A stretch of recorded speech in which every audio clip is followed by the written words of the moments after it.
Chapter 1. Divine Martial Soul, Innate Soul Power Level 21. In the remote yet affluent town of Douluo Continent, a firm knock resonated at the entrance of the Lu residence. Lu Lung opened the door to find a young woman standing at the threshold. You've arrived? I have. Coming quickly. Who came first? I did. Inside the secluded room, the young woman furrowed her brows slightly. You wealthy individuals certainly have a peculiar way of conducting yourselves, awakening a martial soul while being so clandestine. I simply wish to avoid embarrassment. If I were to awaken a subpar martial soul, it would tarnish the reputation of Lu Lung, he replied with a chuckle. Yet, this was not his true sentiment. In reality, Lu Lung feared that should he awaken an extraordinarily powerful martial soul, the Martial Soul Hall would forcibly seize him. If I weren't aware that the Martial Soul Hall is destined for ruin, would I be foolish enough to pay you to awaken me? Lu Lung mused internally. He scrutinized the young woman, noting her remarkable beauty and an alluring charm indeed. He deemed this encounter worthwhile. Let's hasten this, I have another appointment after this, she said, tossing 6 stones into the air. A golden light erupted, urging Lu Lung to proceed with the awakening. I never imagined your wild boar business would flourish, Lu Lung remarked as he stepped into the luminous barrier. What do you mean by wild boar? Nothing. As Lu Lung entered the light, he began to sense the extraordinary changes occurring within his body. Extend your right hand. Lu Lung complied, and a long blade materialized in his palm. The blade was elongated, its edge slender, entirely black as ink, resembling the Tang Hung knife, but lacking its elegance, instead radiating a formidable presence. Upon its appearance, an aura of devastating terror enveloped the room, a pressure emanating from the soul that left the young woman breathless, as though she were on the brink of suffocation. Upon closer inspection, the blade was adorned with swirling thunderclouds, entwined by purple lightning serpents, its fierce brilliance akin to divine retribution, evoking a sense of dread. What is this? The young woman was momentarily stunned, hesitant to speculate. After a pause, she continued, This is a weapon martial soul, though I have never encountered one like it. Its quality is undoubtedly among the finest. She gazed at Lu Lung, her eyes filled with envy and astonishment. Hurry and retract your martial soul. Its presence is overwhelming. Unable to bear it any longer, she produced a crystal ball. Let's test your soul power. Lu Lung reined in the martial soul, then placed his hand upon the crystal sphere. In an instant, radiant light burst forth. Innate full soul power. The young woman could not suppress her exclamation. The blinding glow could not conceal the astonishment in her eyes. Yet this was merely the beginning. As the brilliance intensified, even more dazzling points of light emerged on the crystal ball. 1, 2, 3. The number of points swiftly escalated 10, 11, 19, 20, 21. A staggering total of 21. Innate soul power, level 21. The young woman was left utterly speechless at this moment. Lu Lung stood before her like a monstrous phenomenon. How could it be that he possessed innate soul power, level 21? An innate full soul power was already a prodigy seldom seen in a century within the Douluo Continent. This 21st level is simply an existence beyond my wildest imaginings. Could there truly be individuals in this world endowed with such terrifying talent? With this thought, the woman cast a skeptical and fervent gaze towards Lu Lung. Lu Lung felt a shiver run down his spine under her intense scrutiny. What are you doing? Are you planning to consume me? It's just a 21st level, what's all the fuss about? He genuinely believed there was nothing amiss as a transmigrator wielding a supreme martial soul and possessing innate full soul power. Was that not a perfectly reasonable circumstance? If he were unable to manifest such abilities, that would indeed warrant astonishment. Alas, young girls are just that easily startled. All right, you may leave now. Remember not to disclose my information to anyone, especially not to the Spirit Hall. Lu Lung began to usher her away, fully aware that this news must not reach the Spirit Hall, and thus he issued a stern warning. Why? The woman's query hung on her lips, but upon hearing his words, she immediately asked with a puzzled expression, what was wrong with the Spirit Hall? Did she still look down upon the Spirit Hall? Many aspired to join the Spirit Hall, yet could not. Do not question me, you wild boars have received payment and are obligated to maintain confidentiality for your clients.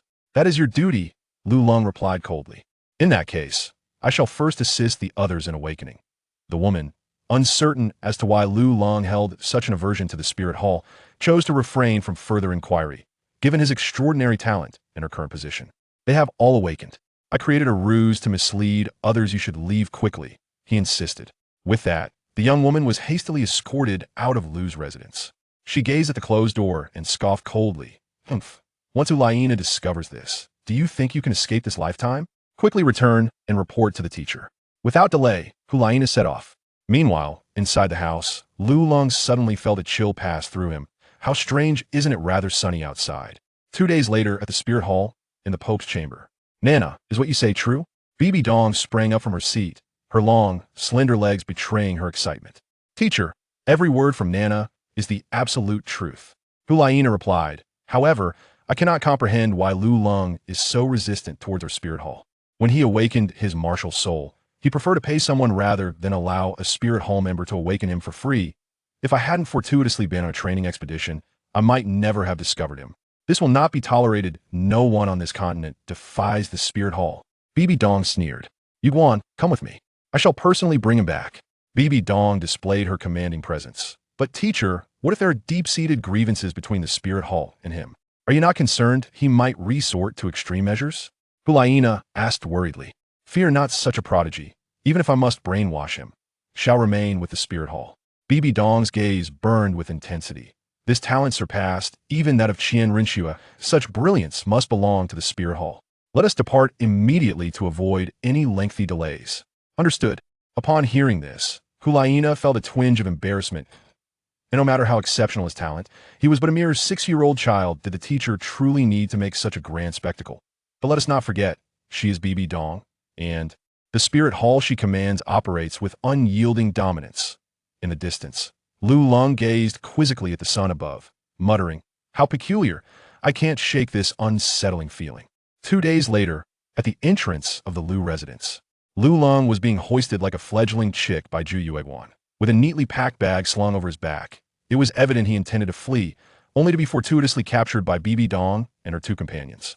A sense of frustration etched across his face. He clenched his teeth in anger. So that's why I felt so restless these past few days. Misfortune was indeed looming. Alas, I have arrived too late. Chapter 2. Coerced into Bibi Dong's service. He turned to Ulaina. Pray tell, where is your professional integrity? Your moral compass? You accepted my payment, only to sell the information in turn engaging in both light and dark dealings. With a smile gracing her lips, Ulaina proudly patted Lulong's cheek, replying, Firstly, I am not He, I am Ulaina, and soon enough, you will address me as Sister Nana. Secondly, that is not my profession. I merely stumbled upon this and offered assistance in awakening your spirit. Her words. Lulong's struggling body jolted. You are members of the Spirit Hall. What's the matter? Is the Spirit Hall to your dissatisfaction? At that moment, a voice of cold authority resonated. Lulong attempted to look up to identify the speaker, but Zhu Yueguan held him firmly, preventing him from raising his head. He could only see a pair of elegantly long and fair legs. Before him, Bibi Dong, perceiving his actions, gestured for Zhu to set him down.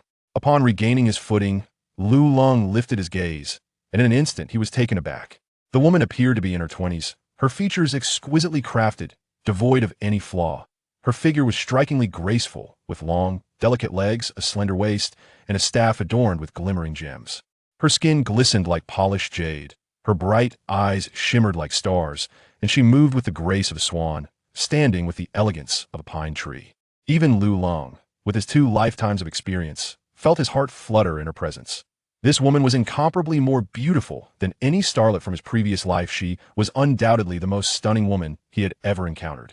No, Your Holiness the Pope, you jest. The Spirit Hall has never caused me dissatisfaction. Lulong replied awkwardly, pondering when he had ever felt discontent with the Spirit Hall. That it must have been Ulaina, stirring trouble before Bibi Dong. That's good to hear. I had initially intended to engage in actions that might displease you. Bibi Dong's tone softened upon hearing his words, suggesting that the day's proceedings would unfold smoothly. How did you know my master is His Holiness the Pope? Ulaina inquired, puzzled, as they had never disclosed such information. Just a guess. Lulong retorted with a cold demeanor. You, enough. Since that is settled, you shall accompany me back to the Spirit Hall. From this day forth, you will be my disciple. Bibi Dong interjected, addressing Lulong. To the Spirit Hall? Lulong gasped in shock. Is this truly happening? The very thing I dread the most is about to unfold. What should I do now? If I truly align myself with the Spirit Hall, I shall be irrevocably bound to it. Should the Spirit Hall falter, would I not also face ruin? Is there a problem? Bibi Dong's voice was once again frigid, tinged with an undercurrent of threat. Upon hearing this, Lulong felt a chill run down his spine. The words of refusal hovered on the tip of his tongue, but he swallowed them back. Bibi Dong was no easy negotiator. When Tang San first emerged with promise, the spirit hall sought him out. If Tang San refused to submit, she would have him eradicated without hesitation. If I were to decline now, given her disposition, I would surely meet a grim fate. Never mind, a miserable existence is better than no existence at all. Perhaps I can find an opportunity in the future to discreetly eliminate Tang San. With this thought, Lu Long smiled. Of course, there's no problem. How could there be? I was merely overwhelmed with excitement. I was just preparing my belongings to head to the spirit hall, and I did not expect you, Master, to come in person. I'm truly honored. Upon hearing this, a hint of amusement broke through Bibi Dong's stern expression. This young man was quite perceptive. However, Hulaina looked on with disdain, regarding him as a smooth talker. Soon, the four returned to the spirit hall. Upon their return, Bibi Dong made a grand announcement of Lu Long's presence, publicly acknowledging him as her disciple. Furthermore, she declared that anyone who dared to harm Lu Long within the spirit hall would face the annihilation of their entire lineage. This proclamation sent shockwaves throughout the spirit hall, from the highest echelons down to the ancient elders in the worship hall. In the worship hall, an elder reported, "Great elder, the Pope has found a child from somewhere and publicly declared him as her disciple." The great elder, Qian Daolu, remained facing away from him, not turning around. It matters not. No matter how many disciples she takes, it will amount to nothing. Shall we investigate the child's background? There's no need. Even with high talent, he is merely an innate, full soul power, far inferior to Shuer. Qian Daolu replied confidently. I understand. Now attack me. Bibi Dong commanded Lu Long within the secret chamber. Without a word, Lu Long summoned his martial spirit, and in an instant, a long blade materialized, enveloped by a majestic aura of thunder. As Bibi Dong felt the pressure emanating from this presence, her expression turned to one of shock. This was the first time she had truly witnessed Lu Long's martial spirit. The intensity of this aura was heart-stopping. This martial spirit was undoubtedly divine. Lu Long himself felt a surge of exhilaration. This was not his first time summoning the long blade. He had practiced several times at home. Yet, each summoning brought forth an exhilarating sensation, as if he were invincible, sweeping across the world. What is the name of this martial spirit? Bibi Dong inquired. Zhan Luo, he proclaimed. Zhan Luo, slayer of all Douluo. Lu Long had achieved something remarkable. Without further ado, with Zhan Luo in hand, he struck directly at Bibi Dong. As the blade sliced through the air, a thunderous roar erupted, accompanied by the faint scent of scorched lightning. Bibi Dong's pupils constricted, once again sensing the extraordinary nature of this divine martial spirit. Even without the addition of a spirit ring, this ordinary strike clearly surpassed that of an average spirit master. Startled, she extended her hand to block. Soul power coalesced in her palm, allowing her to grasp the blade of Zhan Luo from afar. Lu Long exerted force downwards, yet the long knife remained stubbornly halted, lingering a mere 10 centimeters from Bibi Dong's palm. With the blade unable to advance, Lu Long withdrew it and, with a swift motion, struck again. However, Bibi Dong countered with the same method, effortlessly seizing it once more. Lu Long's expression darkened, having his two attacks easily neutralized. He bellowed in frustration and gripped the knife with both hands, delivering a fierce downward strike. As if responding to his intent, Zhan Luo erupted with purple lightning, accompanied by a thunderous roar that resonated through the IT surged forward, landing squarely on Bibi Dong's face before finally coming to a halt. Enough. Cease your efforts, she commanded. Retracting her soul power, Lu Long too withdrew his long knife, his complexion slightly flushed, for that last strike had drained a significant portion of his soul power. Your martial soul is undoubtedly of divine caliber. Although your soul power has reached the 21st level, your control over it is woefully inadequate. You exhausted more than half of your soul power with just 3 attacks, and of that, 90% was squandered needlessly, Bibi Dong remarked. Thus, you shall undergo 2 months of soul power control training, she concluded, analyzing the situation. One hand discreetly tucked behind her, her fingers trembled slightly, for she had unwittingly suffered a minor setback. Fortunately, Lu Long remained oblivious. Had he noticed, it would have been quite embarrassing for her. Chapter 3. The First Soul Ring, 7,000 Years. Truly, a divine martial soul is exceptional, radiating brilliance even before fully developed. Are we not to absorb a soul ring first? Lu Long inquired, unable to contain his curiosity. While soul rings are indeed significant, they are not your immediate priority. What matters most now is laying a solid foundation. without a robust foundation and adept control over your soul power. Even the most gifted can be bested, Bibi Dong reprimanded coldly. That I understand. Teacher, Lu Lung replied earnestly, genuinely receptive to her guidance. It appeared that Bibi Dong was not entirely unkind at least. She treated her own well. Lu Lung hesitated, previously contemplating an escape, but now considered whether it might be wise to wait a while longer. Time flowed swiftly, and 2 months passed in the blink of an eye. Although Lu Long's soul power did not increase in rank during this period, his mastery over it reached an extraordinary level. While still somewhat inexperienced compared to Bibi Dong, he had made significant strides since 2 months prior. Standing in the chamber, Lu Long executed a decisive strike at an iron stake before him. The air fell silent, the purple lightning ceased its flickering, and the strike appeared unremarkable. Yet, upon the blade meeting the iron stake, a thunderous crack reverberated, and the stake shattered into fragments. Excellent. Your soul power remains contained and focused within the blade, culminating in a concentrated explosion of force that catches your opponent off guard. You have begun to grasp the application of soul power, Bibi Dong praised, astonished by his remarkable progress over the 2-month span. Not only was he gifted, but his comprehension was also exceptional. Such progress is all thanks to your teachings, esteemed teacher, Lu Lung expressed sincerely. Throughout these 2 months, Bibi Dong had been unwavering in her commitment, providing hands-on instruction that facilitated his extraordinary growth. Gazing upon the exquisite visage of Bibi Dong, he suddenly contemplated that perhaps remaining in the spirit hall was not such a bad idea. Let us proceed today. I shall take you to hunt a spirit beast and bestow upon you a spirit ring. Indeed, Lu Lung replied with palpable excitement. He had awaited this moment for an extended period. Within the Stardow Forest, a trio embarked on their journey. Bibi Dong, Douluo, and Lu Lung. Your martial spirit is an exceptionally potent weapon spirit, and your path is that of a fierce assault. I shall procure for you a spirit beast aged between 5,000 to 7,000 years, Bibi Dong declared, motioning for Yueguan to capture a spirit beast. 5,000 to 7,000, Lu Lung exclaimed in astonishment. Isn't the limit for the first spirit ring 23 years? You possess quite a bit of knowledge, Bibi Dong remarked, casting a surprised glance in his direction. While that limit holds true for the average individual, you are different. Your martial spirit is divine in nature from the moment of your birth. It has been subtly enhancing your physique. Though it has not yet awakened, its presence is undeniably real. I trust you have sensed this over the past 2 months. Lu Lung nodded in agreement, acknowledging the truth of the matter.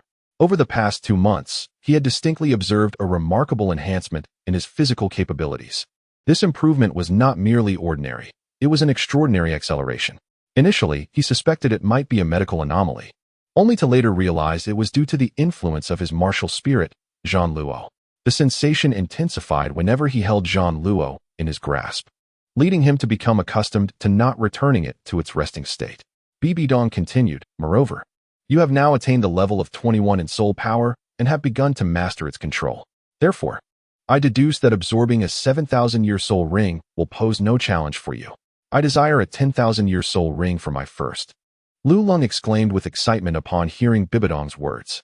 A 10,000-year soul ring would shine brilliantly in battle, emanating a striking black luminescence, exuding prestige. If you seek to court disaster, I shall intervene, Bibi Dong replied, dousing his enthusiasm with a splash of cold reality. Remember, you are now a member of the Spirit Hall. Every decision you make impacts its development. This is not solely about your individual desires. Some matters cannot be dictated by your whims. Lu Lung fell silent. See, I told you not to join the Spirit Hall, yet you did not believe me. The outcome is unfortunate, and the rules are numerous. Can't we wait a while longer to absorb the soul ring? Lu Lung was evidently still hopeful about the 10,000-year soul ring. No. The earlier a soul master begins their training, the better their future development will be. You are currently in a golden period of cultivation. You must not forsake your future prospects for a single soul ring. Furthermore, this is merely your first soul ring, and it will not significantly impact your future, Bibi Dong explained. Very well, Lu Lung conceded.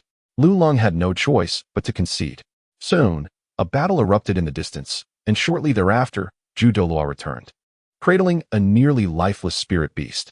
How immense! Lu Lung gazed in astonishment as a creature resembling a small mountain approached, his mouth agape in disbelief. This spirit beast towered at least as high as a 3-story villa, and with one hand, Yueguan effortlessly lifted it, rendering it seemingly fragile and diminutive. With a thunderous crash, Douluo discarded the mountainous creature, allowing Lu Lang to discern that it was, in fact, an elephant.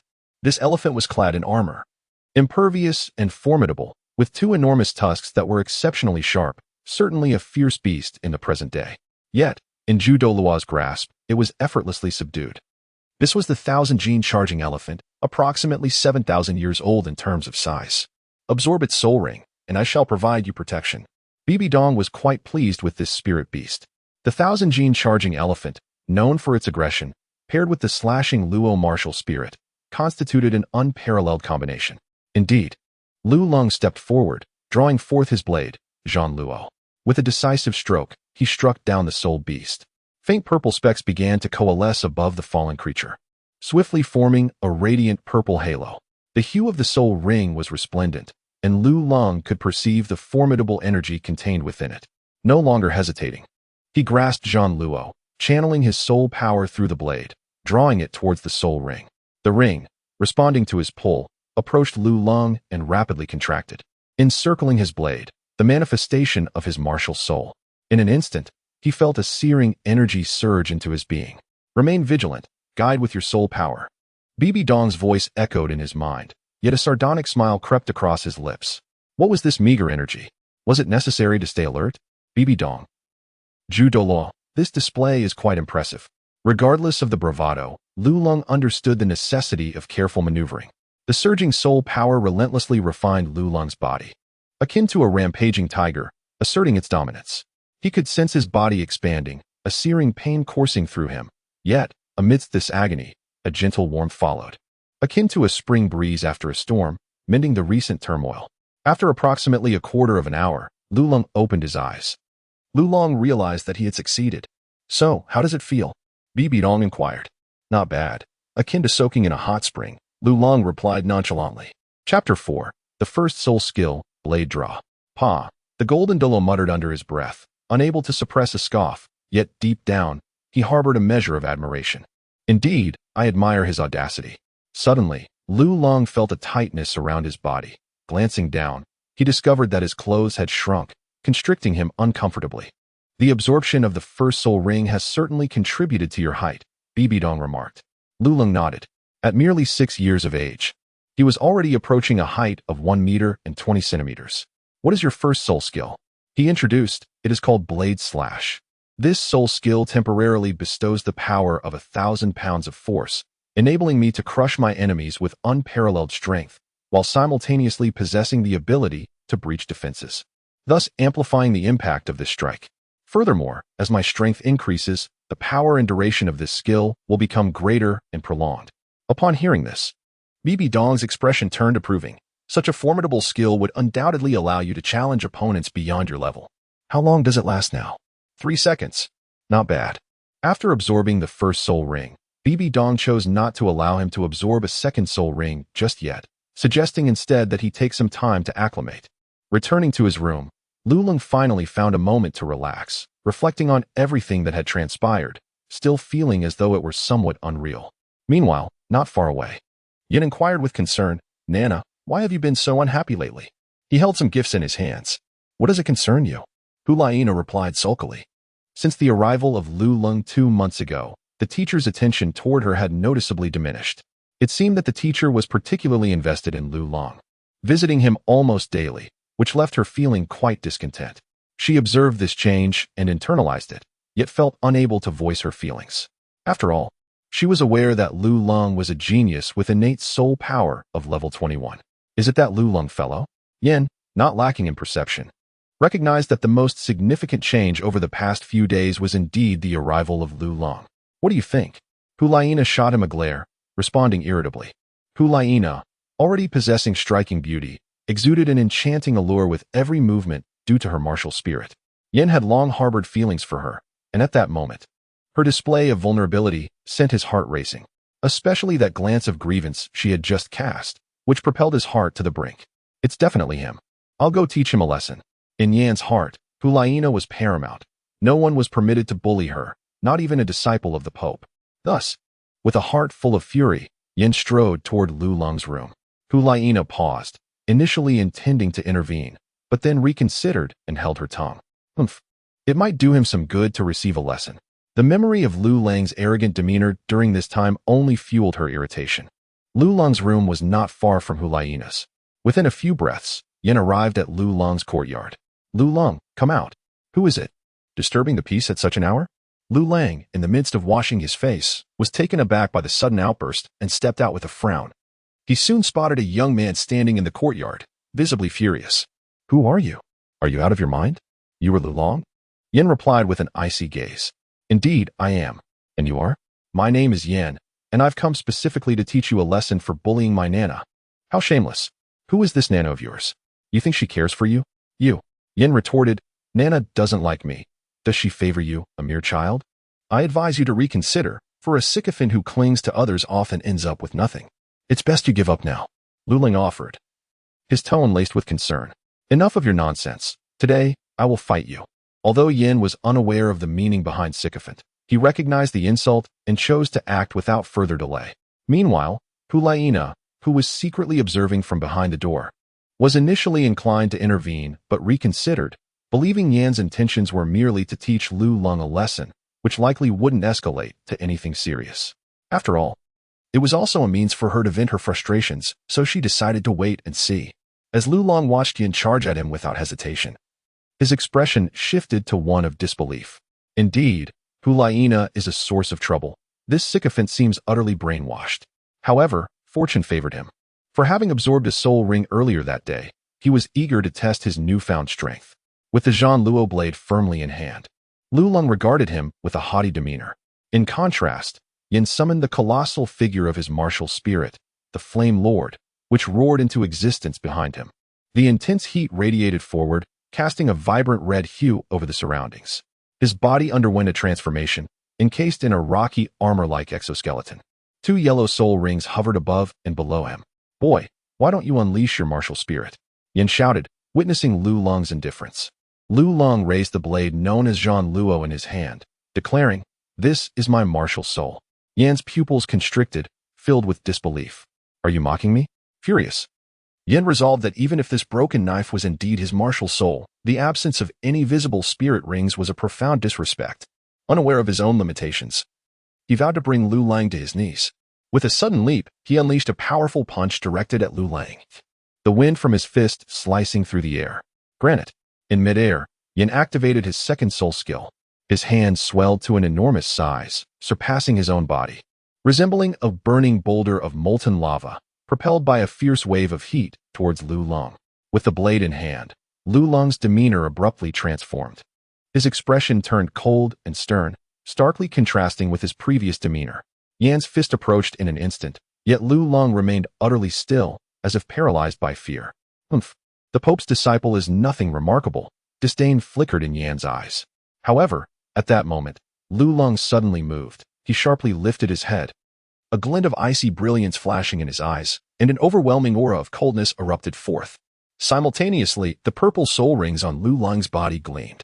When Yin beheld the radiant purple soul rings, a tremor coursed through his heart, and an intense wave of terror surged upon him. The brilliance of the purple was dazzling, sending shivers through his very core, rendering his body rigid and his mind blank. He forgot the motion of his hand. All he could see was Lu Lang drawing his long knife, its blade flashing in an instant, and before he could comprehend it, Lu Lang had already sheathed the knife. The act of drawing and striking was complete. Lu Lang's voice gently wafted into his ears, and a sudden, overwhelming force struck his chest. As if he had been collided with by a colossal mountain, his internal organs felt as though they were being compressed, leaving him in a state of suffocating heaviness. He coughed up a mouthful of fresh blood, his body resembling a kite severed from its string, soaring backward through the air. Chapter 5. Bibi Dong's Sorrow.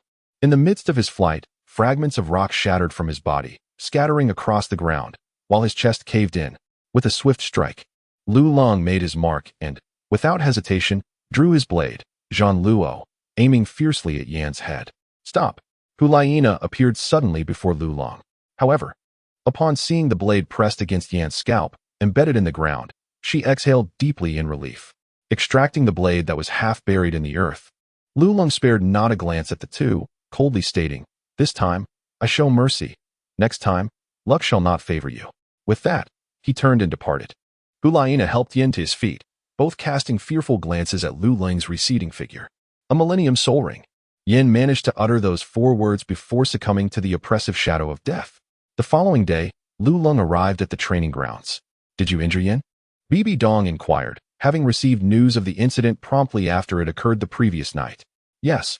Next time, do not strike so hard. This time, you have wounded his essence, and it will take a long time to heal. You are not angry with me, master? Lulang responded with surprise, expecting Bibi Dong to reprimand him. Angry? Rather, it is Bibi Dong who was taken aback with the time spent on punishment. It would be more pragmatic to elevate one's soul power.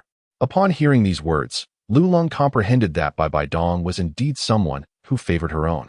Oh, not only is she strikingly beautiful, but her protective nature also makes it quite fortunate for Lulong to have her as a mentor. Following a brief inquiry into Lulong's condition over the past few days, Bibi Dong commenced today's instruction. Her teaching method was quite straightforward. She encouraged Lulong to launch an attack against her, allowing her to identify his weaknesses through their confrontation. This approach proved to be the simplest and most effective means of instruction. What Lulong currently lacks is not soul power or soul skills, but rather a wealth of combat experience. The rapid elevation of his soul master rank signifies that he has not had sufficient time to engage in battles, thus hindering his comprehension of the essence of combat. Bibi Dong discerned this aspect and tailored her guidance accordingly. His control over soul power remains imprecise. That recent move could have been executed with even greater potency. Hesitation leads to a lack of momentum. Your mind is too chaotic. This attack exhibited commendable strength, yet it still fell short. Combat is not merely a reckless endeavor. It necessitates a harmonious balance of power and technique, which can conserve your soul power. Thus, Luling is experiencing remarkable growth in practical combat. A month later, he has become entirely attuned to his soul power and has developed a deeper understanding of the soul skill, blade draw. With his current combat prowess, facing Yin again would allow him to maneuver with finesse, avoiding previous mishaps that left Yin in a rather embarrassing predicament. Very well, let us conclude for today, Lulong. As your soul power is now nearly depleted, Bibi Dong remarked. Lulong glanced at the time, realizing it was not yet the appointed hour. With other matters to attend to today, he decided to conclude the meeting here. After speaking, Bibi Dong departed without hesitation. Lulong stood still, gazing at Bibi Dong's departing figure, feeling a sense of unease. His teacher's expression was peculiar, as if burdened by unspoken worries. During their battle today, she seemed distracted, leading him to ponder whether something significant was amiss. Yet, upon reflection, he realized that no notable events had transpired during this period. Lulong fixed his gaze upon Bibi Dong's figure, lost in contemplation, only to realize that she was not heading towards the spirit hall, but rather to another destination. How peculiar! Where there is deviation, there must be something amiss. Should I not follow her to see what transpires? With this thought in mind, Lulong stealthily trailed behind her. As he followed, he observed Bibi Dong ascend a mountain, where a gazebo awaited her. Upon reaching the pavilion, she came to a halt, her gaze drifting towards the horizon, her expression tinged with profound melancholy. What could she be doing? He had never witnessed Bibi Dong in such a state before. Standing in the shadows, Lulong found himself perplexed and resolved to continue observing. As night fell, Bibi Dong remained as still as a statue, her eyes perpetually fixed on the distance. Yet, the depth of her sorrow had only intensified. Lulong stifled a yawn, feeling the weight of sleepiness begin to settle upon him as he gazed at the immobile figure of Bibi Dong, finding the scene utterly dull. He contemplated leaving when, at that moment, he overheard a whispered conversation between a passing maid and her companion. Which hotel did you arrange for tonight, Xiao Qian? What hotel? It's the Qixi Festival. And every place is fully booked. Then what will you do? You've harbored a secret crush on him for so long. Today presents such a splendid opportunity to win him over. Fear not, I am well prepared. The voices faded into the distance until Lulong could no longer discern their words. However, with just that snippet of conversation and Bibi Dong's unusual demeanor, Lulong surmised the reason behind it all. He mused to himself about the unusually full moon, realizing it was indeed the Qixi festival, and it appeared that Bibi Dong was yearning for that scoundrel, Yu Xiaojing. Lulong felt an overwhelming sense of indignation as he reflected on the despicable actions of Yu Xiaojing. A fiery rage ignited within him. This ungrateful wretch, devoid of compassion, had betrayed the kindness bestowed upon him by Bibi Dong. Even in her final moments, she continued to harbor love for Yu Xiaojing. The tragic fate that befell Bibi Dong was indirectly orchestrated by this very man. No, in this lifetime, he must resolutely protect Bibi Dong. Of course, this protection held a deeper significance. Although Lu Leng is merely 6 years old, his heart carries the wisdom of a man in his 20s. At this tender age, one begins to formulate standards for companionship, transitioning from youthful maidens to alluring, mature women. Bibi Dong, despite being in her 40s, embodies the pinnacle of beauty and grace, surpassing even the most radiant young women and exuding an irresistible charm that comes with maturity. From their very first encounter, Lu Leng found himself profoundly captivated by Bibi Dong. Moreover, their interactions over the past few months have quietly sowed the seeds of love within him. Bibi Dong possesses a resilient spirit, and even in her final moments, she harbored affection for Yu Xiaojing. To alter her hard-est desires would require patience, as only time could gradually wear down her defenses, ultimately revealing that he is an indispensable part of her life. With this thought in mind, Lu Leng made a resolute decision. He turned back, prepared a few items, and swiftly returned. "Teacher, please help me. I feel I might collapse from exhaustion." He wailed from a distance, his voice filled with desperation. Bibi Dong's thoughts were interrupted, a flicker of irritation crossing her brow. Yet, upon turning, she was met with the exaggerated expression of agony on Lu Leng's face. His arm struggling to cradle a large copper pot brimming with vegetables and meat, piled high like a small mountain, balancing 2 jade bowls atop his head. A string of chili peppers hung around his neck, while garlic was wound about his waist and several potatoes were tied to his feet. Behind him, he bore a basket of coal, his face smudged with soot, resembling a miner. In that moment, he appeared like a jester performing acrobatics at a mining site. A sudden burst of laughter escaped Bibi Dong as she beheld this comical sight, her earlier gloom dissipating entirely. Although Lu Leng was carrying a multitude of items, his attention remained fixated on Bibi Dong's expression. The moment she smiled unexpectedly, Lu Leng captured it in his gaze, and a surge of joy filled his heart, knowing that his initial plan had come to fruition. "What are you doing?" Bibi Dong stepped forward, offering to share the burden. "Teacher, I have recently invented a dish, and I specifically came to share it with you," Lu Leng replied, a cheerful smile illuminating his face, his pearly white teeth contrasting starkly with his complexion, resembling a child from Africa, which brought another smile to Bibi Dong's face. "You can cook?" she inquired with amusement. "Alas, one must adapt. Children from less fortunate families learn to fend for themselves early on. If it weren't for my skills, I would have starved long ago," Lu Leng replied with a hint of melancholy.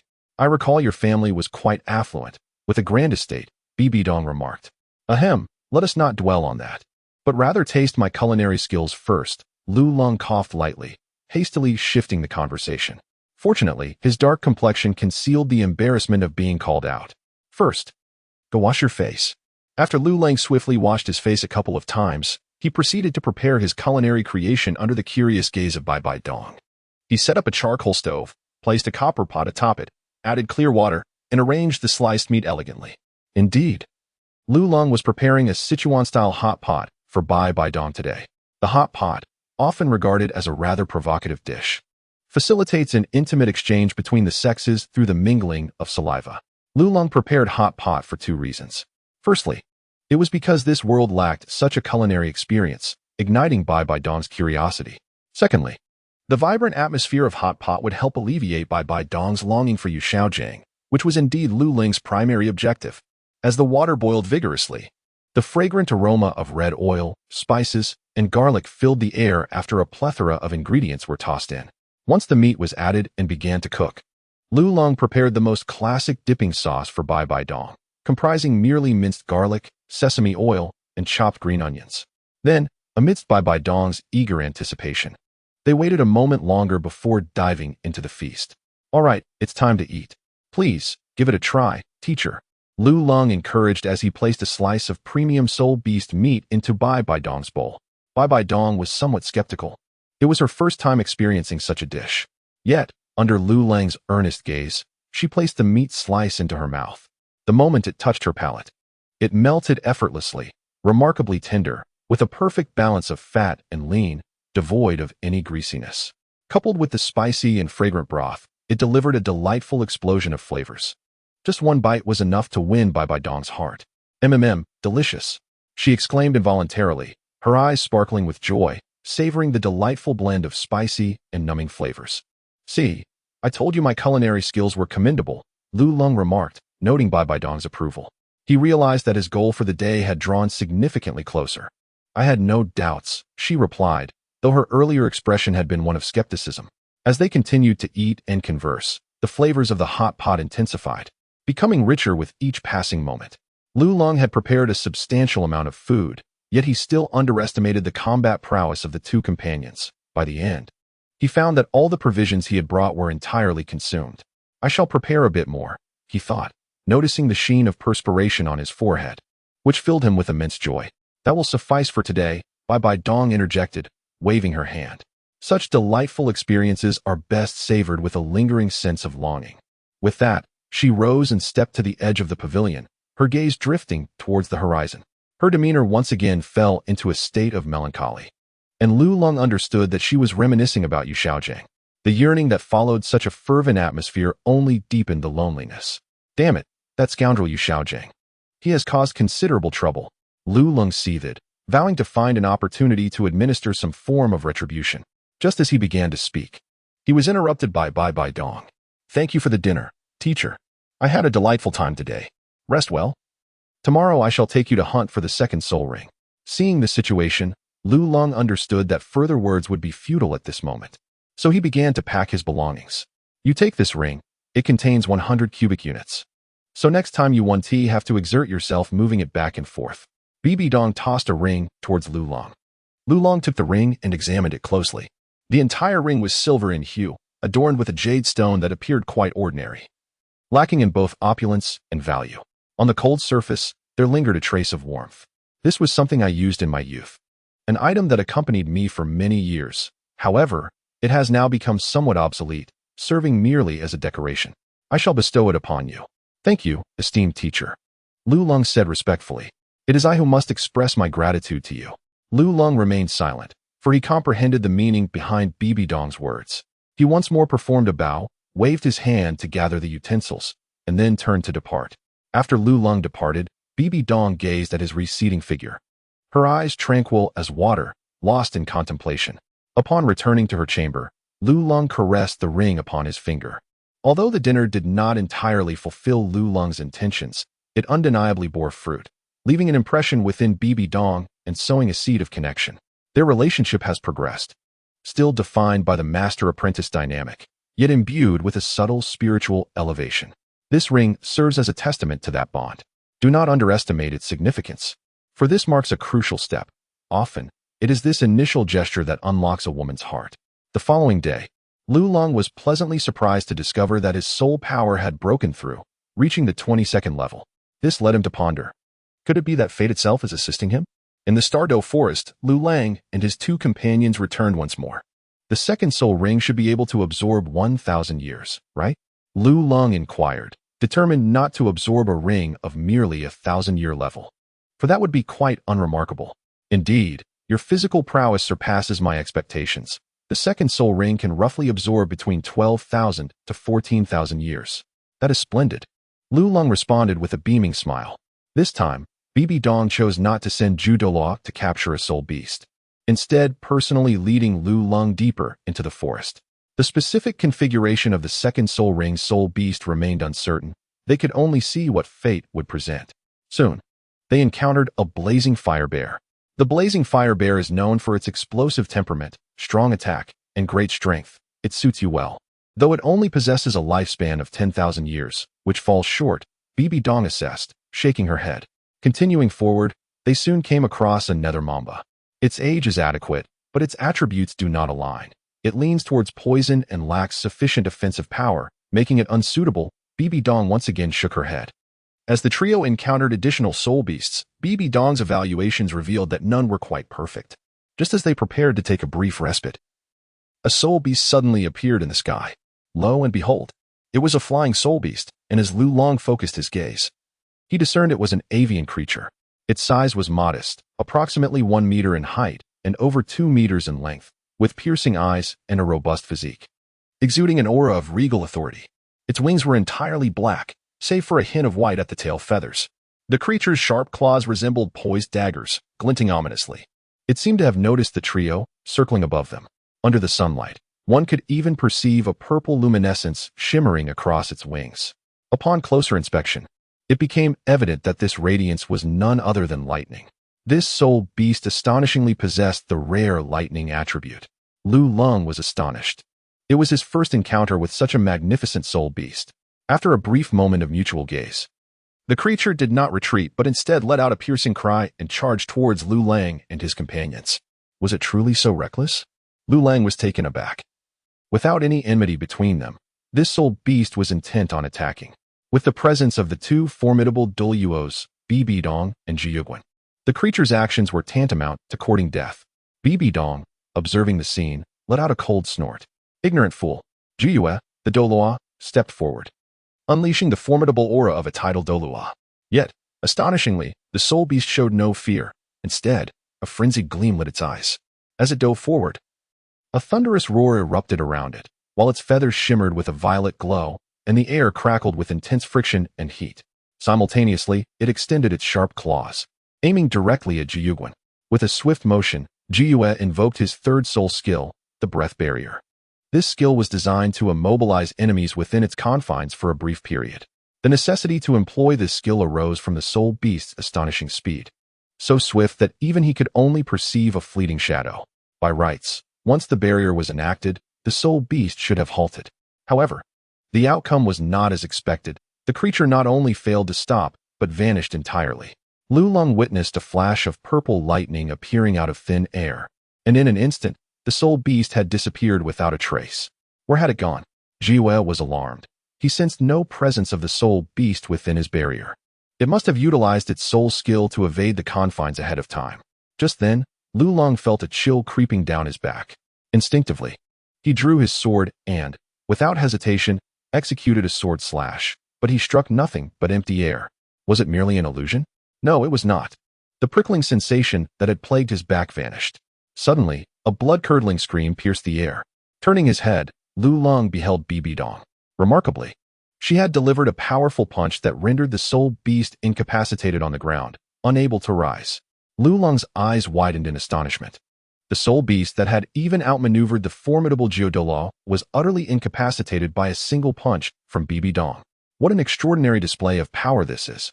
Lu Leng once again gained a renewed understanding of his teacher's prowess. This soul beast is named the Thunderbolt Swiftwing Swallow. It possesses a considerable size, yet belongs to the swallow family. Its speed rivals that of the swiftest species, the common swift, and it excels beyond its counterpart with an attacking prowess that the common swift cannot hope to match. Fierce and unyielding by nature, it launched an immediate assault upon our arrival. Judging by its tail fin, it is estimated to be around 16,000 years old. Your first soul skill emphasizes strength, while this second soul skill focuses on agility and swiftness, complementing each other beautifully. Additionally, it possesses a notable offensive capability, which aligns perfectly with your attributes. However, as Bibi Dong remarked with satisfaction, this was precisely why she refrained from delivering a fatal strike immediately. Nevertheless, it appears to be 2,000 years older, correct? Bibi Dong nodded in affirmation. Lu remained unfazed. After all, it had only been 2 millennia, nothing of great significance. It was precisely during such moments that the protagonist's halo came into play. Today, I must absorb his essence. At first sight of the thunderous exquisite swallow, Lu Leng was immediately captivated. Its striking appearance, particularly its untamed demeanor, rendered it a paragon among spirit beasts. Thus, he contemplated the prospect of absorbing its soul ring with great eagerness. Now that his desire has been fulfilled, he is naturally reluctant to relinquish this opportunity, even in the face of an increased peril of 2 millennia. If Tang San can absorb beyond his level, why should I not be able to do the same? Lu Leng stepped forward and, with a swift stroke, beheaded the thunder-stopping swallow. Brother Yin, do not let me down. Bestow upon me a fraction of your regal aura. Rather than praying for safety, Lu Leng fervently hoped for this. Should Bibi Dong learn of this, it would be certain that she would never permit him to absorb it. Lu Leng extended his Zhanluo, channeling his soul power to draw the soul ring closer.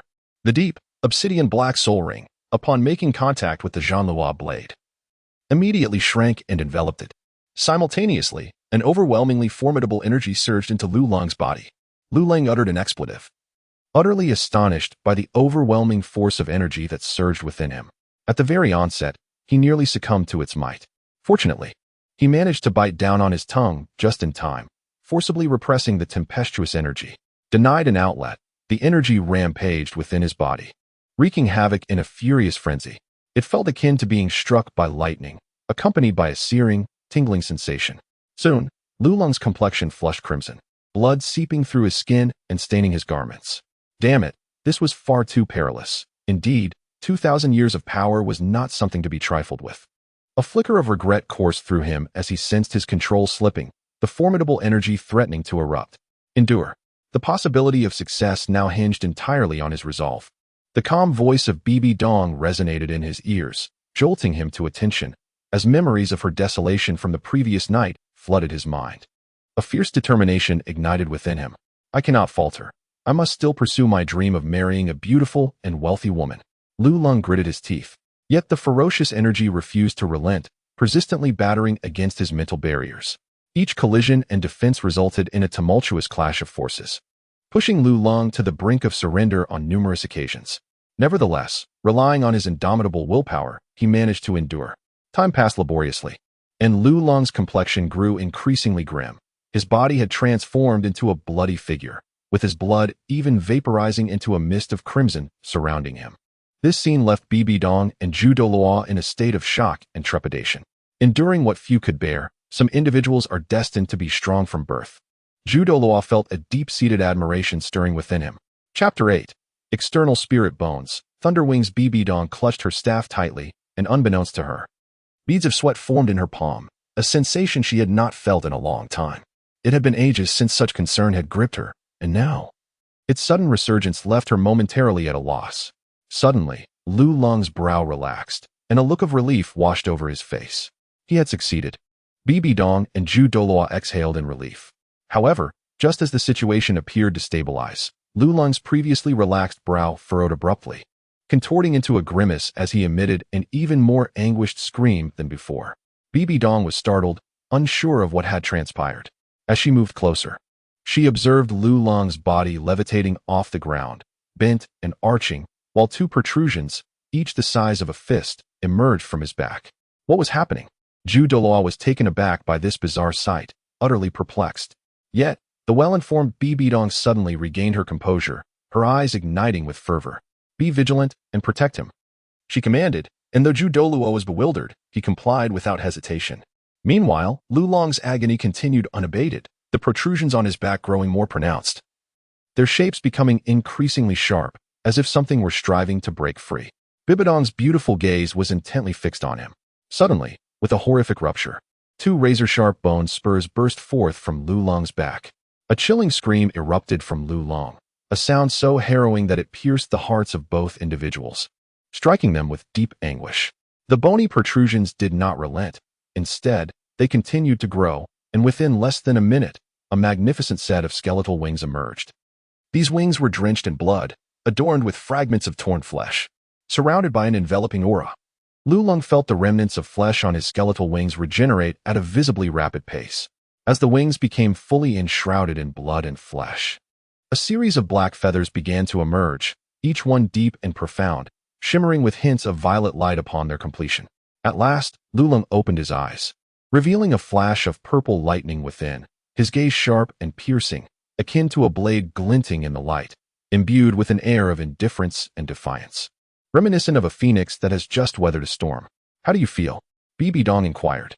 Revitalized, Lulong replied, then turned his attention to the enormous black wings unfurling behind him.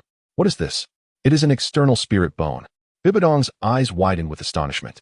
I have told you about the power of external spirit bones. They are the coveted treasures of every soul master, second only to 100,000-year spirit ring. I never imagined your fortune would be so great, acquiring one so swiftly. At that moment, Douluo approached, his gaze filled with envy as he fixated on the wings. Not only is it an external spirit bone, but it's also a rare winged spirit bone. The odds of obtaining such a treasure are minuscule, yet you have achieved it. With this, you have truly acquired a skill that ensures your survival. With these wings, even if you cannot defeat your foes, they will not be able to pursue you.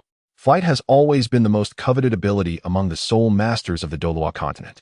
In truth, Lulong had already harbored some suspicions in his heart, yet he dared not confirm them until he heard Bibi Dong's words, which stirred his spirit. An external soul bone. With a probability of 1 in 10,000, he had indeed encountered it. However, Upon further reflection, it seemed quite reasonable, after all. Tang San had obtained a soul bone from a 1,000-year soul beast, while he himself had only acquired one after 10,000 years. One could say he was rather unfortunate.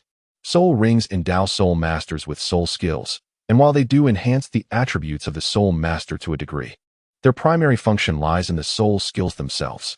In contrast, soul bones not only provide soul skills, but also offer substantial enhancements to the soul master. Furthermore, soul bones possess the remarkable quality of growth, evolving alongside the increasing prowess of the soul master. It is indeed the embodiment of a soul master's most fervent aspirations. Can you fathom the extraordinary gifts that this external soul bone has bestowed upon you? Upon hearing Lu Long's words, his wings quivered, allowing him to soar gracefully through the air. This scene evoked a wave of envy from Bibi Dong and Douluo. Moments later, Lu Long descended, and with a mere thought, he retracted his wings. How does it feel?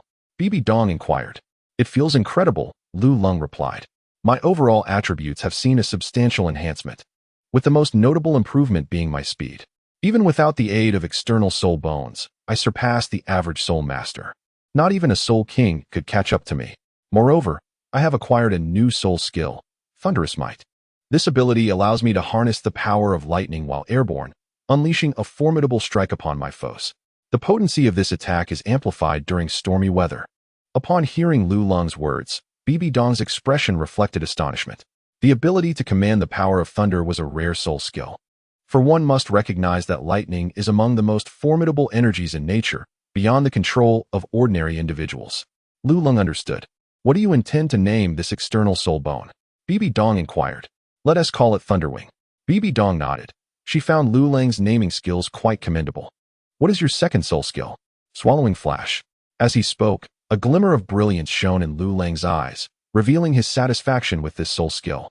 It was an unexpected attack composed of two phases. The first phase involved a lightning-like speed charging towards the enemy to deliver a fatal blow. If the adversary managed to evade this initial strike, the second phase would follow instantaneously, launching a silent assault from behind, with even greater velocity. It was akin to the maneuver just employed by Jing Lei, an unexpected strike that was both deceptive and lethal. Lu Long could not help but glance at Douluo. The fact that even a titled Douluo could be outmaneuvered by this tactic speaks volumes about its effectiveness.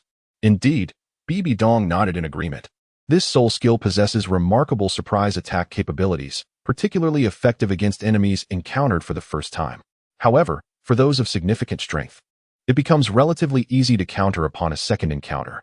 Yet with Lu Long's current speed, when he activates his second soul skill complemented by the Thunder Wings, even an average soul Douluo might struggle to respond. Time swiftly passed, and 2 months had elapsed. Autumn was almost upon them. By now, Lu Long's soul power had reached the 23rd rank. Recently, Bibi Dong had pressing matters to attend to and had been seldom seen in the training grounds. Once autumn commenced, Lu Long would be entering the Martial Soul Academy for his studies. After all, Bibi Dong's energy was finite. While she could impart combat knowledge to Lu Long, she could not cover every aspect. Many foundational concepts required formal education. During these 2 months, Lu Long had adeptly mastered the Thunder Wings and was employing them with considerable finesse. The only downside was that they were rather taxing on his clothing. Every time the wings manifested, a garment would be ruined. What are those three up to? Lu Long, feeling somewhat bored, sat atop the roof and unexpectedly spotted Huliena and the others heading towards the outskirts of the Martial Soul City. Since he had little to occupy his time, he decided to join them for a stroll. The confinement within the Martial Soul Hall was beginning to drive him mad. Bibi Dong kept a watchful eye on him, rarely allowing him to step beyond the confines of the hall. Chapter 9. Huliena's Third Soul Ring, Part 1. Hey, where are you all going? Take me with you. Lu Long called out as he hastened to catch up with the trio, inquiring eagerly. The three turned around. Their expressions varied upon seeing Lu Long. Huliena maintained a neutral demeanor, seemingly unfazed by his presence, though a faint hint of disdain flickered in her eyes. Xiaoyu, encountering Lu Long for the first time, exhibited a tinge of curiosity. In contrast, Yen became visibly agitated. Lu Long. Yen ground his teeth, fists clenched tightly. But upon recalling the gruesome events of that night, he begrudgingly retorted, "What we do is none of your business." Xiaoyu's expression brightened. Realizing this was the infamous Lu Long. Calm down, I'm merely curious. You seem to be leaving the Martial Soul City, and I thought I might join you. Lu Lung said with a cheerful smile, seemingly unfazed by Yan's ire. This guy, having just recovered from his injuries, was already back to being arrogant. Do you really think we would take you with us? Yan scoffed dismissively. What about you? Lu Lung shrugged off Yan's attitude. Knowing that the decision lay with Xiaoyu and Hulaina. We're heading to the Douluo Forest. Are you certain you wish to accompany us? Xiaoyu asked, not entirely opposed to the idea of Lu Lung joining them, given his status as a disciple of the Pope. To the Douluo Forest? What for? Lu Lung inquired with curiosity. Nana has reached level 30, and we are going to assist her in acquiring her third soul ring, Xiaoyu explained. The third soul ring? Why not let the teacher take her?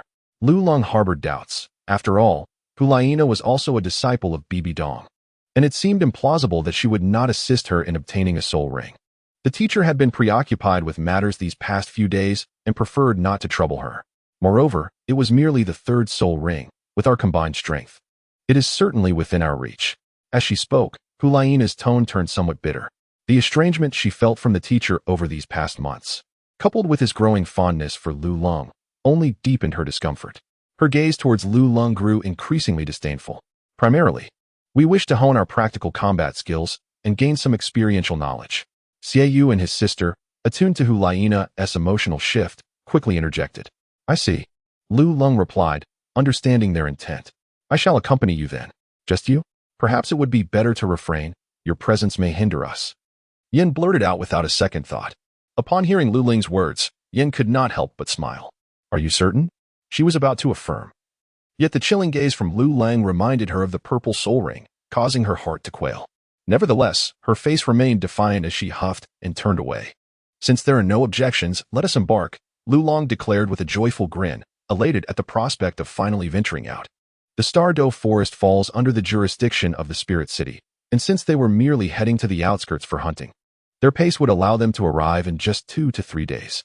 Nonetheless, Lu Lung was still exceedingly pleased. The sweet air of freedom was invigorating. 4 days later, the quartet arrived at the Douluo Forest. 2 days' journey has inexplicably stretched into 4. I can hardly believe you are not the one holding us back, Yin remarked with visible dissatisfaction as she glanced at Lu Lung. Hulaina and Xiaoyu shared her sentiment, finding Lu Lung's behavior akin to that of an unsophisticated child, incessantly wandering and asking questions, thereby consuming precious time. Do you not understand the importance of balancing work and leisure? Every day spent in relentless training without pause will inevitably lead to becoming a mere brute, Lu Lung stated, holding a skewer of roasted meat as he attempted to impart wisdom. Nonsensical, Hulaina scoffed dismissively. Believe it or not, it matters not. After a brief exchange of banter, the 4 began their deeper exploration. I shall lead the way, Xiaoyu announced, with Lu Lung and Nana positioned in the middle and Yin bringing up the rear. Everyone, remain vigilant and do not lose your composure. Understood. Having entered the periphery, the atmosphere was no longer as secure as the outside world. Soul beasts could appear at any moment. Thus, Xiaoyu made a simple division of their formation, and the 4 advanced in a single file line into the depths of the forest. Lu Lung was indifferent. It was merely a peripheral matter, akin to child's play to hunt a soul beast that had existed for over a millennium. When we encounter the soul beast, do not take action, Hulaina instructed Lu Lang, walking at the center. Although she harbored disdain for him, being a disciple of Bibi Dong necessitated a commitment to ensuring her safety. Understood. From the very beginning, Lu Lung harbored a disdain for Hulaina, as she lacked professional integrity and exposed him. Conversely, Hulaina also held a dislike for Lu Lung, feeling that he had usurped her teacher's affection. Her reluctance to allow Lu Lung to intervene was not solely out of concern for his safety. It was also rooted in her aversion to owing him a favor for his assistance. Lu Lung, fully aware of her sentiments, thought to himself, I would not wish to intervene either. With a dismissive scoff, he extracted some snacks from his ring and began to indulge. Lu Lung relished his meals with a smacking sound, believing it to be a sign of respect for the food. Hulaina walked ahead of him, frowning at the noise he made, yet chose to remain silent.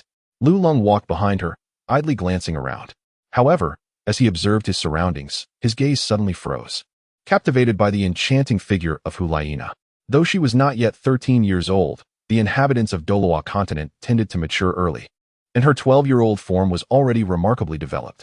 Her slender waist could be grasped with ease, and as she walked, her movements resembled the gentle sway of willow branches. Her thighs were long, firm, and voluptuous, complementing her exquisite physique. which was accentuated by her form-fitting attire. The curves of her body were unapologetically pronounced, and her alluring demeanor was further amplified by the nature of her martial soul.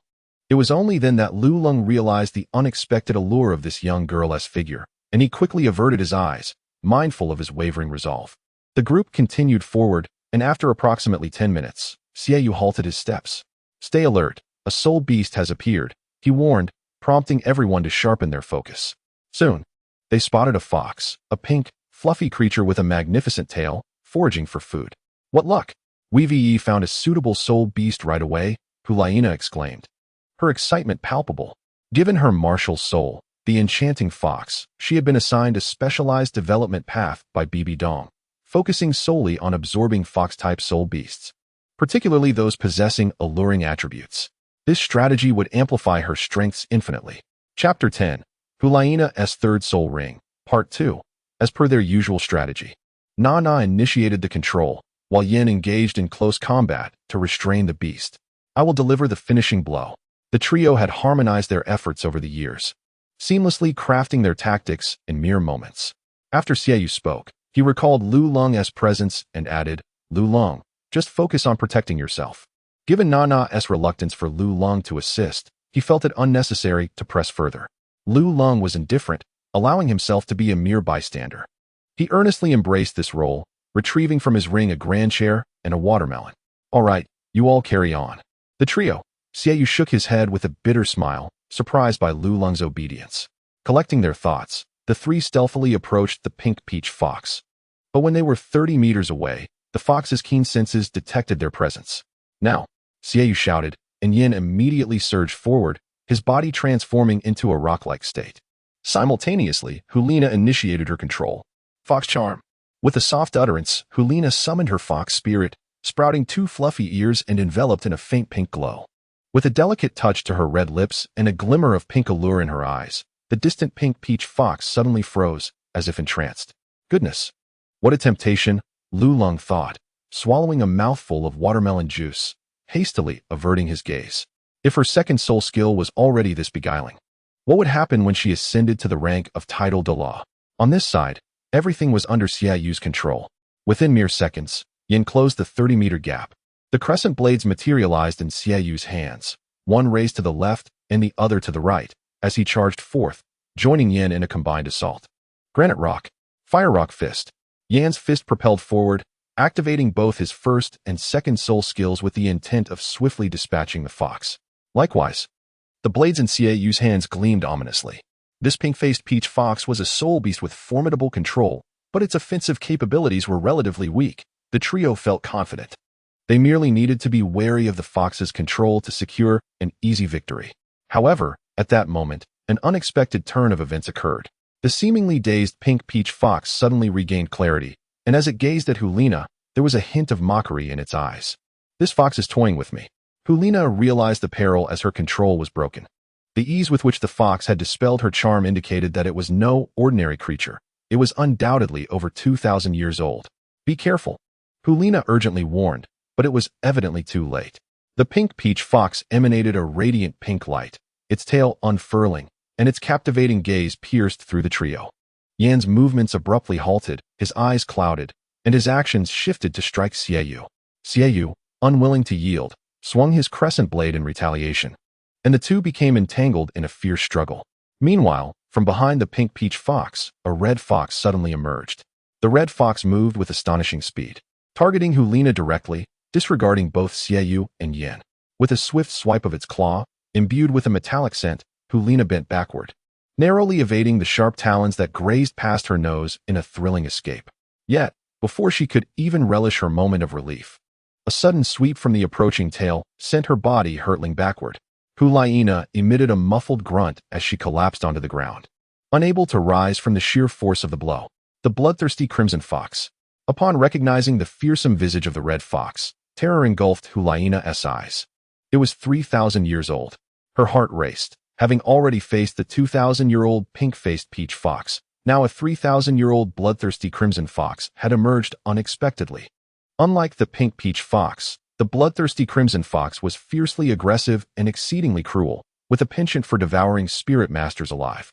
Despair washed over Hulaina as she realized the depth of the concealment these two foxes had employed. Suddenly, it dawned on her that the pink fox had deliberately revealed itself to lure them into a trap, while the bloodthirsty crimson fox was in league with it. Presumably a pair united in purpose, one to entice and the other to ambush.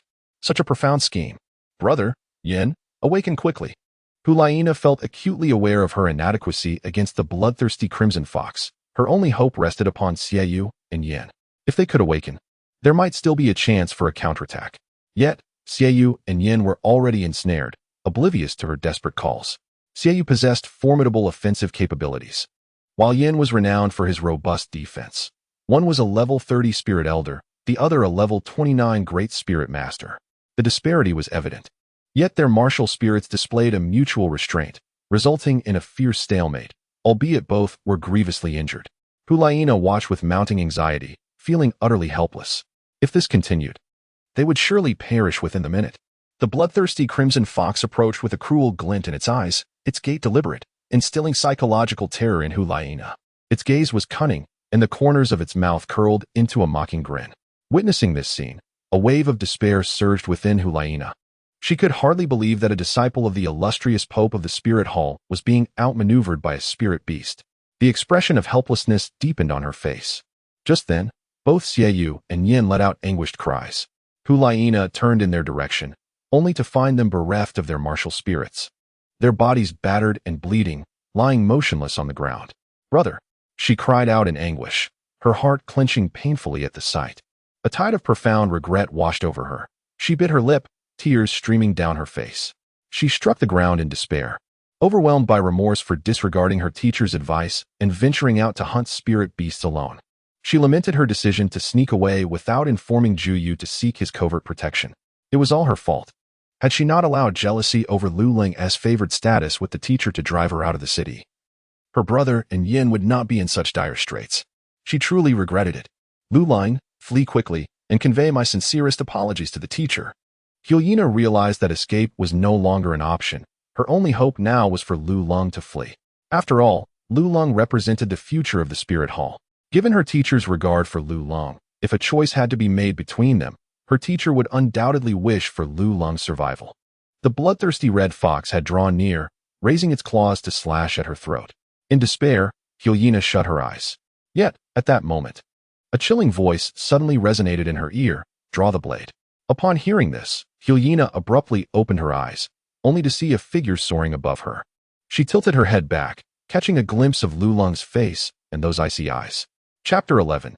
Hulaina's Third Soul Ring, Part 3. At that instant, she felt as though time had slowed. Everything became languid and serene. She could almost hear the rhythm of her own heartbeat. Lu Ling was smiling. Their faces mere centimeters apart. A slight movement would allow their lips to touch, and Hulaina could even sense the warmth emanating from him. At this moment, Lu Ling's expression was one of indifference, a faint smile playing at the corners of his mouth, his eyes radiating a confidence that suggested he held dominion over all. His handsome visage retained a touch of youthful innocence, yet in Hulaina's eyes, he suddenly appeared unexpectedly dependable. "Lu Ling," Hulaina instinctively called out. Her gaze fixated on the two soul rings, one purple, one black, encircling him, sending a shiver of trepidation coursing through her veins as if her blood had congealed. Boom! The sound of a blade being unsheathed reverberated, and in an instant, the bloodthirsty crimson fox that had loomed menacingly moments before was reduced to a pile of shattered flesh. Blood splattered across Hulaina's face, the searing heat jolting her back to reality. Upon regaining her composure, she was struck dumb by the scene before her. "You want the fox's soul ring, don't you?" Lu Ling inquired. Hulaina, unable to fully comprehend his question, instinctively replied with a simple yes. "Easy enough." Lu Ling chuckled lightly, then gestured toward the pink peach fox. "Hey, your husband is dead. Perhaps you should go find him. You might still catch up if you hurry." The pink peach fox, of course, offered no verbal response. Instead, it emitted a piercing cry accompanied by a wave of soul-capturing light. "I'll send you on your way. Hope you don't mind a little fare." Lu Ling did not mind speaking, and suddenly, with a thunderous roar, a violet bolt of lightning descended from the clear sky, as thick as a barrel, striking the pink peach fox directly. With a mournful cry, the pink peach fox was cleaved in two, though fortunately, the explosion occurred at its rear half, leaving it still clinging to life. "The fare is one soul ring," Lu Ling declared, extending a finger. He then turned to Hu Laina, urging, "Hurry up. What are you dawdling for? If it dies, it's not my concern." Oh. Hu Laina snapped back to reality, only to be stunned again, this time by Lu Long's terrifying and brutal methods. Fortunately, as her martial spirit was that of a fox demon with formidable mental strength, she quickly regained her composure. She rushed to the pink peach fox, ending its life, and a resplendent purple soul ring emerged. Gazing at the soul ring, uncertainty flickered in her eyes as she glanced at Lu Long. Ultimately, with a faint sigh and a resolute gaze, she sat cross-legged and began to guide the absorption of the soul ring. "I can absorb a 2,000-year soul ring too." A competitive spirit surged within Hu Laina. As a fellow disciple of their master, even if she could not surpass him, she was determined to keep pace with him. The power of the purple soul ring was immense, and as she absorbed it, a look of anguish crossed her face. However, thanks to her strong mental fortitude, after approximately 15 minutes, her expression gradually relaxed, indicating that she had successfully completed the absorption of the soul ring. Beside her, Lu Long remained vigilant, feeling a sense of relief. However, at that very moment, an unexpected turn of events occurred. Hu Laina suddenly let out a cry of pain, biting her lip with her brows furrowed, appearing exceedingly anguished. This sensation seemed oddly familiar to Lu Long, who recalled an incident from a month prior. Indeed, Hu Laina possessed a tail-like external soul bone, which had not manifested until now. Could it possibly have been acquired from this particular soul beast? The more he pondered, the more plausible this notion became. If this were true, then despite his presence as an anomaly in the Douluo Continent, the course of history remained largely unchanged. If that were the case, wouldn't Tang San still be destined to annihilate the Spirit Hall? Should he preemptively eliminate Tang San? However, with Tang Hao guarding him, such an endeavor proved challenging. Perhaps it would be wiser to inform the Spirit Hall directly? As he contemplated these thoughts, Hu Laina emitted another muffled groan of distress. "Focus on your martial soul. You must endure.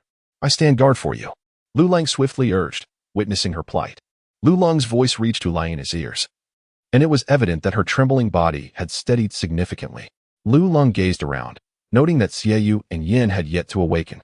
This was the most critical moment for Hu Laina. As each second ticked by, the anguish on Hu Laina's face gradually reached its zenith, only to ultimately settle into a serene calm. Lu Long was aware that Hu Laina had succeeded. At the same time, a red-tinged, fox-like tail sprouted from the base of her spine. The tail swayed gently, soft and adorable, prompting Lu Long to reach out and touch it. The moment he did, he found it irresistibly tender. Though it was an external spirit bone, which he knew could be as painful as childbirth, she appeared utterly unfazed. Lu Long couldn't help but wonder whether he was the protagonist or she was.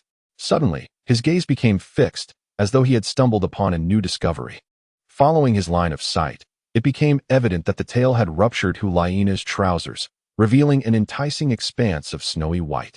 Though modest in area, the curves were distinctly defined, and the clefts were strikingly pronounced, undeniably alluring. "What are you looking at?" Hu Laina opened her eyes, intending to express her gratitude towards Lu Long, only to find his gaze unsettling. "Are you admiring the tail? It's quite perky." "Perky? No, it's remarkably white." "Ah." In an instant, Hu Laina grasped the implication, swiftly turning away, her cheeks flushing a deep crimson. "Don't look." Lu Long quickly turned away, assuring, "Rest assured. I have seen nothing at all. Do not utter a word." She insisted vehemently. "Truly, I am not deceiving you. I merely glimpsed a swath of white and a flash of red tail. I command you to remain silent." Hu Laina cried out, her voice hoarse and frantic, akin to a frenzied young cow. Lu Long quickly covered his mouth, then nodded frantically like a chick pecking at grains. Only then did Hu Laina's expression improve slightly, as she hurriedly took out a set of clothing to cover herself. "All right, you may turn around now." Hu Laina's voice suddenly softened to a whisper. Once Lu Long confirmed he had not misheard, he slowly turned around, only to discover that she had tucked her tail away, which prompted a sigh of relief from him. He had no intention of looking. The incident had occurred so abruptly, it was not a deliberate act. An air of awkwardness enveloped them. At that moment, Hu Laina averted her gaze, unable to look at Lu Long directly. A flush painted her cheeks, reminiscent of a blossoming pear flower, her eyes sparkling with unspoken allure, leaving Lu Long momentarily entranced. Were they all right? Hu Laina felt the atmosphere was too uncomfortable and hastily sought a new topic. "They are fine. I've already tended to their injuries. They should awaken shortly." Lu Lang replied, turning his back on Hu Laina. This woman truly embodied seduction. Hulaina blinked, at a loss for words, and once again, the atmosphere descended into awkwardness. Fortunately, Xiaoyu and Yin soon regained consciousness. Are you both all right? What about the soul beast? Xiaoyu inquired, aware of his actions despite having been restrained, though he had lost recollection of events following his fainting. Chapter 12. The first cup of milk tea in autumn. It's all over. Let us return. The sky is darkening, Lu Lung stated, leading the way back to the spirit hall. Nana, what transpired after we fainted? Let us discuss it upon our return. The surroundings are still not entirely safe. Hulaina supported Xiaoyu as they walked. Xiaoyu nodded in agreement. Subsequently, under Lu Lung's guidance, the three followed closely behind him. Hulaina assisted Xiaoyu, while Yin relied on his own resolve. Before nightfall, the quartet successfully returned to Spirit City and found a hotel to rest for the night. Upon entering the hotel, Hulaina recounted the entire sequence of events to the two, including her acquisition of a soul bone, though she omitted the incident of Lu Lung's inadvertent glance. After listening, Xiaoyu and Yin expressed their gratitude to Lu Lung, their astonishment palpable, lingering even through dinner that night, especially for Yin, who gained a renewed understanding of Lu Lung's formidable prowess. As night deepened, Lu Lung was fast asleep, while Hulaina in the adjacent room found herself unable to rest. She tossed and turned, feeling uncomfortable in every position. After a while, she managed to stabilize her thoughts, yet her face betrayed a peculiar expression, alternating between silly smiles and moments of calm. Images of Lu Lung incessantly flashed through her mind, his confidence, his aloofness, his strength, and the commanding presence he exuded, refusing to fade from her thoughts. Every time she closed her eyes, she found herself irresistibly drawn to his image, especially the moment he saved her, when they were so close, less than a centimeter apart, nearly sharing a kiss. In the urgency of the situation, she had not thought much of it, but now, recalling that moment, her face flushed and her heart raced. Before she could dwell further, her mind drifted to the moment Lu Lung had stolen a glance at her rear. Anger surged within her, yet it was quickly tempered by a hint of embarrassment. Could it be that she was developing feelings for him?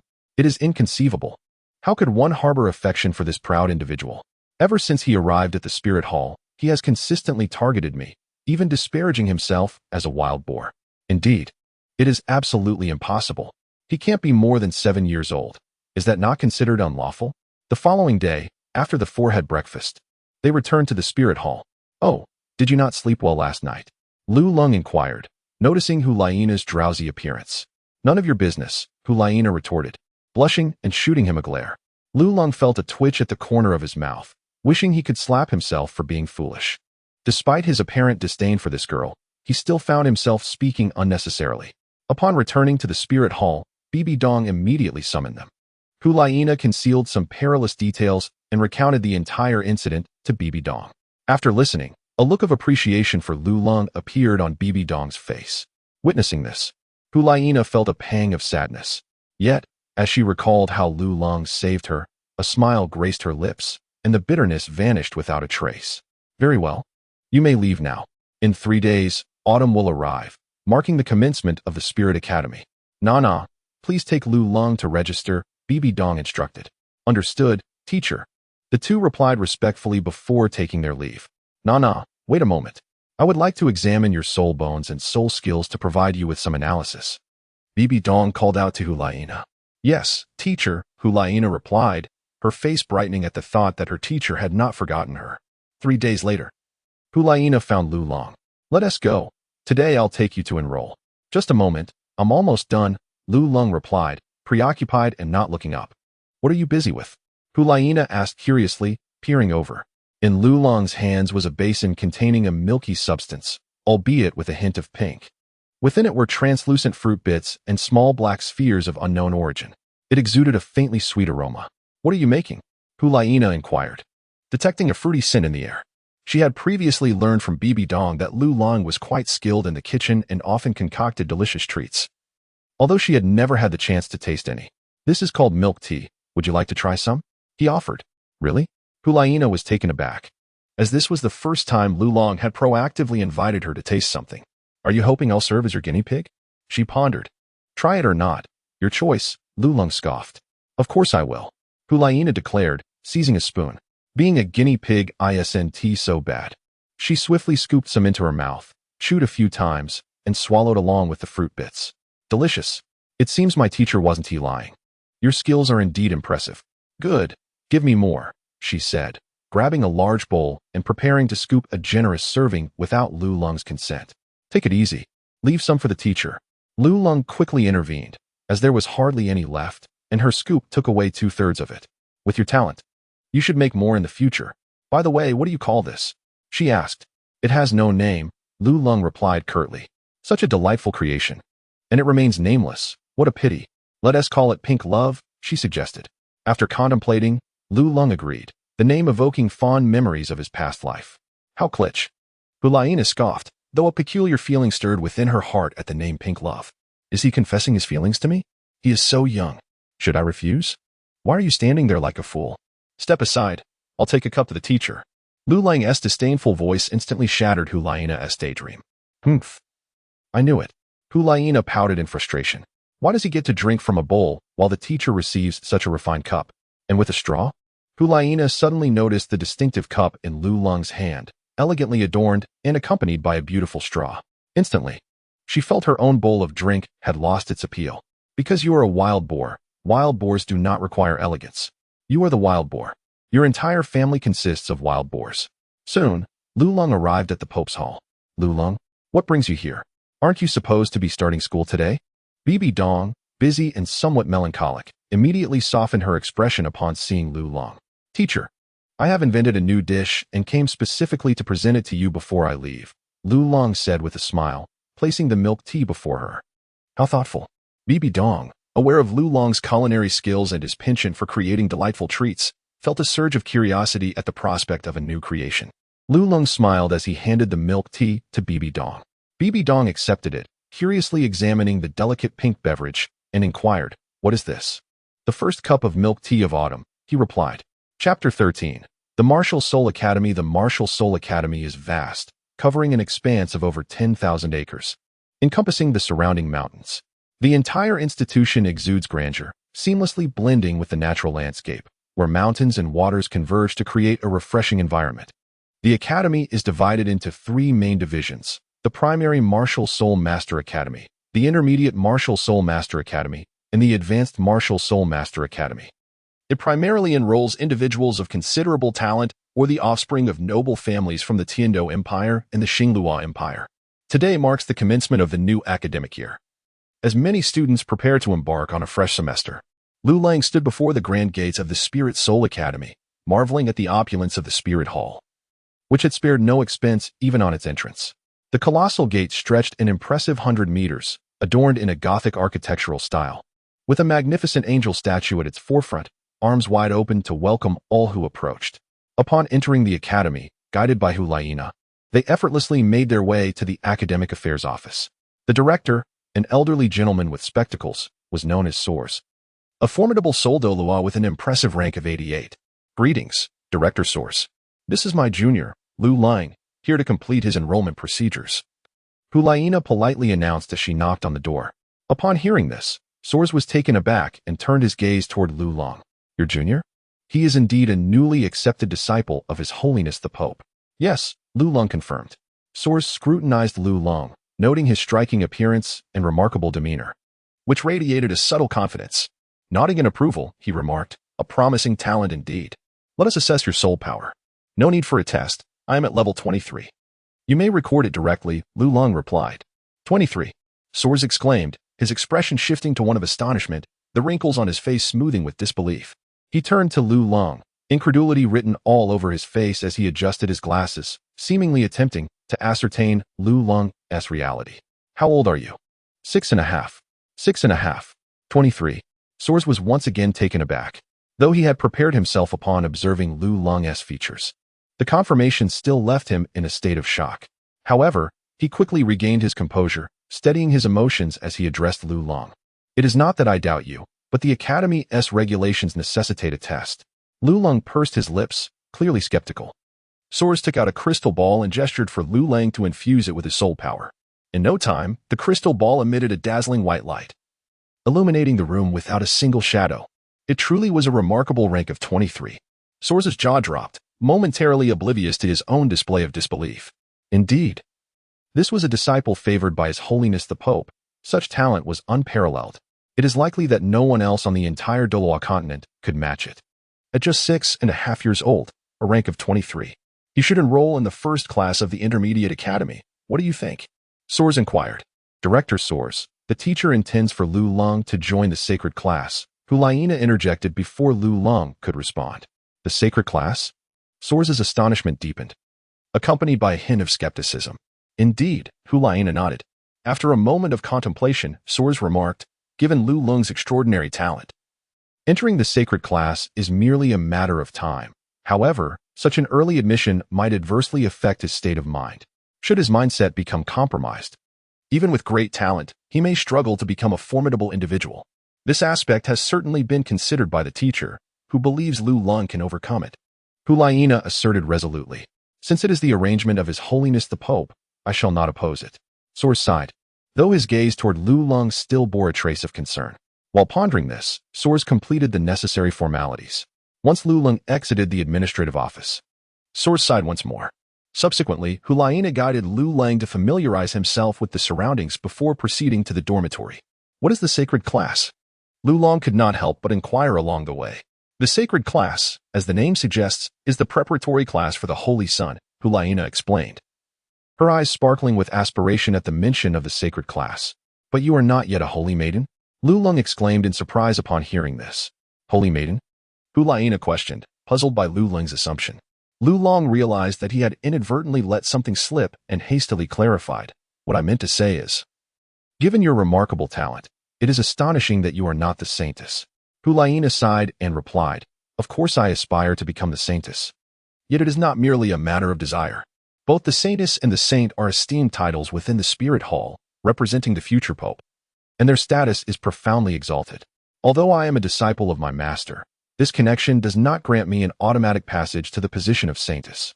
The Spirit Hall wields immense power and operates through a well-structured mechanism. The roles of saint and saintess are coveted by many, and without formidable strength, one cannot rely solely on connections. Holding such a position without merit would lead to a swift fall. Moreover, my master's standing within the Spirit Hall well. It is pointless to elaborate further. You would not comprehend. Hulaina paused midway, abruptly ceasing her words. Lu Long realized that he had made a premature judgment. When reading the novel, he recalled that Hulaina had appeared at the age of 20, naturally embodying the role of a saintess. However, now she was merely 12 years old. He had initially thought that Hulaina's status as a saintess was attributed to Bibi Dong, but he was surprised to discover that it was based on her own capabilities. It was no wonder that Hulaina had become part of the golden generation, earning Bibi Dong's utmost favor. What must one do to become a saint's son?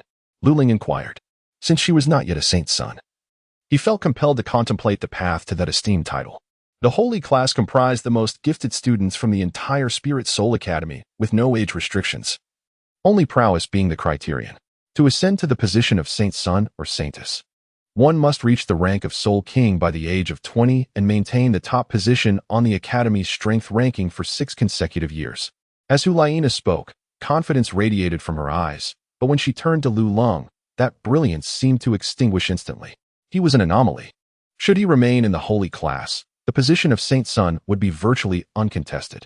Upon hearing the requirements for becoming a saint's son, Lu Long could not help but exclaim inwardly, for such expectations were exceedingly arduous for the average individual. The mere stipulation of achieving the rank of Soul King before turning 20 would eliminate 99% of hopefuls. It is well known that the average talent in Douluo Continent peaks at Soul Master by the age of 20, a level revered in other sects and families. Yet, in the holy class of the Spirit Soul Academy, such talent merely serves as a stepping stone for others. The second requirement was even more stringent. The strength ranking of the Spirit Soul Academy is founded solely on individual capabilities, devoid of team battles, relying entirely on oneself. This inherently favors offensive and control-type soul masters. While the Academy boasts a plethora of prodigies, even those with exceptional talents face daunting challenges in maintaining a 6-year reign at the top. To achieve this, one must ascend to the number 1 spot by the age of 14. Surpassing this age renders all future opportunities null. Reflecting on this, Lu Long began to view Hulaina in a new light. In this realm teeming with talent, her ability to secure 6 consecutive first-place finishes was indeed formidable. When he first read the original work, he had perceived Hulaina as merely a decorative character. Her initial boastfulness quickly overshadowed when she was bested by Tang San upon her introduction. As the story progressed, her presence diminished further. While others ascended to the rank of title Douluo and even godhood, she languished at a mere 70-something level. Now, it was evident that it was not Huaina's inadequacy, but rather that she had been subjected to a dimensional suppression. I never imagined you were truly formidable, Lu Lung remarked, unable to suppress his astonishment. Formidable? Huaina was momentarily taken aback by his words. If I were truly strong, would I need your assistance? If I were strong, what would you be? She pondered, perceiving his comment as an unwarranted mockery of her abilities. Huaina suddenly expressed her displeasure, for her mind wandered to the matters concerning the Stardo Forest. Indeed, Lu Lung was formidable, yet his mockery was utterly unwarranted. No, I truly mean it, Lu Lung said earnestly. Huaina was momentarily taken aback, for she discerned that Lu Lung did not appear to be lying. In his eyes, she no longer saw the disdain and arrogance that had once been there. Instead, she perceived a glimmer of sincerity, perhaps even a hint of admiration. Admiration? Could it be that Lu Lung actually held me in esteem? Huaina shivered slightly, clearly reluctant to accept this notion. Yet, the reality stood before her, compelling her to acknowledge it. What could he possibly admire about me? Was it my height? My beauty? She pondered endlessly but could not unravel the mystery. Regardless, the shift in Lu Lung's attitude towards her brought her a sense of joy. Soon, noon arrived, and after having lunch in the cafeteria, they made their way to the dormitory. This will be your room, she was informed, as all students of the holy class are assigned individual accommodations. Lu Lung glanced at the room number, 023. It seemed that there were not many students at St. Ban. Where do you reside? Lu Lung inquired. 007, Huaina replied. Before pushing open the door to the adjacent room, Lu Lung stood dumbfounded. It seemed that the individual responsible for assigning door numbers truly possessed an extraordinary talent. Next to 023 was 007. One could only suspect that their mathematical skills had been nurtured by a biology teacher. Time passed swiftly, and before long, evening arrived. Huaina, fulfilling her role as a senior, took him to a dining hall for dinner before escorting him back to his dormitory. The following day, Lu Lung had grown accustomed to waking naturally. Upon realizing he was late for school, he hurriedly rushed out. Fortunately, he made it just in the nick of time. However, as he stepped through the doorway of the St. Class classroom, all eyes turned towards him. I apologize, teacher, it seems I have arrived late, he stammered, feeling a twinge of embarrassment under the collective gaze of his peers. Yet, that embarrassment swiftly evaporated, for the teacher in the classroom was an exquisite beauty. Clad in a professional outfit that accentuated her alluring figure, she radiated an undeniable sensuality. As Lu Lung's voice reached her ears, the enchanting teacher turned to face him. Her crimson lips burned with fervor, and her violet eyes shimmered like spring waters. Though she bore an appearance that could tempt any soul, an icy aura emanated from her, causing a shiver to course through him while simultaneously invoking a profound sense of contradiction. The ultimate blend of seduction and the demeanor of an ice queen.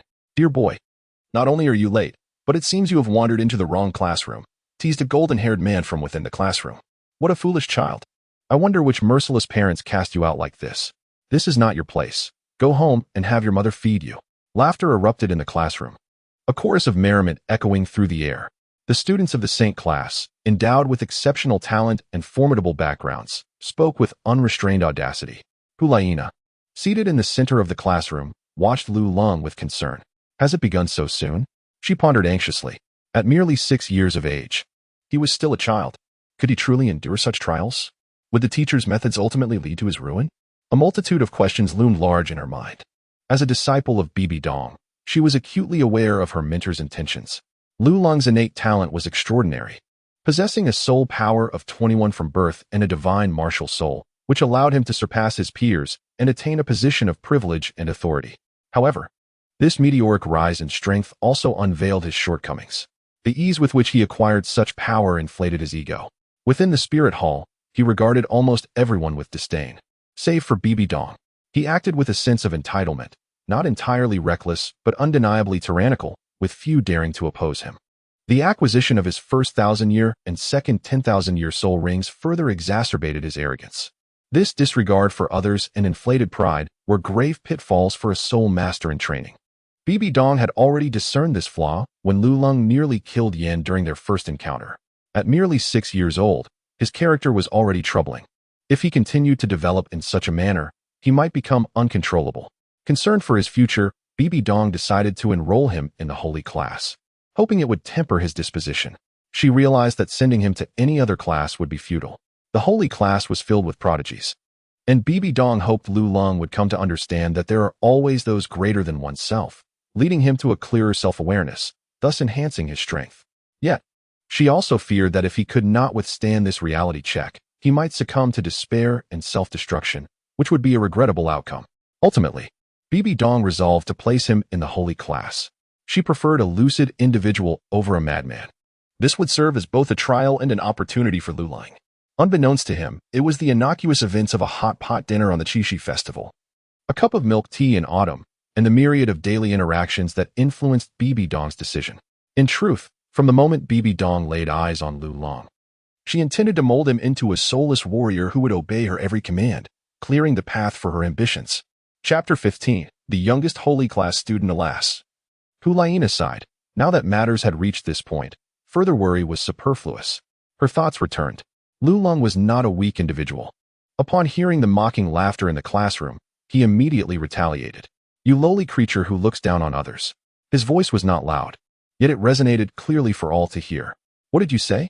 The blond man sprang to his feet, a fierce glare in his eyes. Say that again if you dare. I said, you lowly creature who looks down on others. Lulong articulated each word distinctly, fixing his gaze upon him. Where did this wild brat come from, so oblivious to the consequences? The newly born calf fears not the tiger.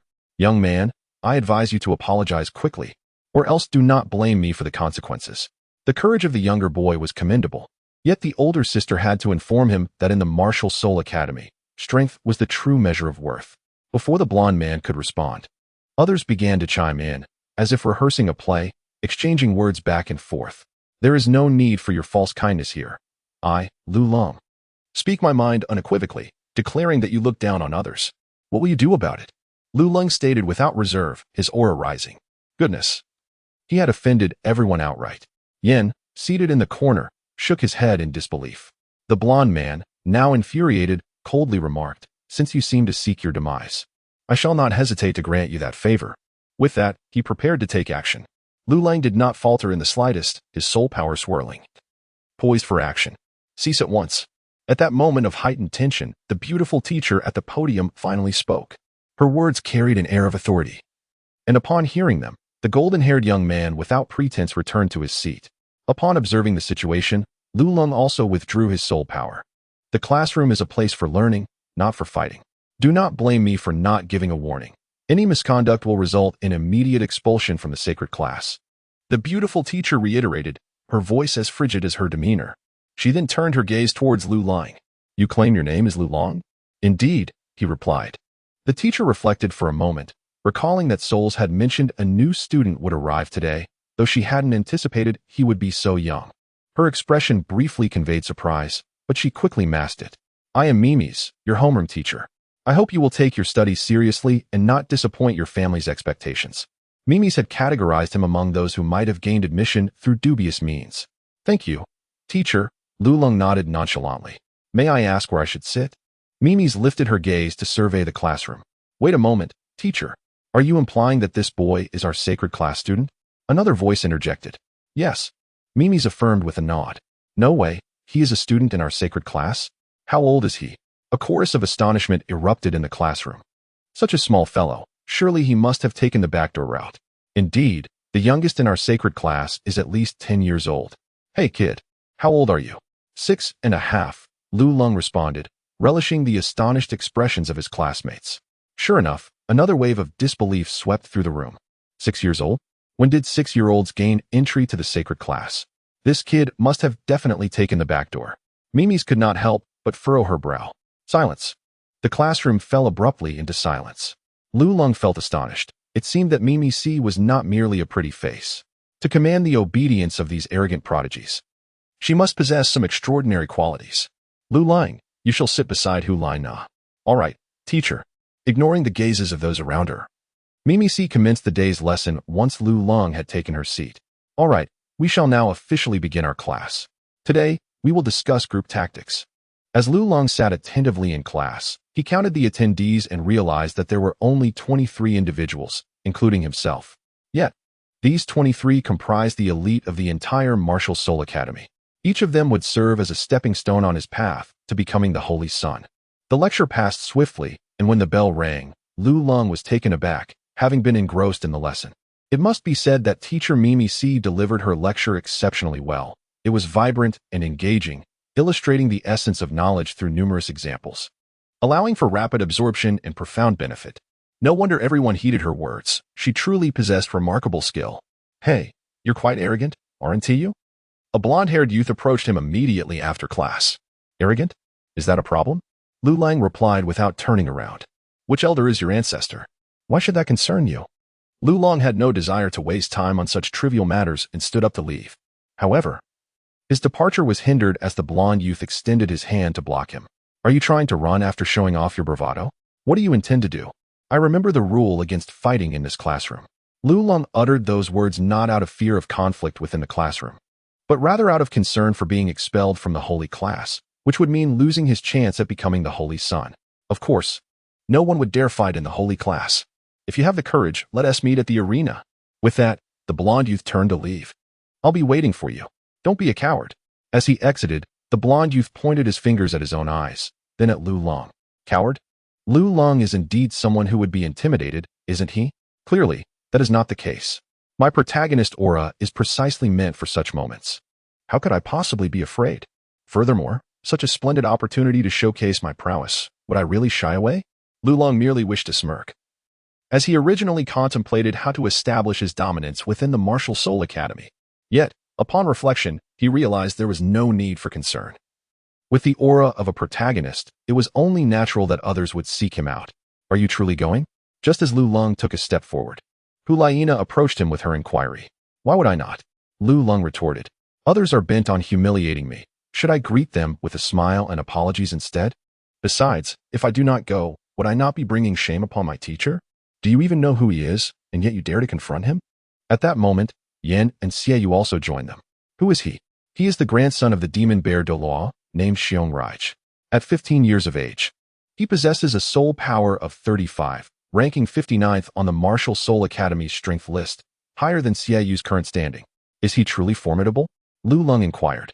"At 15, only 35 levels is somewhat lesser than Dai Mubai.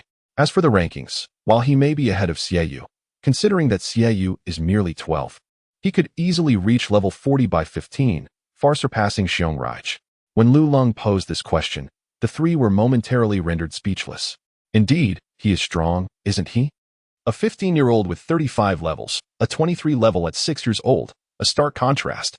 He single-handedly battled two formidable soul beasts and saved them from the brink of death. Is that not impressive?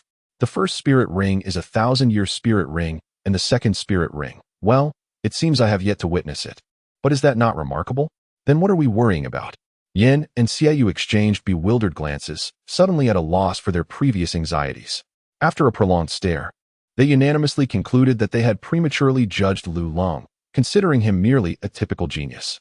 Among the trio, only Hulaina maintained a look of concern. "Do you not believe in me?" Luling's gaze bore into Hulaina's. "That is not the issue." "Then that settles it." With that, Lulong exited the classroom, making his way toward the arena. Upon witnessing this, the students in the classroom eagerly followed, eager to witness the unfolding drama. Hulaina trailed behind, observing Lulong's figure. Her heart filled with foreboding. Her concern did not stem from doubts about Lulong's ability to defeat Xiong, but rather from the challenges that would follow his victory. Should Lulong emerge triumphant, he would quickly become the Academy's shining star, inevitably attracting an unending stream of challenges. Winning those challenges would be inconsequential. But if he were to falter, it could significantly impact his future. Even a single defeat can evoke an immense psychological disparity. The sensation of plummeting from paradise to the depths of despair, coupled with a profound sense of failure, can lead those of fragile constitution to question the very essence of life. The concern for whether a mere 6-year-old child can withstand such a stark contrast weighs heavily on Hulaina's heart. The news spread rapidly, within mere moments. The announcement of a new student from the holy class daring to challenge a seasoned prodigy reached every corner of the vicinity. Students from the junior, intermediate, and advanced academies, intrigued by the rumor, flocked to the arena, creating an impenetrable throng in no time. This match was undeniably sensational, for as a member of the holy class, Nearly every competitive event garners attention. Furthermore, the revelation that this newly enrolled student was merely a 6-year-old child magnified the intrigue to an extraordinary extent. Lulong observed the throngs of students whose heads bobbed rhythmically. The spectator stands at the martial arts arena brimming to capacity, every available space occupied, yet in the distance. More individuals were hastening their arrival. Some even resorted to utilizing their martial spirits merely to secure a better vantage point. This spectacle swiftly attracted the attention of the academy, prompting the immediate dispatch of instructors to maintain order. Should this FAAD succeed, it would undoubtedly shine resplendently. Lulong recalled the thunderous silent swallow, a formidable beast of the soul that had indeed bestowed upon him fortuitous fortune. Young man, he thought, once you step onto the arena, surrender is not an option. Today, I shall impart upon you a lesson that will forever be etched in your memory. Xiongri, with his fists prepared, gleamed with fervor in his eyes. Lulong displayed a demeanor of disdain, relishing the attention of the crowd. Having resolved to take action, he deemed it unnecessary to utter any superfluous words. In this moment, his aura transformed. The frivolous demeanor he typically exhibited vanished, replaced by a solemn and haughty countenance. Standing with his hands clasped behind his back, he embodied the image of a solitary, unparalleled master, exuding an air of loneliness and an insatiable quest for supremacy. This striking presence indeed captured the fascination of those around him. Who is this young man? Such a captivating aura, and he is undeniably handsome. Does he have a girlfriend? If not, I shall stake my claim. A commoner aspires to be a phoenix. Does he even notice you, being from the prestigious holy class? As a sister with experience, I must tell you that such strikingly handsome individuals, with exceptional charisma, often possess a certain vulnerability.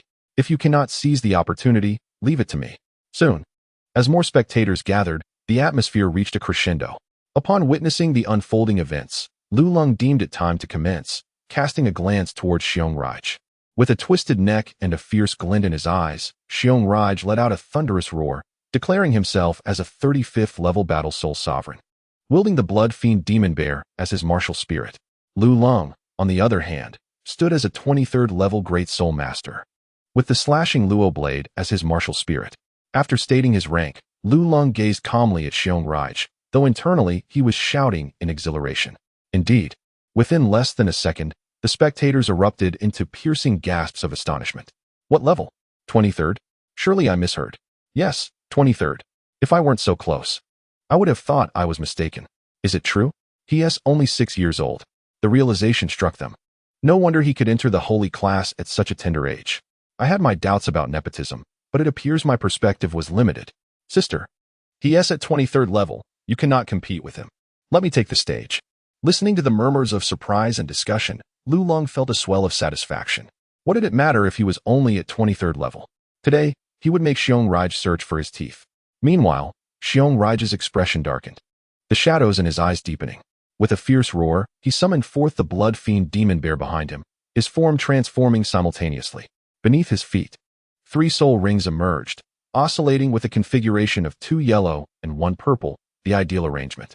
The blood fiend demon bear was a formidable entity among beast martial spirits. Despite Lulong's innate talent, the 12-level gap in soul power rendered Xiongri the likely victor, as noted by a higher-ranking student among the onlookers. I concur. Xiongri possesses an undeniable advantage in martial spirit, soul rings, and soul power. There is no need to watch this battle. No wonder Jin Zhengyang hasn't come. It seems he anticipated the outcome. At the mention of Jin Zhengyang, the previously chatting students fell silent, their faces betraying a palpable fear, indicating that this Jin Zhengyang was certainly not an ordinary individual. Third soul skill, Blood Fiend Demon Claw. Xiongri's eyes turned crimson as a heavy aura of blood fiend energy erupted from him. He leaped into the air, his claws glinting menacingly as they radiated a blood-red light, intent on tearing Lulong to shreds. This fellow, resorting to his third soul skill right from the start, must harbor immense hatred for Lulong. Yet, one could hardly blame Xiongri, as a student from the holy class explained.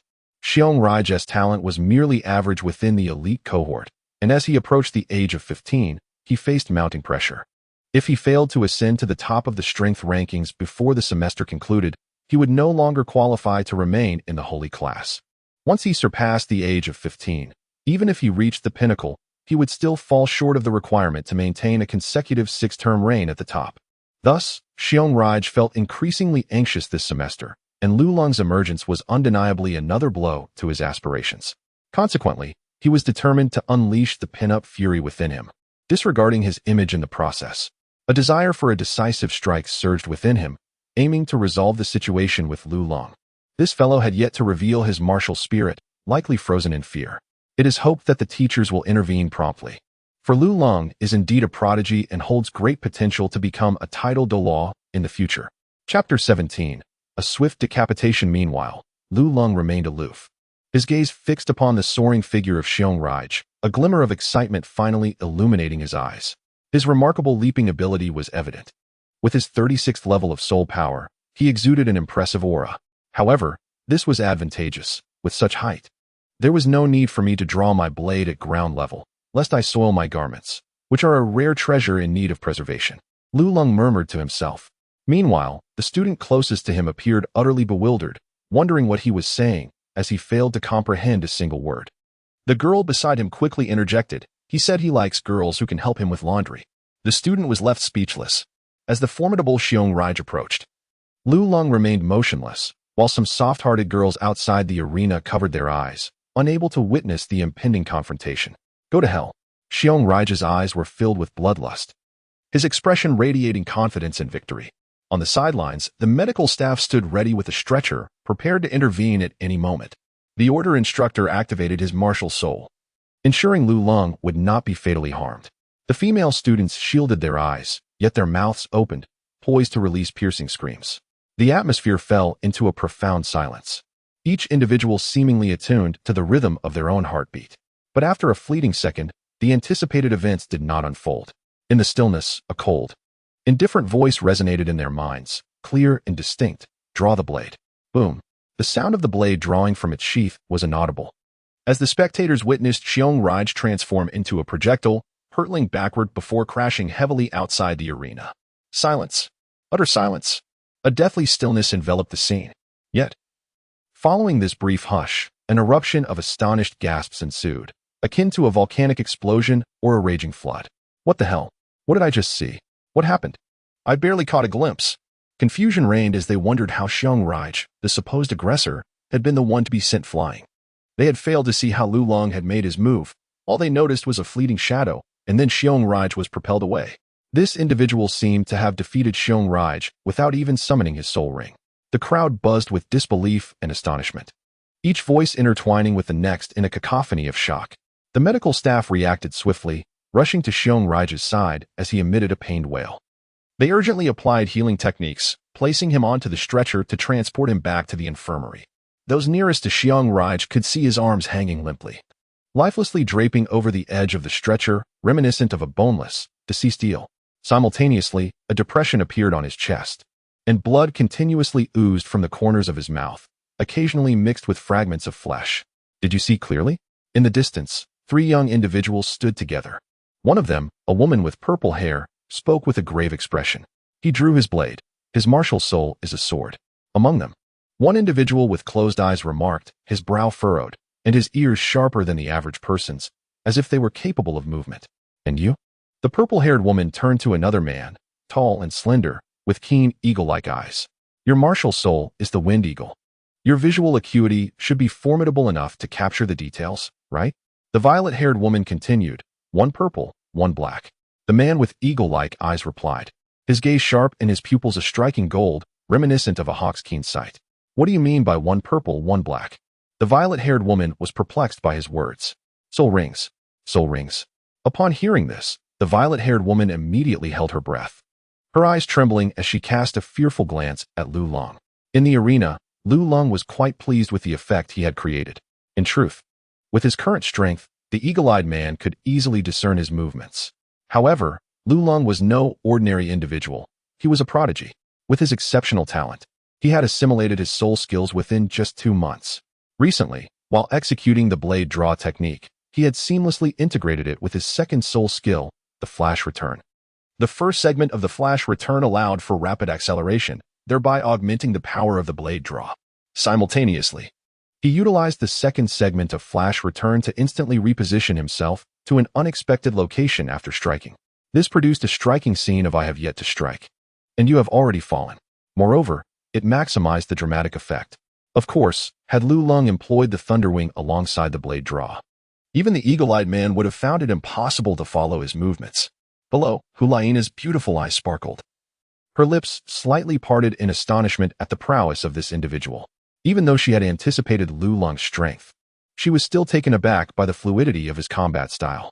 Before she reached level 30, she had faced off against Xiong Raj several times, each encounter resulting in her narrowly losing, making him a stumbling block in her path.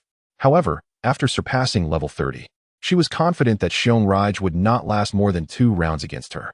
It must be said that Lu Lung continuously reshaped her understanding of strength. She could only hope he would persevere until the end. Given Lu Lung's formidable abilities, Hulaina had already begun to envision what might transpire next, and thus, she could only pray for his success.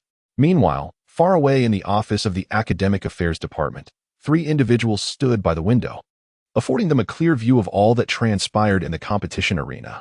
What is this child's true identity? One pondered. His talent is astonishing.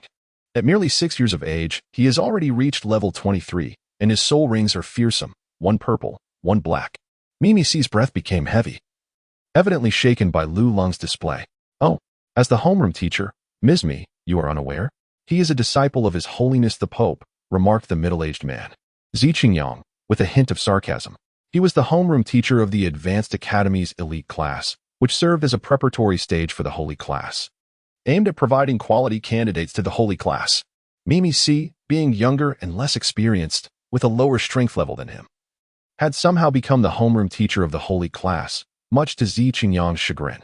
His growing frustration was exacerbated by the fact that Mimi C had always been the object of his unattainable affections, leading him to speak in a rather sardonic tone. These past few days, having broken through to Soul Saint, I have indeed been preoccupied with searching for soul rings, Mimi C generously admitted. Upon hearing this, Ziqingyang's expression shifted slightly, congratulating Teacher Mi on breaking through to Soul Sage. It is only natural that, during such a pivotal moment, she may have neglected her students. Director Souls, I suggest that Teacher Mi take a few days off to alleviate her burdens and pressure. It would be beneficial for her to recuperate and focus on obtaining her soul rings. I can manage the sacred class for a few days. No need. Mimi C coldly declined. I appreciate Teacher Z's kind intentions. While seeking soul rings is indeed significant, nurturing a group of outstanding students for the Martial Soul Academy is equally paramount. Chapter 18. The training of Mimi C. Does Teacher Mi look down upon me? Do you think I lack the capability to instruct the sacred class students? Ziqingyang's gaze darkened. Not at all. I merely fear that the students may struggle to adapt, hindering their cultivation, Mimi C retorted, her words laced with a touch of sharpness. Ziqingyang's expression grew darker, his eyes glinting with malice. Just as he was about to speak, Director Souls aptly interjected, "All right, let us refrain from further contention." At his words, both ceased their verbal sparring. Souls turned his attention to Mimi C, asking gently, "Teacher Mi, do you require the Academy's assistance in hunting for your soul rings?" "No. I can manage on my own," Mimi C replied coolly, exuding an air of aloofness, before departing from the administrative office. Souls watched her leave and sighed softly. This child, I have watched her grow. She has always been so determined. As Mimi C stepped outside, she held in her hands the profile of Lu Lung. Innate soul power at level 21. A divine martial soul. Mimi C's gaze flickered, her beautiful eyes shimmering like a flowing galaxy, lost in thought. With the conclusion of the competition, the previously congested arena became instantly clear with the ringing of the class bell. Lu Lung also returned to the classroom. And at that moment, the gazes of everyone in the room toward him had transformed. There was curiosity, astonishment, and envy. Yet, there was no trace of disdain left. Lu Lung cast a sweeping glance, noticing that a few individuals maintained a serene demeanor, showing no signs of emotion in light of his victory. He etched their faces into his memory before returning to his seat. The lesson remained a theoretical one, yet the instructor had changed to an elderly gentleman. Time seemed to crawl during the lecture, but Lu Lung persevered until the class concluded, marking the end of today's lessons, with the afternoon designated for leisure. After dining alone, he returned to his dormitory. However, upon his arrival, the door was abruptly pushed open. "Ms. Mimi's? What brings you here?" Lu Lung inquired with curiosity, noting the teacher's impeccable timing. "By the way, do you never knock? You're just a 6-year-old child, closing the door during the day. Could you possibly harbor ill intentions?" Mimi's retorted. Her tone slightly softened compared to when they were in class. Yet I also require my privacy, Lu Lung replied, exasperated. Is a 6-year-old not allowed to be seen as a man? Quite the little protector you are. I shall certainly knock next time, Mimi said, then unceremoniously settled herself on the edge of the bed, a stack of documents in hand, her fingers delicately tapping upon them. Ms. Mimi's, is there something you wish to discuss with me? Lu Lung could not help but break the silence. Certainly, Mimi's replied without lifting her gaze. I reviewed your records and must admit, you are an exceptionally rare talent, indeed, a singular genius. It is unlikely that another of your caliber exists throughout the Douluo Continent. The Pope has entrusted you to my guidance, and I believe I understand her intentions. Therefore, to facilitate your development, I shall devise a tailored training regimen for you. Are you preparing special lessons just for me? Lu Lung asked. Is it not permissible to provide personalized guidance for the future Saint Child? A rare warmth melted the icy facade on Mimi's face. Are you so certain I shall become the Saint Child? Previously uncertain, but under my tutelage, I am now resolute. Mimi's abruptly rose, her expression radiating with unwavering confidence and authority. Lu Lung happened to be seated directly opposite her when she suddenly stood up, catching him off guard. Upon looking up, he was met with the striking silhouette of 2 prominent peaks. Truly magnificent, Lu Lung remarked instinctively. Thank you for your compliment. Mimi assumed Lu Lung was praising her imposing presence. Subsequently, she resumed her seat and proceeded to inquire about various intricate details regarding Lu Lung, including numerous personal matters, which she adeptly elucidated. 2 hours later, Mimi departed from dormitory 023. Observing the wide-open door, Lu Lung was at a loss for words. Entering without knocking and leaving without closing the door was quite bewildering. The following day, while Lu Lung was still enveloped in slumber, Mimi boldly pushed the door open. Wake up. The training schedule has been arranged. Training commences today. Mimi, why do you keep entering without knocking? Lu Lung, still groggy and accustomed to sleeping in the nude, felt a surge of irritation at her abruptness. I forgot. I will knock next time, she replied. Lu Lung observed her unperturbed expression, realizing that she was utterly indifferent to the matter. Soon, they found themselves within the advanced simulation training room of the academy. Lu Lung stared at the thick stack of paper, approximately 20 centimeters in depth, his mouth agape. Mimi, you managed to compile all this information in just one night? He exclaimed. Is that even possible? Mimi's expression was somewhat peculiar, yet Lu Lung remained oblivious to it. Enough of the chit-chat, let's commence today's training. Today, we will primarily assess your physical data. With that, Mimi produced the first sheet of paper. First item, soul power recovery rate, begin. As soon as the words left her lips, the training room transformed, and a plethora of soul beasts, some aged a decade, or even a century, surged forth to attack Lu Lung. Quickly deplete your soul power, then evade their assaults. Upon hearing this, Lu Lung consecutively unleashed his soul techniques, and soon after, he had completely expended his soul power. Subsequently, he relied solely on his physical prowess to evade the assaults of the soul beasts. This particular test was primarily designed to assess the rate at which one could recover their soul power while evading or maneuvering during combat. 3 hours later, the results were promising. Under these conditions, his recovery exceeded that of an average person meditating by an entire hour. Next came the second assessment, the evaluation of soul power reserves. Given the varying physical conditions of individuals, the amount of soul power required to advance each level also differed. While the disparities were relatively minor, they nonetheless accumulated to yield a significant and objective value. After another half an hour, the data remained encouraging. In the midst of such rigorous training, time passed swiftly. Excluding weekends, Lu Lung enjoyed half a day of free time, which was dedicated to training under the guidance of Mimi. Half a month later, in the advanced simulation training room, Lu Lung sat on the ground, drenched in sweat and gasping for breath. Before him stood Mimi, her countenance as impassive as an iceberg, as she incessantly scribbled notes with a pen. After a brief moment, she tore her records to shreds and proclaimed, "Your physical condition exceeds my expectations. The previously devised plan is no longer suitable. I shall formulate a more stringent regimen for you." What? Even more rigorous? Lu Lung exclaimed, his mouth agape. This training was already exceedingly harsh. Must it be intensified further? Chapter 19. The Arena, Soul Master Academy Strength Rankings. The extensive compilation of materials prepared beforehand consumed nearly half a month, during which Lu Lung completed all the prescribed training. However, this was merely the first round of training. Do you know why your first soul ring is 1,000 years old and your second is 10,000? Mimi suddenly inquired. The teacher mentioned it is because of my exceptional physique, he replied. That is merely the surface. You have yet to perceive the deeper reasons. What are those reasons? Your martial soul is of divine rank, perpetually honing your body.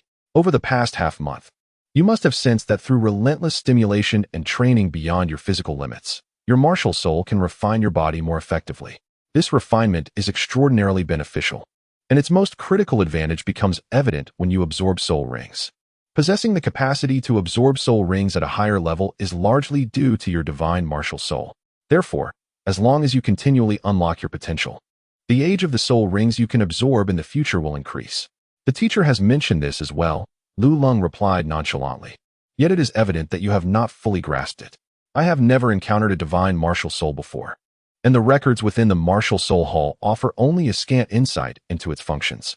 However, based on the traits exhibited thus far, I will exert every effort to ensure your growth. At this point, a sense of pride illuminated Mimi's face. These plans have become obsolete, unable to keep pace with your progress. Henceforth, your plans will be updated daily, and you are required to report to me once each day. For I must remain constantly informed of your situation. Understood, teacher. Upon hearing this, Lu Lung felt a surge of emotion. This Mimi C was, apart from Bibi Dong, the one who treated him the best. Therefore, dear teacher, please feel free to indulge me. Time continued to fly by. A month later, the door to room 023 was pushed open, startling Lu Lang, who quickly turned around. Teacher Mimi C, I have asked you many times, would you kindly knock before entering? He exclaimed. It's just a pair of shorts after all, nothing to be exposed, Mimi C replied nonchalantly. Lu Lung's expression darkened instantly. Although Mimi C possessed many admirable qualities, there lingered an impression of naivety regarding social etiquette. Each time he entered, he would neglect to knock, and it remained uncertain whether this was his manner with others or merely directed at Lu Lung himself. Today, I must step out for a while and may not return for a few days. During this time, I expect you to continue your training as I have instructed. Additionally, I have a task for you. What task? Lu Lung inquired with curiosity. The top 100 of the Martial Soul Academy's strength ranking. Teacher, you are finally allowing me to compete. How exhilarating. Lu Lung's face radiated excitement. In truth, from the very first day he entered the academy, he had yearned to participate in the rankings. Regrettably, Mimi C had consistently barred him from doing so. Previously, it was due to uncertainty regarding your combat experience. But over the past month, I have come to understand your capabilities. Now, you are ready for this challenge. There is no substitute for experience. Mere training is akin to a hollow shell. It is the integration of combat that will expedite your growth. Lu Lung nodded excitedly. Those words were also spoken by the teacher. Mimi C chuckled lightly, remarking that while she may not have remembered much else, the matter of fighting was something he recalled vividly. By the way, where are you headed, teacher? On a business trip, Mimi C replied, then stepped out of the room. Abruptly pausing at the doorway, she turned to Lu Lang and reassured him. Don't worry, I'll be back in a few days. I'll be waiting, teacher. Once Mimi C had departed, Lu Lung swiftly donned his attire and made his way to the arena. The moment to showcase the brilliance of Lu Yi was about to commence. Douluo Continent, here I come. The Soul Master Academy boasted an enrollment of over 3,000 students, with the junior college comprising the largest share, approximately 1,500, while the senior college was the smallest, with just over 300 attendees. Upon arriving at the competition hall, Lu Lang was greeted by a bustling crowd. It was a scene of lively chaos. Hello, I wish to participate in the competition. Lu Lang approached the registration desk. Name? The registrar was a young woman, who regarded Lu Lung with little surprise. Lu Lung, age 6.5. The girl nodded, swiftly handing a badge to Lu Lung. The competition follows a ranking system, and a point system will be established. Each match will pair you with opponents of similar points. Victory will replace your opponent's rank, while defeat will lower your points, she explained. I understand. Thank you. When will my match be scheduled? Lu Ling inquired, nodding. You wish to compete now? A hint of astonishment flickered across the girl's face. She assessed Lu Lung, initially thinking he might be registering for fun, as it was rare for a 6-year-old to possess significant strength. Many students of his age registered each year, often out of curiosity. Yet it was uncommon for them to seek immediate competition. Seeing he was earnest, her demeanor shifted to one of seriousness. I will register you for the ranking queue. Once the ranking is successful, the badge will display a notification, and you can participate in the competition as indicated, the girl stated. Thank you. Lu Lung expressed his gratitude and then made his way towards the arena, taking the opportunity to familiarize himself with his surroundings during the wait. In the center of the arena stood a colossal display screen, showcasing the names, ages, and the duration of ranking for the top 100 students. However, the duration constantly fluctuated, with only the positions of the top 10 remaining steadfast. Upon seeing the name of the individual ranked first, Lulong's pupils involuntarily contracted. The person's name was Jin Jingyang, who, at the age of 19, had astonishingly held the top spot for 5 years. This meant that if he could persevere for just one more year, he would be crowned the Holy Sun. It seemed that my time is running short, Lulong pondered. With only 9 months remaining, he must eliminate him. Otherwise, he would be unable to ascend to the title of Holy Sun. At that moment, his token vibrated with a message: proceed to Arena 29 within 10 minutes. Tardiness will result in failure. Upon receiving the notification, Lulang promptly set off for Arena 29. He arrived swiftly, presented his token to the referee, and ascended the arena. The arena resembled a martial arts stage, albeit slightly smaller, encircled by a luminous barrier to prevent aerial combatants from soaring about. Nevertheless, this smaller size was relative. Lulong could see that Arena 1 was several times larger than a football field. Once he was in the arena, another individual soon joined him, a young woman who appeared to be of similar age. Welfare Bureau, Lulong chuckled to himself. Chapter 20, Rapid Ascent, 57 Consecutive Victories. However, upon further reflection, it was to be expected that in 1's first competition, formidable opponents would not be assigned. It would be unusual otherwise. The referee approached, signaling the two to greet one another. I concede. Lulong had yet to comprehend the situation when the girl dashed towards him, her face alight with excitement. Lulong, it's truly you. I never anticipated encountering you here. This is splendid. Indeed, you appear even more handsome in person. Could you please grant me an autograph? You are simply so charming. She chattered incessantly, while Lulong wore a perplexed expression. Do you know me? Of course. You are Lulong. But I do not know you. That is all right. I am the president of the Lulong fan club, which is essentially your fan club. She replied with a beaming smile. A fan club? Since when? Lulong inquired, observing her ordinary attire, which seemed incongruous with the notion of a fan club. It was established just a month and a half ago, and I am its founder. My name is Douluo. Lulong gazed at her cherubic face, her petite stature reminiscent of a young girl, and when she smiled, a delightful dimple appeared, truly befitting the name Douluo. You will still grow? Lulong inquired with curiosity. How many fans do you have? Including me, there are a total of 3. 3. Fear not, with me as the president, as long as you Long. Perform well in your competitions, I shall help you flourish and become the foremost fan club of the Martial Soul Academy. Lulong chuckled inwardly, realizing that while he toiled away, others indulged in leisure. After casually brushing off a few words to dismiss the chatterbox, Lulong returned to the registration desk, resolute in his desire to continue the competition. Very well, the young lady promptly registered him. Moments later, Lulong stepped back into the arena. This time, he faced a male opponent, seemingly at the 8th level of soul power. The opponent recognized Lulong but chose not to concede outright. Lulong effortlessly escorted him home with a single step. Meanwhile, Douluo, whose presence was uncertain, suddenly emerged, fervently cheering for him from below. Though she stood alone, it felt as if the entire arena belonged to her. Subsequently, Lulong participated in a series of competitions, engaging in 10 matches from morning till night, achieving victory in each, decisively concluding each battle with a single kick. This remarkable performance garnered him a modest reputation among the junior academy students, and his ranking soared to 2,180. The journey ahead is still long and arduous. Lulong sighed and returned to his dormitory to recuperate. The following day, he arrived at the arena bright and early. Unsurprisingly, he faced yet another massacre, winning all 10 matches with a single decisive kick each time. After these contests, his rank experienced a significant leap, ascending to 1,097. Cool. One kick. So impressive.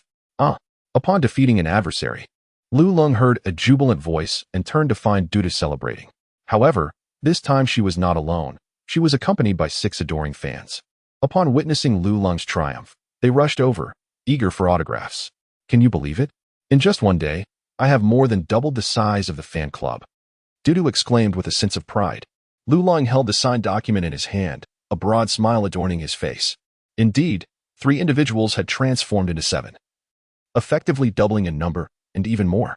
As Lulong was about to take a sip of water after signing, 3 little girls suddenly appeared, exclaiming, Lulong, I want a signature too. Lu Lang extended his hand, only to be intercepted by Douluo. Do you wish for an autograph? Have you joined the club? Not yet, came the reply. You must first pay the membership fee, which is 1 gold soul coin. Allow me to cover that, he offered. I shall provide too. Lu Lang was at a loss for words. It turned out this place was indeed a waiting area, and he had truly become a worker. Suddenly, the token in Lu Lang's hand vibrated. Proceed to Arena 11 within 10 minutes. Tardiness will result in a failure. Lu Lang smiled lightly as he made his way to Arena number 11. Upon his arrival, he discovered that a sturdy young man, approximately 14 years of age, was already waiting. Kid, your streak of 20 consecutive victories ends here. I shall be the one to bring it to a close. This individual clearly did not recognize Lu Lang.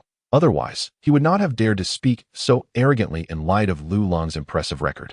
Zhao Hu, ranked 822. Indeed, defeating you would bring me one significant step closer to my goal. Lu Lang, having received this information from Douluo, merely offered a faint smile. I hope you can maintain that confidence after our match. With that, Zhao Hu let out a loud roar, summoning a crimson tiger behind him. Zhao Hu, level 30 Soul Warrior, Martial Soul, Crimson Flame Tiger. Lu Lang, level 24 Great Soul Master, Martial Soul, Slashing Luo. Zhao Hu furrowed his brow, noting that Lu Lang had not even summoned his soul rings, perceiving it as a sign of disdain towards him. Lu Lang, undeniably formidable, truly does not require the activation of his soul ring to contend with him. Moreover, should he choose to unleash it, the resulting commotion would be nothing short of sensational, likely disrupting the tranquility he currently enjoys. For the sake of preserving a semblance of peace in the future, Lu Lang would refrain from activating his soul ring unless absolutely necessary. Seeking death, Zhao Hu bellowed furiously, his palm ignited with flames as he lunged fiercely toward Lu Lang. Lu Lang's eyes flickered, a gust of wind surged at his feet, and in an instant, his figure vanished. A cold glimmer flashed by, sending Zhao Hu hurtling through the air, landing motionless on the ground. The referee, initially taken aback, only came to his senses upon witnessing Zhao Hu unconscious, and promptly declared Lu Lang the victor. Lu Lang descended from the arena with a sense of satisfaction. Through the specialized training from Bibi Dong, his physical prowess had significantly enhanced, and his speed had escalated to such an extent that those below level 40 could scarcely perceive his movements. Simultaneously, his mastery over soul power had reached an extraordinary level, allowing him to execute a single strike that obliterated his opponent, creating an illusion as though he had not even activated his soul ring. This, indeed, was Lu Lang's proudest display of bravado. In less than a second, he had completed the sequence of summoning his martial soul, drawing his blade, and retracting his martial soul, all with a seamless elegance that left a lasting impression. Regrettably, aside from a select few with discerning eyes, no one truly witnessed this feat after triumphing over Zhao Hu. Night had fallen, and Lu Lang returned to his dormitory. Bibi Dong was expected to be away for a few more days, and during this time, Lu Lang was determined to climb the rankings diligently. 3 days swiftly passed, and Lu Lang's position surged upwards. However, the individuals he encountered grew increasingly formidable. Yet, under the weight of Lu Lang's terrifying strength, few could withstand his devastating blow. After all, the power behind his blade was exceedingly overwhelming, akin to the force of 30,000 jin, a burden few could endure. By the conclusion of the third evening, Lu Lang had achieved an impressive record of 57 consecutive victories, positioning himself at 99th on the strength leaderboard. Just ahead of him stood Yen, ranked 98th. Moreover, his fan club had expanded remarkably from 7 members to over 100, a notable achievement within the Martial Soul Academy. Upon returning to his dormitory, Lu Lang took a shower and then retired for the night. He glanced at the moonlight outside, musing to himself that it should be returning soon, as tomorrow marked the 6th day. In the morning, Lu Lang awoke and peeked into the teacher's office, but Bibi Dong had yet to return, which stirred a flicker of concern within him. As per his usual routine, he arrived at the arena, registered, and awaited the announcement. Soon, the notification arrived. Proceed to arena number 3 within 10 minutes. Tardiness would be deemed a failure. Lu Lang arrived at arena number 3, only to find his opponent had long been awaiting his arrival. The individual, named Meng Fei, held the 27th position on the strength rankings, wielding the Wind Eagle martial spirit. Douluo followed closely beside Lu Lang, meticulously recounting the details of the opponent. Lu Lang nodded. This little Douluo was indeed somewhat useful. At the very least, his labor was not in vain, as he could also gather some information. After Lu Lang took the stage, he scrutinized Meng Fei, a young man with piercing eagle-like eyes and a slender figure, appearing to be around 17 or 18 years of age. As he assessed the eagle-eyed man, the latter reciprocated the gaze. With an impressive record of 57 consecutive victories, each achieved with a single move, including several against Seoul sovereigns, such formidable prowess was indeed chilling. The eagle-eyed man had long since gathered comprehensive information about Lu Long, and now, upon encountering him, he felt a stirring of excitement within. Lu Long felt uncomfortable under his gaze, his eyes exuding an unsettling aura that made him furrow his brow. It was as if he were a prey, scrutinized by a predator. Meanwhile, in the stands, a violet-haired woman and a man exchanged worried looks. How did we end up encountering this individual? The woman remarked. Look at Meng Fei. He seems remarkably confident, the man observed. Level 24 facing off against level 40. No matter how powerful the soul rings are, victory seems unlikely. Who can say? In the arena, the referee approached to signal the two to greet each other. Your eyes are truly bothersome. Lu Long could no longer restrain himself from uttering. Only prey would find the predator bothersome, Meng Fei retorted without reservation. I hope you can still look at me like that while lying on the ground later, Lu Long replied, turning to create some distance. With both combatants prepared, the referee issued the command, and the match officially commenced. Meng Fei, a level 40 soul master, wielding the wind eagle as his martial spirit. Lu Long, a level 24 soul master, brandishing the blade of fate. Without waiting for a response, Lu Long initiated the attack with a swift draw of his blade. Lu Long's figure flickered and vanished from the spot, simultaneously wielding the blade known as Zhan Luo, channeling immense force as he struck towards Meng Fei's body. In an instant, a cerulean wind eagle manifested behind Meng Fei, and with a swift extension of his arms, he moved with such speed that only an afterimage remained, evading Lu Lang's strike. The blade met only air, leaving Lu Long astonished. It was the first time his draw had been evaded. How intriguing. Observing Meng Fei soaring through the air, a subtle smile graced Lu Long's lips. It became evident that Meng Fei had employed a flight soul technique to elude the attack. However, although Meng Fei had successfully dodged the strike, a sense of alarm brewed within him. Lu Ling's speed was astonishingly swift. His evasion was partly due to the flight soul technique, but primarily attributed to his martial spirit. His martial spirit, the wind eagle, possessed an acute sensitivity to danger. Thus, the moment Lu Long drew his blade, Meng Fei instinctively sensed the threat and dodged to the side, activating his soul technique, which allowed him to evade Lu Long's attack. Nevertheless, while he had escaped this blow, he lacked complete confidence in evading the next. Yet now, having ascended into the sky, he felt liberated from Lu Long's assault. No matter how formidable Lu Long's blade, it could not reach such heights. For Meng Fei, as long as he soared in the air, he commanded the rhythm of victory. With golden pupils that dilated and contracted, he regarded Lu Long as his prey, finding those eyes quite bothersome. Lu Long let out a disdainful snort. The soul flight technique demanded an immense expenditure of soul power, and Meng Fei could not afford to delay. He swiftly launched his assault. Behind him, the wind eagle screeched, manifesting a brilliant blue apparition. This azure silhouette transformed into the likeness of the wind eagle, soaring into the heavens. Upon reaching a certain altitude, it abruptly descended, imbued with formidable terrestrial might, hurtling towards Lu Long.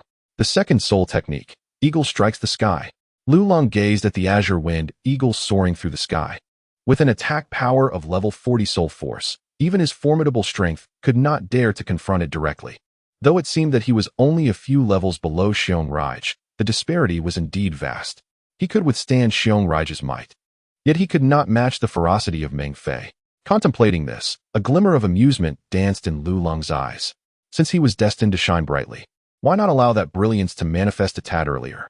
Within Lu Long's heart, a surge of fervor erupted, and the blade in his hand, Zhan Luo, seemed to resonate with his indomitable spirit.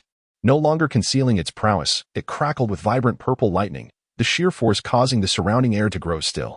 Simultaneously, beneath Lu Long's feet, a resplendent purple soul ring materialized quietly. What is this? 1,000-year soul ring. The first soul ring is, astonishingly, 1,000-year soul ring. In the arena, whispers of incredulity began to ripple through the crowd. However, before they could fully express their astonishment, their voices were silenced once more. For just as the purple soul ring had yet to fully unfurl, a deeper, more profound black ring appeared in its wake. Upon its emergence, it instantly overshadowed the brilliance of the purple, its inky darkness seemingly capable of devouring light, casting a shadow over the entire arena. What is this? A voice trembled in disbelief. A 10,000-year soul ring. My heavens! It truly is a 10,000-year soul ring. It is utterly terrifying. I do not even possess a 1,000-year soul ring, and he has already attained a 10,000-year soul ring. How frightening is his innate talent? For a second soul ring to already be 10,000 years, does this even conform to logic? In the stands, a purple-haired woman wore an expression of shock. Although she was already aware of Lulang's soul rings, she had never witnessed them firsthand. Now, witnessing it with her own eyes, she realized she was still unable to remain composed. His martial soul is extraordinary. At that moment, a man beside her spoke up. The purple-haired woman turned her gaze to Lulang's hand and was struck by the realization that Zhang Luo had, unbeknownst to her, transformed in appearance. Its aura surged, wild and unrestrained. Though its form remained unchanged, the essence was entirely different, as if it were two distinct martial souls. I sensed an overwhelming presence emanating from it. The purple-haired woman's complexion paled. The manifestation of Lulang's martial spirit alone rendered her breathless as she met it with her gaze. Unfazed by the gasps of the onlookers, Lulang turned her attention to Meng Fei, remarking that if he wished to showcase his soul ring, he must possess a modicum of strength. This marked the first occasion Lulang fully unveiled her soul rings before the assembled crowd, a credit owed entirely to Meng Fei. Chapter 22. A crisis for Mimi. Upon hearing her words, Meng Fei's expression soured. As he grappled with the indignity of being perceived as merely a means for her to display her soul ring. Third soul skill, Howling Gale. Before his second soul skill could fully manifest, Meng Fei unleashed his third. Instantly, a tempest erupted around him, swirling as he spun, transforming into blades that sliced through the air toward Lulang. Second soul skill, Swift Return. Lulang's black soul ring shimmered as his body surged forward in an instant, leaving not even a trace of his passage, directly ascending towards the azure winged eagle in the sky. A reckless pursuit of demise. Others may have been oblivious to Lulang's actions, yet Meng Fei perceived them with clarity. Given Lulang's soul power, the notion of breaching his soul skill was nothing short of a fool's errand. Even if he were to succeed, he would inevitably sustain injuries. What a grand illusion of capability. He was merely a paper tiger, posturing with empty bravado. Lulang charged directly towards the blue wind eagle, leading one to believe he intended to confront Meng Fei's soul technique head-on. However, the true circumstances were known only to Lulang. Just as he was about to collide with the wind eagle, his form suddenly vanished, as if he had disappeared into thin air, leaving no trace of his presence.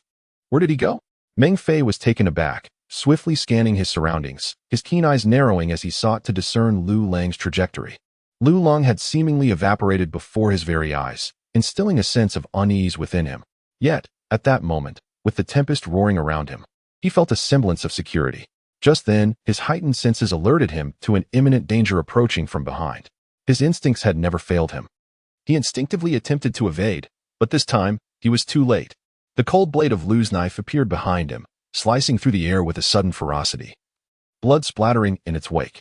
Simultaneously, an immense force surged into his left arm, dislocating and fracturing it with brutal intensity. At that moment, a jolt of lightning coursed through the blade, penetrating his body and causing him to tremble uncontrollably. Ack! Meng Fei uttered a chilling scream. Overwhelmed by excruciating pain and the numbing agony that enveloped him, he could no longer govern his own movements, akin to a kite severed from its string, plummeting uncontrollably from the heavens. Fortunately, his teacher swiftly rushed forward, catching him just in time, sparing him from any further injury. Lulang stood in the arena, having retracted his martial spirit and soul rings, gazing down at Meng Fei with an air of superiority. Now, your eyes appear much more pleasing. Meng Fei's complexion was as pale as a blank sheet of paper. He looked towards Lulang, his eyes filled with trepidation. Waves of pain coursed through his body. Yet he gritted his teeth, uttering not a single word. Lulang felt a sense of ennui. Meng Fei, despite his ability to soar, was hardly impressive. To put it plainly, it was his disdain for Meng Fei's lofty demeanor, that air of superiority, as if he held dominion over all, that irked him. Otherwise, he would not have gone to such lengths to bring him down. I declare Lulang the victor, the judge proclaimed, his face a mask of astonishment. As if he had encountered a specter, his voice trembling uncontrollably as he announced Lulang's triumph. Having vanquished Meng Fei, Lulang pressed on with his rankings. However, at this level, the pool of opponents dwindled significantly, and not everyone had the luxury of time, resulting in prolonged waiting periods for matches. Furthermore, Lulang's remarkable record of 58 consecutive victories had caused some challengers to momentarily retreat into the shadows. Consequently, It was not until the evening that he finally encountered an opponent. Defeating this adversary, Luolong achieved an impressive 59 consecutive wins, securing the 18th rank. While this rank may seem inconsequential and his record modest, especially considering that the top contender, Jin Zhengyang, also boasted a series of victories. The remarkable nature of Luolong's achievements at his tender age was nothing short of extraordinary, having shattered the record set by the Seoul Master Academy since its inception. Never before had such a feat been accomplished, and it was unlikely that it would be replicated. That evening, upon returning to his dormitory and just finishing a shower, he intended to check if Mimi C had returned. At that moment, however, a commotion erupted outside his room. Upon opening the door, he found Hulaina standing at the threshold. "What has transpired?" Luolong inquired, puzzled. "Teacher Mimi C has been injured," Hulaina summarized briefly. "Discovered by the guards not far from the academy entrance, reportedly battered and unconscious." Without delay, she hastened towards the infirmary. Luolong was taken aback, for indeed, an unfortunate event had transpired. He hurriedly followed Hulaina. Moments later, the two arrived at the infirmary, which was already crowded with people, completely blocking the entrance.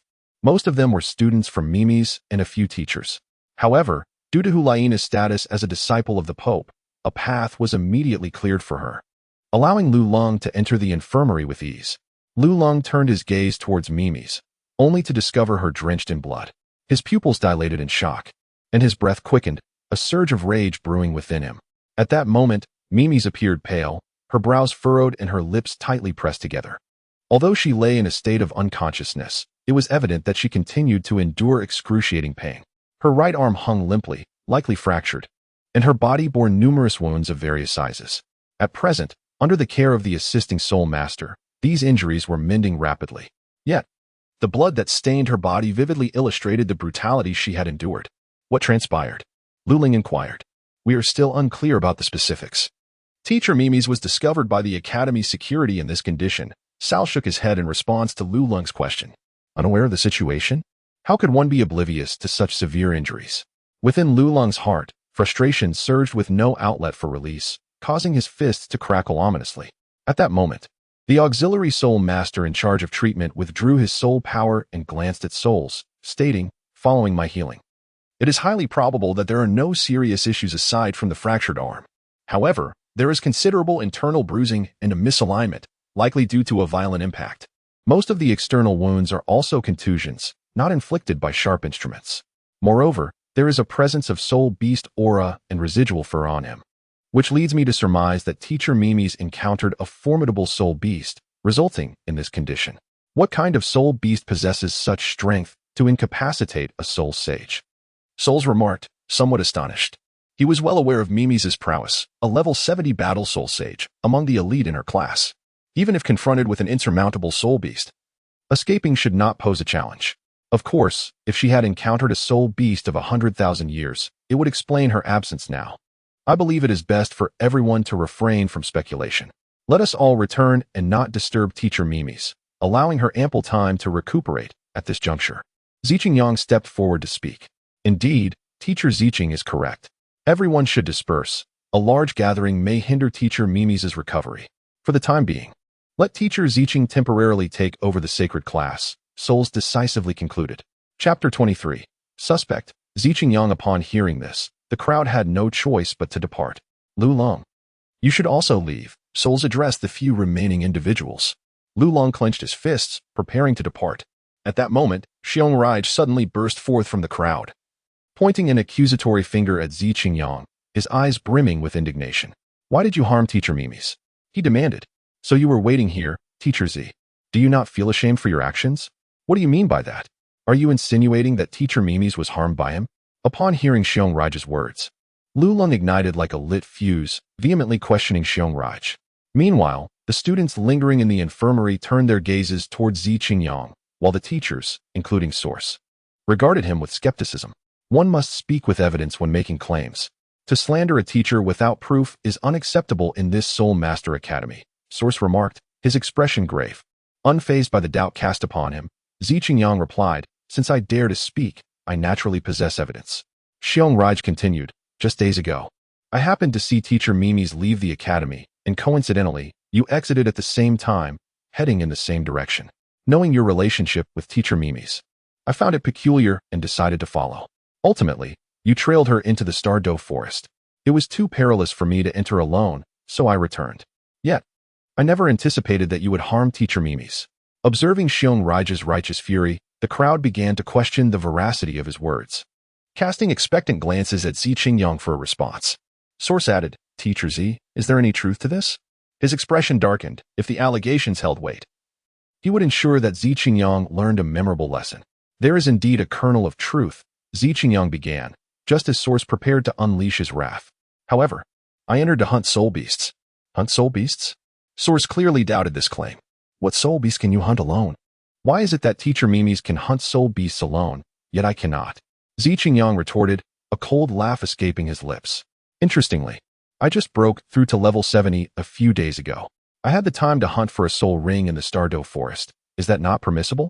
At this revelation, shock crossed Source's face. You have also reached level 70. Do you not believe me? In an effort to affirm his innocence, Zi Qingyang released his soul rings, and instantly, 7 radiant rings manifested around him. Yellow, yellow, purple, purple, black, black, black. His 7th soul ring was evidently a 10,000-year soul ring. He had indeed reached the rank of soul sage. In an instant, Zi Qingyang's suspicions diminished to near nothingness. With a cold smile, he turned to Xiong Rai and said, considering you were acting out of concern for teacher Mimi's, I shall refrain from holding it against you. I hope that next time you speak, you will think more carefully. Zi Qingyang exhibited remarkable magnanimity towards Xiong Rai, yet Xiong Rai remained ungrateful. Brimming with fury as he retorted, even if you have transcended to soul sage, why do you persist in stealthily following teacher Me? You could act independently without anyone's oversight. Yet you choose to accompany teacher Z. What does this signify if not some sinister intent? You must be the very culprit behind the harm inflicted upon teacher Me. What do you mean by following? Zi Qingyang countered. The Martial Soul Academy is merely an hour's journey from the Douluo forest, and there are only a few routes available. Is it not entirely reasonable for teacher Me and I to traverse the same path? You are clearly indulging in sophistry. Silence. Souls suddenly interjected, his demeanor commanding and authoritative as he addressed Xiong Rai. Teacher Z has already established his innocence. Should you continue to spout nonsense, do not expect me to be courteous. On what grounds do you assert that Teacher Z is the murderer without substantial evidence? He is. He absolutely is. Xiong Rai's eyes brimmed with rage. His teeth clenched in fury. Leave. Zi Qingyang observed the scene with a calm expression, inwardly amused. He relished the sight of Xiong Rai, aware of the truth yet powerless to alter the course of events. Meanwhile, Xiong Rai, witnessing Zi Qingyang's smug demeanor, became even more convinced of his suspicions. It's you. Zi Qingyang. I curse your ancestors. Suddenly, a resounding and jarring slap echoed through the air. The crowd gasped, turning to discover a golden-haired man had appeared before Xiong Rai. It was he who had just struck Xiong Rai across the face. Xiong Rai, taken aback, could hardly believe that someone dared to slap him. However, upon recognizing his assailant, his fury ignited. Jin Jingyang, how dare you strike me? You are nothing but a loyal dog for Zi Qingyang. Truly, a master deserves a servant that reflects his character. Yet, as anticipated, Jin Jingyang's expression remained impassive as he delivered another resounding slap. Lu Ling's pupils constricted. He had not perceived how Jin Jingyang had made his move. Roar. Xiong Rai, consumed by uncontainable rage, could no longer endure. His soul power surged as he unleashed a punch, seeking destruction. Stop. Yet, at that moment, a formidable aura erupted within the infirmary, abruptly halting Xiong Rai's actions. Xiong Rai, you are to leave this instant. Source commanded with a thunderous voice. Director. He is the culprit. I am 100% certain. I command you to exit. Source reiterated in a deep, authoritative tone, revealing an undeniable aura of supremacy.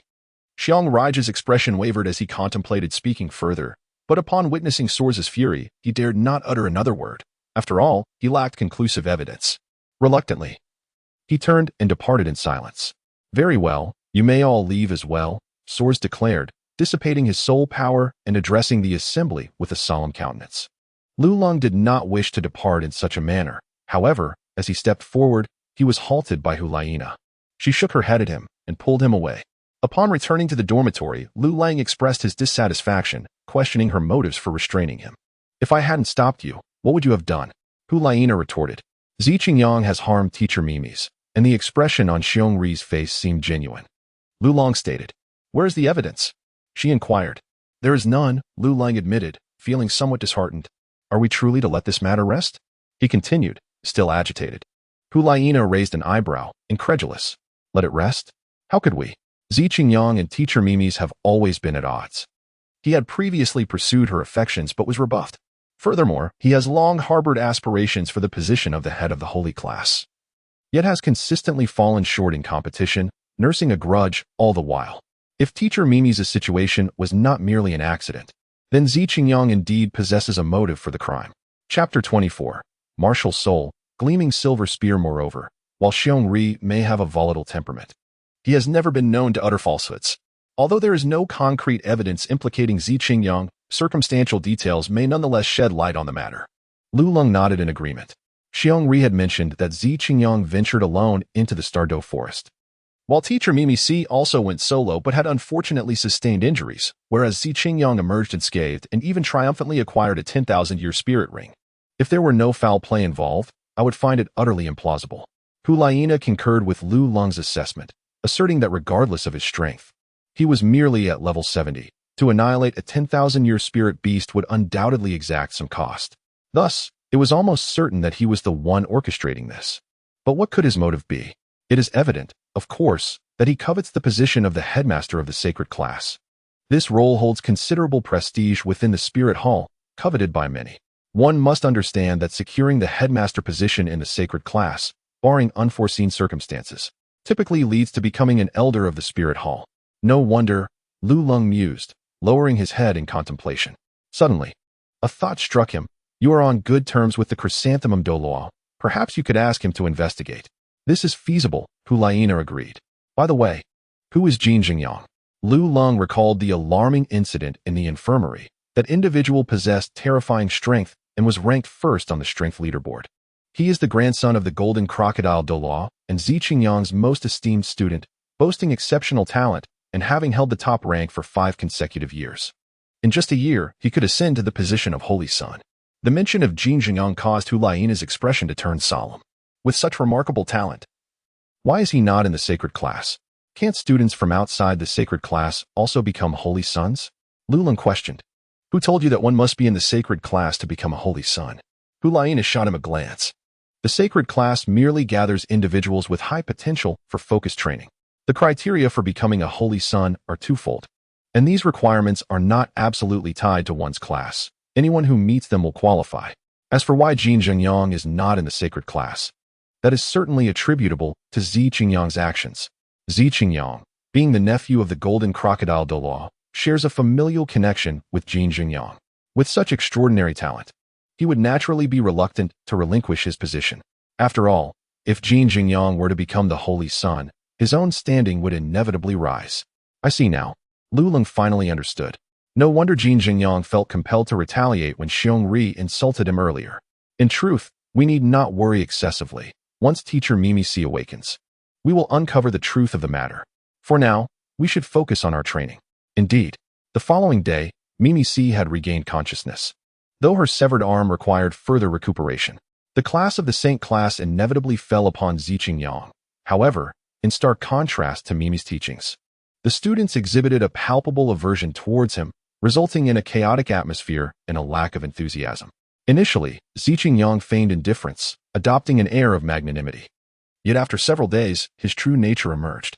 His desire for control was overwhelming, as he sought to dominate every aspect. Yet, the proud students of the Saint class were not easily subdued. The more he pressed, the more resistance he encountered, culminating in a boycott of classes. At this critical juncture, Mimi's returned to the classroom. She had nearly fully recovered, though her arm required further recuperation. She emphasized the importance of learning while urging respect for teacher Ziqing, reminding them that he too was invested in their cultivation. Her words were well received, swiftly restoring order to the class. Ironically, this only deepened Zi Qingyang's envy. After another fortnight, Mimi's had completely recuperated and returned to her teaching duties. During this period, Lu Leng had ascended the Academy's power rankings, achieving an impressive 64 consecutive victories. Securing the 6th position, a mere 2 additional wins would propel him to the pinnacle of the rankings.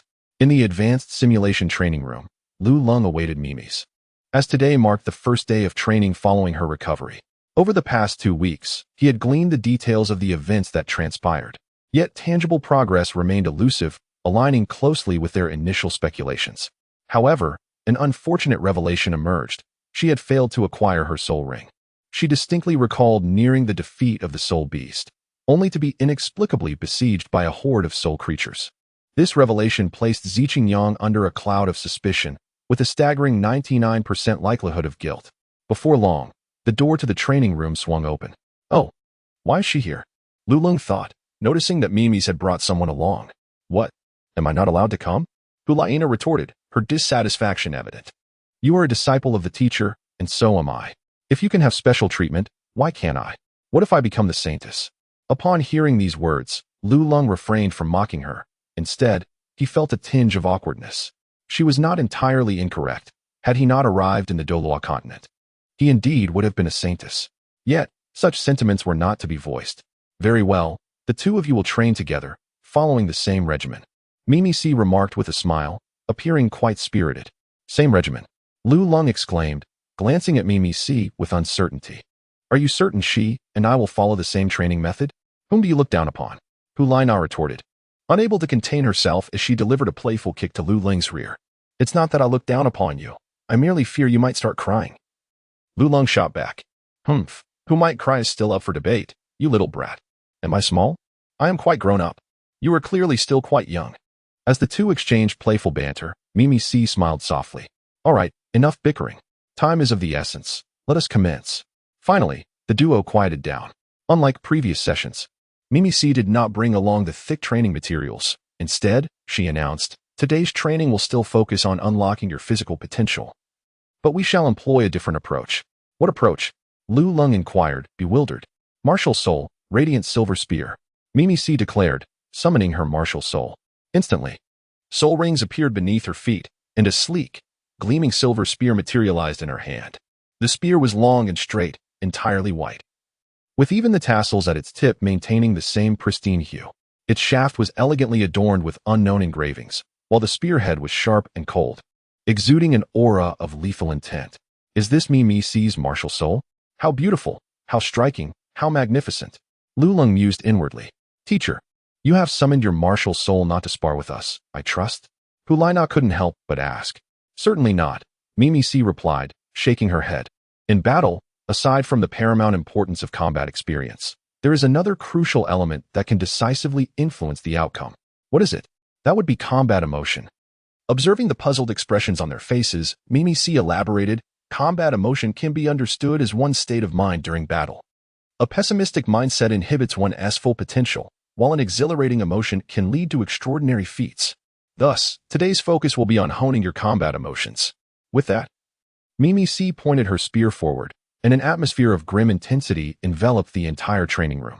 Surrounded by this atmosphere, Lulong and Hulaina suddenly felt an inexplicable surge within, akin to the fervor of a battlefield, where a sense of valor and an indomitable spirit emerged spontaneously.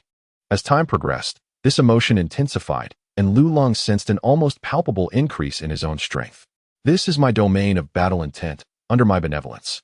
It can elevate your fighting spirit and enable you to unleash your utmost potential, introduced Mimi C. A domain. Upon hearing this, Lulong was taken aback. He was aware of the concept of domains, as Tang San possessed several. However, until now, he had neither witnessed nor experienced one. It was only through this direct experience that he realized the profound potency of a domain. He vaguely recalled that in the Douluo Continent, individuals endowed with a domain were exceedingly rare, and those who possessed such a gift were invariably geniuses. Yet, he never anticipated that the instructor Mimi C at the Martial Soul Academy would actually possess a domain of battle intent. Lulong was taken aback. And Hulaina was not much better off. It was her first experience of the realm, a formidable power that instantly ignited her yearning. She suddenly turned her gaze towards Lulong, her mind involuntarily recalling the events of the previous day. Last night, upon returning to the spirit hall, she sought out Bibi Dong, requesting permission to train alongside Lulong. Bibi Dong, though surprised by her request, ultimately acquiesced. In that moment, Hulaina felt immense gratitude for her decision made the night before. Had she not made that request, she would likely not be experiencing the realm today, and the gap between her and Lulong would only widen. From now on, wherever Lulong goes, I shall follow, resolutely, and unwaveringly. Hulaina made a fervent decision in her heart. This very resolution would, years later, fill her with relentless pride and nostalgia. Now, you shall experience the benevolence of my realm. Soon, you will encounter the malevolence of it. With that, Mimi C abruptly shifted her aura, and the valiant emotions Lu Long had just been feeling transformed into a wave of helpless desolation, as if he had been abandoned on the battlefield, encircled by solitude. Behind him lay a precipice, a dead end with no hope for survival. Hulaina felt the same, her expression mirroring Lu Long's. This battlefield realm possessed a dual effect. In actual combat, unleashing the battlefield aura would diminish the enemy's strength while enhancing one's own, creating an effect that far exceeded mere enhancement. It was indeed better to be friends with Mimi C. The feeling of helplessness was profoundly distressing, Lu Long mused. You have felt my realm's power. Henceforth, I shall intermittently transform it. Your task is to engage in mutual combat within the realm while adjusting your emotions. When you can maintain your fighting spirit amidst my malevolence, you shall have succeeded. Let the battle commence. With that, Mimi C concluded. And Hulaina and Lu Long exchanged a glance before charging towards each other. That night, under a darkened sky with a brisk wind, a man and a woman traversed the academy's path. Despite their considerable height difference, they supported one another, limping along in a rather peculiar manner. These two were none other than Hulaina and Lu Long, who had trained tirelessly throughout the day. Mimi C's combat emotional training, though seemingly trivial, was incredibly grueling. It was not merely a test of physical endurance, but also a severe strain on their mental faculties. The constant shifts in emotion were particularly draining on their spiritual energy. In this state of extreme exhaustion, Mimi showed no inclination to grant them any respite. Instead, she imposed even greater rigor upon them. In her own words, combat in the real world does not allow for moments of rest before engaging in battle. Thus, the two could only persevere through their trials. The consequence of such relentless exertion was that both found themselves utterly drained, teetering on the brink of collapse. Were it not for their formidable willpower, it is likely that Lu Long would have succumbed to slumber on the ground. Hey, I must say, you are quite heavy, Lu Long uttered weakly. At this moment, he stood shorter than Hulaina, who had her hand resting on his shoulder, naturally leaning into him. This arrangement effectively meant that she was fully relying on him for support. Rather than assisting each other, it seemed as though Lu Long was the one bearing her weight. Furthermore, due to their height disparity, her chest was positioned directly in front of Lu Lang, creating an undeniably intimate atmosphere. And he could even catch a whiff of the delicate fragrance emanating from her. Yet, at this moment, Lu Ling's mind was far removed from such thoughts. He longed only to return to the dormitory and indulge in a restful sleep. Hulaina mumbled in response, likely oblivious to what Lu Long had just said. Lu Long, feeling helpless, could only hope that the journey would be brief. At last, the two returned to their dormitory. Hey, where's your key? Your sister. Lu Long was rendered speechless. The girl had completely lost her senses.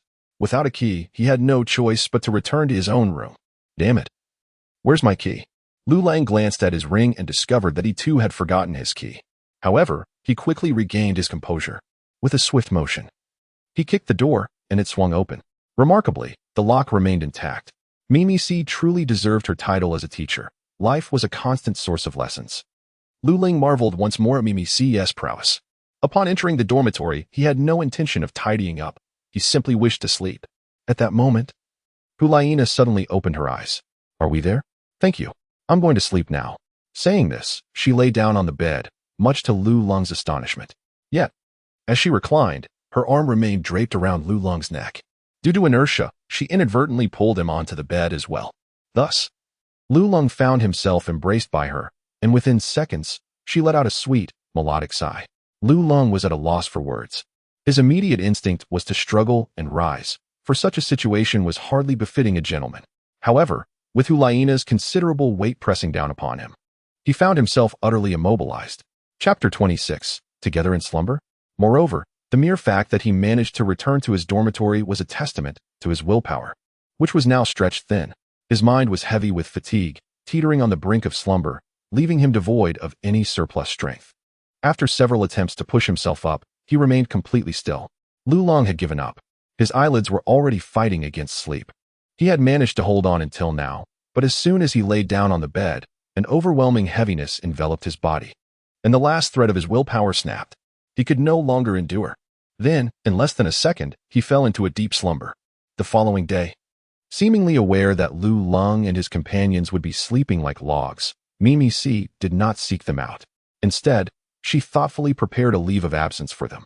As the sun rose high in the sky, inside dormitory 023, Hulaina finally awoke, yet she was reluctant to open her eyes, intending to steal a few more moments of restful slumber, for this sleep had granted her an unparalleled sense of peace. A soft sound escaped her lips as she instinctively tightened her embrace around the object in her arms, her long legs wrapping around it. This was her habit. She could not sleep without something to hold. However, after a couple of seconds, Hulaina sensed something was amiss. The object she was holding was plump, soft on the outside but firm within, and it seemed to move. With a hint of suspicion, she opened her eyes to find a dark mass before her. She reached out to touch it and realized it was hair. It must belong to her teddy bear, she thought. No problem, back to sleep. Wait, hair, black? I distinctly remember my teddy bear being pink. What is this? Hulaina opened her eyes again, shifting her body slightly backward. And then she discerned the face of the person lying before her. Her eyes widened in shock, her beautiful gaze filled with disbelief. It was Lu Lung. How did he end up in my bed? We actually slept together? Her mind raced with a whirlwind of thoughts. Yet she refrained from screaming like one might in a television drama, for such portrayals were exaggerated and misleading. After a brief 3 seconds of contemplation, she recalled the events of the previous night and glanced down at her own attire, relieved to find that she had not changed clothes. She then surveyed her surroundings and realized she was not in her own room. This revelation clarified much. However, understanding the truth did not allow her to remain in this situation. With Lu Lung still asleep, it was fortunate, but should he awaken, how would she ever face him again? Thus, she gently pushed Lu Lung away from her embrace, slowly releasing the legs that were entwined with his. Her movements delicate and cautious, fearful of awakening him. Yet, at that precise moment, Lu Lung stirred awake. He opened his eyes, and instantly, they found themselves locked in a gaze, wide-eyed and startled. The atmosphere grew palpably still. A second later, Lu Lung's eyes fluttered shut again, and he began to snore softly. Observing this, Hulaina quickly rose, adjusted her attire, and exited the room. Fortunately, the corridor was devoid of any passers-by, allowing Hulaina to breathe a sigh of relief as she hurried back to her dormitory. Casting a glance back at room 023, a smile crept upon her lips. Her acting skills were truly lacking. Meanwhile, within the confines of the room, Lu Lung reopened his eyes, pondering whether she had detected his performance. The following day passed in silence. On the third day, during training, they encountered one another, exchanging pleasantries while feigning ignorance of the prior events. In light of their progress, Mimi's arranged for them to engage in half a day's worth of combat emotional training before moving on to the next phase of their plan. This development alleviated the tension for both, as they were anxious to avoid a repetition of the previous night's occurrences. Thus, amidst this fulfilling yet intense training regimen, the semester swiftly drew to a close, with Lu Lung successfully advancing to the 25th level of strength. Lu Lung and Hulaina bid farewell to Mimi C and returned to the Spirit Hall. However, Bibi Dong had calculated the holiday duration precisely and dispatched Douluo to inform them that during the break, they must continue training with Mimi C and were forbidden from returning to the Spirit Hall unless one of them achieved the top rank in the Academy's strength leaderboard. Bibi Dong issued this command, evidently aware of the affairs at the Spirit Academy. Clearly, she would not permit the position of the Holy Sun to fall into the hands of others, thus ensuring that Lu Lung and Hulaina would not squander a moment of their training opportunity. Upon hearing this news, Lu Lung recalled Ziqing Yang and his esteemed disciple, Jin Jingyang. Clenching his fists tightly, he resolved, without needing to be admonished by Bibi Dong, that he would not allow them to succeed. This determination stemmed not only from his feelings for Mimi's, but equally for Bibi Dong, and most importantly, for himself. A mere transmigrator who could not even become a holy son was of no worth in this endeavor. Mimi's, how much time do we have left? Lu Lung inquired. Including this holiday, we have less than 9 months remaining. For Lu Lang, 9 months felt rather pressing. Jin Jingyang, though still under 20, had already achieved a formidable level of 48. Given Lu Lung's current strength, he could easily contend with those around level 40. But facing someone of level 48 left him uncertain of his success. The only path to victory lay in breaking through to level 30. Achieving level 30 not only granted an additional soul skill, but also marked a significant qualitative enhancement in power. Yet, he was currently only at level 25. To elevate 5 levels in 9 months presented a considerable challenge. Furthermore, during these 9 months, his adversaries would not be idly waiting. While it was unlikely for someone at level 48 to reach level 50, one could never be too sure. Lu Long wore a worried expression, mirroring that of Hulaina. She had now reached the 32nd level, which was quite an impressive feat, achieved under the rigorous training of Mimi C. Unlike Lu Long, who exhibited extraordinary prowess, Hulaina needed to surpass Jin Jingyang. To have any chance of challenging him, her soul power must attain at least the 40th level. Teacher Mimi C. Is it possible for me to break through to the 30th level within 9 months? Lu Ling inquired. With your talent? Continuous training for 9 months should enable you to elevate 4 levels, reaching the 29th level. However, as one progresses, the ascent becomes increasingly arduous. At times, even a single level can be exceedingly challenging. 9 months is a brief span, and breaking through to the 30th level seems highly unlikely, almost devoid of hope. Mimi C shook her head. Despite Lu Lung's remarkable talent, the constraints of time were insurmountable. Is there truly no way? Lu Lung pressed. No, there is absolutely a way. Lu Lung's mind was awash with memories, and soon he recalled an object of immense significance. This item, highlighted in the original text, held the power to influence the course of events for millennia to come. Should he acquire it, Lu Lung could undoubtedly ascend to the 30th level in a remarkably short span, without any adverse effects.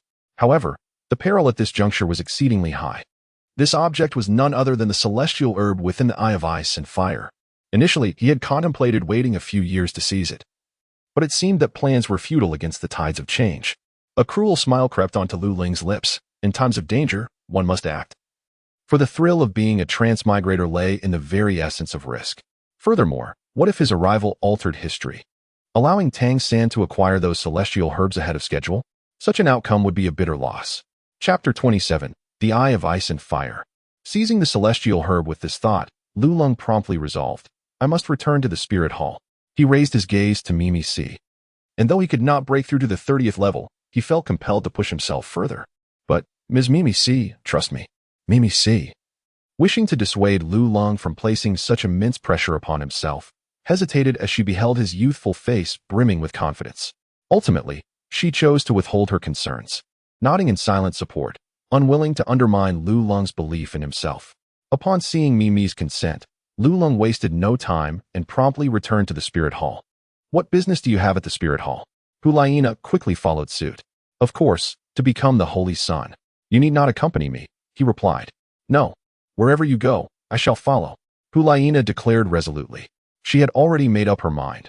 Wherever Lu Lung went, she would be by his side. She understood that being close to him would undoubtedly present countless opportunities and facilitate her rapid growth and strength. Really, it's unnecessary. Lu Lung impatiently rejected her, wondering when he had become a magnet for clingy people. But I insist. Damn it, you're the one who is being clingy.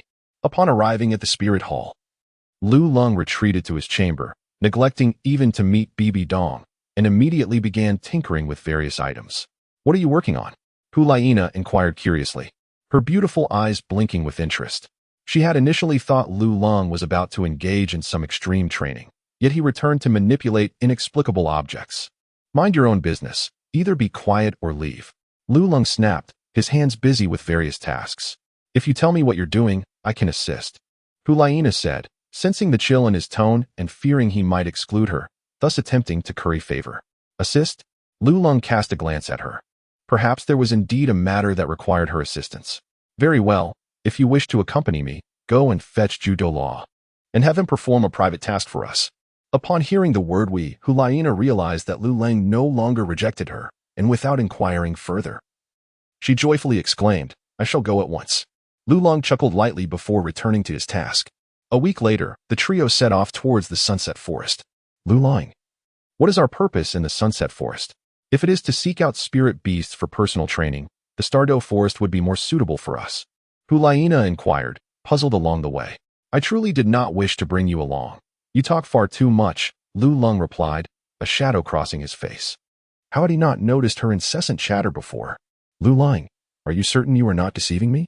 Douluo, standing nearby, could not contain his curiosity. His eyes alight with intrigue at the mention of Lu Lung's words. Yu Guan, you have posed this question to me no less than hundreds of times. I have also reiterated countless times that you should not call me Yuguan. Zhu Douluo's expression turned frigid. The title of Douluo could only be uttered by His Holiness the Pope. No one else had that privilege. Yet, if what this young man claimed were true, he could temporarily endure his presence for the sake of the Qirong Tongtianju. It was unexpected, after so many years of contention with the old ghost, to discover how deeply he had concealed his secrets. Hidden treasures, including celestial herbs, lay beneath the surface. But how did Lu Lung acquire such knowledge? Alas, the old ghost was on a mission. Otherwise, to ensure absolute certainty, he would have summoned him as well. With two titled Douluos in action, success would be guaranteed. They could not only steal, but also seize outright. Lu Lung and his companions, a trio, harbored a modicum of apprehension within their hearts. Initially, he had sought the assistance of Bibi Dong, for who among them would prefer to gamble with their lives when aid could be so readily obtained?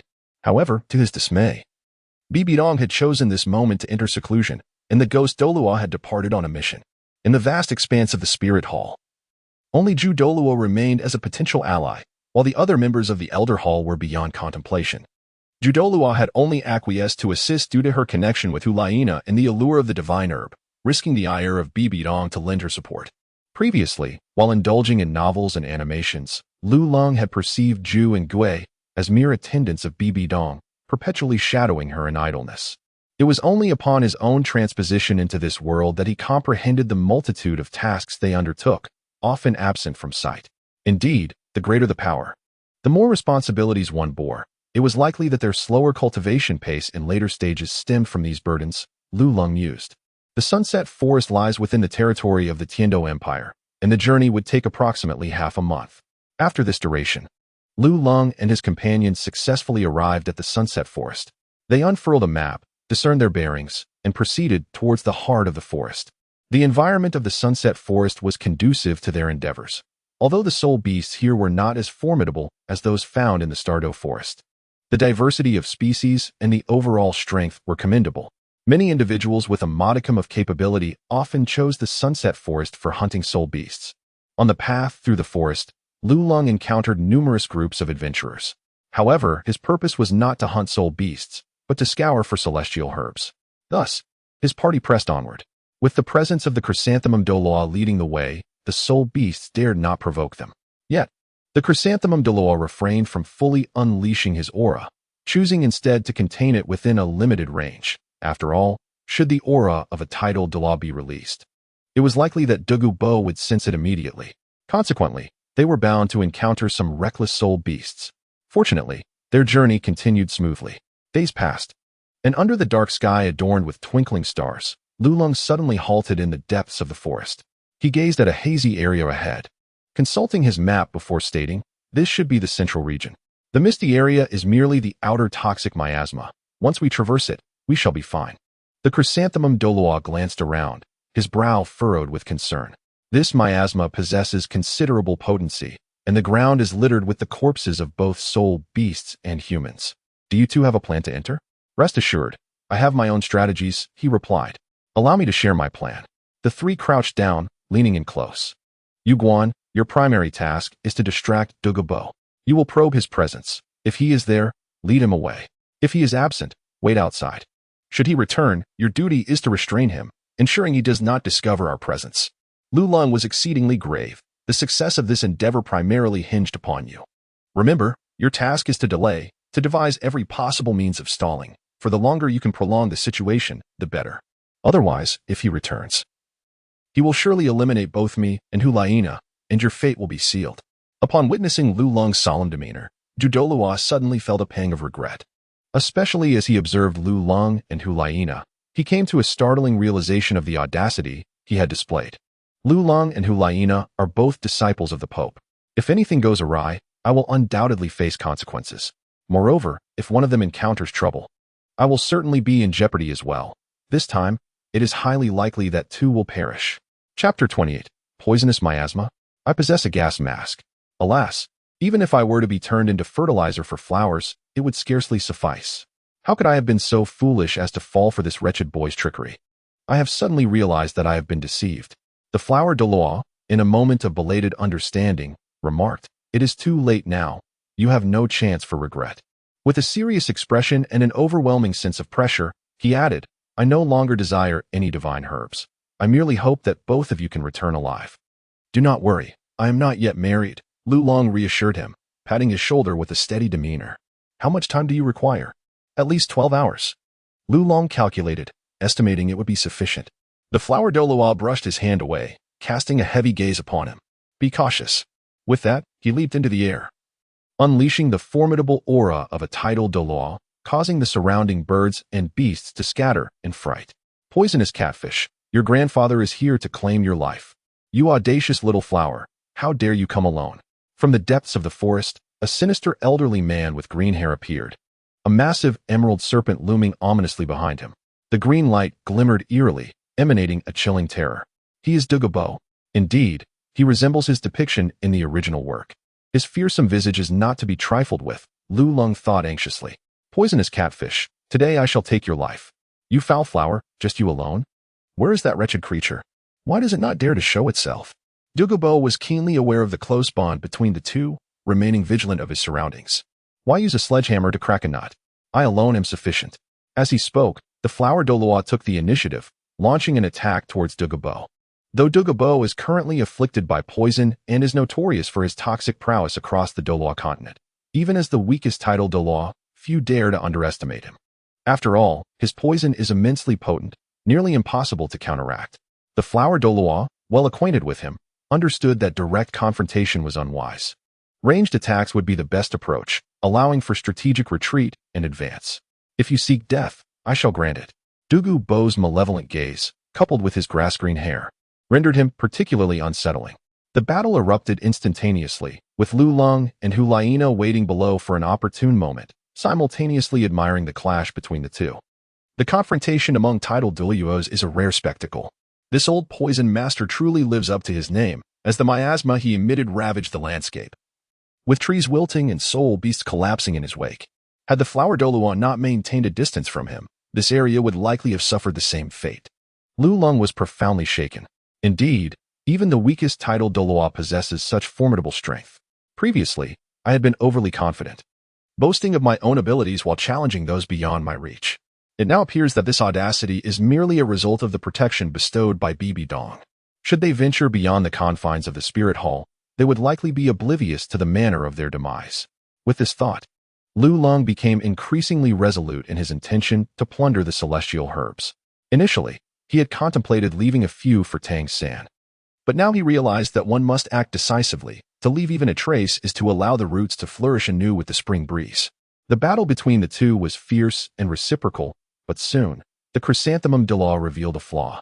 Douluo seized the opportunity and swiftly pursued, and before long, the two vanished from Lulong's sight. Let us proceed and seize the moment, Lulong declared. Are you not concerned he might return? Hulaina inquired. What is there to fear? Your doubt in Yueguan's prowess is unwarranted, Lulong retorted with a disdainful glance. In truth, he harbored no anxiety, for Douluo would never suspect that this was a ruse to draw him away. Furthermore, even if he did, it would not concern him, as he believed the ice and fire yin-yang to be exceedingly perilous. Even he would not dare to venture recklessly, let alone anyone else. Additionally, the surrounding area was shrouded in a toxic miasma, which not just anyone could traverse. Thus, he felt no trepidation regarding an ambush on his lair and resolutely pursued the chrysanthemum Douluo. Hulaina, feeling scorned by his derision, huffed in displeasure and headed toward the miasma. Are you seeking death?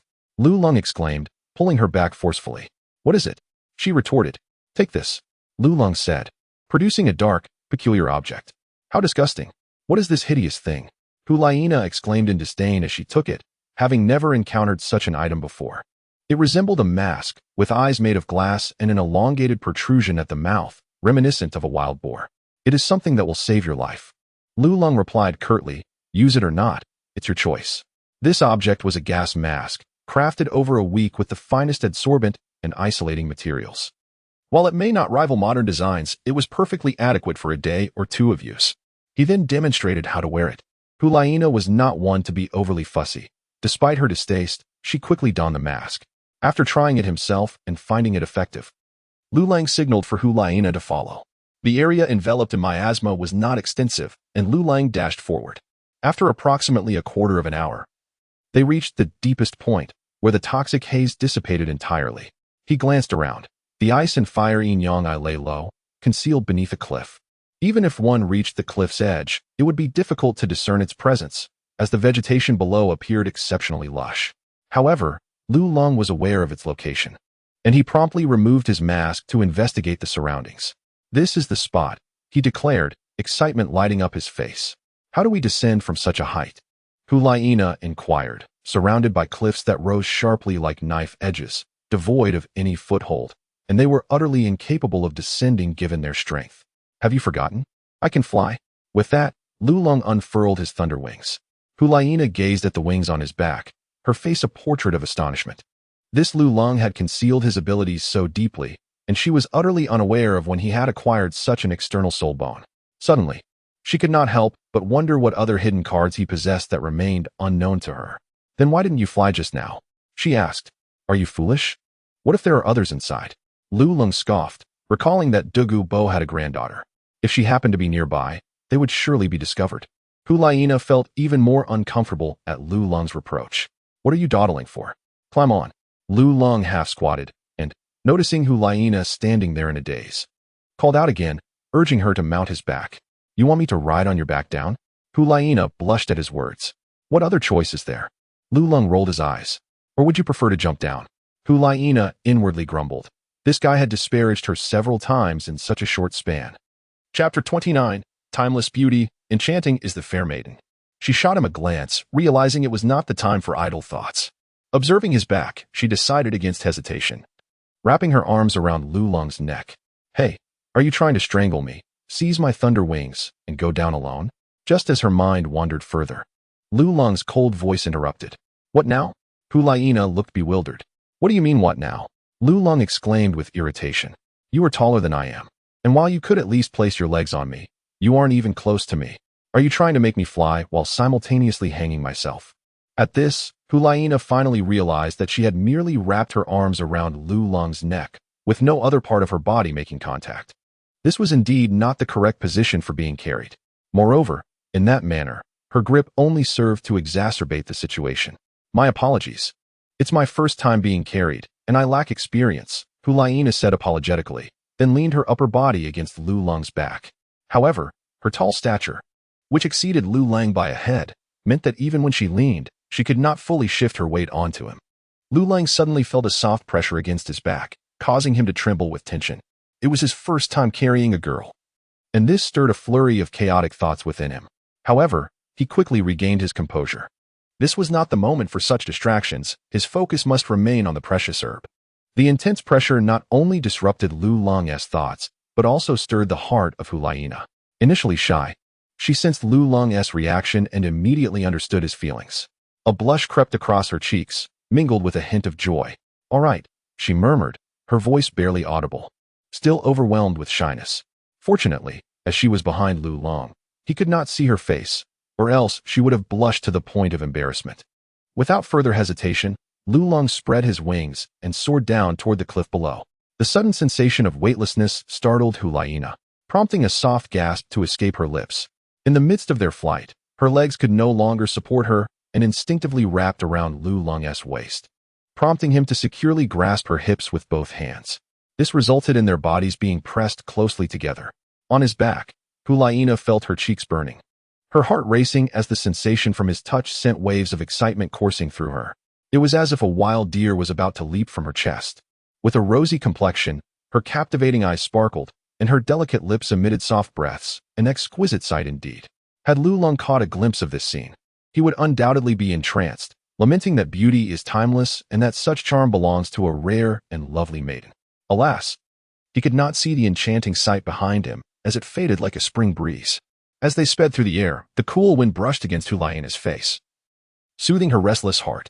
She gazed at Lu Long's profile, finding it remarkably resolute, and memories of past moments flooded her mind, causing her to momentarily lose herself in thought.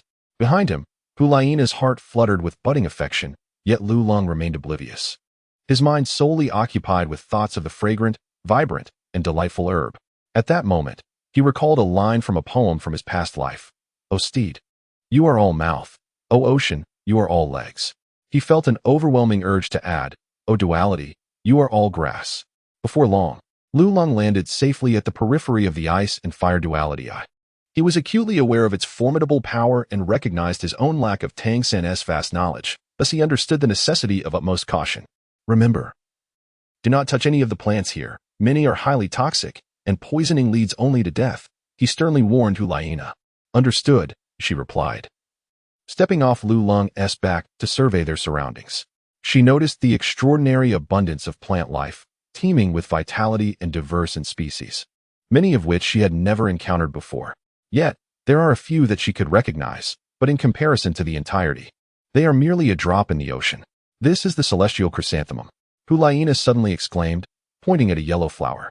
She may not be familiar with other celestial herbs, but she certainly recognized the celestial chrysanthemum, as it is the very essence of the spirit of the chrysanthemum Douluo. Upon hearing her words, Lulong followed her and indeed spotted a golden-yellow chrysanthemum. However, instead of displaying joy, a look of astonishment crossed Lulong's face. For a sudden question arose in his mind. Why had the extraordinary celestial chrysanthemum persisted despite the prolonged conflict between Douluo and Douluo? While he might not recognize other celestial herbs, surely he could identify this one. It seemed he had once again encountered a dimensional setback. Yet, this was not the time for such contemplations. Lulong had two objectives for his visit. First, to collect all the celestial herbs he recognized, and second, to seize Tang San's opportunity and forge an invulnerable body against water and fire. After a moment of reflection, Lulong resolved to prioritize the collection of the celestial herbs. For the refinement process would require considerable time, and it would be troublesome if Douluo returned. He promptly retrieved several boxes and tools, comprising iron, gold, copper, silver, wood, and jade. Subsequently, he gestured for Hulaina to keep watch while he commenced his task. The area was replete with an abundance of flora, including not only celestial-grade spiritual herbs but also many rare spiritual plants. Although their rank did not match that of the celestial grade, they still held significant value in the market. Nevertheless, Lulong's time was limited, preventing him from taking all that he desired. He could only gather those celestial herbs that lingered in his memory. In no time, Lulong had packed them into his ring, and his gaze then fell upon the eye of ice and fire. Next, I shall issue a challenge. Remember, no matter what occurs, do not approach this spring, and certainly do not touch it. Just ensure that you remain undetected. Lulong once again cautioned Hulaina. Understood, she replied. With that, Lulong advanced towards the eye of ice and fire, immediately spotting the octagonal xianbing grass and the fiery apricot blossom nestled at the center of the two springs. Lulong is not an avaricious individual, otherwise, he would not have relinquished the remaining celestial herbs. Yet, he possesses an insatiable greed, for he has yet to seize the greatest opportunity within the eye of ice and fire. Summoning the blade Douluo, a fleeting glimmer of madness flashed in Lulong's eyes. Having arrived at this juncture, he had no option but to press forward. This endeavor, if unsuccessful, would lead to his demise. Without further hesitation, Lulong approached the edge of the octagonal ice grass, his full strength unleashed. The thunder wings on his back shimmered with electric light, while Douluo in his hand surged with tumultuous thunderclouds, emanating an overwhelming and formidable aura. Chapter 30. Seizing Opportunity. Forging the body of ice and fire from a distance, Hulaina observed, feeling the potency radiating from him, her beautiful eyes trembling in awe. Is this truly the extent of his power? Before she could fully contemplate, Lulong's blade flashed with brilliance, and with a sudden unfurling of his thunder wings, he swiftly retreated in the blink of an eye. Simultaneously, where the blade had passed, the octagonal ice grass fell with a resounding thud to the ground. In an instant, a chill enveloped the air, akin to snow blown from an air conditioner, as a layer of frost swiftly crystallized around them. Lulong cast his gaze upon his Douluo, from which an icy aura emanated, seeking to invade his body. However, Douluo suddenly trembled, and a surge of thunderous light erupted forth. Accompanied by entwining bolts of lightning, it swiftly dispelled the chilling presence. It seems that divine-grade martial souls possess a distinct superiority. Lulong's heart stirred, and he promptly made his way to the other side, to the position of the scorching sun spring. This time, he sheathed the slaughtering blade. The fire apricot blossom differed from the octagonal ice grass, while the octagonal ice grass required a tool of gold and iron. The fire apricot blossom necessitated the use of jade. Lulong did not possess the Xianyu hand, yet he was endowed with a wealth of modern knowledge. His fingers grazed the surface of the ring, and in an instant, a 10-meter-long jade blade emerged. Indeed, it measured 10 meters. This was a masterpiece of my meticulous preparation. And I cannot help but wonder if Tang San will be left aghast. Lulong chuckled inwardly at the thought. As for this jade blade, while it is referred to as such, it is more akin to a jade staff, merely sharpened at the tip. This unique creation of Lulong features a slender front and a thicker back, designed to resist breaking. Of course, enveloped in soul power, it would not shatter. But this design serves as a precaution. Furthermore, to provide thermal insulation, Lulong had enveloped it in a thick layer of asbestos. After retrieving the jade blade, Lulong wasted no time. With a swift motion of his hand, he effortlessly severed the fiery apricot blossom, then quickly flicked it upward. At the precise moment the jade blade made contact with the fiery apricot blossom, Lulong released his grip. This required impeccable timing. As it was a task of considerable difficulty, one had to ensure the angle and force were just right, while also being acutely aware of the timing. If executed too quickly, the positioning of the celestial herb would be askew. If too slowly, he risked sustaining burns. After the flick, he watched as the fiery apricot blossom landed steadily beside the octagonal ice grass. Lulong was immediately filled with joy. Tang San, you never anticipated that the fiery and beautiful Xiaojiao Shuqing, which burned your hands to a crisp, would be obtained by me through such means. Humph. Had it not been for that fellow Morris Ward's untimely demise, I would have demonstrated the art of plucking flowers with my bare hands directly for you. Luling's heart swelled with pride. As the two celestial herbs converged, the previously intense and contrasting auras of heat and cold vanished without a trace. Upon witnessing the scene, Lulong felt a surge of joy and promptly approached, unhesitatingly placing the herbs into his mouth and swallowing them greedily. The celestial herbs melted instantly upon contact, flowing smoothly down his throat, filling him with an exquisite sweetness. However, mere seconds after ingestion, his body underwent a sudden transformation. Two potent energies, one scorching and the other frigid, erupted within him, causing his form to shimmer in hues of blue and red, rendering him an exceedingly bizarre sight. Luling! Hulaina exclaimed in alarm. At that moment, Lulong was unable to respond, as his mental focus was entirely consumed by the turmoil within. He then leapt violently into the confluence of the Yang Spring and the Yin Spring, and with a series of bubbling sounds, he fell eerily silent. Lulong! Hulaina rushed forward to investigate, instinctively reaching out her hand, but recalling Luling's previous warnings, she quickly withdrew. Observing the stillness in the waters, she reluctantly suppressed her anxiety and sought refuge in a nearby hiding spot. Meanwhile, beneath the surface, Luling's face contorted in agony, his muscles were taut, and his veins bulged, clearly enduring excruciating pain. Damn it, wasn't Tang San supposed to have fainted? Why am I still conscious? If he could have shouted, he would have unleashed a torrent of curses. The torment was unbearable, a pain he had never before experienced, one that defied description. It felt as though his skin was being flayed while simultaneously subjected to the alternating extremes of fire and ice, a relentless cycle of suffering. Logically, such an overwhelming pain should have rendered Lulang unconscious long ago, yet he found himself stubbornly awake. Lulong was perplexed, wondering if it was because he had seized Tang San's fortune that the heavens chose to torment him. Unbeknownst to him, it was the extraordinary influence of his divine martial spirit at play, which not only tempered his physical form, but also fortified his mental prowess. Now, his mental acuity was remarkably potent, allowing him to remain conscious and not succumb to oblivion. One could say he had unwittingly suffered a hidden setback. Meanwhile, Zhu Douluo and Douluo Bo engaged in a fierce exchange. However, Douluo Bo grew increasingly bewildered. Zhu Douluo's attacks seemed to lack focus. In previous encounters, Zhu Douluo had held a slight advantage, yet today, he found himself in constant retreat. Battles between titled Douluos typically demanded absolute concentration, and Douluo Bo could instantly perceive Zhu Douluo's unusual demeanor. How peculiar indeed. At that moment, Zhu Douluo was mentally calculating the passage of time. Lulong had tasked him with stalling for at least 12 hours, and yet only a third of that time had elapsed. However, Douluo Bo had evidently sensed something amiss.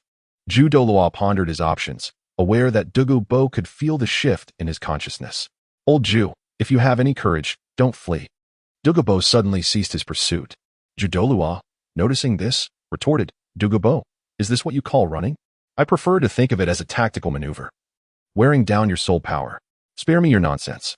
Are you depleting my soul power while neglecting your own? Douluo Bo erupted with anger, then abruptly shifted his thoughts. Weren't you quite formidable before? What has rendered you so feeble today? Have you been drained by a woman, or are you attempting to lure me away? As he pronounced the last 4 words, Douluo bellowed with fervor. Douluo's heart quivered, and his pupils constricted sharply. He had been discovered. No, that was not correct. He was merely guessing. Luring a tiger away from its mountain? Ha! Douluo, the premise of luring a tiger relies on the existence of a tiger. While you are merely a mudloach, what is there to lure? Douluo fell into contemplation upon hearing this. Could it not be a ploy? Why then was Douluo acting so strangely today? Douluo was perplexed, yet the thought of venturing into a place even he dared not approach brought him some comfort. Seeing this, Douluo released a sigh of relief. That was close. He almost revealed his hand. Seizing the moment, he declared, "Old man, since you were so intent on your demise, today I shall grant you your wish. 9th soul skill, Ju Hua Can, a field of wounds, petals fall as hearts break. Lu Long, for your sake, I shall risk my life." Chapter 31. Hulaina versus Douluo. Douluo, upon witnessing the chrysanthemum Douluo unleashing his 9th spirit skill, could not help but narrow his eyes in alarm. By heavens, he is indeed serious. Does he truly intend to take my life? The 9th spirit skill, phosphorescent divine light. Douluo cast aside all hesitation and, in this perilous moment, roared as he unleashed his own 9th spirit skill. "You vile flower, if you seek my life, then I shall fight you with all I have." As time elapsed, Hulaina gazed at the tranquil spring water, her heart hanging in suspense. "Lu Long, you must be safe," she fervently prayed within her heart. Suddenly, a melodious voice broke the stillness. "Grandfather, are you here?" Hulaina turned to follow the voice. Spotting a young woman with violet hair and green eyes, possessing delicate features and a graceful figure. Though she could not rival Hulaina's beauty, she exuded a distinct charm. "What is happening? Someone has been here." Douluo noticed the signs of disturbed vegetation and immediately grew vigilant, her spirit rings illuminating, 2 yellow spirit rings. Hulaina observed from the shadows, unwilling to reveal herself, as Lu Long had yet to emerge. She preferred to remain hidden for as long as possible. However, at that moment, bubbles surfaced in the spring, the faint sound instantly capturing Douluo's attention. "Who is there? Come out at once." Hulaina furrowed her brow. Douluo was already approaching the spring. Alarmed, Hulaina thought, if she discovers Lu Long inside, it would surely ruin everything. With that realization, she stepped forth. "Who are you?" Douluo questioned, her guard raised as she beheld the woman before her, who was even more beautiful than herself. "Do not concern yourself with my identity. Since I have revealed myself, you are destined to remain here." Hulaina spoke coldly, a trace of murderous intent crossing her visage. "You intend to kill me?" Douluo gasped, taken aback. "What audacity! To come to my territory, steal from me, and yet wish to take my life? You would not have died, but alas, your presence here is your undoing." As she spoke, 3 spirit rings illuminated around Hulaina. In the current situation, for Lu Long's safety, she had no choice but to eliminate Douluo. Should she allow her to escape and seek out Douluo, it would spell doom for them all. A soul master. Douluo was taken aback. This individual, seemingly of her own stature, was indeed a level 30 soul master. "Perish," Hulaina declared, striking without hesitation. She unleashed her full power, the form of a demonic fox materializing, its supple tails trailing behind her as she darted left and right, charging toward Douluo. "It is you who shall die."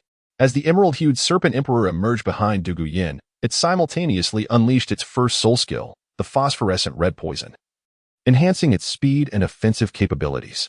The 2 combatants instantly engaged in a fierce melee. One wielded the spirit of a fox, while the other commanded the spirit of a snake. One was a soul sovereign, the other a great soul master, yet both were control-type soul masters.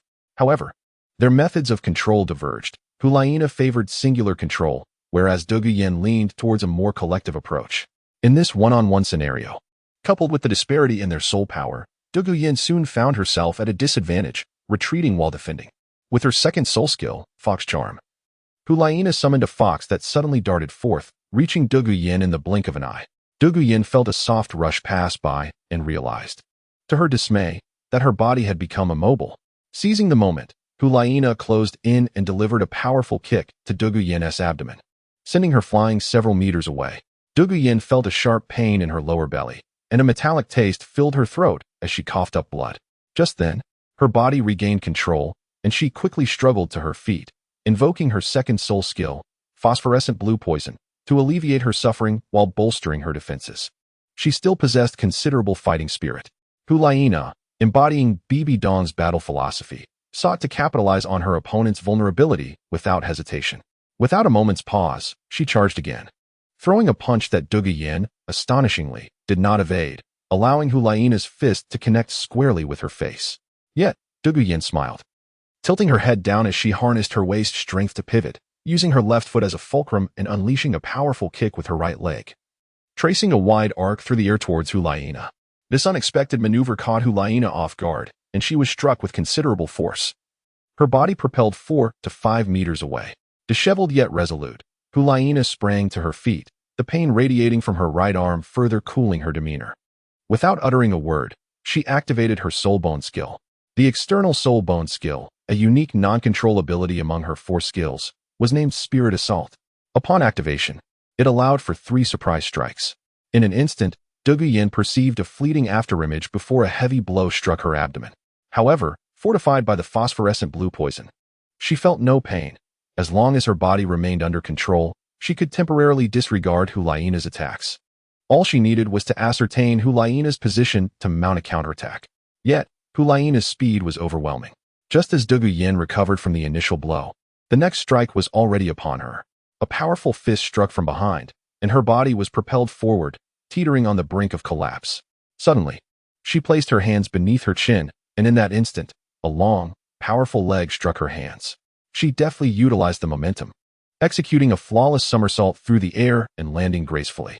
Hulaina appeared before her, casting a surprised glance. She had not anticipated that, under such dire circumstances, her opponent could evade her lethal strike.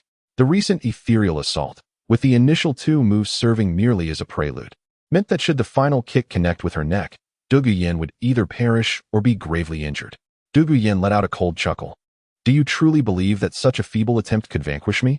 At the moment she was struck by the first blow, she had discreetly activated her primary spirit ability, phosphorescent red poison.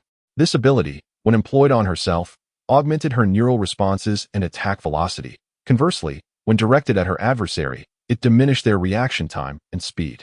Thus, through this exchange, Douluo discerned Hulaina's lethal maneuver. You may temporarily disregard the pain, but the injuries you have sustained remain substantial. Once the effects of your spirit ability wane, it will be your moment of demise. Hulaina's countenance remained impassive. Eliminating Douluo was merely a matter of time. Realizing her vulnerability had been exposed, Douluo felt a flicker of anxiety. She understood that her death was inevitable unless she could endure until her grandfather arrived. Otherwise, she was certain she would not survive the day.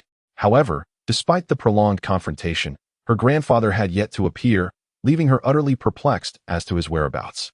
Therefore, at this critical juncture, she knew she must take measures to save herself. With this thought in mind, she immediately began to retreat. If she could reach the poisonous barrier, she would be beyond her opponent's grasp. Chapter 32. Did I say I would steal your granddaughter? Furthermore, within her own domain, the efficacy of her spirit abilities would be significantly amplified. Thinking of escape, Hulaina would not allow her that opportunity. With a swift movement, she pursued. Meanwhile, in the distance, Douluo suddenly felt a pang of unease. A jolt of alarm coursed through him, a sensation born of their blood connection. This is bad. Yener is in danger. Douluo ceased his previous engagement, turning to leave, but how could the chrysanthemum Douluo allow such an escape? With time slipping away, the end was drawing near. Get lost, you vile flower. I have no time to play. Douluo roared, unleashing a venomous strike before creating distance between them. He then hurried back to his stronghold. Now, it was the turn of the chrysanthemum Douluo to pursue him. You wish to flee? Not a chance. Today we shall determine life and death. The chrysanthemum Douluo laughed heartily. Yet, Douluo's rage surged, his eyes glowing red. Old flower, I should have anticipated your ploy to draw me away. Your 9th spirit ability was not utilized to its full potential, and you lacked the desperation of a life-or-death struggle. I recognize that you intended to exhaust my spirit power to buy time for your allies. Douluo, you are indeed correct. If I had fully unleashed my 9th spirit ability, we would both be gravely injured, which serves no purpose for me, as I do not require your demise. However, at this juncture, what does it matter if you have surmised my intentions? To be frank, I have ample time now, and even if you return post-haste, it will be futile.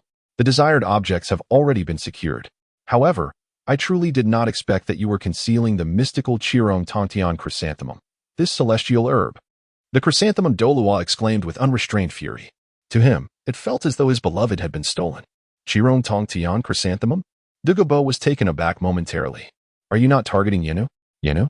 The chrysanthemum Douluo was momentarily bewildered. Lu Long had only mentioned the theft of the celestial herb, never the abduction of his granddaughter. Observing the expression on the chrysanthemum Douluo's face, Douluo felt a chill run through him.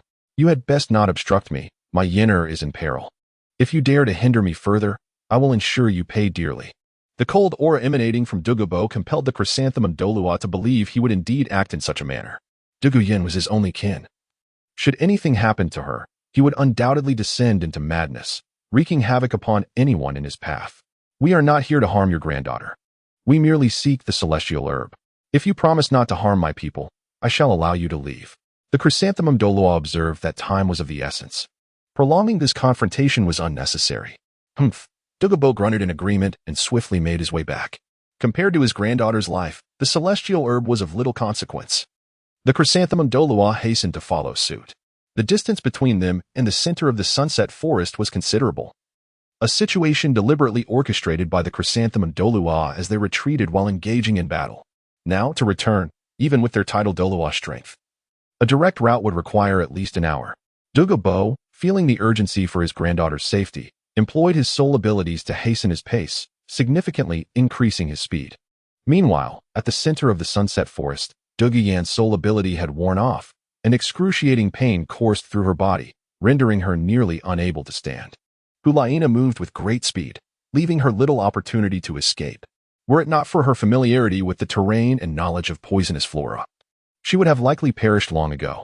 Is there still a need to struggle in such a dire situation? Hulaina slowly closed in, her soul power severely depleted. Glancing at the time, she realized she had been entangled with Dugu Yin for nearly an hour. Dugu Yin had evaded capture like a serpent, weaving chaotically through the terrain, sustaining several injuries and being scratched by poisonous plants. Fortunately, these toxins were not potent, merely numbing her nerves and slowing her movements. However, this made her pursuit much more cautious. A single wound from a lethal toxin would seal her fate here. Thankfully, the agreed-upon time was drawing near. At this moment, Douluo should have returned. Quite the adept escape artist, but now, let us see how you evade. A glint of murderous intent flashed in Hulaina's eyes as she prepared to strike. Just then, a deep and wrathful voice resonated, accompanied by an overwhelming aura infused with lethal intent that surged behind Hulaina. Cease this at once. Upon turning, she was astonished to find Douluo had returned. Seeing the grievous state of his granddaughter only fueled his fury, his eyes ablaze with wrath as he declared, I shall kill you. His speed surged abruptly, creating a considerable distance between him and the chrysanthemum Douluo in an instant. Behind him, a serpentine creature of emerald phosphorescence gaped its enormous jaws, as if intending to devour Hulaina whole. Douluo, you audacious fool. The chrysanthemum Douluo reacted immediately, yet he was already trailing closely behind Douluo. With Douluo striking first and propelled by a surge of fury, his speed doubled compared to usual. Although the chrysanthemum Douluo pursued without delay, he was still too late. Douluo, she is a disciple of the Pope. If you kill her, you shall meet your own demise. He shouted from behind, hoping against hope that Douluo would refrain from delivering a fatal blow. Dare to harm my granddaughter? Even if the Pope intervenes, I shall exact vengeance. Douluo was impervious to the threats, his mind consumed entirely by the sight of Dugu Yan's injuries, which stripped away his reason. As Hulaina saw Douluo charging towards her, she found herself paralyzed beneath the overwhelming pressure of his formidable presence. A chilling aura enveloped her from behind, shrouding her in the shadow of death, which morphed into a profound despair in her heart. Her gaze involuntarily flickered toward the spring. Am I to perish? A sudden wave of melancholy washed over Hulaina, not due to the peril of this moment, but rather because her future still stretched ahead, filled with dreams of being together with him. You old fool, you seek death. At that perilous moment, a figure erupted from the spring with astonishing speed, catching even Douluo off guard. Yet Hulaina sensed it, her heart stirred, and a radiant joy illuminated her face. Draw the blade and strike. Lu Long unsheathed his blade with fierce determination, his body adorned with two radiant soul rings, one purple and one black. Thunder roiled in his grasp, while electric wings crackled with purple lightning at his back. An overwhelming force continued to converge upon the blade, accompanied by a deafening roar that echoed through the air. As he struck towards Douluo simultaneously, The second soul skill, Swallow's Return, was activated, enhancing his speed to an unparalleled level, transcending the speed of sound. As if he had teleported, appearing before Douluo in the blink of an eye. The blade was wielded with ferocity. This strike represented Lu Lang's most formidable attack. Bolstered by his incredible velocity and the divine lightning attribute of his martial soul, surpassing even 1,000 jun of power. Chapter 33. A blade to repel the Douluo. A sense of danger enveloped the air. Utilizing his sixth sense, although Douluo could not see his opponent, he instinctively retracted his attack, thrusting his palm towards the source of the imminent threat. At that moment, Lu Lang's taunt, "Old fool, you court death," reached his ears. Bang! The collision produced a tremendous force, as Lu Lang's full-powered strike met Douluo's hasty defense, resulting in mutual backlash for both combatants. Douluo's body, propelled forward with great momentum, was abruptly halted, forcing him to stagger back a step. Meanwhile, Lu Lang was violently thrown back, plummeting towards the ground. A mere great soul master has managed to impede me. This youth, his soul rings are one purple and one black. Douluo's countenance paled, shock coursing through him more violently than when he witnessed his granddaughter's injury. He gazed at his palm, where a burn mark had formed, charred and blistered, unmistakably seared by lightning. Such a young individual possesses such a terrifying combination of soul rings.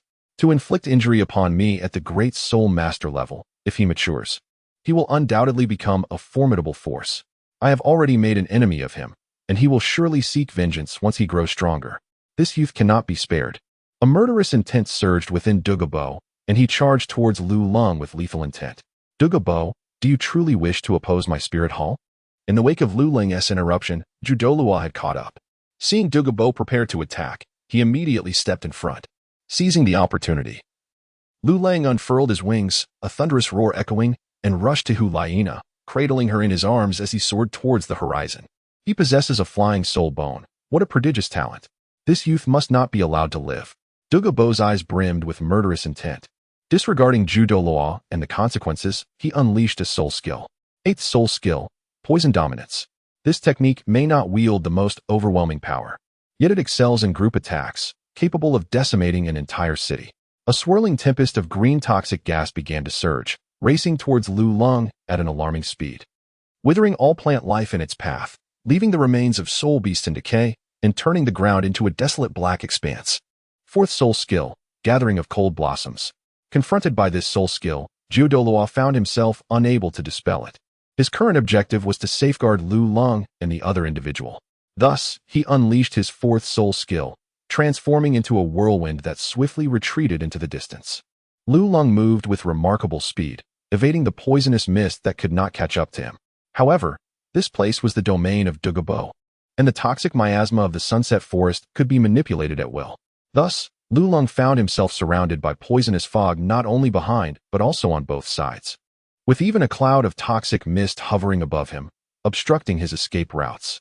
Leave me behind. With me here, you cannot maintain your speed, Hulayina said with a hint of sorrow in her gaze as she looked at Lu Lang, cradled in his arms. She could perceive that while Lu Lang appeared calm on the surface, he was inwardly anxious. What foolishness are you speaking? Lu Lang habitually scolded her. With me here, you will not perish. For the first time, Hulayina did not feel repulsed by his reprimand. Instead, she experienced a touch of sweetness. She fell silent. Yet her heart had already made a resolute decision. Lu Lang accelerated incessantly, yearning to burst forth from the breach.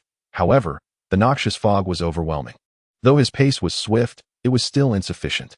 Suddenly, just as Lu Lang was on the verge of being engulfed by the toxic mist, a figure emerged before him. A shadowy specter, gliding through the haze. It was the ghost Douluo.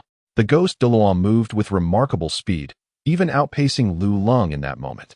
Yet he too was unable to match the encroaching velocity of the poisonous fog. Lu Lang cast a glance at the opening of the toxic mist, his expression tightening as a decision crystallized within him. He donned his gas mask with determination. Hulayina obediently followed suit. Although the mask could not entirely filter out the venomous fog conjured by Douluo, it still offered some measure of protection. After all, the mist was not solely composed of Douluo's soul power. Ghost Douluo, prepare yourself, Lu Lang commanded. What do you intend to do? Hulayina exclaimed in alarm. What do you think? Lu Lang replied with a mischievous smile. With a swift motion aided by his wings, He executed a series of flips while simultaneously employing the yin-wei flash technique, reaching the zenith of his speed, and then forcefully hurled Hulaina towards Ghost Douluo. Of course, it's like throwing a shot put. Lulong laughed heartily, but to Hulaina's ears, it was a source of profound anguish. She was forcibly ejected from the gap in the poisonous mist, only for the mist to close in completely, like a maw that swallowed Lulong whole. No. Hulaina cried out in despair, tears streaming uncontrollably down her face. Hurry! The Ghost Douluo caught Hulaina and turned to flee. Dong Gubo, known as the world's foremost poison master, commanded a toxicity that even the titled Douluo had to avoid at all costs. No, I won't leave. Hulaina shouted, heartbroken. Her voice filled with such sorrow that it sent a shiver through the Ghost Douluo. Yet, she was powerless to resist and was forcefully taken away. In the distance, upon witnessing Lulong consumed by the poisonous mist, Dong Gubo ceased controlling his soul technique and hurried to Dong Guyan's side, urging her to leave swiftly. After a day of battle and the exertion of soul techniques, his soul power was depleted, and he needed to escape quickly. Otherwise, once the mist dissipated and the Zhu Gui teamed up, he too would meet his end here. He was confident in his poison. As long as Lulong was engulfed, survival was impossible, especially since he was merely a great soul master. Once the poisonous mist was released from Dong Gubo's control, it began to dissipate rapidly. The Ghost Douluo and Zhu Douluo stood on the edge of the mist, advancing step by step. As soon as the mist receded, they would rescue Lulong without delay. Hulaina followed closely behind them. The Zhu Douluo, uneasy about her presence, tried to dissuade her from waiting on the sidelines, but ultimately relented and allowed her to accompany them. The poisonous mist arrived swiftly and departed just as quickly, and soon the three discovered Luling's body. Luling, Hulaina shouted, rushing forward. Luling, are you all right? She cried, sobbing as she pushed against him. Nana, be careful of the poison, the Zhu Douluo warned, rushing to stop her. Yet, as he approached, he was astonished to find Lulong's skin unscathed, showing no signs of decay. Furthermore, although his lips were pale, they did not indicate poisoning. How peculiar. He is completely unharmed? The Ghost Douluo stepped forward to investigate and quickly concluded that Lulong had merely fainted due to exhaustion of soul power. All other vital signs remained stable. He had not been poisoned. The two exchanged bewildered glances, unable to comprehend why, under such a terrifying poisonous mist, Lulong was entirely unscathed. Chapter 34. The Promise of Moonlight. However, Hulaina was unconcerned with the details. As long as Lulong was safe, nothing else mattered. All right, let us return to the spirit hall. Since Luling is fine, everyone's spirits have lifted. By the way, Ghost Douluo, what brings you here? Hulaina inquired. Isn't it obvious? I saw the letter left by old Zhu. Otherwise, why would I have come? The Ghost Douluo shot a glare at the Zhu Douluo, his voice cold. Old Zhu, you've truly lost your senses. How could you bring them to seek the poison Douluo without understanding the dangers involved? Am I not deceived by this young lad, Lulang? Zhu Douluo has long since regretted his decision. He cast a glance at Lulang, relieved that the young man was unharmed. How is it possible for someone of your stature to be so easily swayed by a child? Gui Douluo scoffed, continuing. Once the Pope emerges from seclusion, you shall face the consequences. Zhu Douluo shook his head with a wry smile, once again glancing at Lulang. Alas, as long as this boy acquires the wondrous Qirong Tongtian Zhu, what does it matter if I endure a little reprimand? A day later, Lulong awoke in his chamber. You are awake, Hulaina exclaimed, rushing to his side upon noticing his consciousness had returned. What are you doing in my room? Lulong queried, feeling rejuvenated. Having only exhausted his soul power and not succumbed to any poison after a restful slumber. Am I not allowed to be in your room? Hulaina retorted, visibly displeased. Lulong felt the same way. Having saved her, it was only fitting that she took care of him in return. Noticing her slightly drowsy eyes, he inquired. You aren't planning to watch over me indefinitely, are you? Huh, you flatter me. I merely estimated that you would awaken around this time. So I came to check on you. Hulaina turned her face away, unwilling to let Lulang gaze into her eyes. Subsequently, she produced some food, arranging it neatly. Hurry and eat. It's what was left in the kitchen. Had I delayed any longer, it would have been fed to the dogs. Lulang couldn't help but smile. Is it truly so difficult to utter a kind word? Those exquisite and steaming dishes, even the martial soul hall, no matter how affluent, would never squander such delicacies on a mere dog, unless I were to be treated as that very dog. Lulong rose and approached the table, where Hulaina promptly handed him a pair of chopsticks. What is this about? Lulong inquired, his expression one of surprise. "I'm giving you chopsticks," Hulaina replied, looking utterly perplexed. What was wrong with him? "I don't have any terminal illness." Lulong sensed that Hulaina was behaving oddly today, showing an unusual eagerness to please. "You," Hulaina exclaimed, her emotions rising and falling in agitation. Had this guy lost his mind after a nap, fixating on her? A dog biting Eldon bin, unable to recognize a good person's heart. With that, she felt no desire to remain there a moment longer and promptly exited the room. Lulong watched her depart, while savoring his meal and retrieving a celestial herb. This exquisite herb was predominantly pink, devoid of leaves, and boasted blossoms of considerable size, with each petal resembling crystal, resplendent and translucent. The flower's core was a delicate lavender hue, akin to clusters of diamonds, emanating a subtle yet enchanting fragrance. This celestial herb was none other than the ethereal fragrance of Chiloa. At that moment, surrounded by the toxins unleashed by Douluo, it was this very ethereal fragrance of Chiloa that had fortuitously rescued his life. While it was not an antidote, it possessed the remarkable ability to counteract poison. Upon its emergence, it formed a protective barrier around him, repelling the toxic miasma and preventing any intrusion. Grateful for its presence, he narrowly escaped a dire fate. The mere thought of that old wretch Douluo sent a chill through Lulong's eyes. This old fiend was even more ruthless than depicted in the original narrative, mercilessly slaying anyone in his path, unable to tolerate the prosperity of others. Had it not been for Tang San's timely intervention, he likely would have met his demise at the hands of that villain long ago. Such a scourge, I shall personally ensure his downfall in the future. As Lulong contemplated, he carefully stored away the celestial herb, for he surmised it might prove useful in the future when confronting Douluo. Shortly after Hulaina departed, Douluo became aware of Lulong's awakening and promptly sought him out. Lulong was well aware of the purpose of his visit. When others had rendered him a service, it was only right that he compensated them for their labor. Before he could utter a word, Lulong retrieved a vibrant yellow flower from his ring, its ethereal energy still swirling around it, pulsating with life despite being plucked. Truly, it was the wondrous celestial chrysanthemum.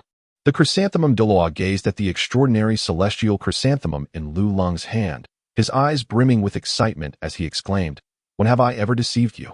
Lulang presented the rare and extraordinary Qi Rong Tong Tian Ju to him, and he cradled it with utmost care, his gaze trembling with a blend of adoration and trepidation, akin to a venerable father holding his newly born child, yearning to caress yet fearful of causing harm. He gazed at the Qi Rong Tong Tian Ju for an extended duration, the light in his eyes shifting through a kaleidoscope of emotions, excitement, fervor, sorrow, tenderness, and eventually, profound anguish. In the end, tears of crystalline brilliance welled in the corners of his eyes, and he found himself overwhelmed with emotion, weeping fervently. Lulang was taken aback. He was well aware of Douluo's profound affection for celestial herbs and his lifelong dedication to their pursuit. However, he never anticipated that upon obtaining his long-desired treasure, Douluo would be moved to tears. Perhaps this was the bittersweet irony of joy. Soon, Douluo regained his composure and gazed at Lulong, speaking with utmost sincerity. "This is what you deserve," Lulong responded, "yet this is a celestial herb, a treasure that is rare and elusive. Furthermore, strictly speaking, I have not truly aided you. In fact, when you found yourself in peril, I was unable to rescue you. The incident occurred suddenly. This is not your fault. Do you possess other celestial herbs?" Douluo suddenly inquired. At this question, Lulong's expression shifted instantly, and he regarded Douluo with a hint of wariness. "Do not misunderstand," Douluo quickly clarified. Aware of Lulong's misinterpretation, "I merely wish to caution you. Celestial herbs are extraordinary entities, possessing formidable powers that can both complement and counteract one another. Overindulgence may lead to unforeseen consequences." Lulong let out a sigh of relief. He had genuinely feared that the chrysanthemum Douluo might erupt with fury, resorting to violence in pursuit of riches. After all, judging by his recent demeanor, the allure of this celestial herb was indeed irresistible. Such a treasure. If I could possess even a single plant in my lifetime, I would have no regrets. How could I possibly be so greedy? The chrysanthemum Douluo continued, though his words seemed not directed solely at Lulong. "A gentleman appreciates wealth, acquiring it through rightful means. My passion for flowers is no different. The chrysanthemum is not merely my martial spirit, it is also my faith." With one last glance at Lulong, the chrysanthemum Douluo added, "Speaking too much would seem overly sentimental. This celestial herb is far too precious. I possess nothing to offer in return.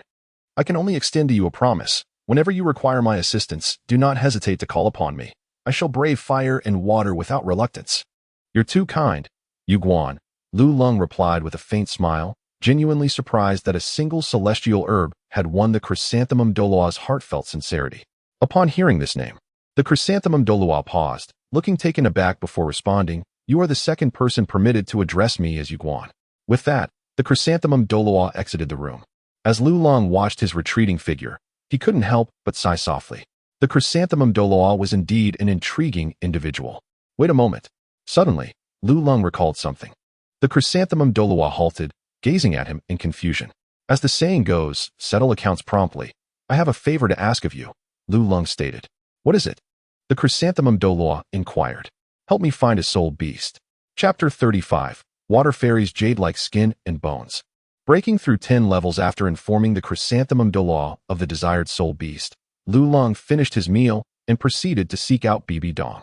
However, she was still in seclusion, and it was uncertain when she might emerge. Lu Lung returned to his chamber, resolved to first consume the celestial herb. Yet, gazing at the array of herbs within the ring, he found himself uncertain as to which one would be most beneficial.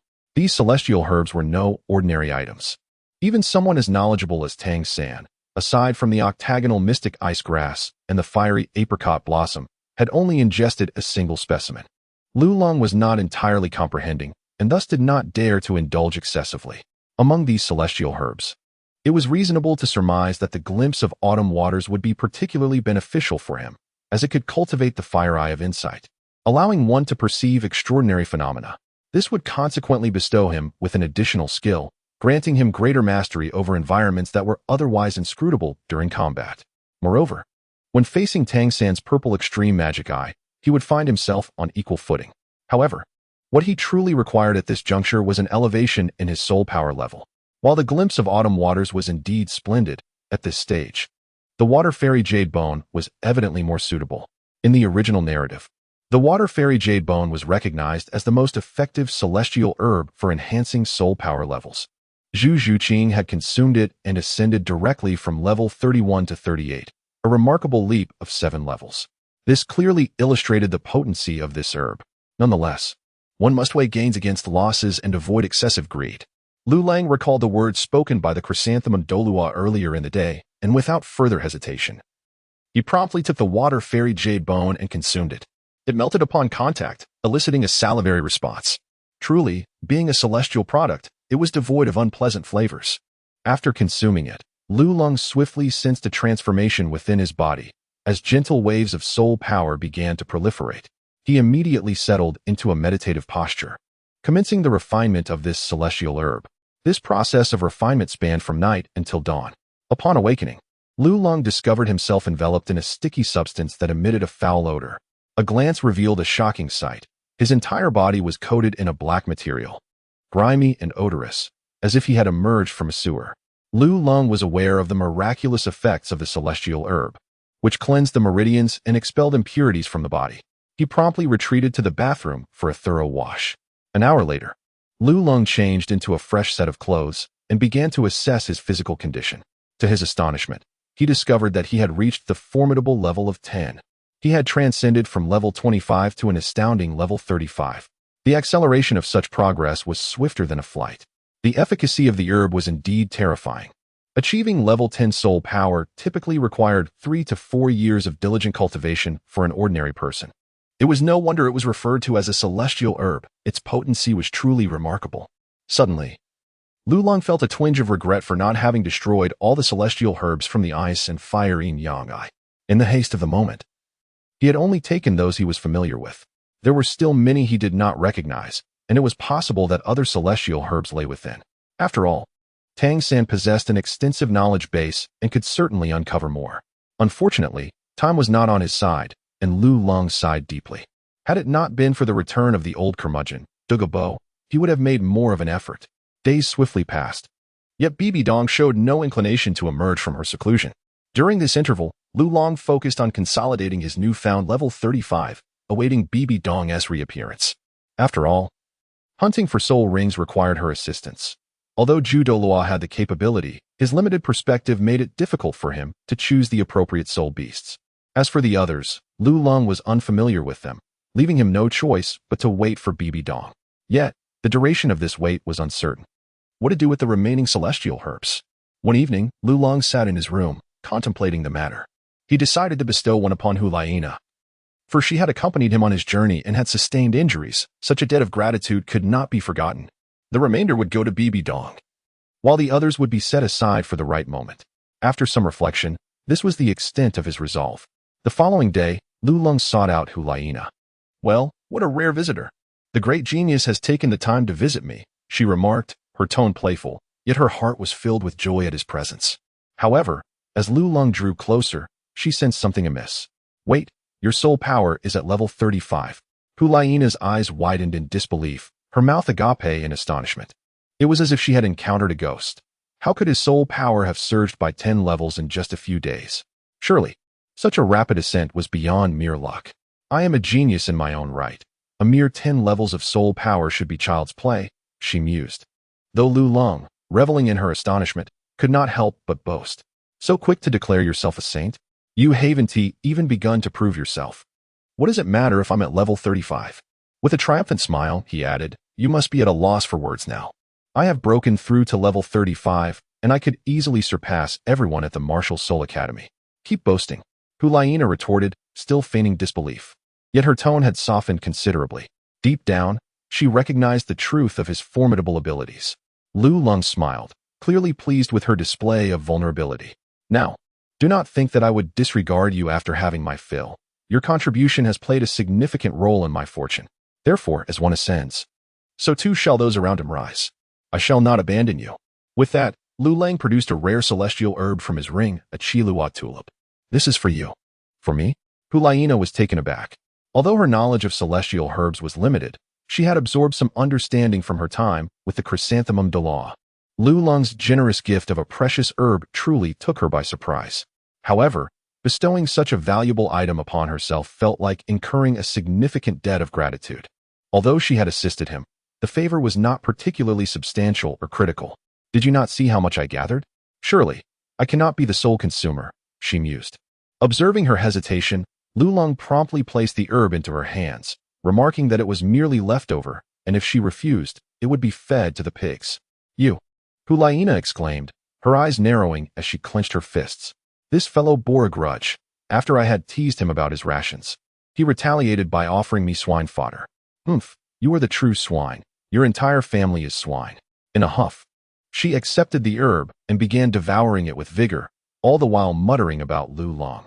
Yet, before her tirade could conclude, her body began to react. Upon witnessing the scene, Lu Long calmly positioned himself to meditate, focusing his thoughts on his martial soul. Hulaina promptly seated herself and began the process of refinement, while Lu Lang stood guard nearby. As another day slipped by, nightfall arrived, and Hulaina successfully completed the refinement of the Douluo tulip. Sensing the changes within her body, she joyfully opened her eyes. "Before you revel in your success, you must wash. You reek," Lu Long remarked, donning a gas mask. Chapter 36. The Mutation of the Martial Soul. The nine-tailed celestial fox Hulaina quickly became aware of the grime upon her, initially feeling a twinge of embarrassment. Yet, upon seeing Lu Lang's exaggerated reaction, her expression turned frosty. "Is it truly that foul? Why the need for a gas mask?" she retorted, to prove her point. She took a deep breath, only to gag in response. 3 hours later, Hulaina emerged clad in a delicate pink loungewear ensemble. 3 hours for a bath. "Were you sculpting mud figures in there?" Lu Long exclaimed, his patience wearing thin. However, he abruptly fell silent, captivated by Hulaina's allure. Her hair remained slightly damp. Her complexion flushed from the warmth of her recent bath, and her exposed feet glimmered with a crystalline sheen.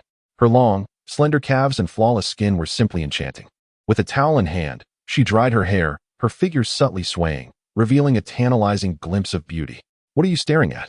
Hulaina chided. Noticing Lu Long's dazed expression, though her heart fluttered with delight. "I was merely observing a pig bathing." Lu Long averted his gaze. "Humph," Hulaina scoffed, a hint of pride swelling within her. Observing Lu Long's flustered demeanor inspired a mischievous thought. She subtly channeled her soul power, a glimmer appearing in her eyes as her charm ability was unwittingly unleashed. Lu Long was unaware, only feeling that Hulaina had suddenly become even more enchanting, her gaze captivating. Hulaina smiled coyly, then hastily retracted her charm. Stubborn as a duck, she inquired, "So, how many levels has your soul power increased?" Lulong, coming back to his senses, felt a flush of embarrassment at his earlier demeanor and quickly changed the subject. "I fell short compared to you, having only increased by 8 levels," Hulaina remarked with a touch of ostentation. "Indeed, just a slight difference, but it's still commendable, after all. There can only be one genius," Lulong boasted in return. "Has your martial soul undergone any changes?"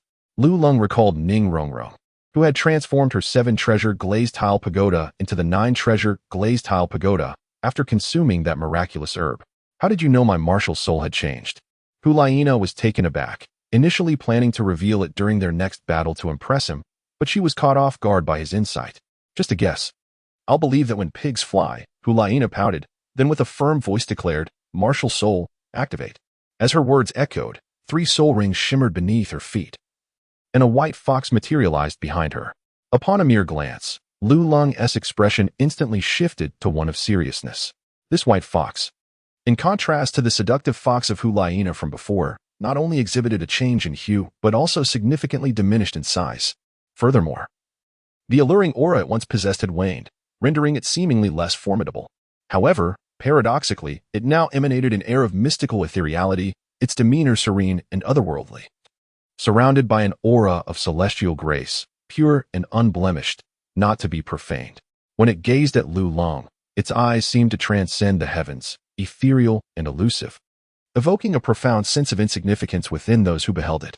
Yet, the most astonishing transformation lay in the fact that this white fox possessed not one, but 9 tails. The 9-tailed fox. Lulong's heart sank in profound shock. Before him stood the legendary 9-tailed fox. The 9-tailed fox, a creature of mythos, is said to possess celestial powers and remains shrouded in mystery, with scant references in the records of the Spirit Hall, merely encapsulated in a few terse phrases. However, it remains uncertain whether this particular 9-tailed fox is a 9-tailed demon fox or a 9-tailed celestial fox, as the distinction between the two transcends mere semantics. It is essential to recognize that within the 9-tailed lineage, there exists a hierarchy: spirit, demon, magic, immortal, and celestial, indicating a significant disparity among them. Of course, this classification is derived from Lulong's readings of the modern classic of Mountains and Seas, leaving him uncertain whether such distinctions exist in the Douluo Continent. Nevertheless, Lulong speculated that such divisions likely do not exist, considering that Yu Shaojiang once mentioned that the demon fox is renowned as the celestial fox, implying a categorization limited to these 2 types. Thus, judging by the aura emanating from this 9-tailed fox, it is most likely a 9-tailed celestial fox. The mere thought of a 9-tailed celestial fox instills a sense of dread, for it may very well possess a divine-level martial spirit. Lulong gazed at Hulaina, filled with an overwhelming sense of envy. The mere thought of her possibly possessing a divine martial soul rendered him unable to tear his eyes away. If only he had consumed the Chilua tulip, perhaps his own martial soul would have undergone a more remarkable transformation. This was his opportunity, and it left him disheartened. Upon witnessing Lulong's envious demeanor, Hulaina felt an immense sense of pride. It was the first time she had seen him display such a reaction. This sensation was far more exhilarating than surpassing level 40. With this thought in mind, a glimmer of cunning flashed in Hulaina's eyes.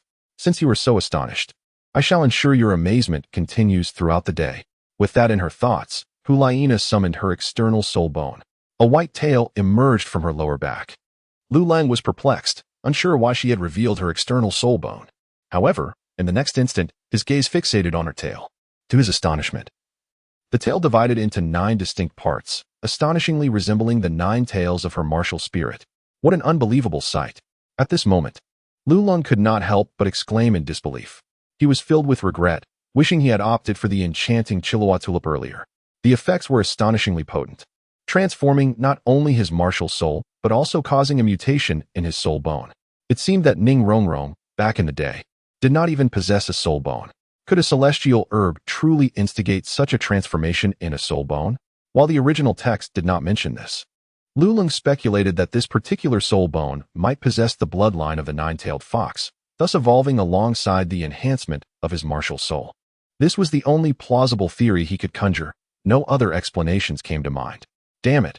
Why did it feel as though Hulaina was the true protagonist, receiving opportunities even more extraordinary than his own? What are you so captivated by? Hulaina, at this moment, was basking in her own triumph. In Lulong's heart, there was a sense of envy, yet he refrained from voicing his thoughts. Instead, he merely remarked, "Look at your tail, it is truly white." Hulaina was momentarily taken aback, and this remark reminded her of when she had first acquired her external soul bone in the Stardew Forest. A moment when Lulong had uttered similar words. Following that, she promptly retracted her external soul bone and ceased the release of her charm skill. Bah, shameless. 6 months later, Bibi Dong finally concluded her seclusion. In the hall of the Pope, she sat in her designated position, listening attentively to the accounts of Lulong and Hulaina, nodding occasionally. Once the two had finished speaking, Bibi Dong rose and addressed Hulaina. "Nana, let me see your martial soul." Upon hearing this, Hulaina immediately unleashed her martial soul. In an instant, a white nine-tailed fox materialized within the hall of the Pope, accompanied by the manifestation of the 9 tails on Hulaina herself.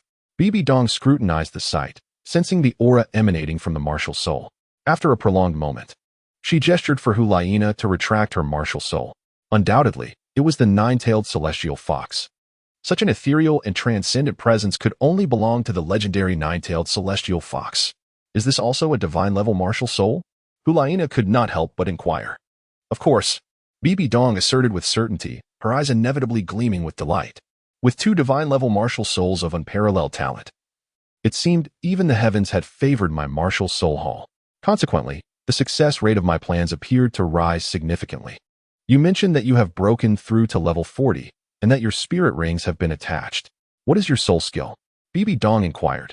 At this point, Hulaina felt a tightening in her chest and cast a glance at Lulong before responding. Due to the mutation of my martial soul, I felt that the development of the extreme flow was not suitable for me. Thus, I did not absorb a control-type fox spirit beast, but instead hunted down an aggressive 10,000-year spirit beast. The name of the soul skill is Dance of Death. As Hulaina uttered these words, a sense of apprehension gripped her. In truth, this was not her own decision, but rather Lulong's insistence on her absorbing an aggressive soul ring.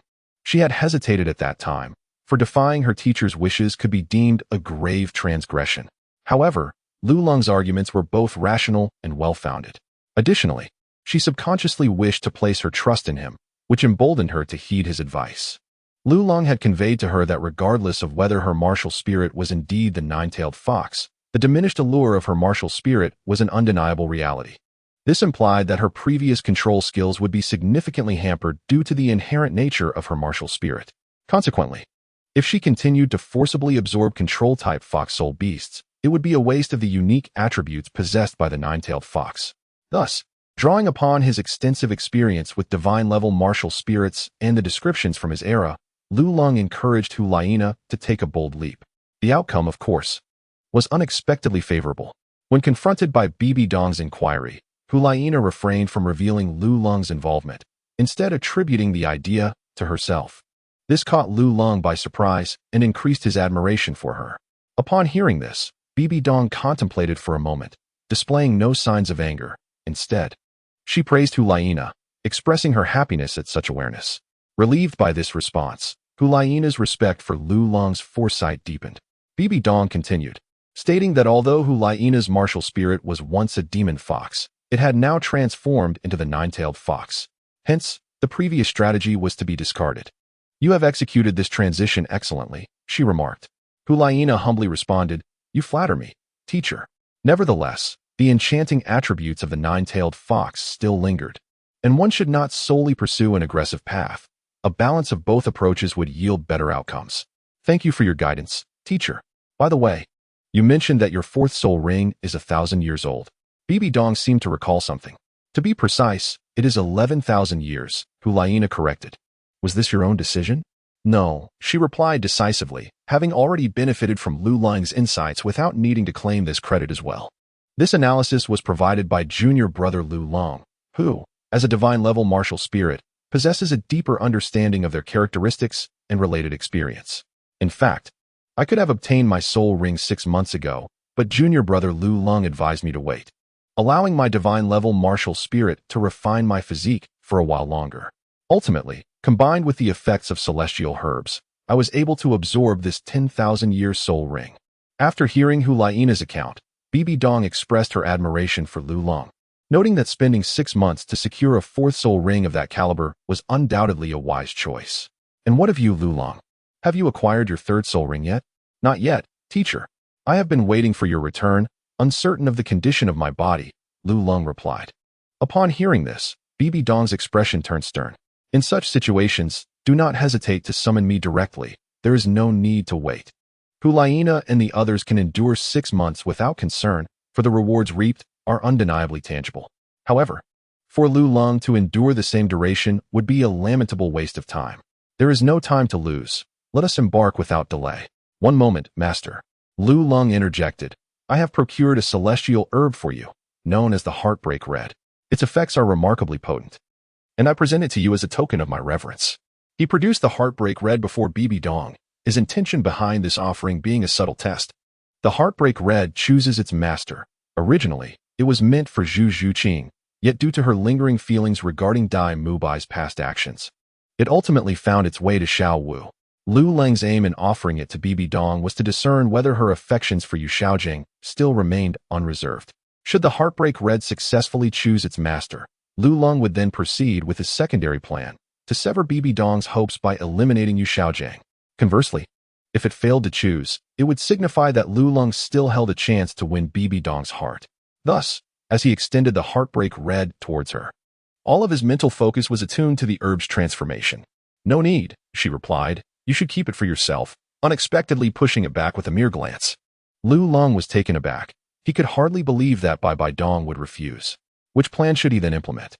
Unaware of Lu Lang's thoughts and assuming he was merely being obstinate, Bibi Dong remarked that such divine herbs would be immensely beneficial for the younger generation. But their effect on her had diminished to almost nothing.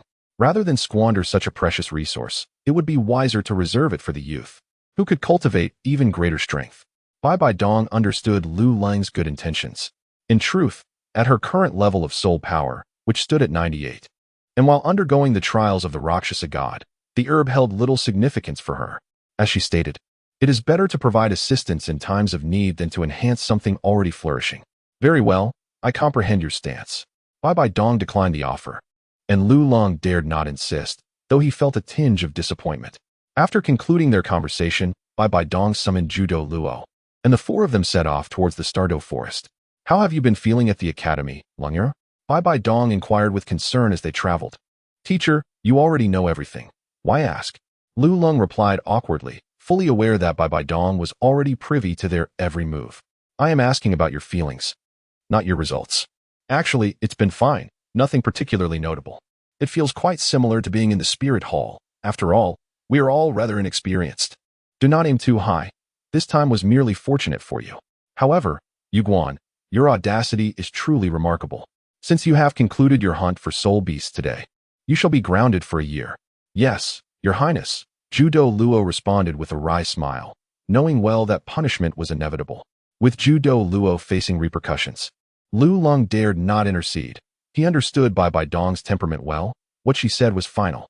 The mere fact that he had acted rashly with Hulaina without facing punishment was already fortunate enough.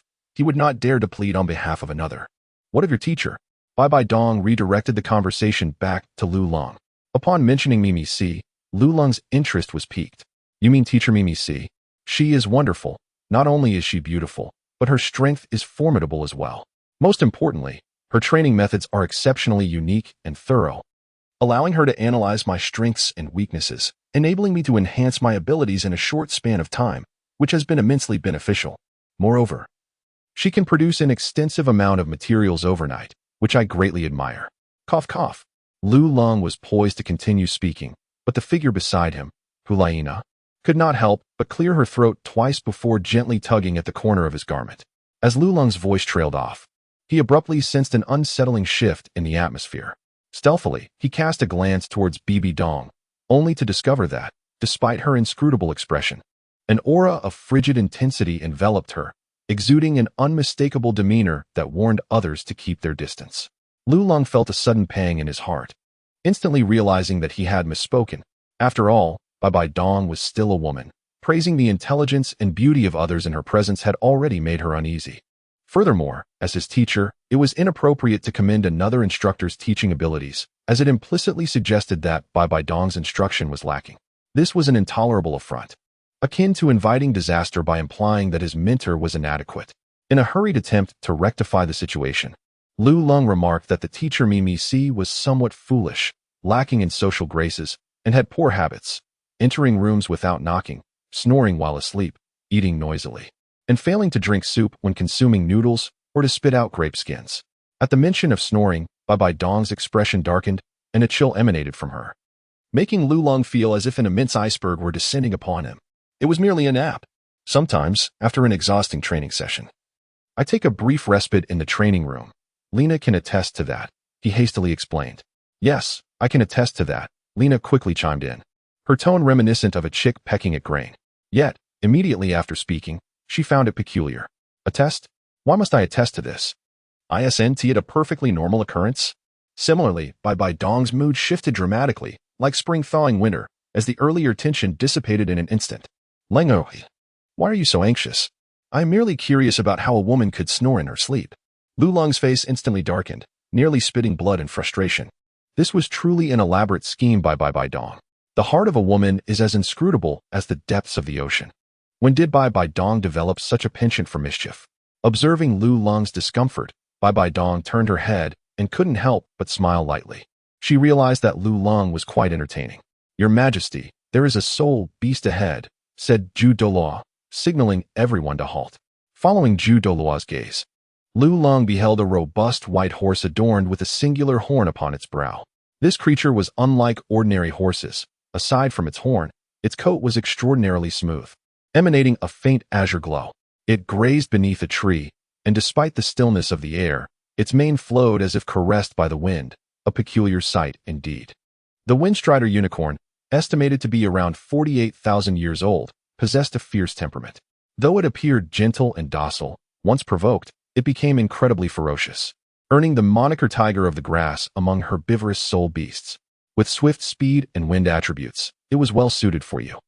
Bibi Dong glanced at the creature and articulated its characteristics. That must be it. Its name indeed sounds impressive. Are you selecting this soul beast merely for its melodious name? Hulaina inquired, astonished, as it was her first time accompanying Lu Lung on a soul ring hunt. Of course not. Lu Lung responded with a serious expression. It also needs to be aesthetically pleasing. Hulaina nodded. You Guan, this shall be the soul beast. Indeed. Zhu Douluo affirmed, stealthily advancing toward the soul beast. A 50,000-year-old soul beast corresponds to a human soul master of approximately the rank of Soul Douluo. Thus, Zhu Douluo could easily handle it alone. In truth, Lu Lang's current strength would suffice to engage with the soul beast for several rounds. However, Bibi Dong preferred to err on the side of caution and did not allow Lu Lung to engage directly. Naturally, Lu Lung would not insist on participating. After all, he was not as destitute as Tang San, who had to hunt soul beasts by his own hand. Half an hour later, Zhu Douluo presented the Windstrider unicorn before Lu Lung, slightly panting, indicating that the confrontation had not been effortless. This was to be expected, as soul beasts of the same level were generally stronger than humans. Furthermore, the Windstrider unicorn excelled in speed, and Zhu Douluo could not unleash his full power without risking the creature's life, a situation to be avoided. It seemed that next time, Bibi Dong would have to intervene personally. With this thought, Lu Lung swiftly dispatched the Windstrider unicorn and began to meditate for soul ring absorption. After half an hour, he successfully assimilated the 47,000-year-old soul ring. At that moment, he radiated a dazzling aura of 1 purple and 2 black rings, evoking envy from Hulaina and Zhu Douluo. What is the soul skill? Hulaina inquired, curious. It is a pure offensive area skill, known as Windstorm Fury.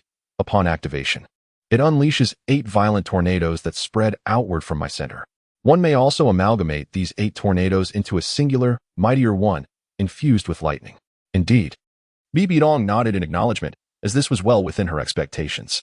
Very well, let us return to the Spirit Hall. Upon returning to the Spirit Hall, they spent yet another day there before Bibi Dong and Hulaina made their way back to the Spirit Academy. During the 6 months of Bibi Dong's seclusion, Lu Lung was not idle. He occasionally returned to the academy to partake in training under Mimi Si. Due to the absence of soul ring absorption, his soul power could not further ascend. However, it undoubtedly served to solidify his current realm. Where is teacher Mimi Si? Upon arriving at the office and finding it empty, Lu Lung inquired of another instructor. It appears she has been summoned to the back mountain. She was here just a moment ago. Thank you. Lu Long expressed his gratitude and then proceeded with Hulaina to the back mountain.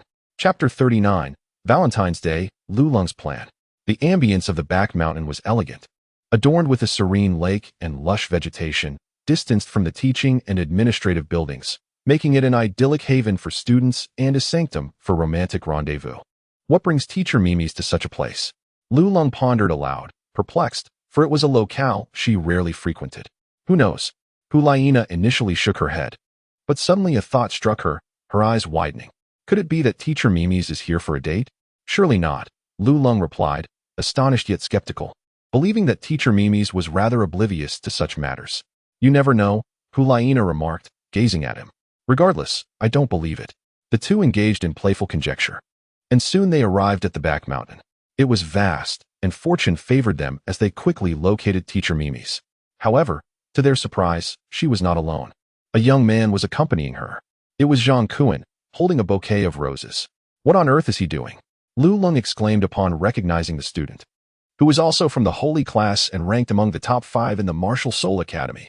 Looks like he's about to confess his feelings, Hulaina smirked, clearly entertained. A teacher-student romance, how intriguing. Lu Long's interest was piqued. In all honesty, teacher Mimi's was stunning, only in her 30s, yet already possessed the formidable soul saint level of power. This was a prodigious feat for someone of her age, further accentuated by her unique charm, capable of being both commanding and approachable.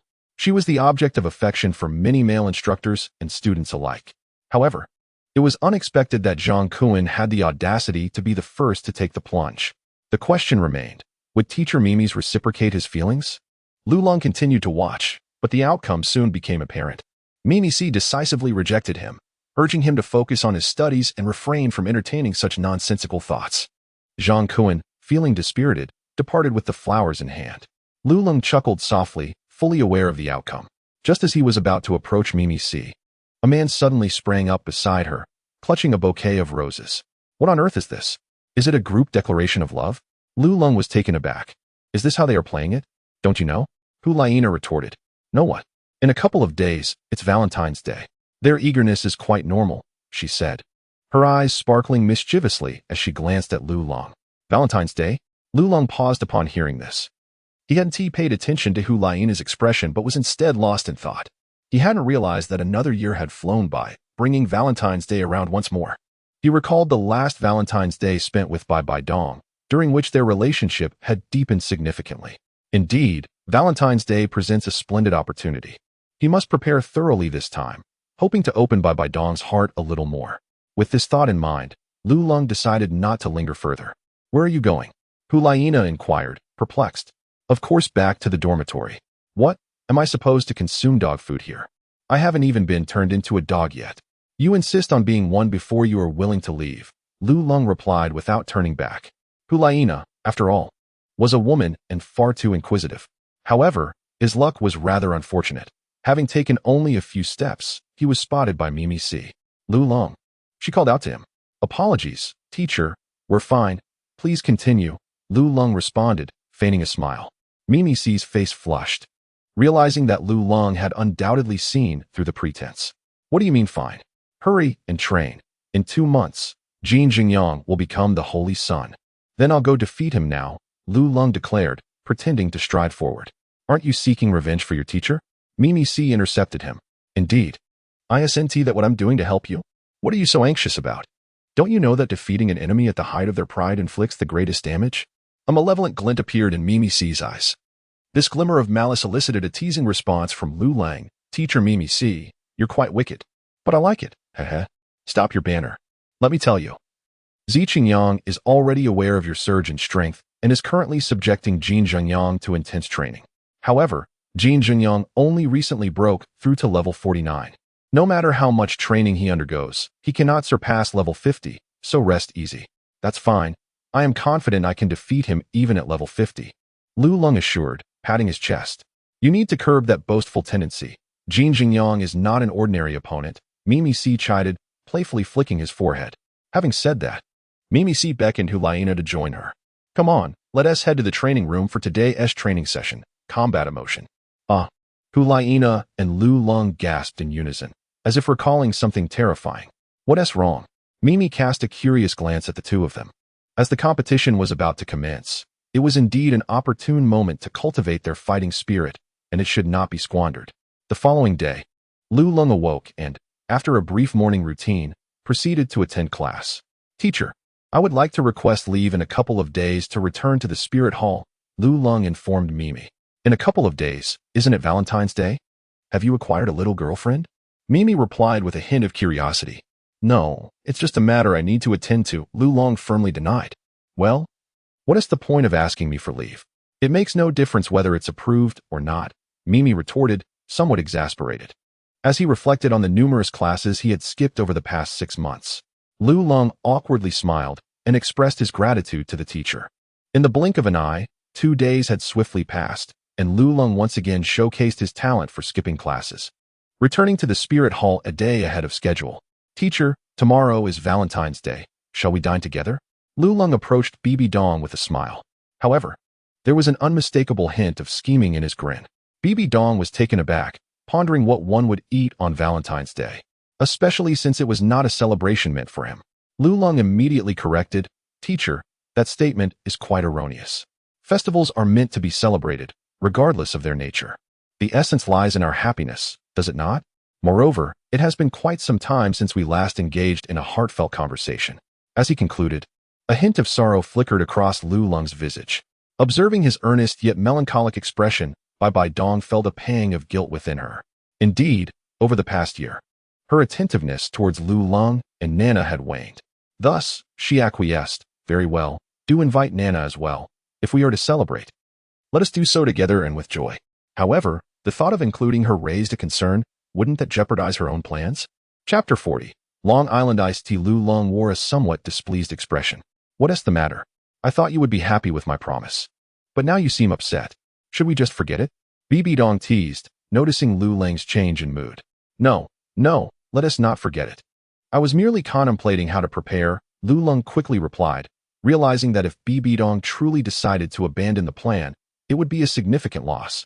"Speaking of preparation, it has been ages since I last enjoyed hot pot. Rest assured, dear teacher, I shall undoubtedly prepare a satisfying hot pot feast for you," Lulong declared, thumping his chest with confidence. On this Valentine's Day, the Spirit Hall exceptionally granted a rare holiday to everyone, and the guards and handmaidens cheered with delight, exclaiming, "Long live the Pope." That evening, at the familiar pavilion, Lulong had meticulously arranged an array of exquisite dishes, embraced by the fervent warmth of the charcoal fire. The copper pot exuded an inviting, spicy aroma, eagerly awaiting the guests' enjoyment. Soon, Bibi Dong arrived, accompanied by Hulaina, Xiaoyu, and Yin. As they settled down, all appeared joyful and bright, except for Lulong, who wore a troubled expression. Weren't we supposed to invite only Hulaina? How come these two also showed up? He inwardly rolled his eyes at Bibi Dong while observing Yin and Xiaoyu, whose eyes sparkled with eagerness and whose mouths watered. However, he dared not voice his thoughts. "I've heard that Lu Ling is quite the culinary artist, and today I finally have the opportunity to try this mysterious dish called hot pot, thanks to Nana," Yin remarked as he took a seat and unabashedly picked up his chopsticks, his gaze greedily scanning the table. "Indeed, just look at those vibrant colors. I can hardly contain my saliva," Xiaoyu chimed in. "It's not just thanks to me. It's the teacher who invited us to gather," Hulaina modestly interjected. "All right, enough of the mutual flattery. Since we are all seated, let us commence our feast," Lulong cheerfully acknowledged, realizing he could not ask anyone to leave now that they had all arrived. "Then let us begin," Bibi Dong affirmed. Instantly, everyone began to dig in. Delicious. What a divine delicacy, spicy and invigorating," Yin exclaimed after tasting a slice of pork kidney, his spirits lifted. "What kind of meat is this? It's dark and surprisingly crunchy," Hulaina said as she picked up a piece of tripe. "That's tripe," Lulong explained coolly. "Tripe? What is that?" "It's the stomach of a cow." "The stomach of a cow? Is that even edible?" Hulaina asked, astonished. "You've already eaten it, so why ask such nonsense?" Lulong retorted dismissively. It was customary for Lulong to be sardonic, and Hulaina took it in stride, as she was accustomed to his barbs. However, Yin was unaware of this dynamic. Upon hearing Lulong's words, he felt a twinge of discomfort. "Lulong, please refrain from such remarks. After all, Nana didn't he know?" Lulong cast a surprised glance at him, puzzled by the sudden utterance. However, Upon a moment's reflection, he discerned the truth. The lad was indeed speaking on behalf of Hulayina. Recognizing this, he promptly acknowledged with a simple "oh." Yin was quite displeased with Lulong's demeanor. Yet understanding the adage that one is softened by the kindness of a meal, and given that Lulong had realized his own shortcomings, he chose to remain silent. The five of them continued to enjoy their meal in high spirits. Lulong had prepared an abundance of provisions, yet he still underestimated the prowess of the gathering. In less than an hour, everything had been devoured. Feeling quite sated, I experienced a slight discomfort in my stomach and decided to relieve myself. Hulayina rose, offering a courteous apology before making her way outside. I followed suit, and Yen, noticing this, hurriedly trailed behind. Lazy cows and horses produce an excess of waste. Lulong muttered, then turned to Xieyu. Aren't you going to relieve yourself? No, came the curt reply. Lulong's tone elongated with surprise. Xieyu paused, genuinely uninclined to go. A dimwit, unable to read the room. No wonder he remained single. In the depths of his heart, Lulong harbored a flicker of disdain towards him. Nevertheless, he realized that if he did not devise a plan at this moment, the opportunity would be lost. At that instant, Lulong retrieved a bottle of liquor from his ring, smiling as he remarked that he had enjoyed the previous meal so much that he had forgotten about the bottle of wine present. As he explained, he poured the drink into glasses for Xieyu and Bibi Dong. What kind of liquor is this?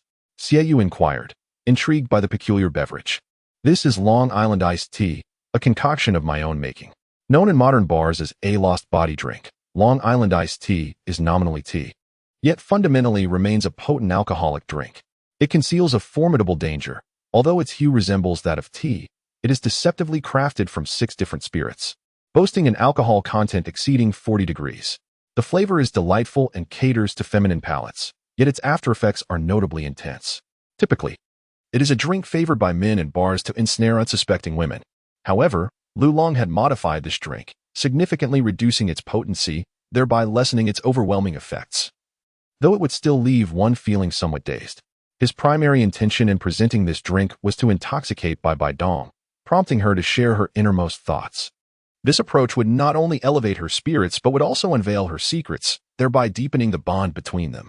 It is often said that the most effective way to pursue a woman is to borrow something from her. Sharing a secret with her operates on a similar principle. Such a marvelous drink. Why did you not present it earlier? How stingy. Xieyu chided Lulong, urging him to fill their glasses. Stop your nagging. Lulong thought with a cold smile in his heart, maintaining an expression of calm while discreetly adding a touch of medication to the drink. Mixing it with the potent liquor, he then poured a glass for Bibi Dong as well. Teacher, happy Valentine's Day. May you remain forever youthful and ascend to divinity soon. With that, Lulong raised his glass. Observing this, Xieyu quickly followed suit. Colder's blessing is received, and I wish you a joyful Valentine's Day as well, the teacher replied, downing the contents of his glass in one swift motion. Lulong raised his head, seizing the opportunity to discreetly store the wine from his cup into the ring. He then feigned a smacking of his lips and continued to pour more for Bibi, exclaiming, Teacher truly has a remarkable capacity for alcohol. Let us have another glass. This wine is delightful, its flavor mild and perfectly suited to my palate. I'm pleased you enjoy it, the teacher replied. The 3 of them exchanged cups with increasing frequency, and before long, a rosy hue had graced their cheeks. Meanwhile, Xieyu had succumbed to the effects of the drink, collapsing after just the second cup. Upon witnessing this, Lulong seized the opportunity to speak. Teacher, did you know that just a couple of days ago, someone in our class confessed their feelings to Mimi C? Oh, Bibi Dong's face flushed, pondering the reason behind his remark. However, Mimi C rejected him. I'm not entirely certain why, but I suspect it might be her aversion to relationships between teachers and students, Lulong continued, carefully observing Bibi Dong's expression. Naturally, these words were merely fabrications of his imagination. Chapter 41. Teacher, do you mind relationships between teachers and students? Relationships between teachers and students? Bibi Dong appeared contemplative, seemingly assessing Mimi C's character. Lulong continued, Teacher, do you think age is a problem between 2 individuals? This question was Lulong's attempt to delve deeper into his own feelings. Age. Upon hearing this, Bibi Dong's flushed demeanor began to fade, and she adopted a dismissive expression. A soul Douluo typically possesses a lifespan of several hundred years. A mere few decades of age difference may initially create a barrier, yet over the span of decades, such a barrier would inevitably diminish. In fact, Age should not hold any significance for us. Upon hearing this, Lu Lung smiled with delight and continued to inquire. What about the teacher-student relationship? Would it be intolerable to the world? Tolerance? At this, Bibi Dong's expression suddenly turned cold, as if stirred by unpleasant memories. Some individuals disregard even the bonds of cousins. What significance does a teacher-student relationship hold? Teacher, I understand now. Lu Lung felt a profound sense of clarity at her response. If age is not an issue and relationships are not an issue, then there are no issues at all. Understand? What do you comprehend? Bibi Dong was taken aback, observing the sudden clarity in this young lad's expression. She paused, contemplating if he might be the one who confessed to Mimi C. Absolutely not. Teacher, please don't jest. I'm still so young. Lu Lung was startled by Bibi Dong's assumption. Humph, a thief's heart, but no courage, Bibi Dong scoffed dismissively. Teacher, another cup please. This drink is good for the skin. Witnessing Bibi Dong down her drink, Lu Lung smirked inwardly, pondering that in a few years, she would come to understand the meaning of courage. The atmosphere in the pavilion was thick with intensity, yet outside, an awkwardness prevailed. At that moment, Yen stood before Hulaina, his expression earnest. Nana, I would like to spend this Valentine's Day with you. Hulaina's heart skipped a beat as she realized the implication. And with a smile, she replied, We are already together, aren't we? We should head back. Lu Lung and the others are likely waiting anxiously. Yen fidgeted, understanding Hulaina's intent. However, he wished to express more. Summoning his courage, he declared, That's not what I meant. I hope to spend every Valentine's Day with you. This year, next year, and every year thereafter. At his words, Hulaina's previously gentle demeanor abruptly turned frosty. She fixed her gaze upon Yen, her expression becoming inexplicably distant. I do not like you. These 5 simple words were delivered with cold finality, offering Yen no room for misinterpretation. The flowers in his hands drooped as his complexion turned pale, staring incredulously at Hulaina. He staggered back, as if drained of all strength. He had never anticipated such ruthless rejection from her, leaving him utterly despondent. In his mind, even if Hulaina were to refuse him, she would at least do so with a hint of delicacy, allowing him a glimmer of hope. Yet now, her words were unyielding and devoid of any chance for reconciliation. Do you truly dislike me so much? Yen asked, his voice tinged with disappointment. It is not dislike. I simply do not have feelings for you. I once believed you would at least spare me some dignity, Yen said with a bitter smile. Perhaps I would have in the past, but at this moment. Hulaina paused, her gaze inevitably drifting to Lu Lung. No, no. These words, spoken with such simplicity, pierced Yan's heart with a sharpness that drew forth his anguish. Observing Yan's despondence, Hulaina felt her resolve strengthen. I cannot accept the ambiguity of others. Failing to refuse is tantamount to betrayal. With that, she disregarded Yen and strode directly toward the pavilion. Upon reaching the entrance, her expression shifted, her mood returning to its usual state. What shall we drink? You didn't wait for me to enjoy the good stuff. As she approached Lu Lung, she audaciously snatched the drink from his hand and downed it in one gulp. Hey! Lu Lung attempted to protest, but it was too late. He could only watch helplessly, his heart bleeding. How am I supposed to pursue Bibi Dong with you two drinking like this? My chances were already slim, and now they diminished further. Delicious, another cup. Hulaina raised her glass. You think this is a lottery? Another cup? Lu Lung retorted irritably.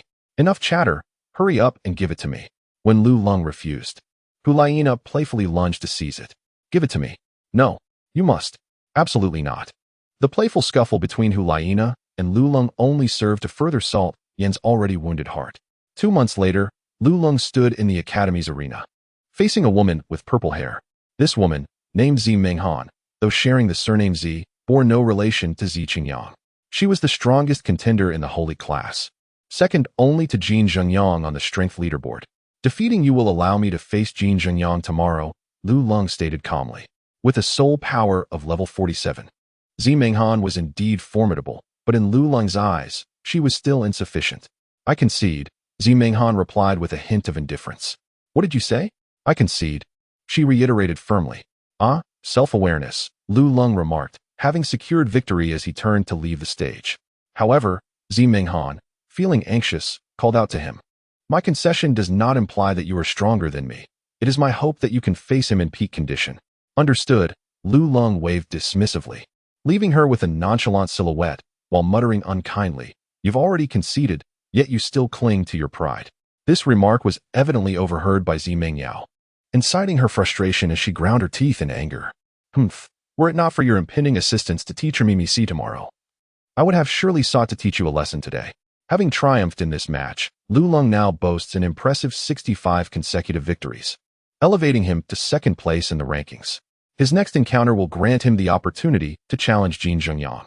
He has chosen the final day to decisively strike a blow to Zi Qingyang's pride. Time swiftly passes, and on the following day, while dawn is still gently breaking, students have already begun to gather beneath the first combat arena. Some clutch breakfast in their hands, others don slippers, and a few even cradle pillows, each exhibiting a unique demeanor. Yet, without exception, every countenance radiates excitement and anticipation. For today marks Lulong's challenge against Jin Zhengyang, the rising star against the seasoned warrior. Should he falter, they shall witness the birth of a saint. Should he succeed, they shall behold the ascendance of a new champion. Chapter 42. The first battle for supremacy regardless of the outcome. Today is destined to be an extraordinary day. As the sky brightens, an increasing throng gathers at the first combat arena, and within mere moments, it becomes a bustling sea of spectators, densely packed. Even the academy's instructors have come to witness this moment, forming an impenetrable crowd. All await the arrival of this pivotal moment. As seconds tick by, at last, Lulong and Jin Zhengyang appear within sight. Subsequently, they ascend the stage, standing opposite each other, poised for the impending duel. Lulong exudes a serene demeanor, his entire being radiating an air of confidence, particularly when complimented by his handsome visage, which elicits gasps of admiration from a number of young women. Lulong, persevere. Lung, strive on. Cold as steel, strike with precision.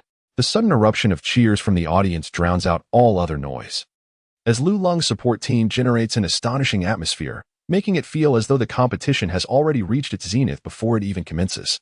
Lulong then realized that Duda had unexpectedly amassed several hundred followers. Listening to the overwhelming roar of support, Lulong couldn't help but marvel at the sheer power of the fan effect. Standing opposite Lulong was Jin Zhengyang, a man of somewhat portly appearance. However, his bulk was not of the conventional sort, as his facial structure merely bestowed upon him a plump semblance. In reality, he possessed a well-developed physique, robust and imposing. His hairstyle, parted in the middle, lent him an air of maturity beyond his years. Lulong observed him, feeling an uncanny resemblance to someone from his past life. That individual was reputed to be the most formidable member of the post-80s generation on Earth. Jin Fatty, your path as the Holy Sun concludes here. Lulong believed that as the challenger, he ought to maintain an air of superiority. However, Jin Zhengyang showed no inclination for idle chatter, choosing to disregard Lulong entirely. I do appreciate those who put on airs. Of course, I relish the opportunity to best such pretentious individuals. Lulong scoffed, unfazed by the dismissal. Are both of you prepared? The referee approached, noting the time was ripe for inquiry. Ready? Both competitors nodded. Then let the match commence. With the referee's command, Lulong wasted no words. Wielding his blade, he struck at Jin Zhengyang without hesitation. Unbelievable, a sneak attack. This is disgraceful. A voice from the audience erupted. Yet, the initial shock of the stone cast into the water quickly met with a chorus of retorts. This is a surprise attack. Do you not comprehend?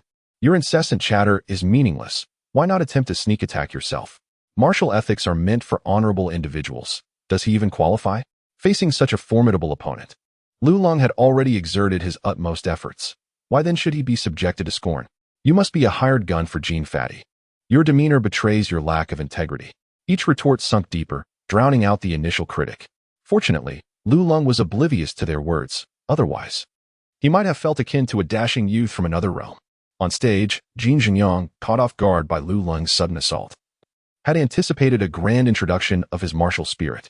Alas, with the initiative seized, he was compelled to defend hastily, while Lulong's relentless strikes offered him no respite. Jin Zhengyang retreated repeatedly, evading with agility, yet he quickly steadied himself, seizing the opportunity to counterattack. However, Lulong had built momentum, and the gap he had intentionally exposed was a trap. As Jin Zhengyang fell for it, Lulong pivoted his assault, delivering a merciless blow. Instantly, a gash appeared on Jin Zhengyang's hand. What a sharp blade! He exclaimed, gazing at the dark, smoldering wound. A moment of realization dawning upon him regarding this so-called divine martial spirit. The blade was exceedingly sharp. He dared not confront it head-on and instead resorted to evasion, seeking to create distance.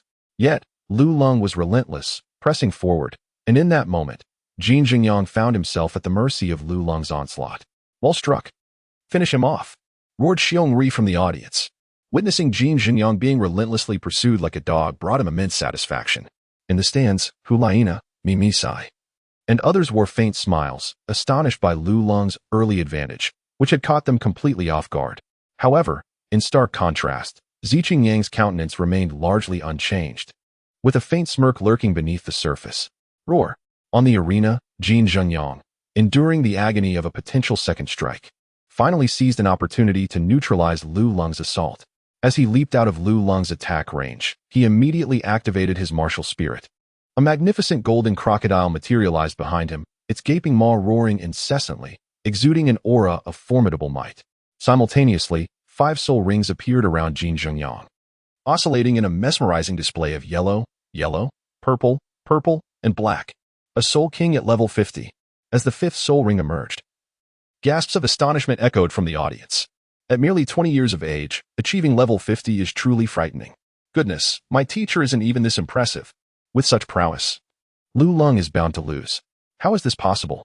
He had only broken through to level 49 2 months ago. On the stands, Mimi C also gasped in disbelief. There's nothing impossible about it. Lu Long managed to advance 10 levels in 6 months, so Jin Jingyang's 1 level increase in 2 months is rather ordinary, isn't it?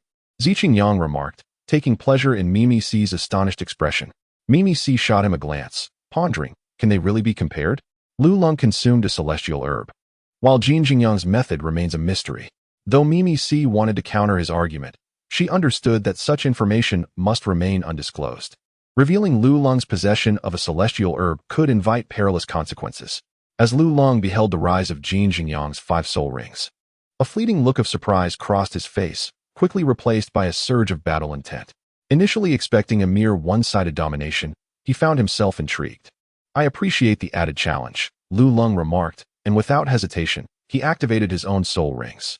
1 purple and 2 black rings instantly illuminated the arena, particularly the 3rd soul ring, which, with its nearly 50,000-year legacy, suppressed the entire competition ground, casting Jin Jingyang's 5 soul rings into obscurity. What an imposing presence. I feel an overwhelming pressure. Jin Jingyang marveled at the 2 dark soul rings, recognizing the sheer power of a 50,000-year soul ring. At level 35, a soul sovereign. The combination of 1 purple and 2 black rings left the audience in awe, drowning out Jin Jingyang's earlier exclamations. A soul sovereign at just 7 years old. How is this possible? Could someone please explain this? Stop burdening us. Those of you with lesser skills must learn to grow on your own. Chapter 43. The Formidable Golden Barrier. 1,000 years, 10,000 years, teacher? Are you deceiving me? Does such a configuration truly exist? Teacher, I want to absorb a 10,000-year soul ring for my 2nd soul ring, and I advise you to mind your own business. Rest assured, pursue your goal. If I can stop a soul beast, consider it my defeat. Cold steel, cold blade, cold steel. Amidst the crowd, a cacophony of astonished gasps, skeptical murmurs, admiring exclamations, and piercing screams erupted, each sound merging into a relentless tide of emotion. In stark contrast to the tumultuous reactions of the students, the instructors of the academy maintained a composed demeanor, for they were well aware of Lu Long's background. Yet, upon witnessing the spectacle firsthand, their eyes could not conceal their astonishment.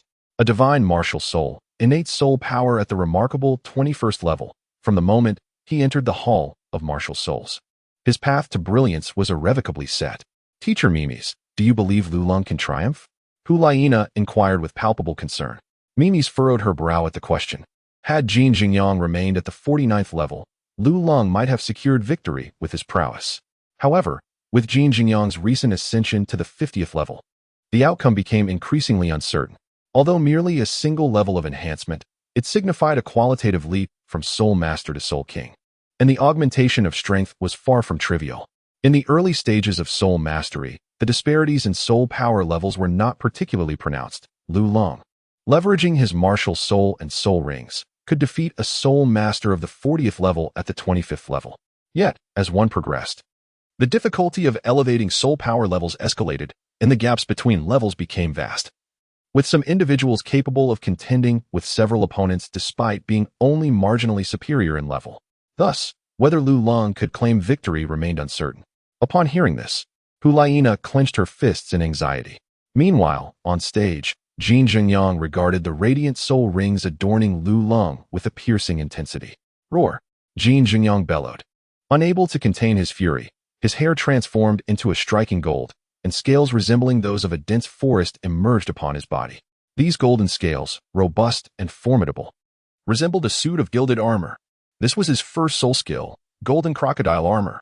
It heightened his defensive capabilities, rendering him impervious to blades while simultaneously bolstering his strength. Come at me. Jin Zhengyang stood resolutely, extending his middle finger in derision towards Lu Leng. You, a pitiful crocodile. Let us see whether your shell is tougher or my blade. Unfazed by the mockery, Lu Leng's expression remained icy as he charged forward, sword in hand. With a single stroke, Jin Zhengyang met the attack with his fist, the collision sparking a fierce blaze of friction. It seems your blade is rather lackluster, he taunted. Oh, is that so? Lu Leng retorted with a chilling smile. Then allow me to demonstrate this move. With that, arcs of lightning danced along his blade, accompanied by a thunderous resonance that seemed to materialize from the air. Jin Zhengyang's expression shifted to one of alarm. The sword had undergone a dramatic transformation. Its might seemingly magnified several-fold compared to earlier. Flash! Lu Leng suddenly swung his blade, and Jin Zhengyang channeled his soul power to meet the attack once more. However, this time, the Zhan Luo blade effortlessly sliced through his scaled armor, as if it were mere tofu. Jin Zhengyang winced in pain, hastily retracting his fist. His expression one of shock as he gazed at the wound. Tendrils of black smoke emerged from the injury, accompanied by the unsettling aroma of charred flesh. Fortunately, he had acted swiftly, otherwise, he might have sustained a more grievous injury to his bones. It appeared he had underestimated the potency of the blade. With a decisive strike, Lu Leng unleashed his fury, relentlessly pursuing his target, his blade slicing through Jin Zhengyang's defenses with unyielding precision. Jin Zhengyang fought back with all his might. Yet despite his formidable soul power, the ancient armor he donned, a relic of 100 years, failed to shield him from the wounds inflicted by Lu Leng's relentless assault. That armor you're wearing seems quite cumbersome, Lu Leng remarked suddenly. Jin Zhengyang's pupils constricted, his form trembling as if his vulnerabilities had been laid bare. What is the matter? Have I struck a chord? Lu Leng chuckled, having anticipated this moment the instant Jin Zhengyang allowed him the initiative. If this is all the speed you possess, then brace yourself for the tempest I am about to unleash. With that proclamation, Lu Leng surged forward, his speed escalating dramatically, his blade flashing like lightning, unleashing a cacophony of anguished cries that reverberated throughout the arena. My heavens, this is astonishing. Lu Leng is dominating the fight, gasped the spectators below, their eyes wide with disbelief. They had expected Jin Zhengyang to overpower Lu Leng, but the reality was a startling reversal. Go, Lu Leng. Finish him off. If you win, I shall serve as your subordinate. Roared Xiong Ri, his excitement palpable as he clenched his fists, reveling in the moment as though he himself were delivering blows to Jin Zhengyang. Third soul technique, giant crocodile tread. Jin Zhengyang could no longer endure the sensation of being overwhelmed. With a furious roar, a colossal golden crocodile materialized beside him. He lifted his leg and stomped down fiercely, and the great beast followed suit, crashing its powerful forelimb onto the ground. The impact produced a thunderous sound, shaking the very earth, and a massive pit with a diameter of 50 meters was carved into the arena. Fuming with rage, Jin Zhengyang scanned the surroundings, yet found no trace of Lu Leng. What are you gazing at? Lu Leng's voice echoed before him. He casually flicked his blade and yawned. If this is your full capability, then you may as well lie down. I have lost all desire to continue this charade. At these words, Jin Zhengyang's fury ignited. He had never felt so humiliated, nor had he ever been subjected to such derision. His anger boiled over. Second soul technique, golden shield. Fourth soul technique, berserk bloodline. Jin Zhengyang bellowed, and a golden aura enveloped him, transforming his presence. His eyes turned blood red, muscles rippling with newfound strength, a tempestuous energy flooding the arena. His golden armor began to heal.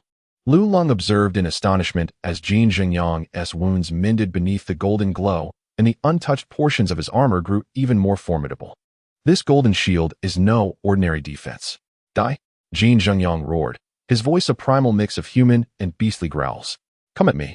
The tension of the Cold War was palpable. This was precisely the effect he desired. Thunderous and overwhelming, a bolt of purple lightning suddenly descended from the heavens, striking Jin Zhengyang.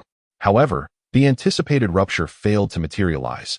Instead, the golden barrier rippled as the purple lightning struck it, astonishingly absorbing the energy.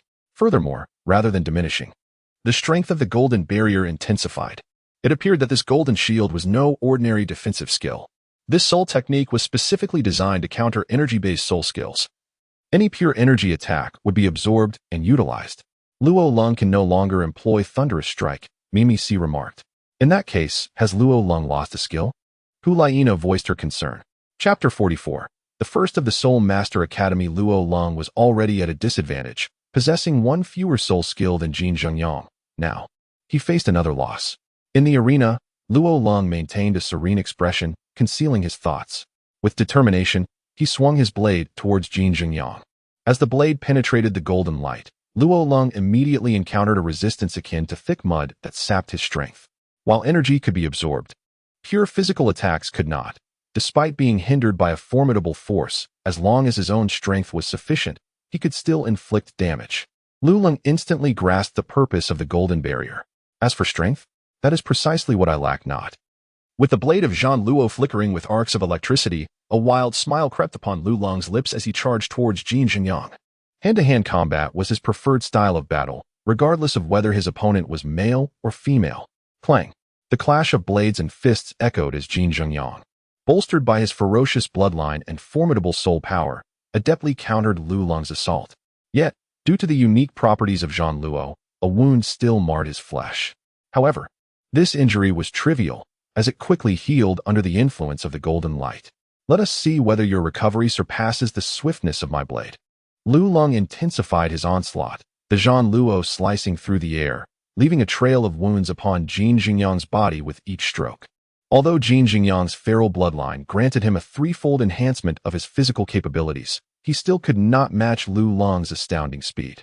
After all, at this moment, Lu Lung's velocity was comparable to that of a Soul Douluo, all without the activation of his Thunder Wing. Thus, faced with Lu Lung's relentless assault, Jin Zhengyang could only rely on his robust physique and exceptional healing abilities to endure the onslaught. Consequently, the battle devolved into a protracted tug-of-war.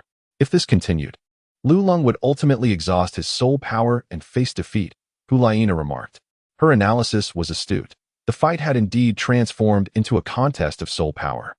Unless some unforeseen twist occurred, victory would undoubtedly belong to Jin Zhengyang. Do not be hasty. The outcome is not yet determined. Everything remains uncertain, Mimi said, though a twinge of concern lingered in her heart. After all, Lu Lung was a staggering 15 levels below Jin Zhengyang in terms of soul power. The odds were decidedly against him. At this juncture, Zi Qingyang displayed a triumphant grin. Hu Laiina huffed in disdain, choosing to disregard him. As time passed, Lu Lung had expended a significant portion of his soul power, yet his attack speed remained undiminished. Boy, can you still hold on? Jin Zhengyang's laughter rang with arrogance. Hold on. Lu Lung scoffed disdainfully. I have never contemplated the notion of perseverance. After all, my style is one of delivering a fatal blow in a single strike. And that moment is now. Lu Lung observed that the golden barrier was becoming increasingly delicate, akin to the wings of a cicada, and he realized that his opportunity had arrived. His pupils ignited with brilliance, and a formidable aura surged forth from his blade, slicing through the air with a mournful whisper. It appeared heavy, yet its speed was astonishing, akin to a flash of lightning. This was the drawn blade slash, having transcended the 30th level. The power of the drawn blade slash had been enhanced, and with the comprehensive effects of the celestial herb, Lu Lung estimated that it now possessed at least 2,000 Jun of strength. Jin Zhengyang was momentarily taken aback, clearly sensing the might of this strike. He had not anticipated that at this juncture, Lu Lung would unleash such formidable power. His eyes widened in rage, and an unrelenting stream of soul power emanated from him as he unleashed his fifth soul skill, the Golden Crocodile Mountain Shaking Fist. This punch bore a remarkable similarity to Lu Lung's drawn blade slash, both relying on overwhelming force to crush their foes. This soul skill endowed Jin Zhengyang with a staggering 10,000 Jun of strength, and with the augmentation of his ferocious lineage, this punch was tripled, culminating in an astounding 30,000 Jun of force. He was confident in this punch and intended to confront Lu Lung head-on to determine the ultimate victor. Lu Lung's eyes were devoid of warmth. When he brandished his blade, he transformed into a being of pure ice and ruthless indifference. The Zhan Luo knife pierced through the golden barrier, encountering resistance.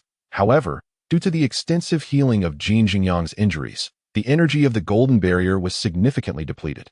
In comparison to Lu Long's formidable strength of 2,000 Jun, the barrier's resistance was akin to a mere insect attempting to move a mountain.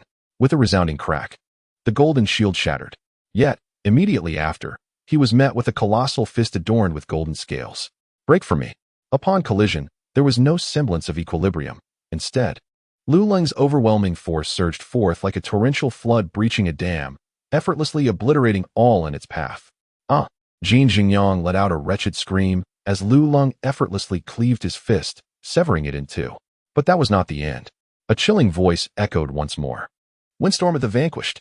A massive tornado, towering at 20 meters, erupted from beneath Jin Jingyang's feet, entwined with serpentine lightning, spiraling him into the air. This was Lu Long's third soul technique. This technique was executed based on Lu Long's soul power. As long as the soul power was sufficient, it could persist indefinitely. However, the greater the tornado's power, the more soul power it consumed. Thus, this third technique was the most draining on Lu Long's energy, and with his current reserves, he could only sustain the full force of the windstorm of the vanquished for 10 seconds.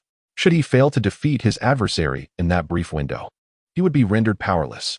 Nevertheless, 10 seconds was ample time. In less than a second, Jin Jingyang's body was uncontrollably ensnared in the whirlwind, the ferocious winds slicing through him like razor blades. In mere moments, he was once again marred with wounds, his clothing tattered, and flesh torn asunder. Wind cease, lightning halt. Jin Jingyang's body plummeted from the air, crashing heavily to the ground, broken and convulsing, his mind in disarray and consciousness utterly lost. Lu Long raised his blade. Standing silently upon the dueling platform, gazing down at Jin Jingyang with an air of superiority. The spectators below were momentarily stunned, utterly captivated by Lu Long's formidable prowess. A heartbeat later, an astonishing cheer erupted from the crowd. Lu Lang reveled in the resounding cheers from below as he turned to gaze upon the students. In that moment, an exhilarating sense of elation washed over him, a clarity of spirit that ignited an indescribable feeling of dominance. He felt akin to an emperor, reigning supreme over the realm. The referee momentarily stood in a daze, realizing the gravity of the situation. He quickly proceeded to assess Jin Jingyang's injuries and summoned an auxiliary spirit master before finally approaching Lu Lang. I declare Lu Long the victor.